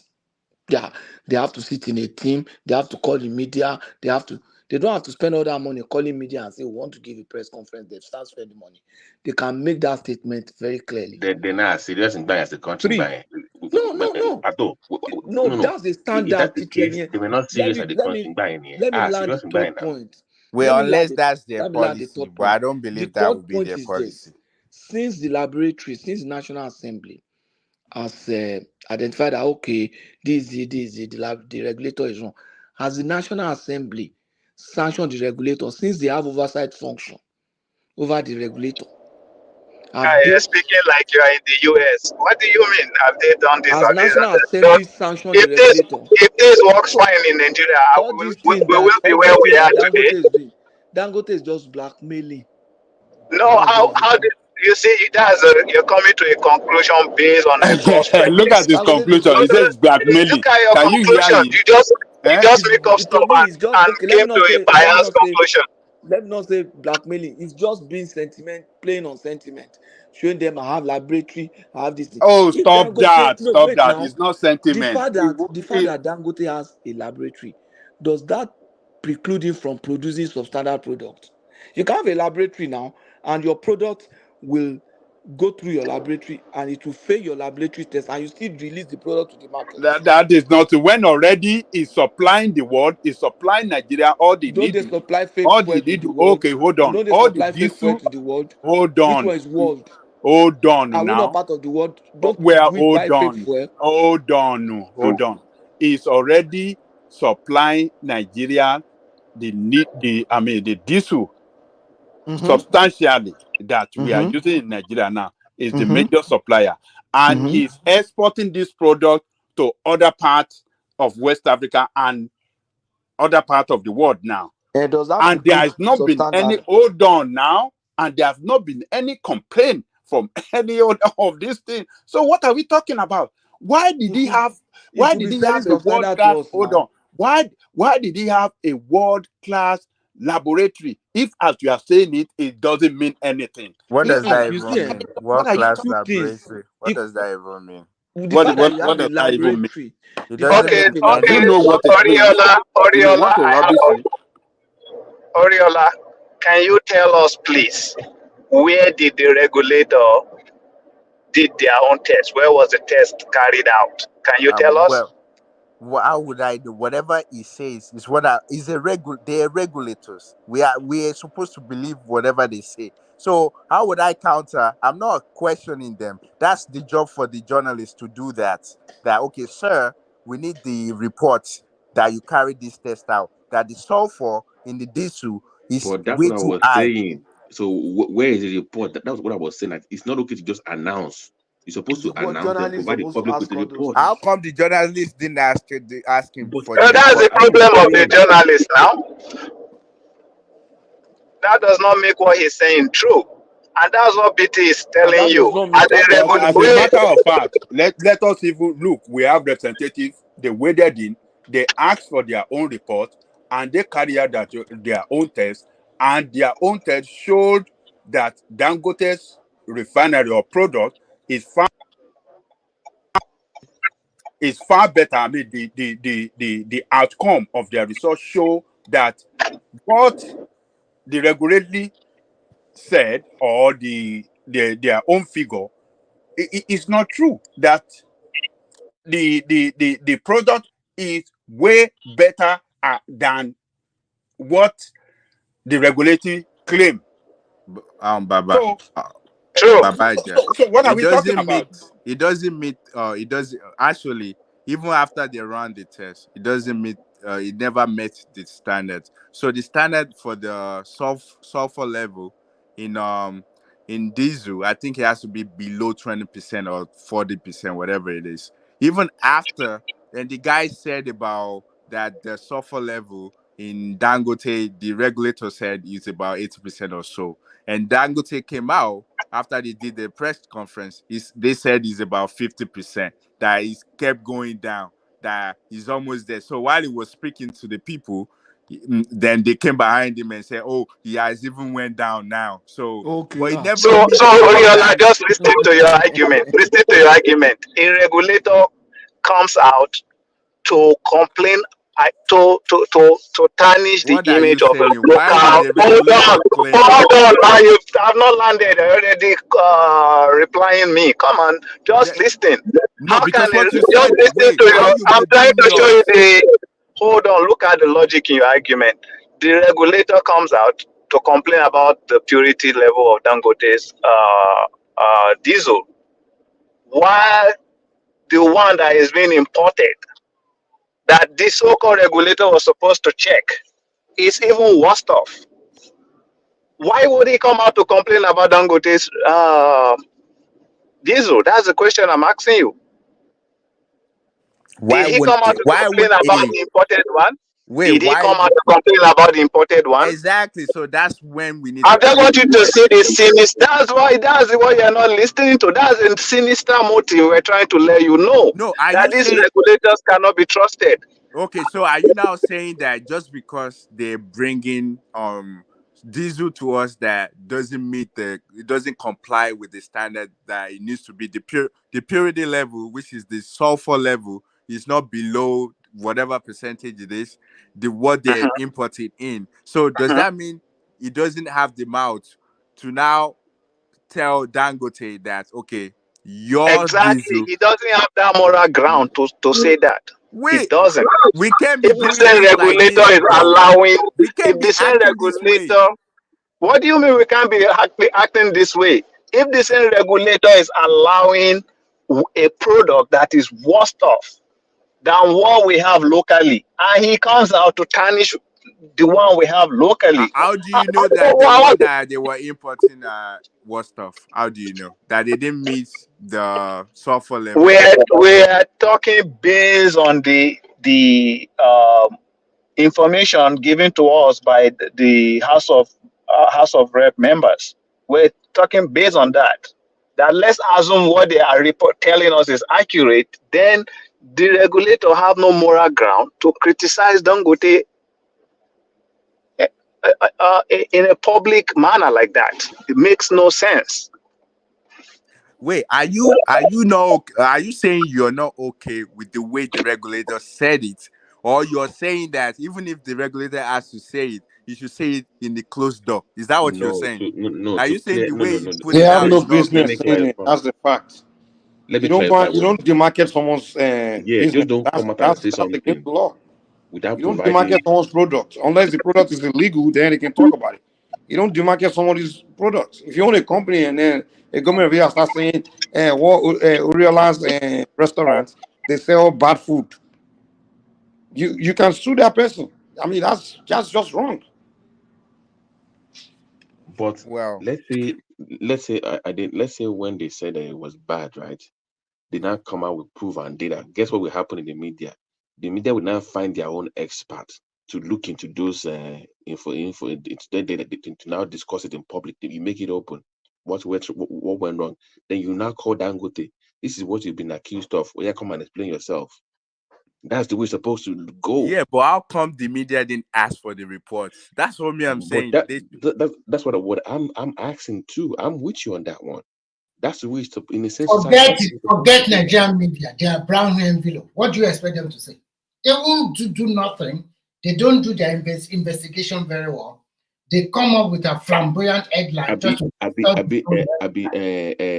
In America, hey, if something happens in one industry, what do you see on TV? They will bring the experts from that industry to discuss the data, right? They will bring them in. So we got this information from this company, blah blah blah blah. What do you think? Then they start having analysis about whatever the information is. So once the regulator releases the information, look at what happened to Boeing for Boeing But see, the Airlines. experts always bring in Nigeria, they are already biased. No, And they will show their I'm bias saying or whatever. Remy, hold on. Remember what happened to Boeing when they were found for manipulating data Yeah, for yeah, building their yeah. 707? What do you see on CNN? The Experts efforts. discussing the data when it was And released by yeah. the. That's the way it's supposed to be. That's the point I'm making. Just don't Yeah, say it's bad. but So, okay. I do it. I So do it. let Hold on. You didn't hear America say, "Oh, Boeing airline is bad. It's bad," and that's it. No, no, no, no, no. Give us data. You can't just say it's bad now. Let's know why it's bad. And they what about rotor? They were fixing figure. They gave you details, breakdown. That's what I'm saying. Yeah, but I'm saying now, I understand the point that everybody's making, but how come we are not blaming the media for not actually giving I'm us? blaming everybody, the media, the House Do of we really Reps, have media in oversight, Nigeria? Those blaming guys everybody media. now. There's a bunch of mediocre people. Even the way the way the lawmakers also go about it is also not good. Because that testing was done on Dangote Where is the refinery, public hearing, Remy? Where's the yeah. public hearing on that? In America, they will have had a public hearing. They started having they started having they are doing their in-house investigation now. So we have not. They won't open it to the public. They will close it down. They will say no. Journalists should go out and they start doing whatever they like. I think at the end of the day, you have hit the nail on the head. The regulators, for that singular act they did, that means they're already biased. Why should you come out in the open like that? Dangote is not producing PMS alone. There's so many products there. And you say something like that, that is unfair to Dangote refinery. Because apart from PMS, they produce so many things. Fertilizers are there, a lot of byproducts from crude oil are there. And why should you say something like that? This is something we should cherish most in Nigeria. The Europeans, they are already jittery. They are losing a lot of market because of that refinery. We should protect it and probably Dangote as a Nigeria should also find the amicable solution to the problem because his hands are not also clean. Well, So so me, I understand the point that we're all making, but I don't want us to like back Dangote way too much. We want him to follow the law and do the yeah, right thing. let's be honest. Which law is he not following? Tell us the law that is I breaking. mean, the sulfur level was higher though, even though it's not close to the amount that the regulator said when they came out and said it's going down. But it wasn't complying with the sulfur level at all. He's like 50%, and I think the sulfur level have to be like 20 or 30%. So I'm just saying that I understand that, oh, this is our country stuff. We have to like back him, make sure he's successful. But at the end of the day, we want him to do it the right way, follow law, make sure everything is intact, do it the right way. So Again, you're not answering the question. Which law is he not following? I just told you the sulfur level for diesel, well, for Nigeria, in order to comply with Nigerians' law, they say it has to be below either 20% or 30%. I don't know what level, but it's higher than that percentage. How come? The sulfur Hold on. level. If the regulatory body, if they are really truthful and honest, how did they allow him to sell to the public before they're now coming out to say, I oh, wonder. That's You a are good watching Abi. question, sir. And then who? That's a good And then question. who buy Yeah. Abi? He didn't say anything. That's a does it good make question. sense Yeah. when they're already supplying the public? That is when they came out, oh, this thing is not good. Is it not before it starts selling to the public that they will have checked, they will have ensured that yes, it comply with the sulfur level before they can now allow him to supply the public? Why after he has supplied the public the aviation fuel, the diesel, and he has taken over he is now the main supplier, and then is preparing to start rolling out a supply of petrol, then problem come. Yeah, that's a good question. You're right. I agree with that question. That is why we have been telling you people that this regulatory body is not. They are out to They are destroy. compromised. They are They are compromised. compromised. They are out to destroy that refinery so that they will continue to import that petrol, which is the main deal. That is where they have their own, feed the bottle arrangement, and they don't want it to stop. So yeah, but what would be the right thing to do? To just fire them? I think that would be the best thing to do. Like the entire institution, majority of those people should just get rid of the leaders and replace them with a new one. Because if they're already compromised, it means that in the future we can't really trust them. That is it. I think and that is what the outcome of the test carried out by the assembly. That is what the conclusion of that is that these people are compromised and they are not fit for any purpose to manage that, to be in charge of the regulatory function in that sector. I think you do have a very good point there, because to me, I think they are also biased about how they go about it. And I think there must be a clean out in that gas sector. And I think for the first time in the history of that country, I think when they just finally settled, Nigerians will smile.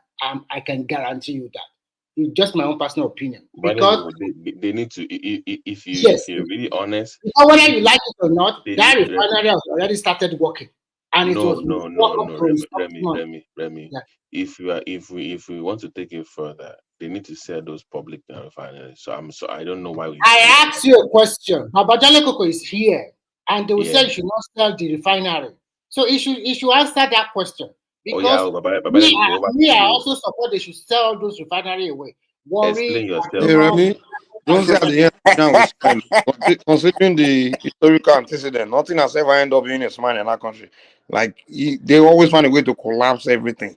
So we can't really assure ourselves that we smile at the end, because they make these people go bound. I'm telling you, the way they are going, we don't quickly. The reason why it's like that is that it's like they are on the mic.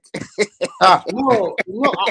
At the end of the day, I think we have the show already. Dangote will have his way, whether we like it or not. Because it will get to that stage that no matter whether we like, and I think before the end of this month, the only thing I don't know is that how much is he going to sell it to the marketers, or how much is he going to be selling in his own petrol station? Because that is the I know Dangote very well. That is what he did in this. Notice they're already fighting him on the price point. Yeah, what of you Dangote fighting? almost sell it for 600 naira. When you're the company, you can't tell him how much to sell it I now. think at the end of the day, governments must subsidize the Dangote to the matter maybe 450 to 500. That was what they were trying to fight against. Arbitrary price gap. They wanted to benchmark, and honestly, I wish we guys can see beyond now. Honestly, but anyway, Dangote will always have his way with government, and those guys are ready to market that before they know they're going to be run out of the market, and they don't want that to happen. So we will see where it ends.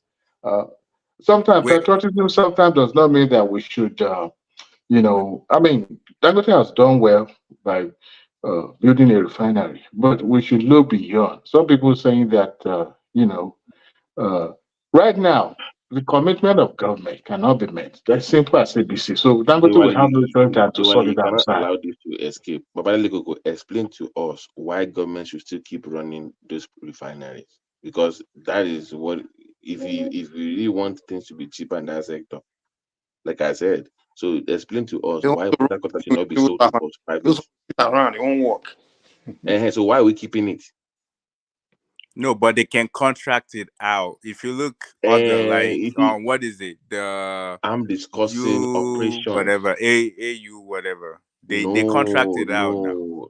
Oriola, take your hands off it as government. You know how we are. Once government is involved in anything in Nigeria, it comes to shit. Look at Nitel. You know how this thing goes. Take your hands off it. Just leave it alone. Once they get involved, it You will not can work. when everything government runs, man. You go there, there's It's shit, man. Yeah, but do you guys realize that the drilling of oil today is being contracted out? Like you have the Shell, the Chevron, they the one drilling our oil. No, And when you I'm look at discussing the refineries. I'm yeah, discussing but refineries. that's why I said the refinery can also be contracted out. So government just gonna give it to them and tell them this amount of what they should be like the revenue they need to be given to them. Like you just more like they would just be more like a managerial, and while they give it out to maybe Shell to manage it and do whatever they want to do, they just provide money Did to you? them. Hold on. Did you watch that OBJ interview? But was the interview in regards to That the guy refinery? doesn't really know. I don't count. I'm No, hold sorry. on I don't now. really count those Hold on, please leaders. hold on. The point you just brought up right now. They asked Obasanjo like, why didn't you get private companies to say? He said they didn't want it. He said because of the Exactly. corruption in the system. Did you go and watch the interview that he I said? I saw want it. it. They Yes. said They're they didn't want thieves. it. See, They didn't want it. Shell at their thief. Number one, they're the one who actually built some of those refinery, and now it's not up to standard of what they can actually look after. Is that what you're telling me? They built it, so they're telling us that what they built about 50 years ago is something that they can't manage anymore. The Those people value are is thief not too. worth They're investing thief. money. What they're saying, like if they're gonna, it's not even what back then. It wasn't even worth $200 million according to Obasanjo when he was in office. Yeah, So, so why would they? BT. Before, if you want to sell something like that, you should have involved consultant engineering that they should tell him what is wrong with this before you make pronouncement that you want to sell Atiku would have something. found Atiku would have found a way to sell that refinery. I did that, mind you. I did that, and you know. To his friends, he will not shell to his friends. So so even the sale of it, they will still mess it up. Look at what happened to NEPA. We are still dealing with that problem till now. Yeah, Disco, that's Cisco, because you don't Abala, have the right everybody. people. People they So don't know anything about NEPA. And so someone that is a business guy want to sell something NEPA that involve electrical engineering. You don't involve the engineers to tell you how this thing is it good, is it 100% running 100% efficient, what is the technology level. You don't know that. You just go and want to sell it. Those people who want to rob you now. Isn't that what and happened with the Ogun State thing? you Because know, they have no government, idea of go, what they're go, doing.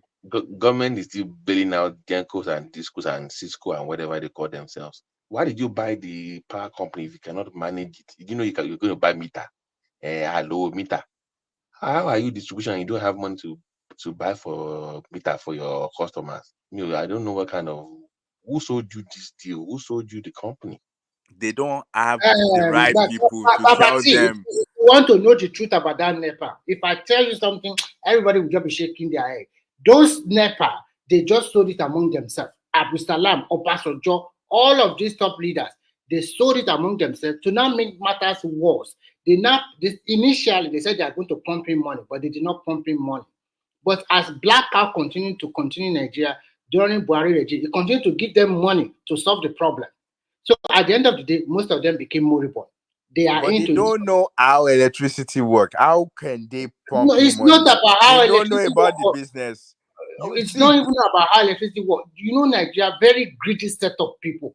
How No, come as a former that's president the in Lagos problem. State, Remy, stop right there.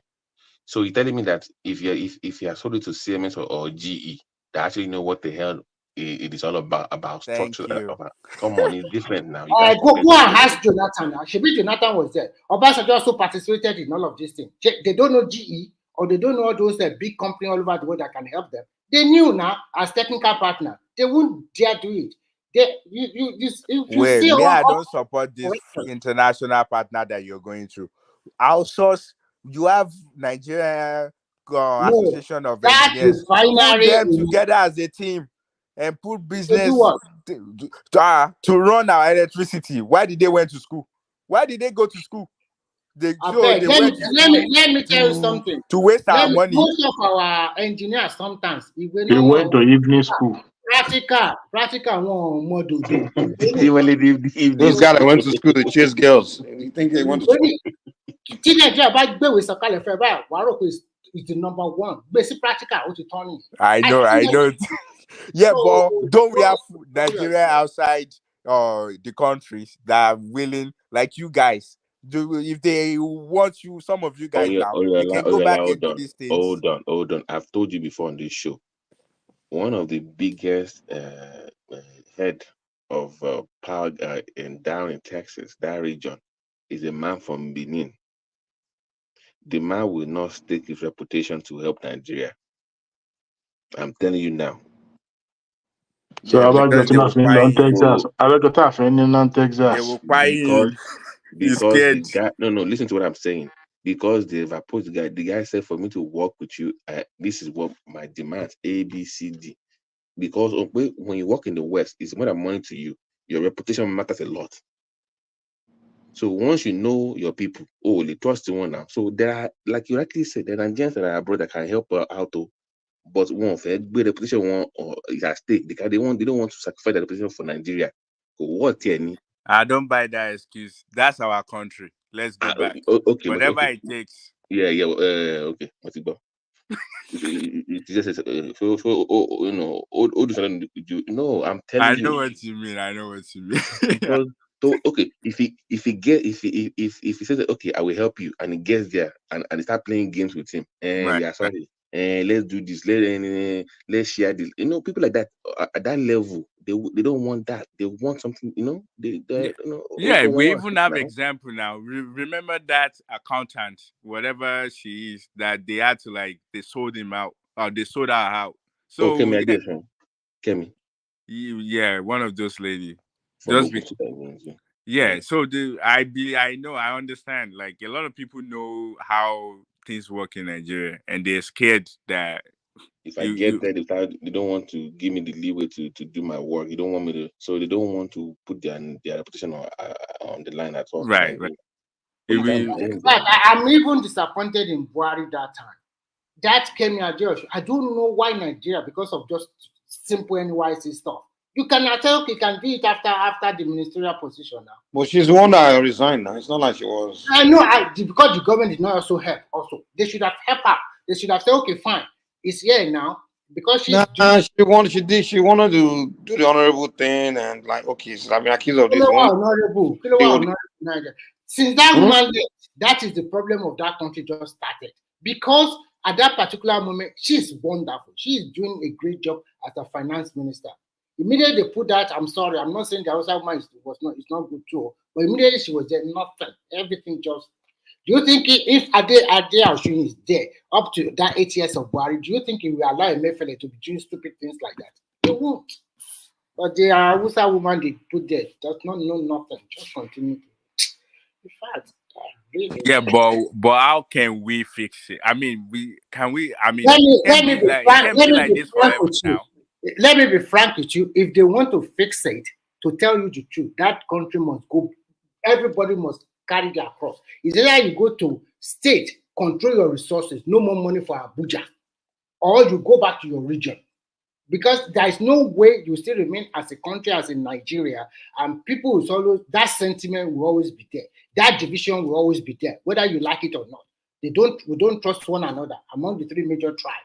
So if you want that country to, why we always think the three major tribes? What about the other tribes? Those don't trust each other. The small. No, thank God now the country is already into 6 regions now, so everybody carry their cross. No, this idea of Yoruba, Hausa, and Igbo, as if nobody else exists. We always. No, I'm trying to tell you that we escape all these other tribes that they Nigeria. are all It's corrupt. already in 6 regions. So You see what? Calabar, Ijo, Kanuri, all of them are not. Yes. Now the Kanuri we have their northeast as a region. No, I'm saying no. You don't hear me. When Nigeria want to talk about the corrupt, tribes that are corrupt, say Yoruba, Hausa, and Igbo, as if all these other ones are not part of the problems.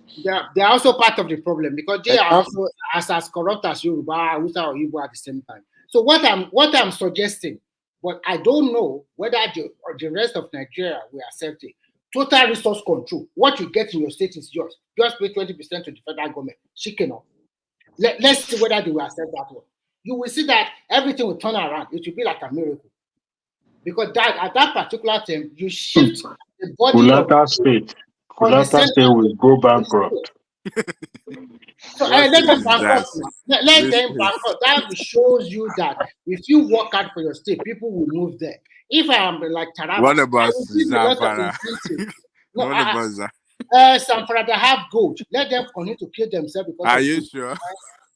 Let them, when they kill themselves to some certain state, senses come to their senses, what do you call it, and they will be fine with whatever. But as it stands today, whether you like it or not, change the constitution, change all of it, it's still the same problem. It's Remy, yeah. There's a second option. Okay. Apart from the resource control, and that will be for Nigeria to build strong institutions. And hold on, why am I saying that? When you look at these Western countries, for example, America, they have different races there. They have Jews, they have Arabs, they have Africans, they have the whites, they have this diversity there, like we do on tribal line in Nigeria. Yet the country functions because I believe it's because they have strong institutions. So why don't we go down that lane of building strong institutions, which I think is easier? Because of how Nigeria is made, that strong institution you are talking about is always compromised every time. And the reason why it's always compromised is because of that ethnicity and tribal.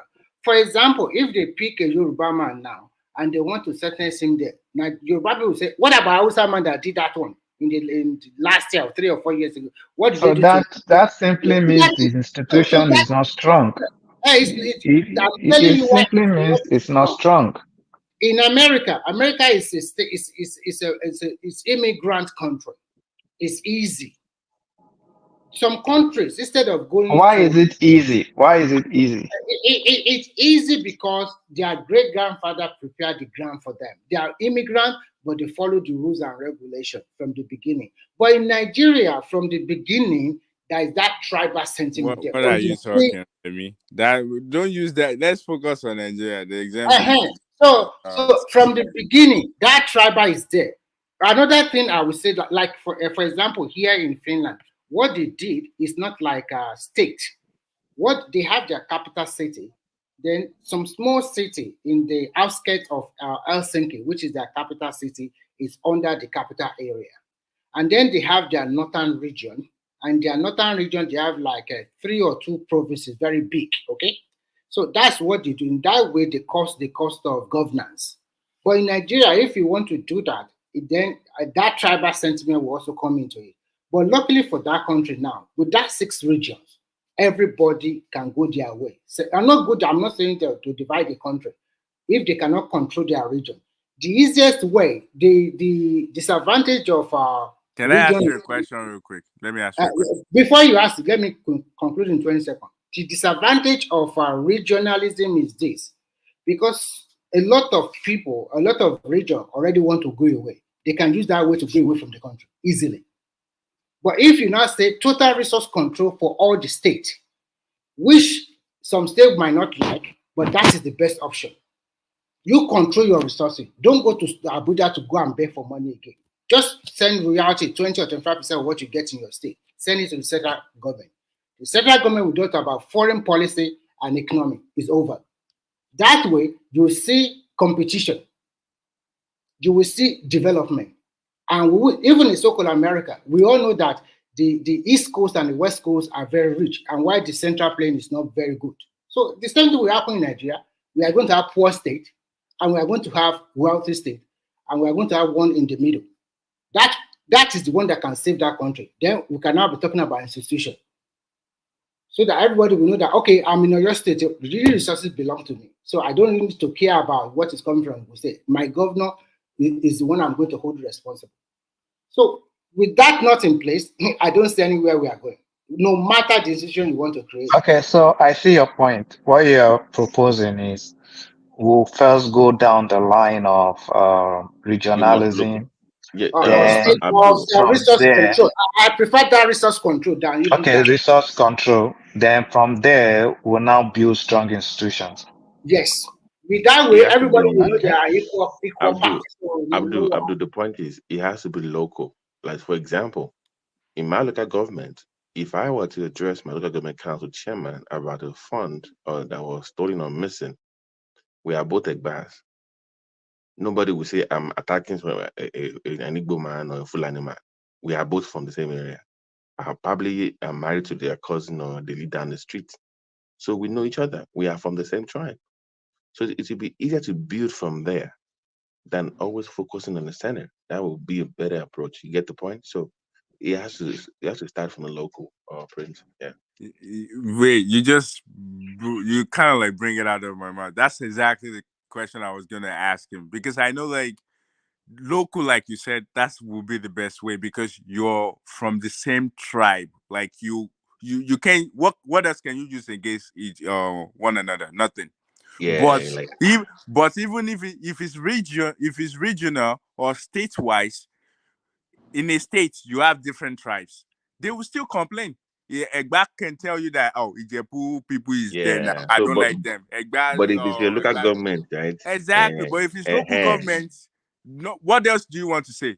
Because he's So, dark skin, or maybe he's so light skin. BT, I'm looking like, yeah, what you and Remy proposed looks similar to what the system in America from bottom up. right. So it's So kind of similar, I think. you can hold each other accountable at that level. Guess what happens? The quality of representation that you will then produce, because Mm, at that point, anybody coming out to represent you will be someone because you have representation to put it as a people. So the quality will come out. They have to mm. debate now. You stop saying Yakabiru, Yanosimo, all those referrals will disappear. You want to see quality. I'm serious. People that have something to offer will not come out. The quality, you start seeing quality leadership. That makes sense. It looks And plausible. in a local That looks government like plausible. that, almost everyone will know one another because it's so small that you probably know where your chairman You lives. live down the street now. We know your house Exactly. now. Everybody knows. So you can tell that okay, this guy is intelligent. We know this.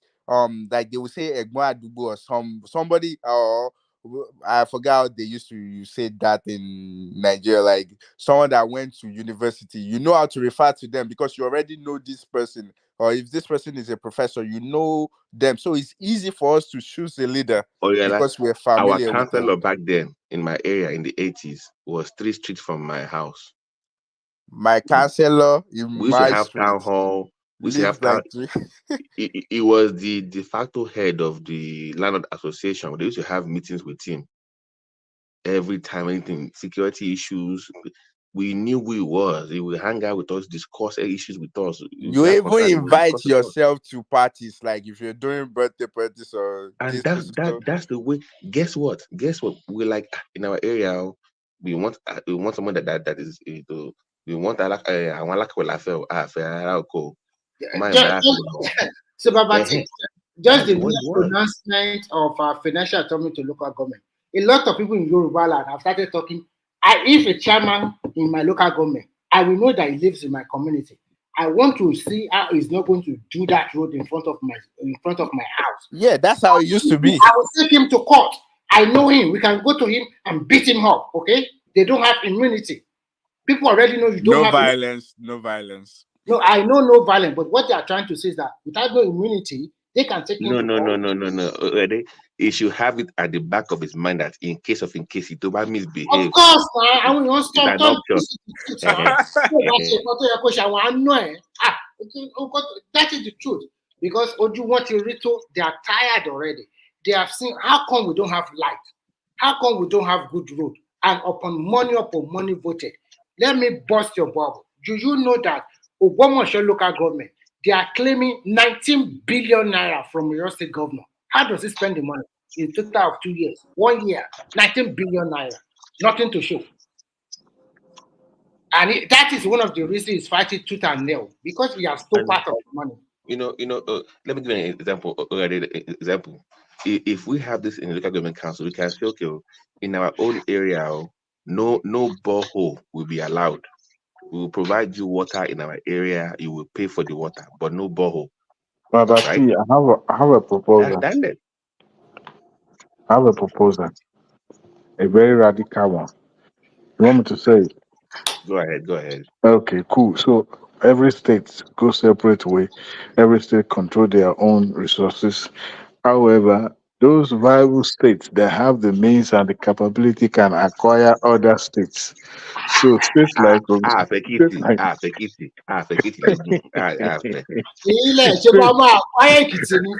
no, no, there will be merger and acquisition. So Colonizer, colonizer, colonizer. we put them together. Like your sense of humor. Or we can buy slaves from the other states. Ekiti and Oshu can match together and promote tourism, and then Ondo join them. Lagos will acquire Ogun, whereby their former governor has mortgaged Lagos will put Ogun the future of Ogun State. So he will take that on before Chinese take over Ogun State. On a more serious note, I'm not joking. Who did we offend in Ogun State? Àwọn alálẹ̀ ni wọ́n bínú sí yín ni. On a more serious note, Ogun State. No, Babati, but the guy came out though. The governor came out and kind of like by mistake. Yeah. You started talking by mistake. Hey, by the time this administration is done, too, he too will sell a portion of that state. That means Chinese will just take over. Diwali, you are missing my point. This is what I'm trying to say. If this is what we just found out that the guy signed by mistake, what other mistake did he make that we don't know yet? What else did he sign?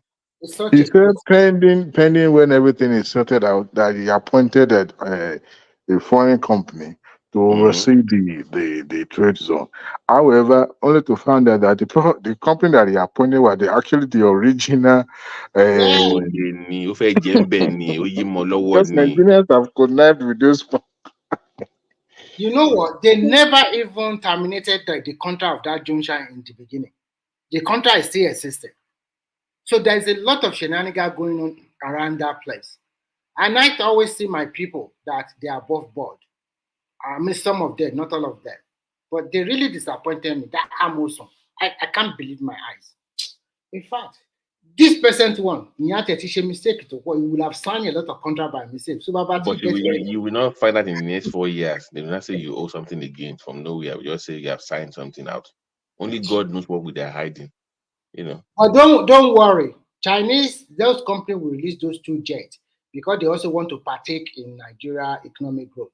Because this is the policy of their government now. Go outside there, sell your company. Let's use our own technology to help other countries to build roads, bridges. They are interested in three things: road, rail, and free trade zone. Go and check it out. Chinese government or Chinese company everywhere in the world, especially in Africa. That is why they are putting. But the free trade first one in Lagos is being managed by a local company. How come they contracted it to them? No. It's a local company, but there is a lot of Chinese there. In fact, that is the deepest in West Africa, and the largest ship back there some few months ago. Sorry, I think Nigeria, the Chinese are smart. Alaro, is he Chinese? Yes. It's Chinese, right? It's Chinese. Okay. And the Chinese are smart. They knew that Nigeria is ready for business. And if we continue to go in Detroit, I just like one thing. An average Nigeria, through the use of social media, are more aware of everything in Nigeria. If we had been aware like that, like 20 years ago, maybe the country would have gone around.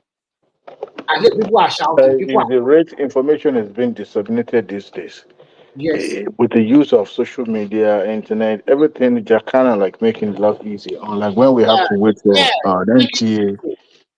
And it's also, I'm not saying there's no corruption, but at least also reduce a little bit. Before you do it, a lot of people already put you outside there.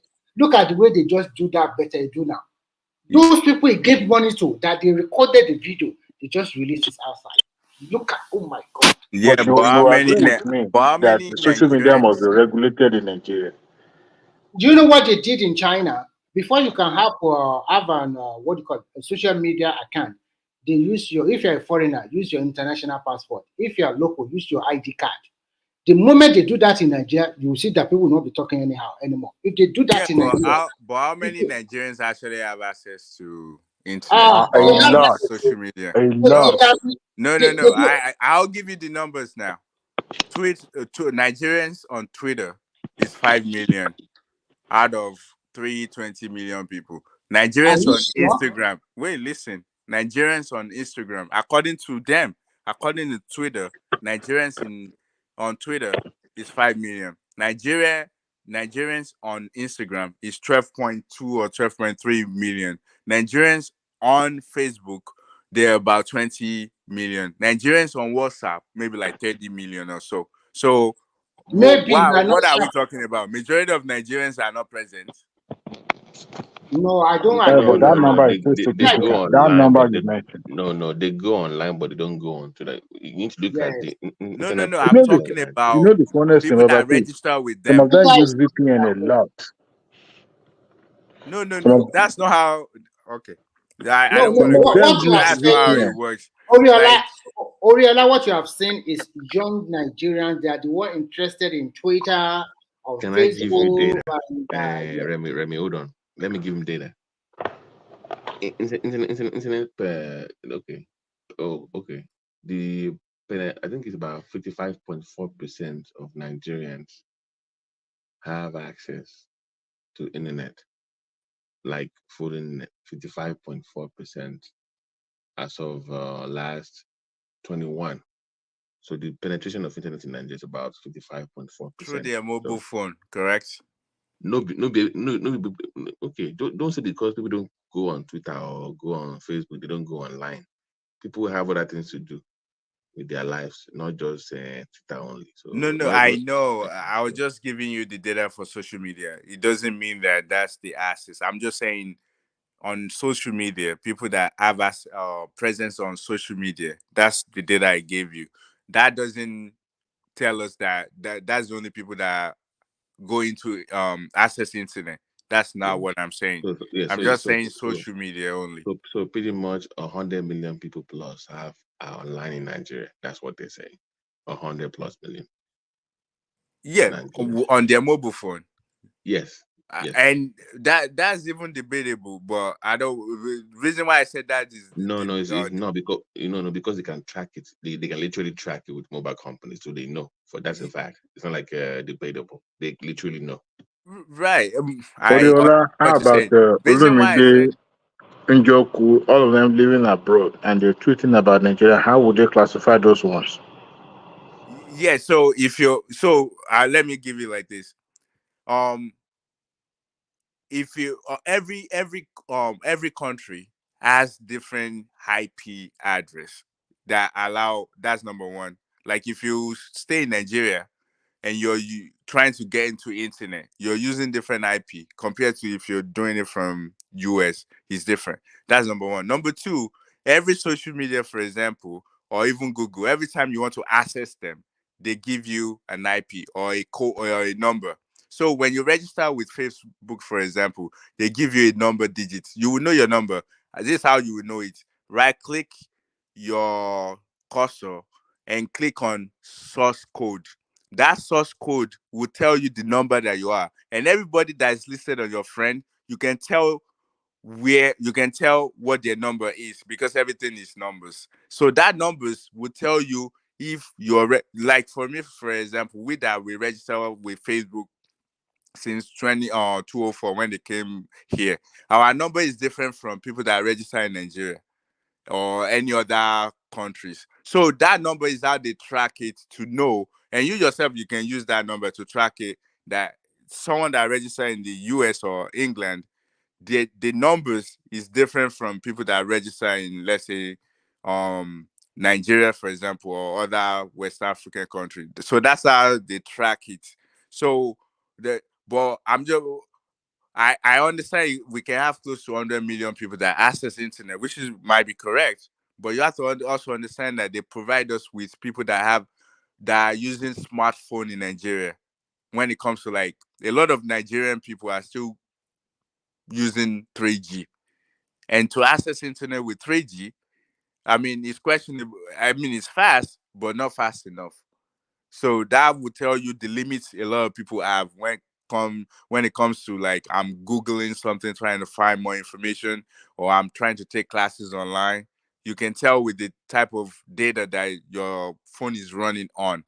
So I'm not saying that we don't have access. I'm just saying how many people on a daily basis actually visited internet. But were you surprised that the number one searched web page in Nigeria was a porn site? I That I'm surprised you? not. I mean, if you don't have job, what else would you do with your time? Okay. I mean, Are to be you, honest, are you, we always are you, complain that poor people have a lot of kids. They have a lot of times on their end now. I use a lot of, most of the time, VPN. Uh, They said in their hands, no pun intended. let me switch off the topic a little bit about it. Earlier today, did you listen to Ekene and all that on the show you know, today?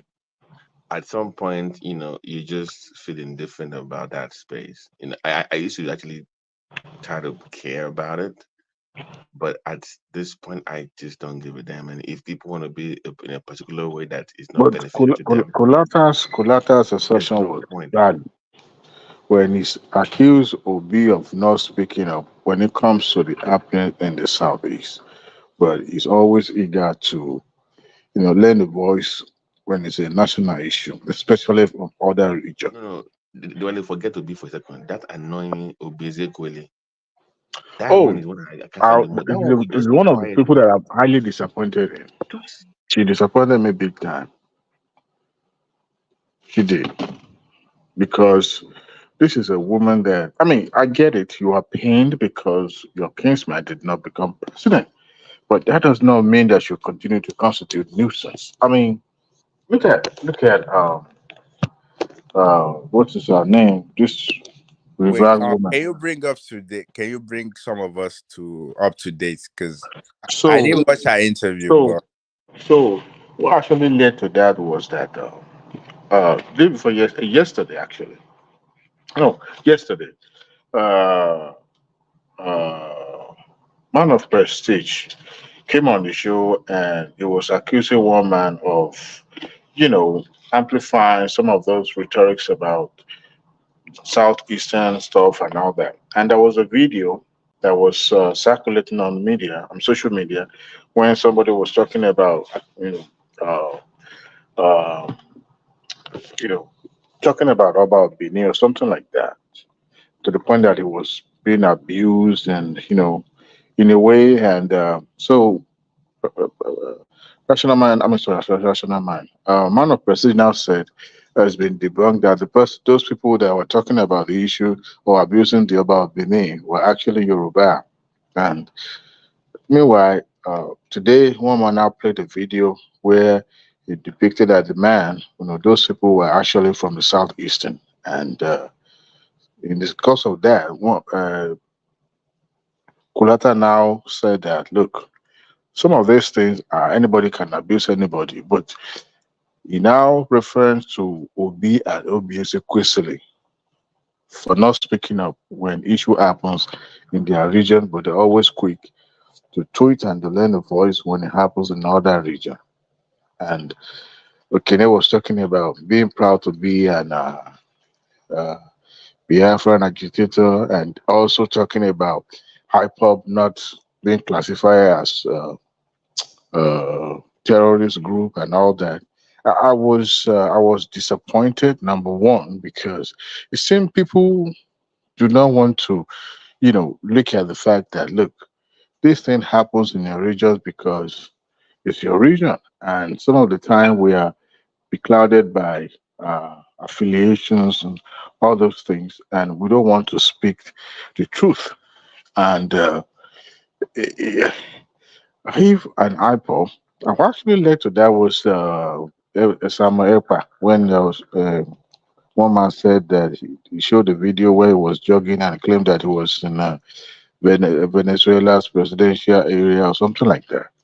They said he's actually running away from Finland and stuff like that.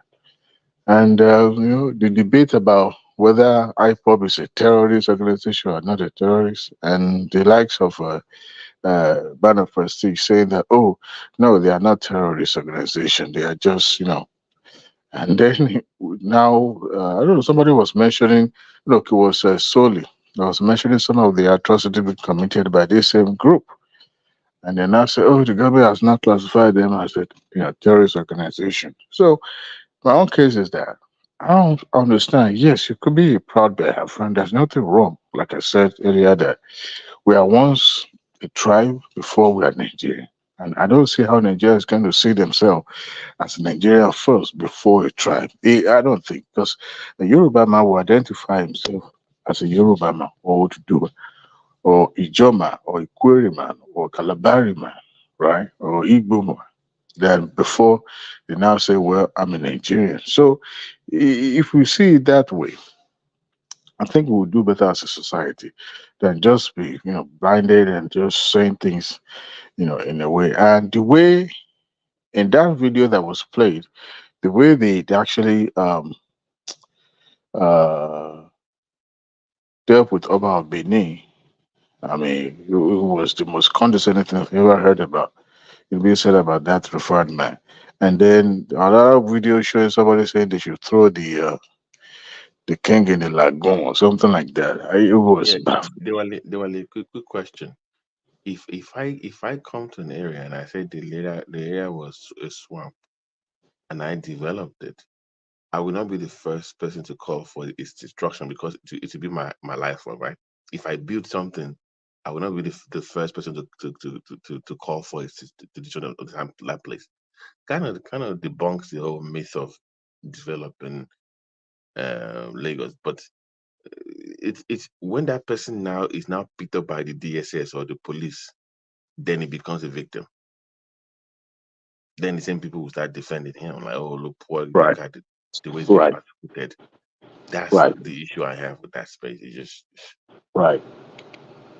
I mean, that particular man was, talking down on the Oba of Benin and stuff. I mean, and even the Oba of Lagos was talking about the issue.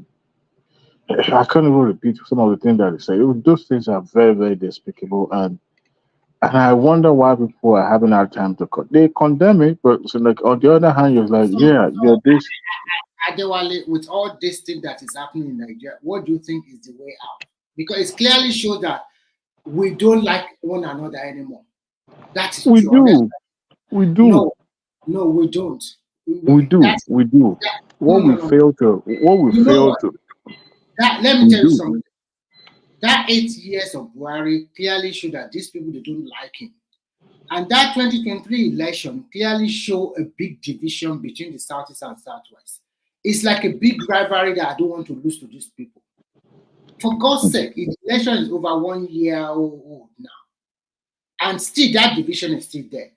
So, and if they are claiming that they build your Lagos for you, that Lagos is anybody can go there or whatever they like, or it's all Nigeria, why are there not people moving to Anambra, Enugu, and the rest? So the division is there, and when people, they have a right to say whatever they want, but for me, I think the solution should be all states control their resources. And if you want to live in Lagos, you have to abide by their rules and regulations.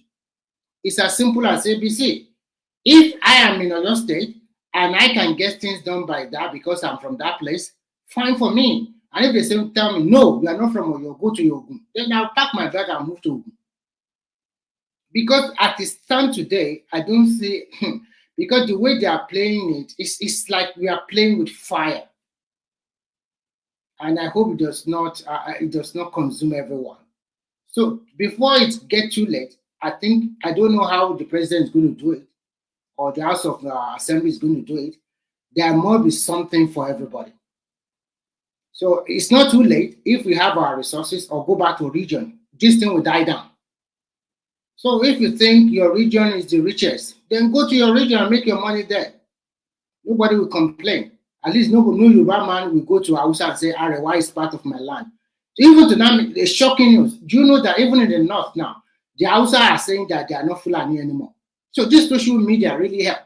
The Kanuri are saying they are not Fulani. The North Central are saying they are not Fulani, they are totally different people. So the division is there all over the country. So what is the solution? Tomorrow they will abuse each other. Today I've seen a picture of Kanu Nwanko, Kanu, they put a stupid head on his head. So they are fighting one with one another. So what can we do? Or should the government ban social media? Because that is the place of fighting, including Twitter. If they ban it, Nigeria will cry. If they regulate it, they will cry. So what can we do? Social media need to be regulated in Nigeria special. It is becoming inimical. It's becoming a big deal now. You guys remember what happens in America, right? Until today, people are still accusing one another, abusing one another. And when you have a fragile democracy and a complex society like ours, which is not as sophisticated as America, America has an institution to defend, to protect, but ours is just a wannabe democracy. And as fragile as it is, it becomes important that the government step in to forestall uh, future chaos. So, if they regulate, because look, how much does government have to be using the resources that is not even enough to prosecute people that run foul, of freedom of speech or abusing other people?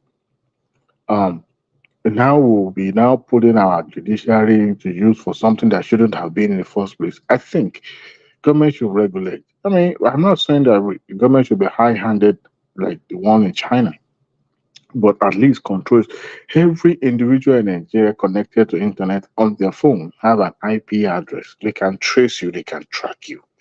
However, if they put the legislation in place, and I believe it will be supported by a lot of people, what you're saying, and it plays out before the election, where some people are being put in one house and for them to be attacking people left and right and pushing out false information. Today, if you type anything on the social media, maybe you're responding to any topic, the next thing you will see is you'll be Momo, you're an idiot. Can I ask you a question? Yeah. Would regulating the social media resolve the ethnicity rivalry that we have? Because I believe that that's not the right solution. But if we do regulate it, you're postponing the issue further because it will still happen in the future. Just because they can't say it on the social media does not mean when we come in person, we won't still have that rivalry. As a So, matter do of you fact, think we should be social glad media? that they we Huh? should be glad that we have a medium where we can really see how people really feel sometimes. Exactly. I agree with you. Yeah. At least now you know how they feel as opposed to It's the been like that forever. It's just never in this open. but I, nobody I, knew it was this bad now.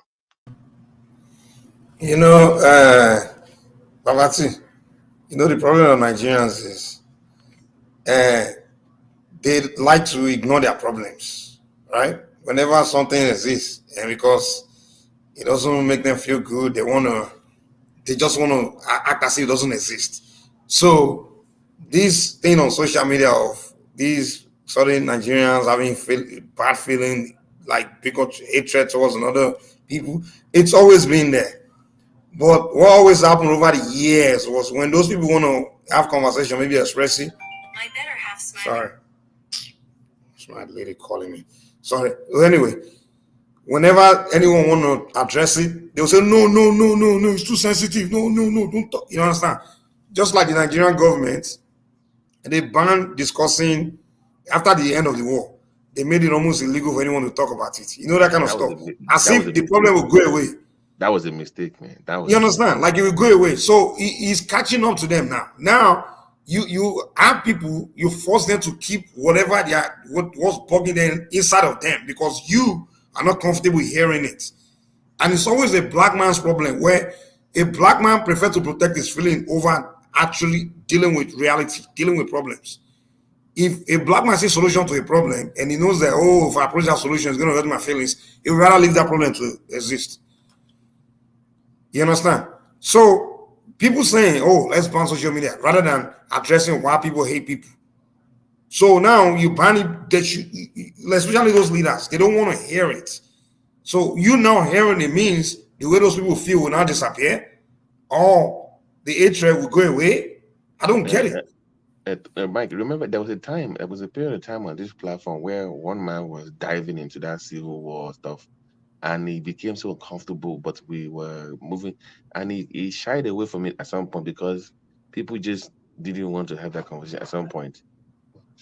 Yeah, And yeah. I For a remember long time, one man was like, oh, no, no, it's too uncomfortable. I don't want to go. I'm like, dude, what sense are you making here? You gotta have your just like get to the bottom of whatever issue you have, the differences, the lies, and open up the debunk all the propaganda. You debunk everything, put it all out. But I don't know what it is about. It's a black man thing. I don't know. It's like we always want to protect feelings over because all these things Nigerians are fighting over. It's something they should address, dealt with in the 70s and 80s. It should have been gone already, ironed out, and by now this generation should not have to be dealing with it. Mike, don't you They will think? kick the can down the road because it's so uncomfortable to address. Kick Right. it down the road, Yeah, but don't you think the fact that a lot of people that weren't born in the 70s when the Civil War happened, because they were pushing it forward and forward, or they didn't tell us the story. Like we don't know the They history were of what uncomfortable, happened. man. It was uncomfortable. That's all it Right. was. Yeah, but it's the problem today because everybody is hearing different stories. This one is saying this is our stuff. The other person is saying this. So it's more like if to say that history is kept intact and we're being told Mhm. a lot of things that's going on today probably won't happen like that because you let me know. give you It's like the U.S. government saying, "Oh, slavery is so uncomfortable to talk about, and now erase it." Like it's probably the reason why they don't teach us about slavery even in Africa. Like none of us knew slavery existed. So most Africans don't even know slavery happened until yeah. when they now travel to outside of Nigeria. Like people start telling them, like, "Oh, the Black Americans we were slaves. You sold us," So and a lot of the mistakes were made during the slave trade. even the colonial time, we're still making every mistake this way. Of course, you're going to repeat the same The when you same don't know mistake. it. You never When you learn don't know from it, your mistake. You're so yeah, uncomfortable. You're right. embarrassed, so you don't want to talk about. I mean, like, come on, man. And Even the civil war, all those things that led to it, all those mistakes they made back then. Every goddamn Isn't same thing that is what's still playing happening out today? today. That's exactly what's happening today. What led to it is what's happening today. That's why black man will never advance in this life, because the way we let me give approach you things is just so backward. an example, and Mike will agree with me on this. You know, sometimes if you fight a war and you lose the war, and like we said, we never discuss the issue, and you start having children and grandchildren, you don't want to look like you lost the war. You want to you start making up stories to make it look like at least so you start filling up that space because there's nobody's, you never had that conversation. So what you notice in that space is when people come up with stories about what transpired, you will have like 20 versions of the same story. My uncle told me, no, my uncle fought in the war. No, it was the army. It was the cleaner in the war. No, it was the driver. So you So you expect have somebody to lose a war to tell you the truth? So, yes. Babati, so if you're an let's say we real like got in a fight in a room, you guys were the only two there, and no one witnessed the fight or something like that. And let's say Babati beat you. So when you guys leave the room, you come and tell me how Babati beat. But I'm Hell saying no. that. I'll be But like I was the You one. come and tell me how Babati beat you. I'll let people know I beat his ass, man. but I'm saying that. Exactly. So But that's the problem we're having. But nobody actually kept official records to make it public so we can have that discussion and that conversation. That way we don't have problems. We can move. you We can have to all learn use from it. the Obasanjo. They are so useless, so stupid. How can you win a war? And then you, you don't tell the story. You let the person that lost the war. Because most of the, if you go on YouTube, now all the Biafran stories, what happened, are all being told by Igbo people.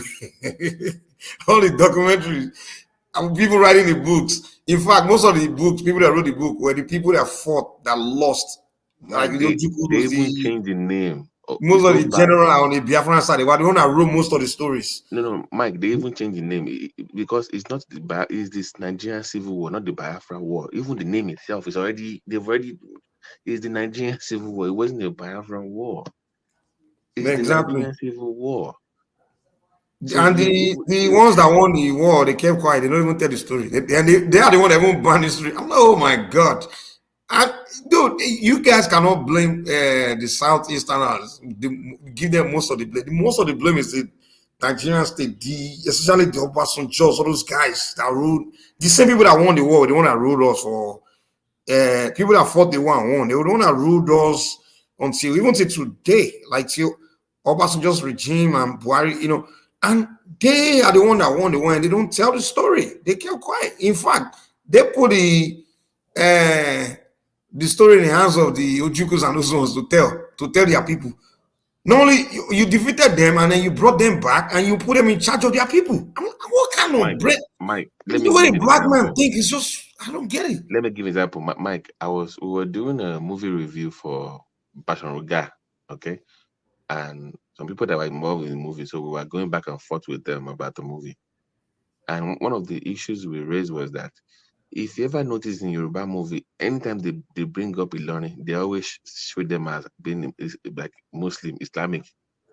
If you notice, any Yoruba movie that you watch, they will put the tab. Yes. But during Bashar Gas time, That wasn't true. during Bashar Gas time, they hadn't had that invasion yet. It wasn't Islamic yet. But in the movie, they were showing them as being Islamic. I'm like, that is inaccurate. It wasn't depicting, and we can't discuss it. That area is very sensitive to Yoruba people. We can't discuss it learning. That I say, word is very sensitive. It just always annoys me. Even within my family, Babati, like there are issues in my family, right? That goes back and till today it causes a lot of division. And then no one wants to talk about it. And for decades now, I'm telling you, there's some fights in my family that when it's time to have the conversation, before we get deep in it, they say, oh, it's too sensitive. And no. I'm like, but this problem is not going away until you get to address your problem. You got to talk about. They will say it's too sensitive. I'm like, what the Wait, if I may add to that, it's not even only about when you have miscommunication. It's not only even about that. Even with your culture, you know, like some people, especially some Yorubas, they find it difficult to tell us like the rules. Like let's say, our own family. You have to do this. Is this so this is who we look up to. So you know, like every different family, like compounds, they have either you are from Shango, whatever, or you're from what they call them. There's so many that you're from. Some people have hard time discussing that, like Or letting there are like the Agbole youth, issues. Yeah, yeah, Agbole. Yeah. like letting like the younger people know that okay, this is us, our great. This is how we are from our family. This is if you go to our own compound, we are from Ogun family. This is all we do. If you go to compound, this is it. They have hard time actually saying those things. I don't understand why we can't say things how it is. It doesn't matter what that doesn't mean I'm going to start doing those things. But I have to learn about who I am. But you don't want to tell your kids who you guys are. Because Now they've converted to new religion, so they're uncomfortable. we So as man, if, like, whether you convert or not, you still have to tell the story, the truth, bring out truth, facts, and so people can be educated about themselves, where they're from, and but I don't know, it's a black man thing. We have a mentality that's very bad, man. Because because I've been privileged to interact with non-blacks, like white people, and they don't do things like that. They're straightforward, even in the most uncomfortable. Like I said, white people are telling story of how they enslaved blacks.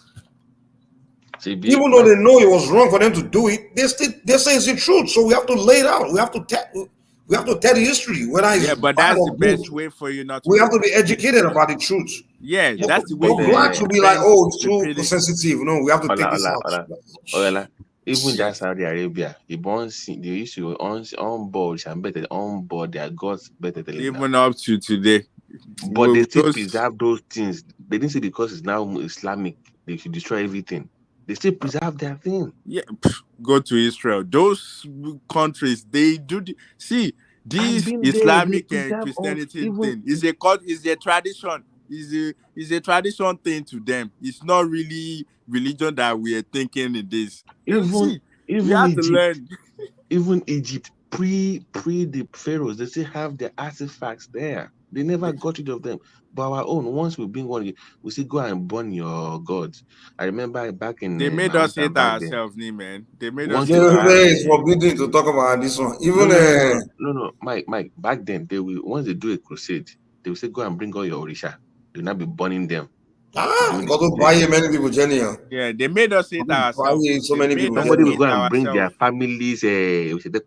Once you buy one, go be burning it. That is, you have cost yourself and your generation now. Generation cross, yeah.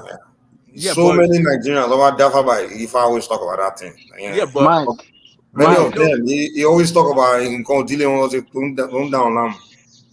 Even within my Mike and family, Beatrice. yeah, Babati, my family, the ones that are gonna if I always tell me like exactly what's going on with them. These ones that I've lost. And when I try to educate them, they don't want to hear it. I say, come, this is what the oracle is telling you. The something within the bloodline that's been abandoned has been you have to appease people. They don't want to hear it. They don't want to hear it. And the thing is Come on, bugging them that voila, you keep having problems. In here. they're having problem now, to the point where I just left them alone. I just seen I just they're having serious problem. Like, and the oracle is telling me exactly. There's one of my cousin, the guy. He is literally when you start making it, everything is doing just collapsing to the point where he had a DUI now. He lost his license. He's losing everything, and it's very obvious I was fighting him. And I know what he needs to, he needs to appease, what he needs to do. The thing within the family now, and it was his father. I mean, starting from my grandfather that abandoned the deity, the orishas, and he couldn't delay. So the grandchildren, the thing is affecting them. And the few of us that are still in the tradition, we try to tell them, but they don't. We can't even talk to them. They see us as the devil. Like they don't. They will say, Yeah. "No, Jesus and Muhammad will help us to conquer it. They help us." I'm like, okay, continue. Mike, Mike, nothing. But what on the problem? They don't want to believe that. Mike, the irony part of it is this. Look at Finland. They are like a Christian, but here is only one church in this environment I'm living. On Sunday, you can count how many Igbo people go to that church. They are not up to 20 out of several, maybe 500,000. I don't know, 300,000 people living in this small city. They are only not up to, and those people too, when you see those ones that did not go, the way they will look at them, it's like these are lost sheep. And when you go to Dubai, you go to Qatar, all of this Muslim country, even the time they're supposed to go for Muslim prayer, they won't go. They don't take it so seriously like people that are not religious, they even smoke. Yeah, see, I was even shocked when I was weed. You know who produced the most weed?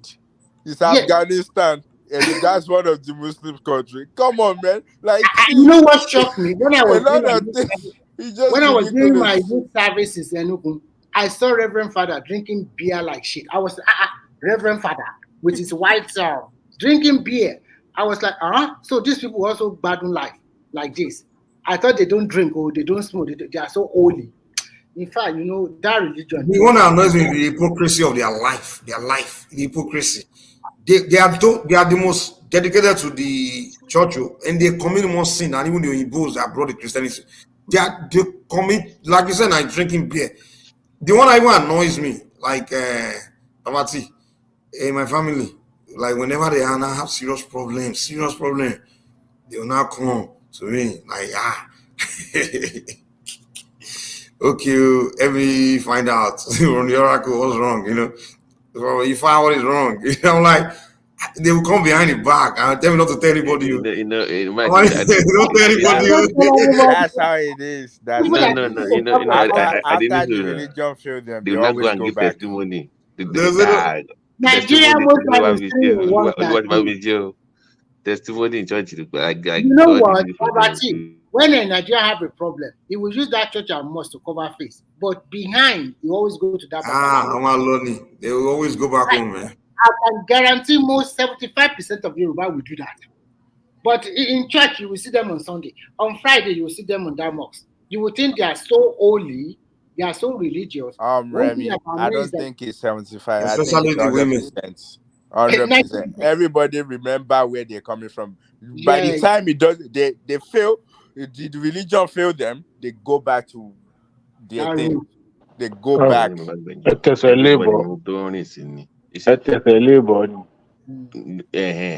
in hospital, even do you know that even in China, my wife now, she worked in the hospital. There was one man, the doctor was like, the guy's health, this issue is just beyond. They can't figure it. So the doctor now told my wife like, hey, she should go, she can help the man. That you know, through the spiritual way, whatever. And then the man just started begging my wife like, come help us. Well, even the doctor is a Christian, and the man too I think is a Christian. Whoa. So I'm like, wow. Pastor me come ask for me, whoa. Lọ ṣe àtúnṣe ní mọ̀lẹ́bí ẹ̀ kò ní làmọ́lẹ̀ fún ẹ̀ tán tó bá yẹ ló yẹ. But one thing I don't understand is if you see the convoy of that white that guy that always wear white, what is his name? That pastor in Nigeria. That always wear white. He's wearing like a white suit. Yeah. The one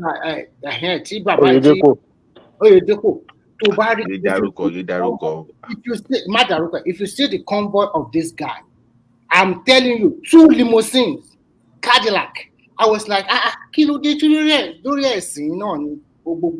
ni front. President Manina.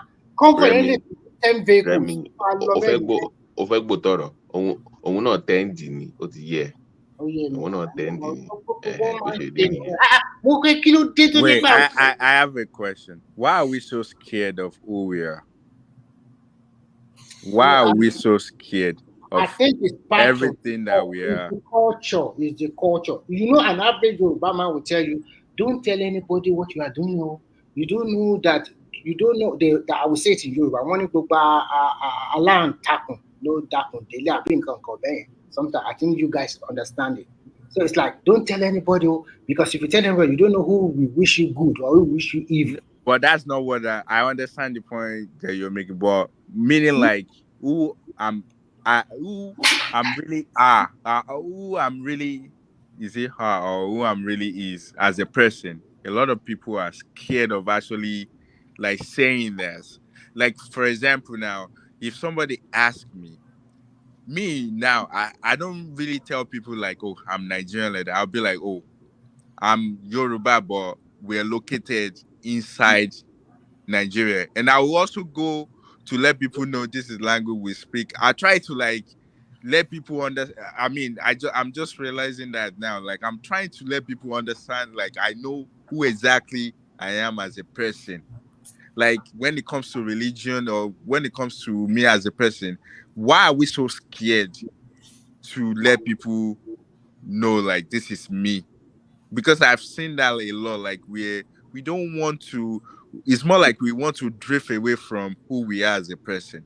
Is what we are But bad? that's what you've consumed. Who you are is not good.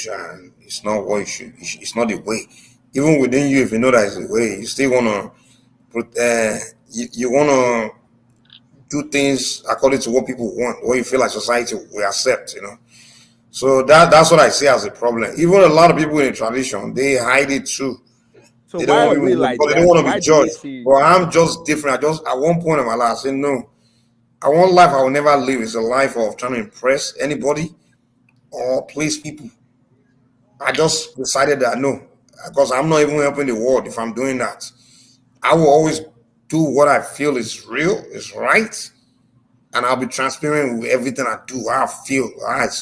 I'm just straightforward because I feel like it's high time that the only way I think Africa at this point, or we can even my people or my society can even get anywhere is if everybody's just straightforward.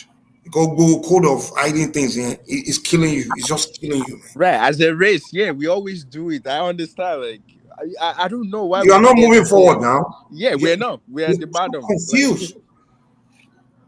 we You can't. know, when I sit down with like a lot of people that practice our tradition, like Central South America, even a lot of Europeans, and I know a lot of them.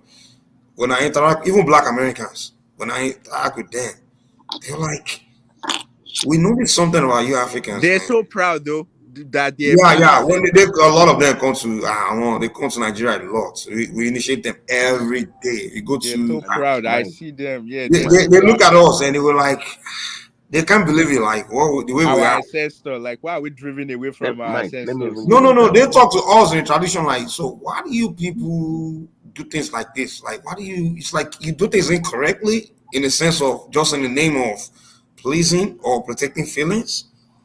Mike, Why do you Mike, make a Christian your king? Why do you make a Muslim your king when they have to have a file back or they have to go through the rituals? Why do you do things? Why do you mix things? They don't understand it.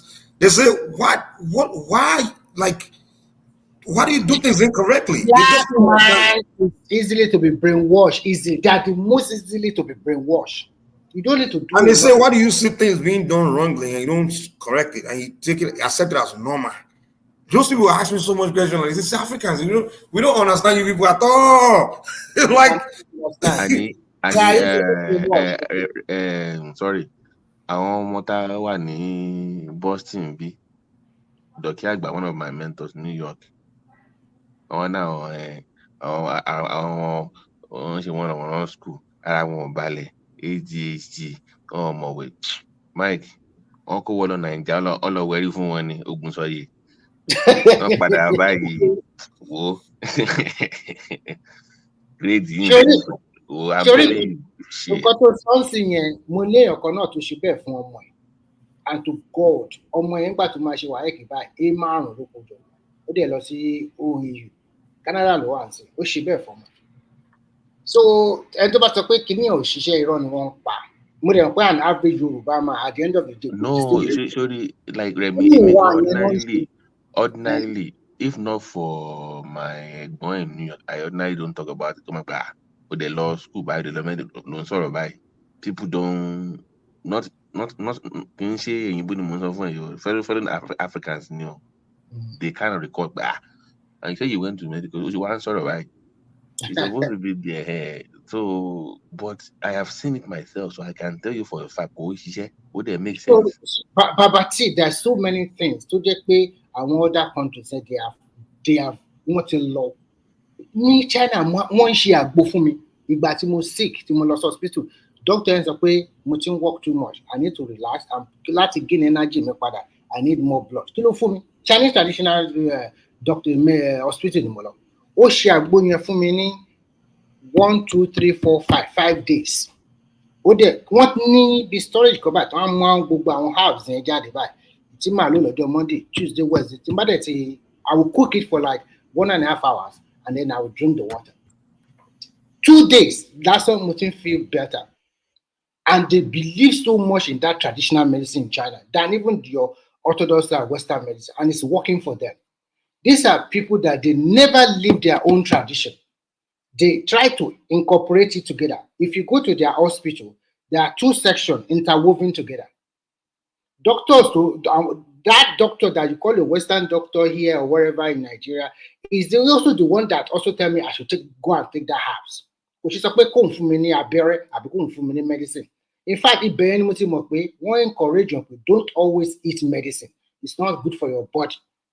If sometimes once of people who need to weather pain here for 2 or 3 days, to buy normal cold, that it will go away.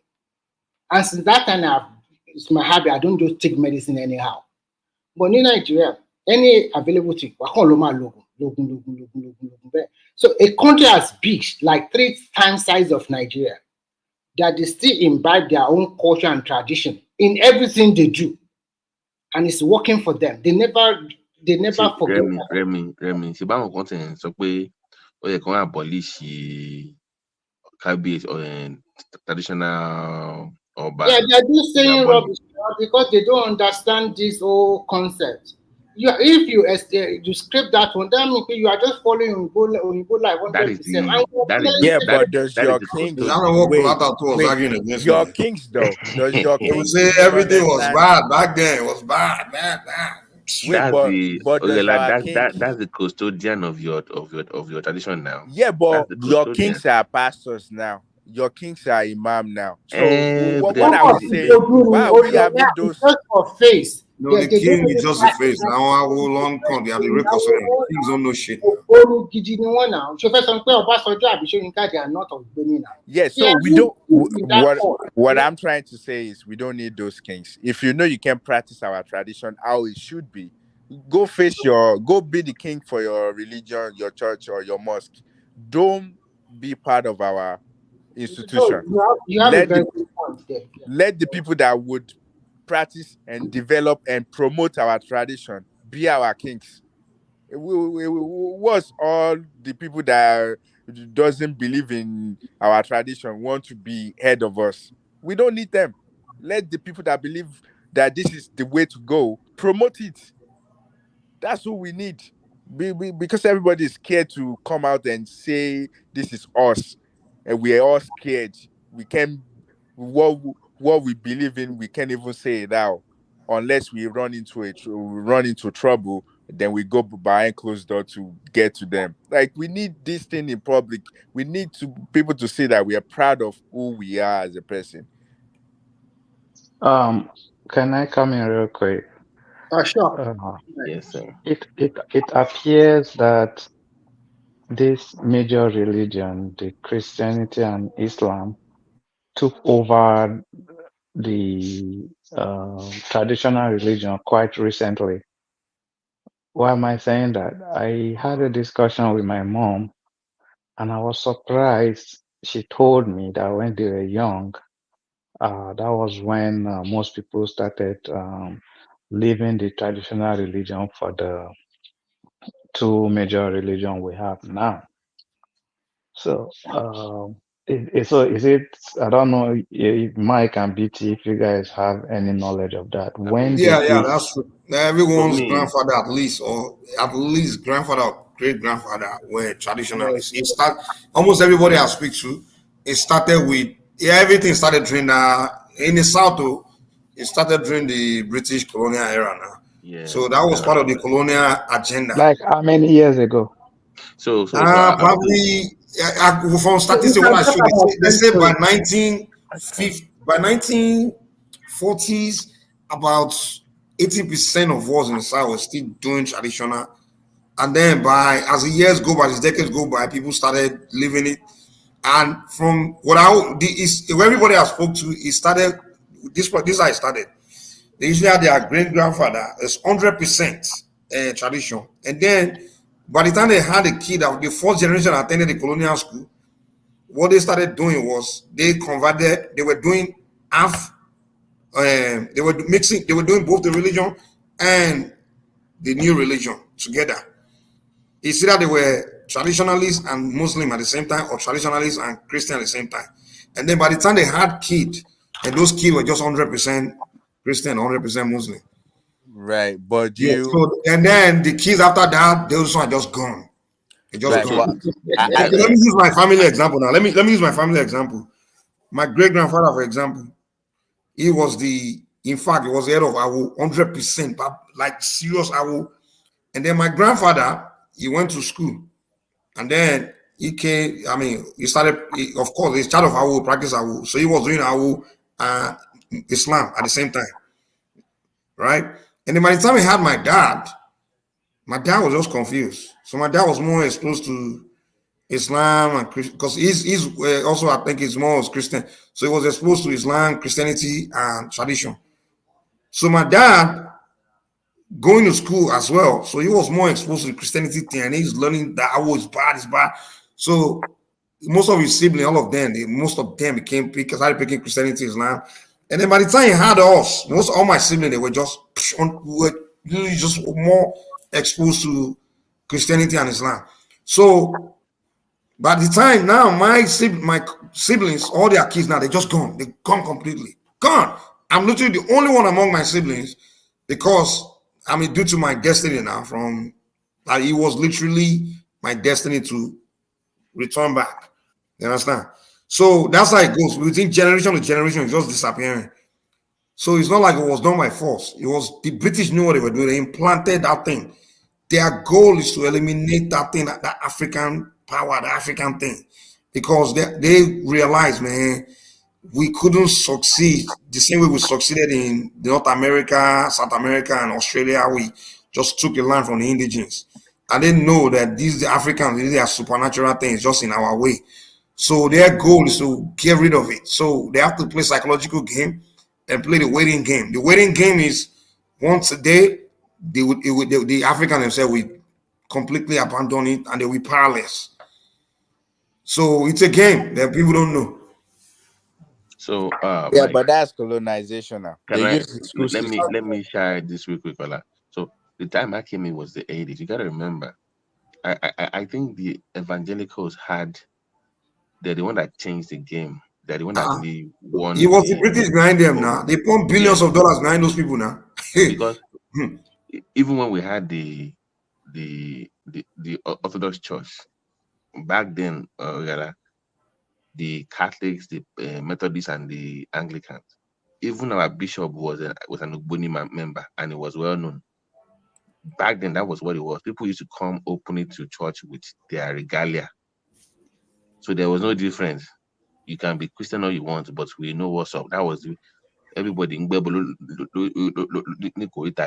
was open, even though they were still Christians, and that was the way it was. It was when the Pentecostals came in that I think that was when they had that shift away from being comfortable with traditional. When they came in, that Well, was why were they doing both traditional and church at the same time? To me, you have to be a complete like no. hypocrite. Like It was formality. Like it was a formality. Like okay, like it was a it cool was a thing to do. business. It was for money. Like it was cool to just because remember back then we used to go to church as a family unit. You go to church with your grandfather. It was like everybody went to the same. So everybody knew you. Nobody even knew your first name.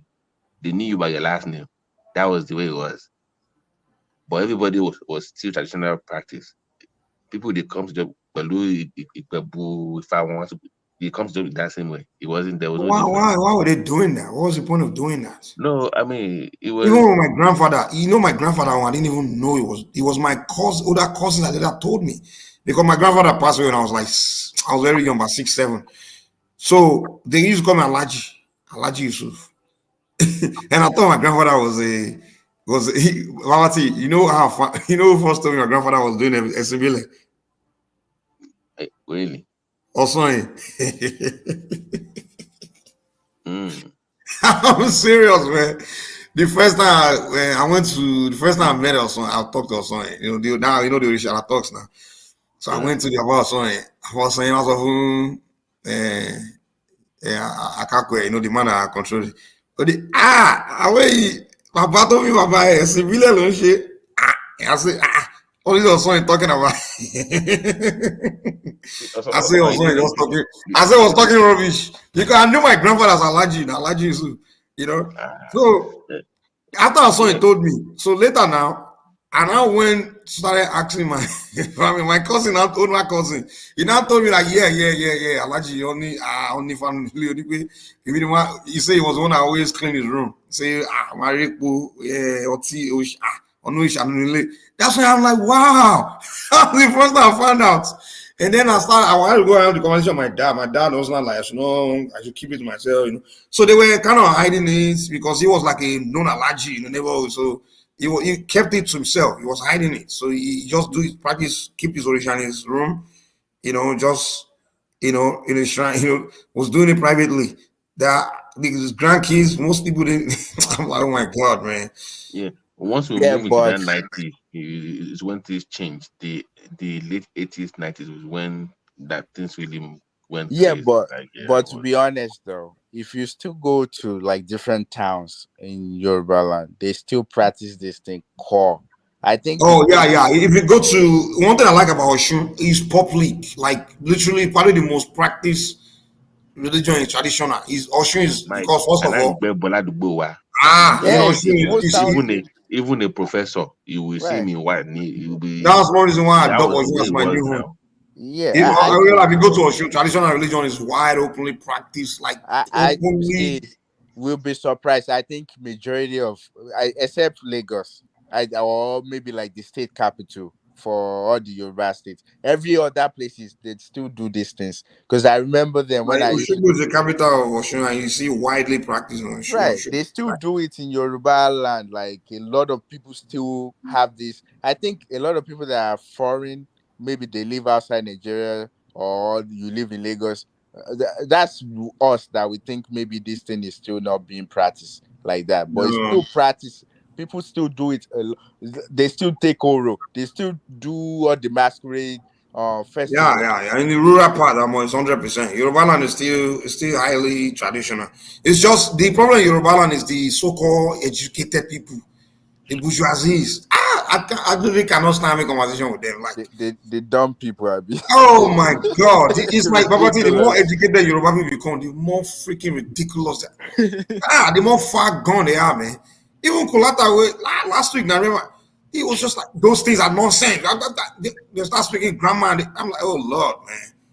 It's like the more they get, the more so-called educated they call themselves, the more. And to Yeah, me, I but don't see but you as educated if you are not educated by yourself, your own history, your own. If you are but you who know you are the educated about, it's like they are completely ignorant about the tradition. The way they see it is just very negative, and all they understand is the But, negative but, things, but, the but, bad but, things. but, but Mike, even they themselves, they do not practice any religion too. They didn't. It's just by mouth.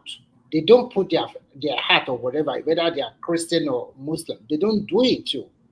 It's just by No, the mouth. thing is, the Nigerian intellectuals, It's like just Yorubas, themselves when they upon start speaking themselves. grammar, they expose into, they just believe And the academic knowledge Mike, they are is a just complete knowledge of lying. the world. Mike, they are lying. I'm telling you, they are lying. If you can check in behind you, they still go to that Babalawa direct. They still go. So you see, look, I work with one madam in Lagos. We used to get contract from Nigerian Port Authority. This woman, if you see her, you will think say she's a half caste. Maybe the father is white. She's so clean and so pretty. until I am just like a PA and manager to her. Until she took me to one Babalawo one day. I can't. That place we went, I can never forget it in my life. See, the issue to me is not even that they go to Babalawo. Of course, they will go. So what I'm trying to say is that the issue is just their level of ignorance and the fact that they don't even want to. They are pretending. No. I get that. I know they are pretending. No one is saying they are not. Even Kolata, the asshole, will probably call me and say, "Guy, I will look to your tradition or something." The issue is not that they will never come there. The issue is just how ignorant they are about what is the concepts and what it's about. I'm like, can you be so ignorant about your own tradition? Like this is basically what like, for example, someone cannot even know what is an Orisha, what is an Mike, before you go ahead, let me clarify something with you. So he's not here to defend himself, but with the issue with Kulota, is it that it's because it's Yoruba or it's because it's particularly from Osun State that you feel like, okay, Ile-Ife issue, like feel a little bit more attached to the culture? If you were to be from another part of Yoruba land, you would not be as is it because of it coming from Osun I think personally because we do not for example, when we're in the primary school, we have this subject like Christian religious studies, Islamic studies. It's like it's like from the beginning, it's already rooted. And this traditional, we're supposed to have it as a language. If to say we have it as a language and deeply rooted like other subject like Islam, maybe things would have been different. But we don't have it. I don't know. Yeah, we don't have it. So an average. Who banned it? The intellectuals. They are the one in charge of Nigeria now. So the way the British train them, they train them to hate. See, let me tell you the game these colonialists played. When they plan to leave and they plan to hand over the society to some people. So of course, that's another reason why during independence they didn't invite the traditional people or the kings they just brought some people that already took to England and America to educate. So these people, the way they educate them, they train them to just see Africa as rubbish. And hold on. The way they train them, they didn't educate them about Africa. They educated them about Europe, right? Yeah. So what you created is like a bunch of European in black skin. So that's hold on. So now when they put them in charge, we are seeing black faces, but they are really white men in black skin. So of course they're going to do this for the interest of Europe or the way the European manner or the European want it done because that's where they were trained. But one thing those people are the one that now those people now are the one that will educate the next generation of people, the next generation of leaders. And Babati, you see like the private school they build in Nigeria, the curriculum, they go take British curriculum. They go to England and take the curriculum.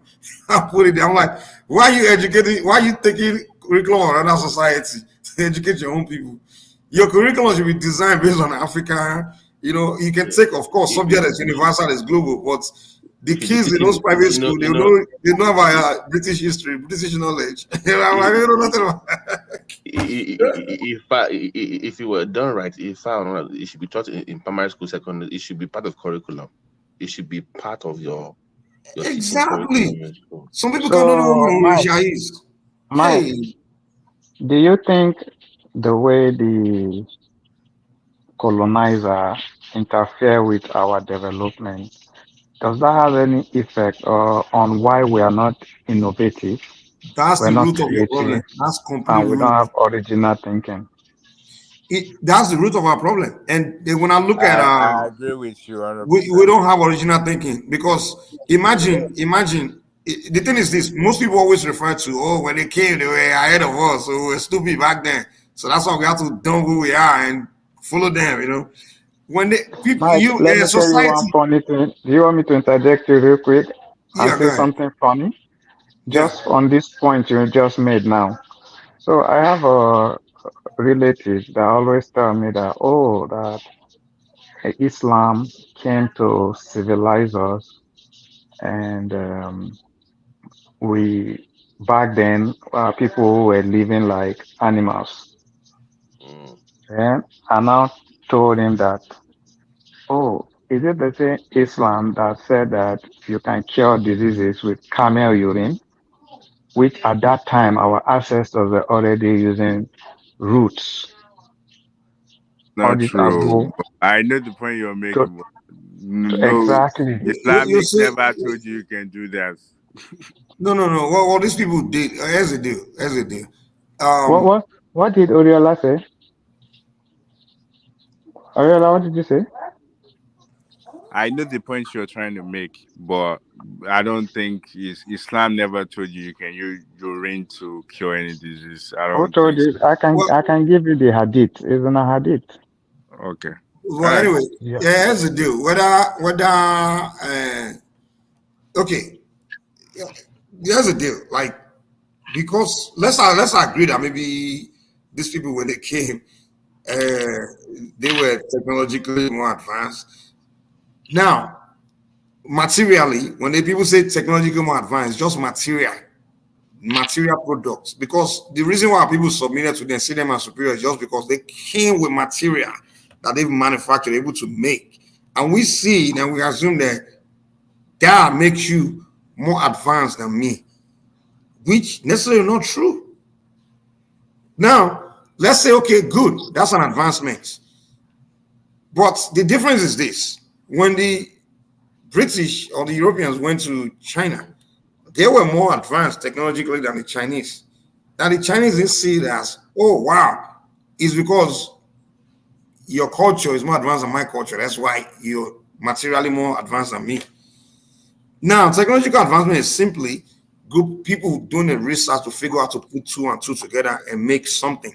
Now, we can call those people scientists. Now, United States, for example, you find some of the most advanced technology, right? The most advanced material things built by scientists. Now, does it now mean like every American citizen is just a scientist or technological advanced brain, and you put him next to every African, and he's just more advanced than every African human being? Or they are, I mean, that's not the case. Mike, So, that's a Mike, very Mike. brilliant. That's a very you brilliant get what point I'm you just saying? brought Right, up. but Mike, they were never advanced than us when they came. Because, for example, a great example is this. All they Ogun brought was just already. some material things that we didn't have, and we just assumed No, that we these people have the of this. material things too. Ogun was making. How does Ogun know how to mine No, we know gold we have and we know the bronze? basic. But what I'm saying is like, Exactly. hold on. What I'm saying is, time they came, yeah, Euro they adopt, science research and making products and whatever. But it doesn't mean the entire European population were doing it. It's just a group of scientists that are doing research and doing work. You understand? It's kind of like me now. Me and you, we just two human beings, and I decide like, let me go and spend time in a lab somewhere, just learning how to put two and two together and things and see what I can make. Right? Maybe it just interests me, but you're not interested in that.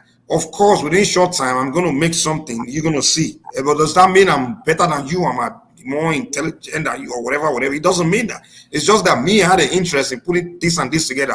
It's just a matter of time with you looking at it and say, "Oh, look what Mike did. Well, let me go do the same." Right?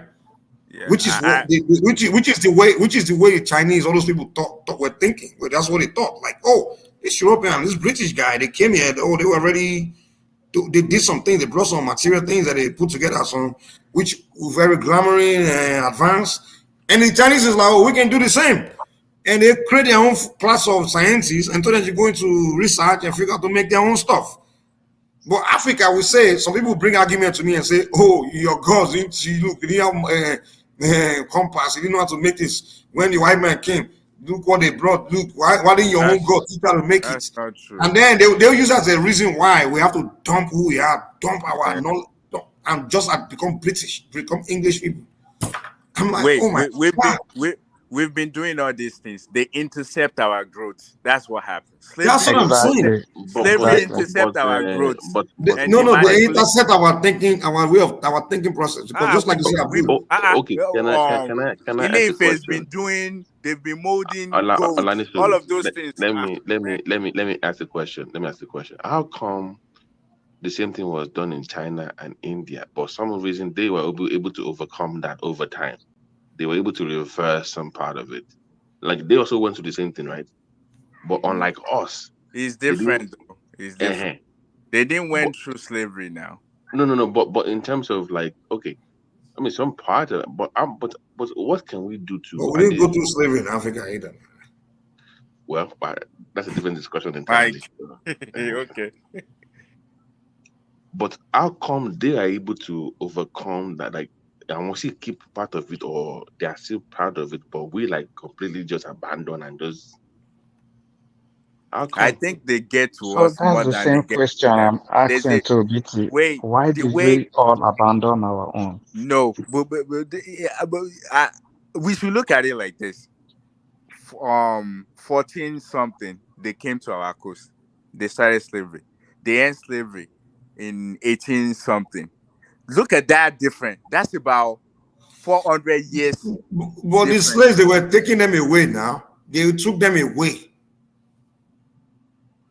It's not like they were there. They turned us to Yeah, slave on our homeland. I mean, who in Yoruba land today, we even know, we tell you that their generations were slaves. and Yeah, they were, they but were while they So were what is doing that it, logic? wait, while they were doing it, there's manipulation going on as well. Because but after that no 18, no The at the slave understand era, there was no manipulation going on. It was the that colonial was era that the also manipulation began. colonial, but that was also happening in India and China and all those places as well. They were also colonizing those places too. So how They were come there those too now. people They are play able their to? games, but those one didn't fall for it. colonization started in 1800. That's when colonization, after slavery ended, Yeah, but the how claim No, no, come? ended. no, no. In fact, our colonization was a short period, to be honest. Because when the British, the colonization process, their plan, well, it started after Berlin conference when they started having Yeah, plans to come in and start introducing. So it started in the late 18 something, and then the time the yeah, British actually hold on, the time the idea of concept of Nigeria began was around 1914 or something like that. You yeah. know, so by 1960 they were out. So this like it lasted like what about 30 years or so. Or I can really you know. So it Yeah, wasn't. They just had a plan, like okay, we're gonna. And when they did it, they worked with the people. It wasn't really like they came in with force. They worked with the kingdoms and they tricked them, like, hey, we're coming here to introduce our civilization to you. That was the game. That was in the percent what they told them, and that's what the traditional rulers believed that these people are no, introducing this advancement to us, but not knowing that it was really a brainwashing and a long-term plan that they had, a different idea agenda that they had. no. You have to understand that they didn't do it by themselves like that as well. The people that they already enslaved and they let go after slavery ended, they use some of those people because they educate some of them and bring them Mhm. back.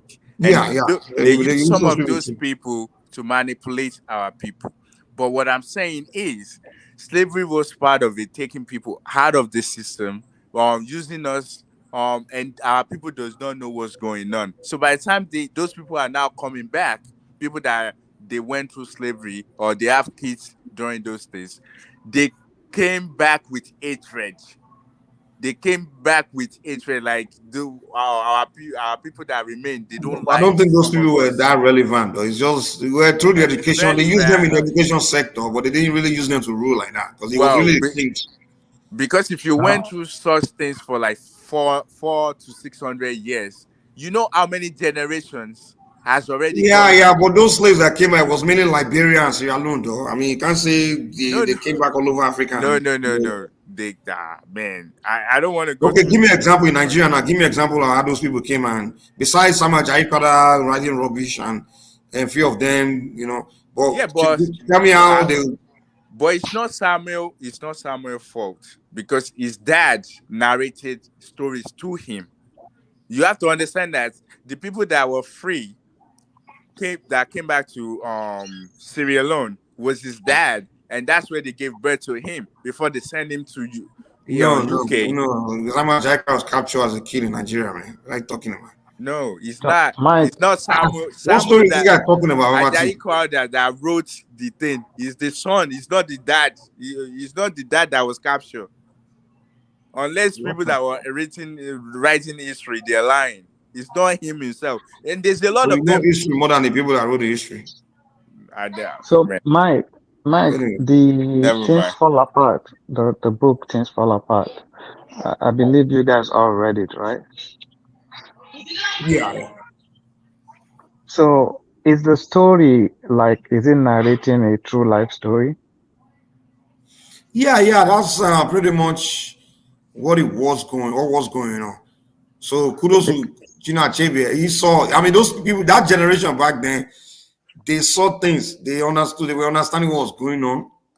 But like I said, they could have nipped this, like kind of like challenge these things. This uh, game that was going on. This the Europeans were playing, but like I said, just like today, many of us can see this brainwashing by the pastors and all these things, but we rather just keep quiet. Like it's uncomfortable to challenge, it's uncomfortable to expose it, to talk about it.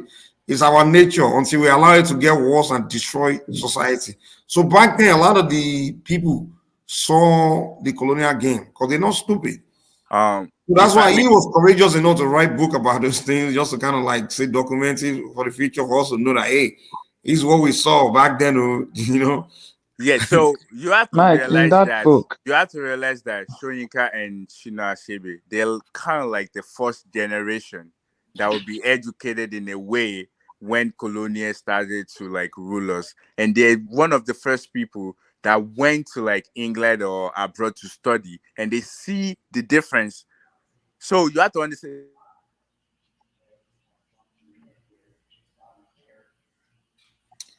I don't know. okay, It's Mike, in that right. book, right? In Mhm. that book, you would notice that he kind of explained why they were unable to stop the taking over by these colonialists. He said that what happened is that those downtrodden of the society then, those the weaklings in the society that were cast aside, looked down on, that those were the people that those colonial masters took and educated them, Yeah, made them relevant, then they used them to they now use them. penetrate the society at large. no, Mm-hmm. I they're see not that. the I only see one. that. They We let him land now. He's going somewhere. Come on. go I Go ahead. ahead. see that. I see that as a very plausible theory of how those people were able to take over. What do you think? Yeah, that's exactly what the game was now. So it's called divide and conquer. You have to come in, see who is more of a weak position, and you empower that person, and Yep, you make a slave, a servant, the king, or a slave, the king. You understand? Yeah, yeah. yep, Or you make a slave more powerful than the king, or as powerful as the king. That slave will be loyal to you now. You understand? That person will be exactly. loyal to you. Like if I'm nobody and you come around, you make me somebody as great as the people that I saw as great. You understand? So that's what they were doing back then. They took a lot of the weaklings, and those were the people they kind of like took out there to educate them and turn, westernize and give them all those things. And then when they were leaving, those are the people that put in a lot of position of power, like in the Exactly. military. Like when those are the people that took the England to Sandals to make them the soldiers, the generals, all those things. If you go look at the history of this Apache of them, they were all a bunch of guys from the villages that don't know, they were not relevant, and they became generals and all those things, And then some the ones they made them politicians. So when they were leaving, they just handed it to them. Yeah, And you well, think those people I will now want those kings or the traditional, the real powerful people of society to now become powerful again? No way. well, So I don't they will well, forever be loyal to the British. yeah, but I think that was later on when they started using when they were training military guys. The people they were using are the people that come back from those that they freed. Because you have to remember, what's this guy named that one of the one that was standing up to them back in 1914? I forget his name now. He has English name, totally English name. Those ones are just free slaves that Yeah, now they use come those back ones into too. There's no question society. about that. Those are those ones that come back into society. We understand they use us against us. And if we look at it today, it's still the same thing that's going on. People as that mentality of divide and rule is still the same thing that goes on today. Like you will bring some people up, and you will make them listen to you, and you use them to face other people. That's the same thing that still goes on. We still follow that colonial mentality all the way from politics to our the police, every single thing. We still do the same thing. So it never changes, and we can't think on our own sometimes. That's what I see. Like a lot of people cannot think outside the box. That okay, is this the best way for me to treat my own people? Because if you think outside the box, you won't think um like the police, for example, not having the proper tools to do their job will be a good thing. So there's a lot of things that we learn from them, but we still keep that. And even some of the things that they used to rule us today, you hear that this law was made back when the colonial era, and that law still exists. Why? Like so many things is just like we still we still lashes on what they taught us. Like we can't change them, and I don't understand why we couldn't. But the problem now is not even changing what they taught us because um, although they colonized us, they still gave us some stuff. They gave us hospitals, they gave us formal school. Yeah, But in this what I life, yeah, they say you have activity, everything good come with bad, everything bad come with good. So exactly there's nothing exactly. that So you the can bring. I point can't take good out of it, So yeah, yeah, the point I'm trying to make is that I realized we never improved on them. Abdul, you know what I always call the so-called colonial, people call colonialism, colonial era. I don't call it colonial era, I call it an exchange era. You understand? Uh-huh. Because they themselves couldn't have come in and have their wave. They don't come to give something. You understand? Yep. They needed to give something to take. They may have taken more, yeah, good, but hey, they gave something. So it's up to you now to say, okay, wow, this is that they gave. Okay, let me take the good that they gave, and then don't lose Exactly. yourself. Yeah.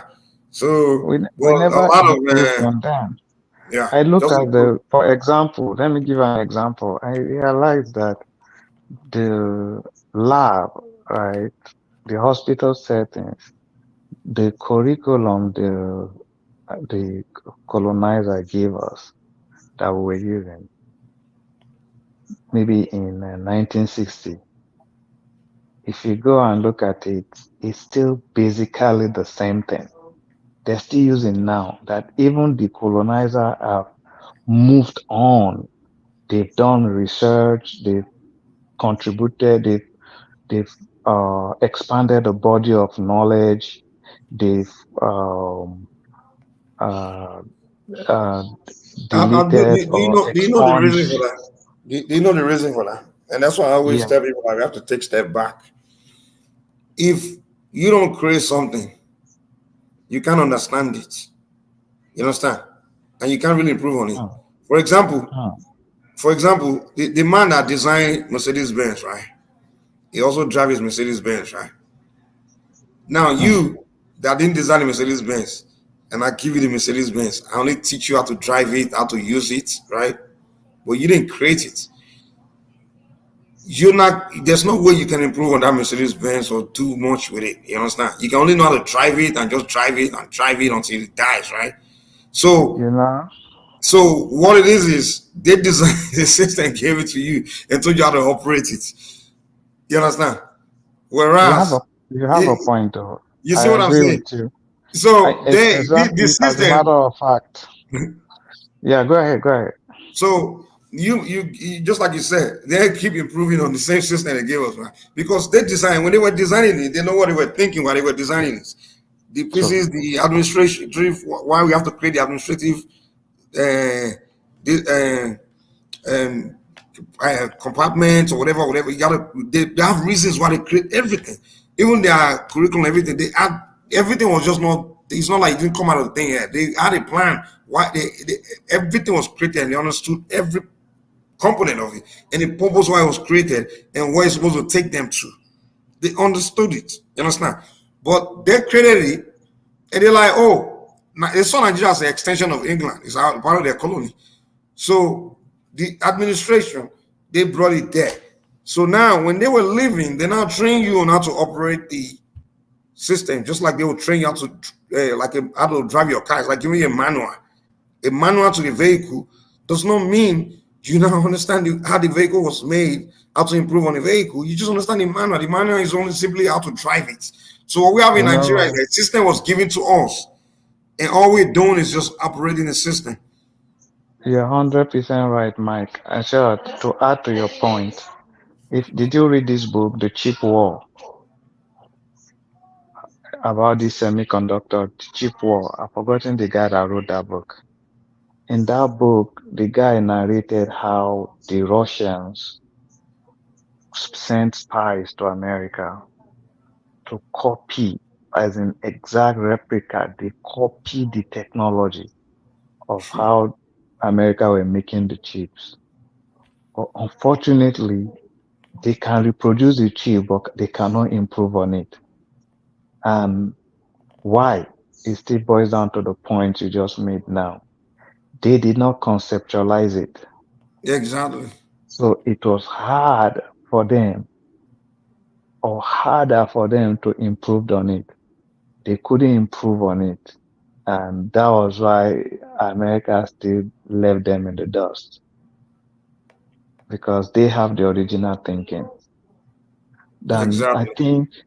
I think Can you China imagine? is the first country in the world that were able to beat America at that game because they also copied, but they they I don't know how they did it, but now at this point, China already have original thinking that they don't even need to copy that much anymore. As a matter of fact, they are now producing their own technology. Did you read that part of Chino Achebe's book where he talked about when one white man came to this village, and then the guys they saw the white man, they saw his bike, they were all happy to see him, Yeah, and then yes, the yes. oracle now told them, right? When the oracle told them that white man it was not there for good, and they went and attacked the white man, and killed him. And killed him, yeah. Yeah. And So the the, oracle told them to prepare, but they did not. yeah, and it not. So in Yoruba land, all those stories are there. We know it because we consult, like in Africa, the system we had, even to today, like our system, even the governance system, we um we don't do anything without the consulting the oracle. You understand? We literally can't do anything without the guidance of the orishas. Especially the deity. We know we have different deities. There's a deity called Rumila. It's a deity of wisdom. You understand? It's supposed to be the guidance of African life. We don't do anything without consulting the fact the Rumila. So I thought the British would have came like, okay, how can we break this guy's system? Like literally, how can we trick them when everything we say they will go consult the oracle. The oracle will tell them we are lying to them or being honest with them, whatever. So they find out that this is so difficult. You understand? Their original system is so difficult for us to break them. So we have to give them, we have to replace it with something different. So that's why they have to create a new system, a new class of people, and hand it to them and put them in charge. And then they demonize your own old system. Yep, Through yep. what? Propaganda. I think we got to take a step back to find out where we're coming from, man, so we can know where we're going. Thank you very much. I was gonna propose that I don't think you can really because we've been going on this for so long and we're not making progress. We're not making So progress, man. We started on the wrong foot. The foundation was terrible. exactly, We're going on, exactly, someone else designed the foundation for you. So you're going on the wrong foundation. Your way forward is to design your own path. You understand? You exactly. have to design your own To system. You can look at someone else's, your inspiration, draw ideas from people, but someone cannot create a system for you, design a path for you. You can never reach your it's destination difficult to with someone improve on else's that. path. Yeah, you cannot improve on it. And Yeah. that's what we're suffering for right now. We're just like a fossil of in the past. And when I try to say like someone like Kolata just see me as someone talking rubbish, and that's what I said earlier. Most of the biggest problem are the people that call themselves so-called educated. You know, because they consume this Western education, and if you think about it, most all these guys that are Nigerian, they will tell you they are educated, they're so smart. They can't make anything. They're not making nothing. They just speak good English and they can break That's the down problem. they can break down the how to operate the manual, like I see the system and but they don't make anything. In fact, to me, I see those people we call the backward people as more productive because they know how to farm, they know how to make at least traditional products, the things that Asian forefathers taught them how to make. They make the people that make things in Africa actually the people from the old time, the rural people, the people that are not educated. The so-called educated one will just go to school and all we do is look for a job and we speak good English. We just exposed to Western world. That's it. But we don't know how to make anything from the Western world. No, they don't. It's a matter of fact, there was a professor in Australia that said that I think Chinese and one other country's student, they're the only student who are truly interested in understanding the original concept of what they're being taught. That all other students from other countries, they just want to pass and go. Especially Nigerian Africans. Give me grade, give me grade. I see so many of them, they come to school here now. Some of them, they cheat, get the grades and move on and go back and go and get a best job, go and get a good, and they don't, what are they doing? They just, they can't produce anything, man. There's no productivity going. They import everything, the machinery, everything we use, we import. Or That's else why when you the see people we call dummies, they can't speak English. Those don't have the native intelligence, exactly. When you see a Nigerian professor, you see just speak They English, just and you speak just English. go and check. He has not done anything. Even most of his publications are not, they're just peer-reviewed publication, no original thinking in their publication, nothing. And you say he's a professor, I look at it, I'll say, The so Nigerians say he I speak look, good English. Now, when they want to employ people, they look for who speak the best English. yes, I look at America, they have issues. Before you know, they'll call their professors, understand, from universities to come and give suggestion and opinion on those issues. No wonder in Nigeria, the politicians don't bother doing that because they know these professors don't know shit. They prefer to just go to this Western country and just copy their system. You just memorize theory. The thing they're teaching you, they don't know how to make it. They don't. All you learn is just the manual. Like I said, what we are learning is like the man that made the car. He knows how he make the car. Now, what they give us in our so-called education is just a manual to the car. And the manual is only Yeah, teaching you how to drive the car, how to turn on the headlights, how to match the brake, how to, that's all we're learning. And how to change the tire, know how to make tire, know how to make the part. exactly. So that's all we're consuming. And we become expert of the manual. It's like now, like I'm an expert about my Mercedes Benz, tell you everything I can drive, and now I think I'm so educated. You're not educated until you know how to make design, how to make that car, every piece of it, the technology, how to make that's real education right there. You don't That come is and the tell real, me how to exactly. drive the car, how to operate the car, and you say you're educated. Mike, And then have you been to any of the train stations? All this one they're making noise about that. Oh, can you we have imagine? train, they build train Abuja to Kaduna, Lagos to this. If you go there, you'll be disappointed. You know why? Because the first day I went there, I said, why are they calling this Nigerian Railway Corporation? This is China Railway Corporation. They build it, they maintain it. Even the drivers are Chinese. The driver. Yes. I Do swear you they know what's will really funny, drive right? us to Chinese. They could have the money they use to buy the plane, then buy the train, and they can invest that money into research on how to make it plane, R&D, how to make it train. exactly. That is why I said we don't value knowledge in Africa. We They could put don't that know. money to research on just find your best minds, your most gifted physics students, all those mechanical, Listen, and tell them to go and do research. The what you start doing is research. Just research on how to make things. No memorize. Education. What they call education is just rubbish, man.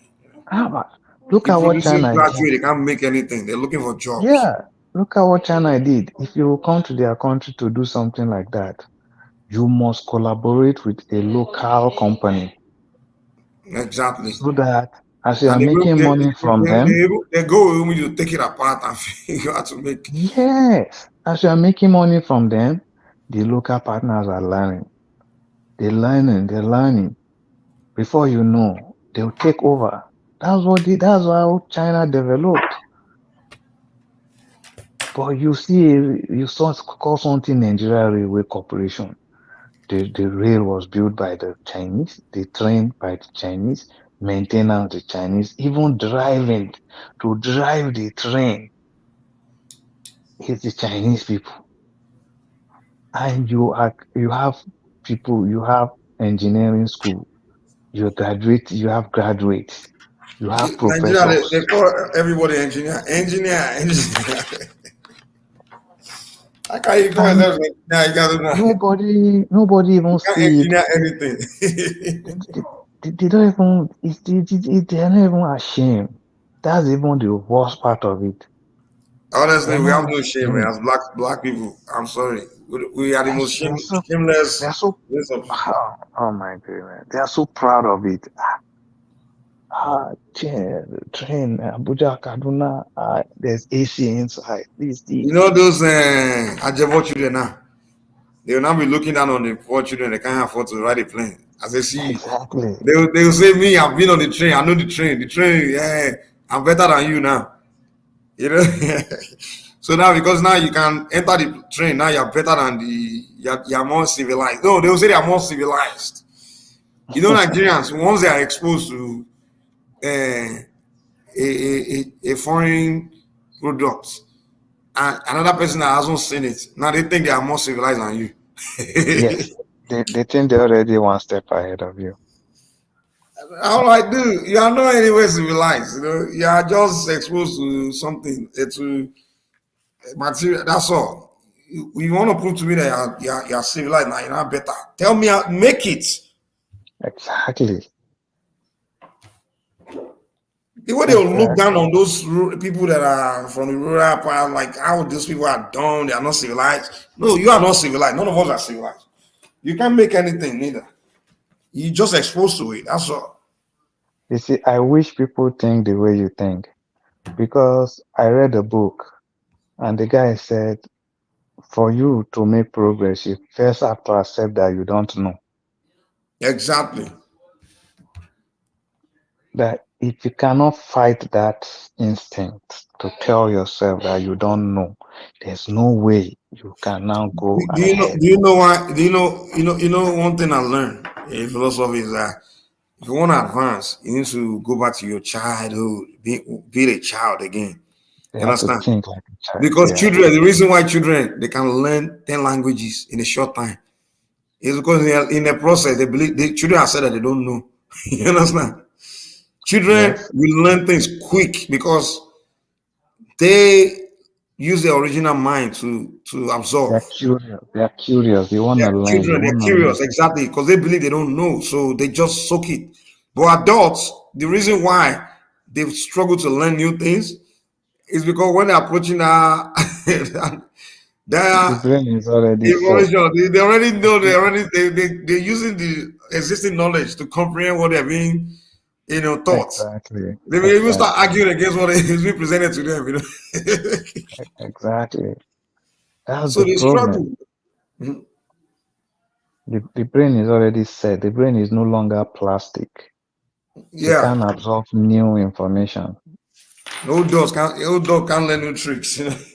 Exactly. That's why you see you sometime on this platform, I see a lot of people after they analyze, they will now say, "Oh, what's exactly our problem? Is it that we're cost? Why can't we make progress? Why can't?" Well, you don't know that you to solve problems, you need to learn how to do things yourself. Exactly. You need to learn that. You cannot just think, oh, we have problem. How did they do it there? You go copy it, bring it down. And copying is not even bad, but if you just copy it, then you now go and call the people you copied from to come and help you do it. And you think those people will not take advantage of you? Yeah. It's very unfortunate, man. Anyway, let me let's call it a day then. Yeah. We'll talk later, man. Let me end the show, man. I gotta go All right, come. thanks, man. Yeah.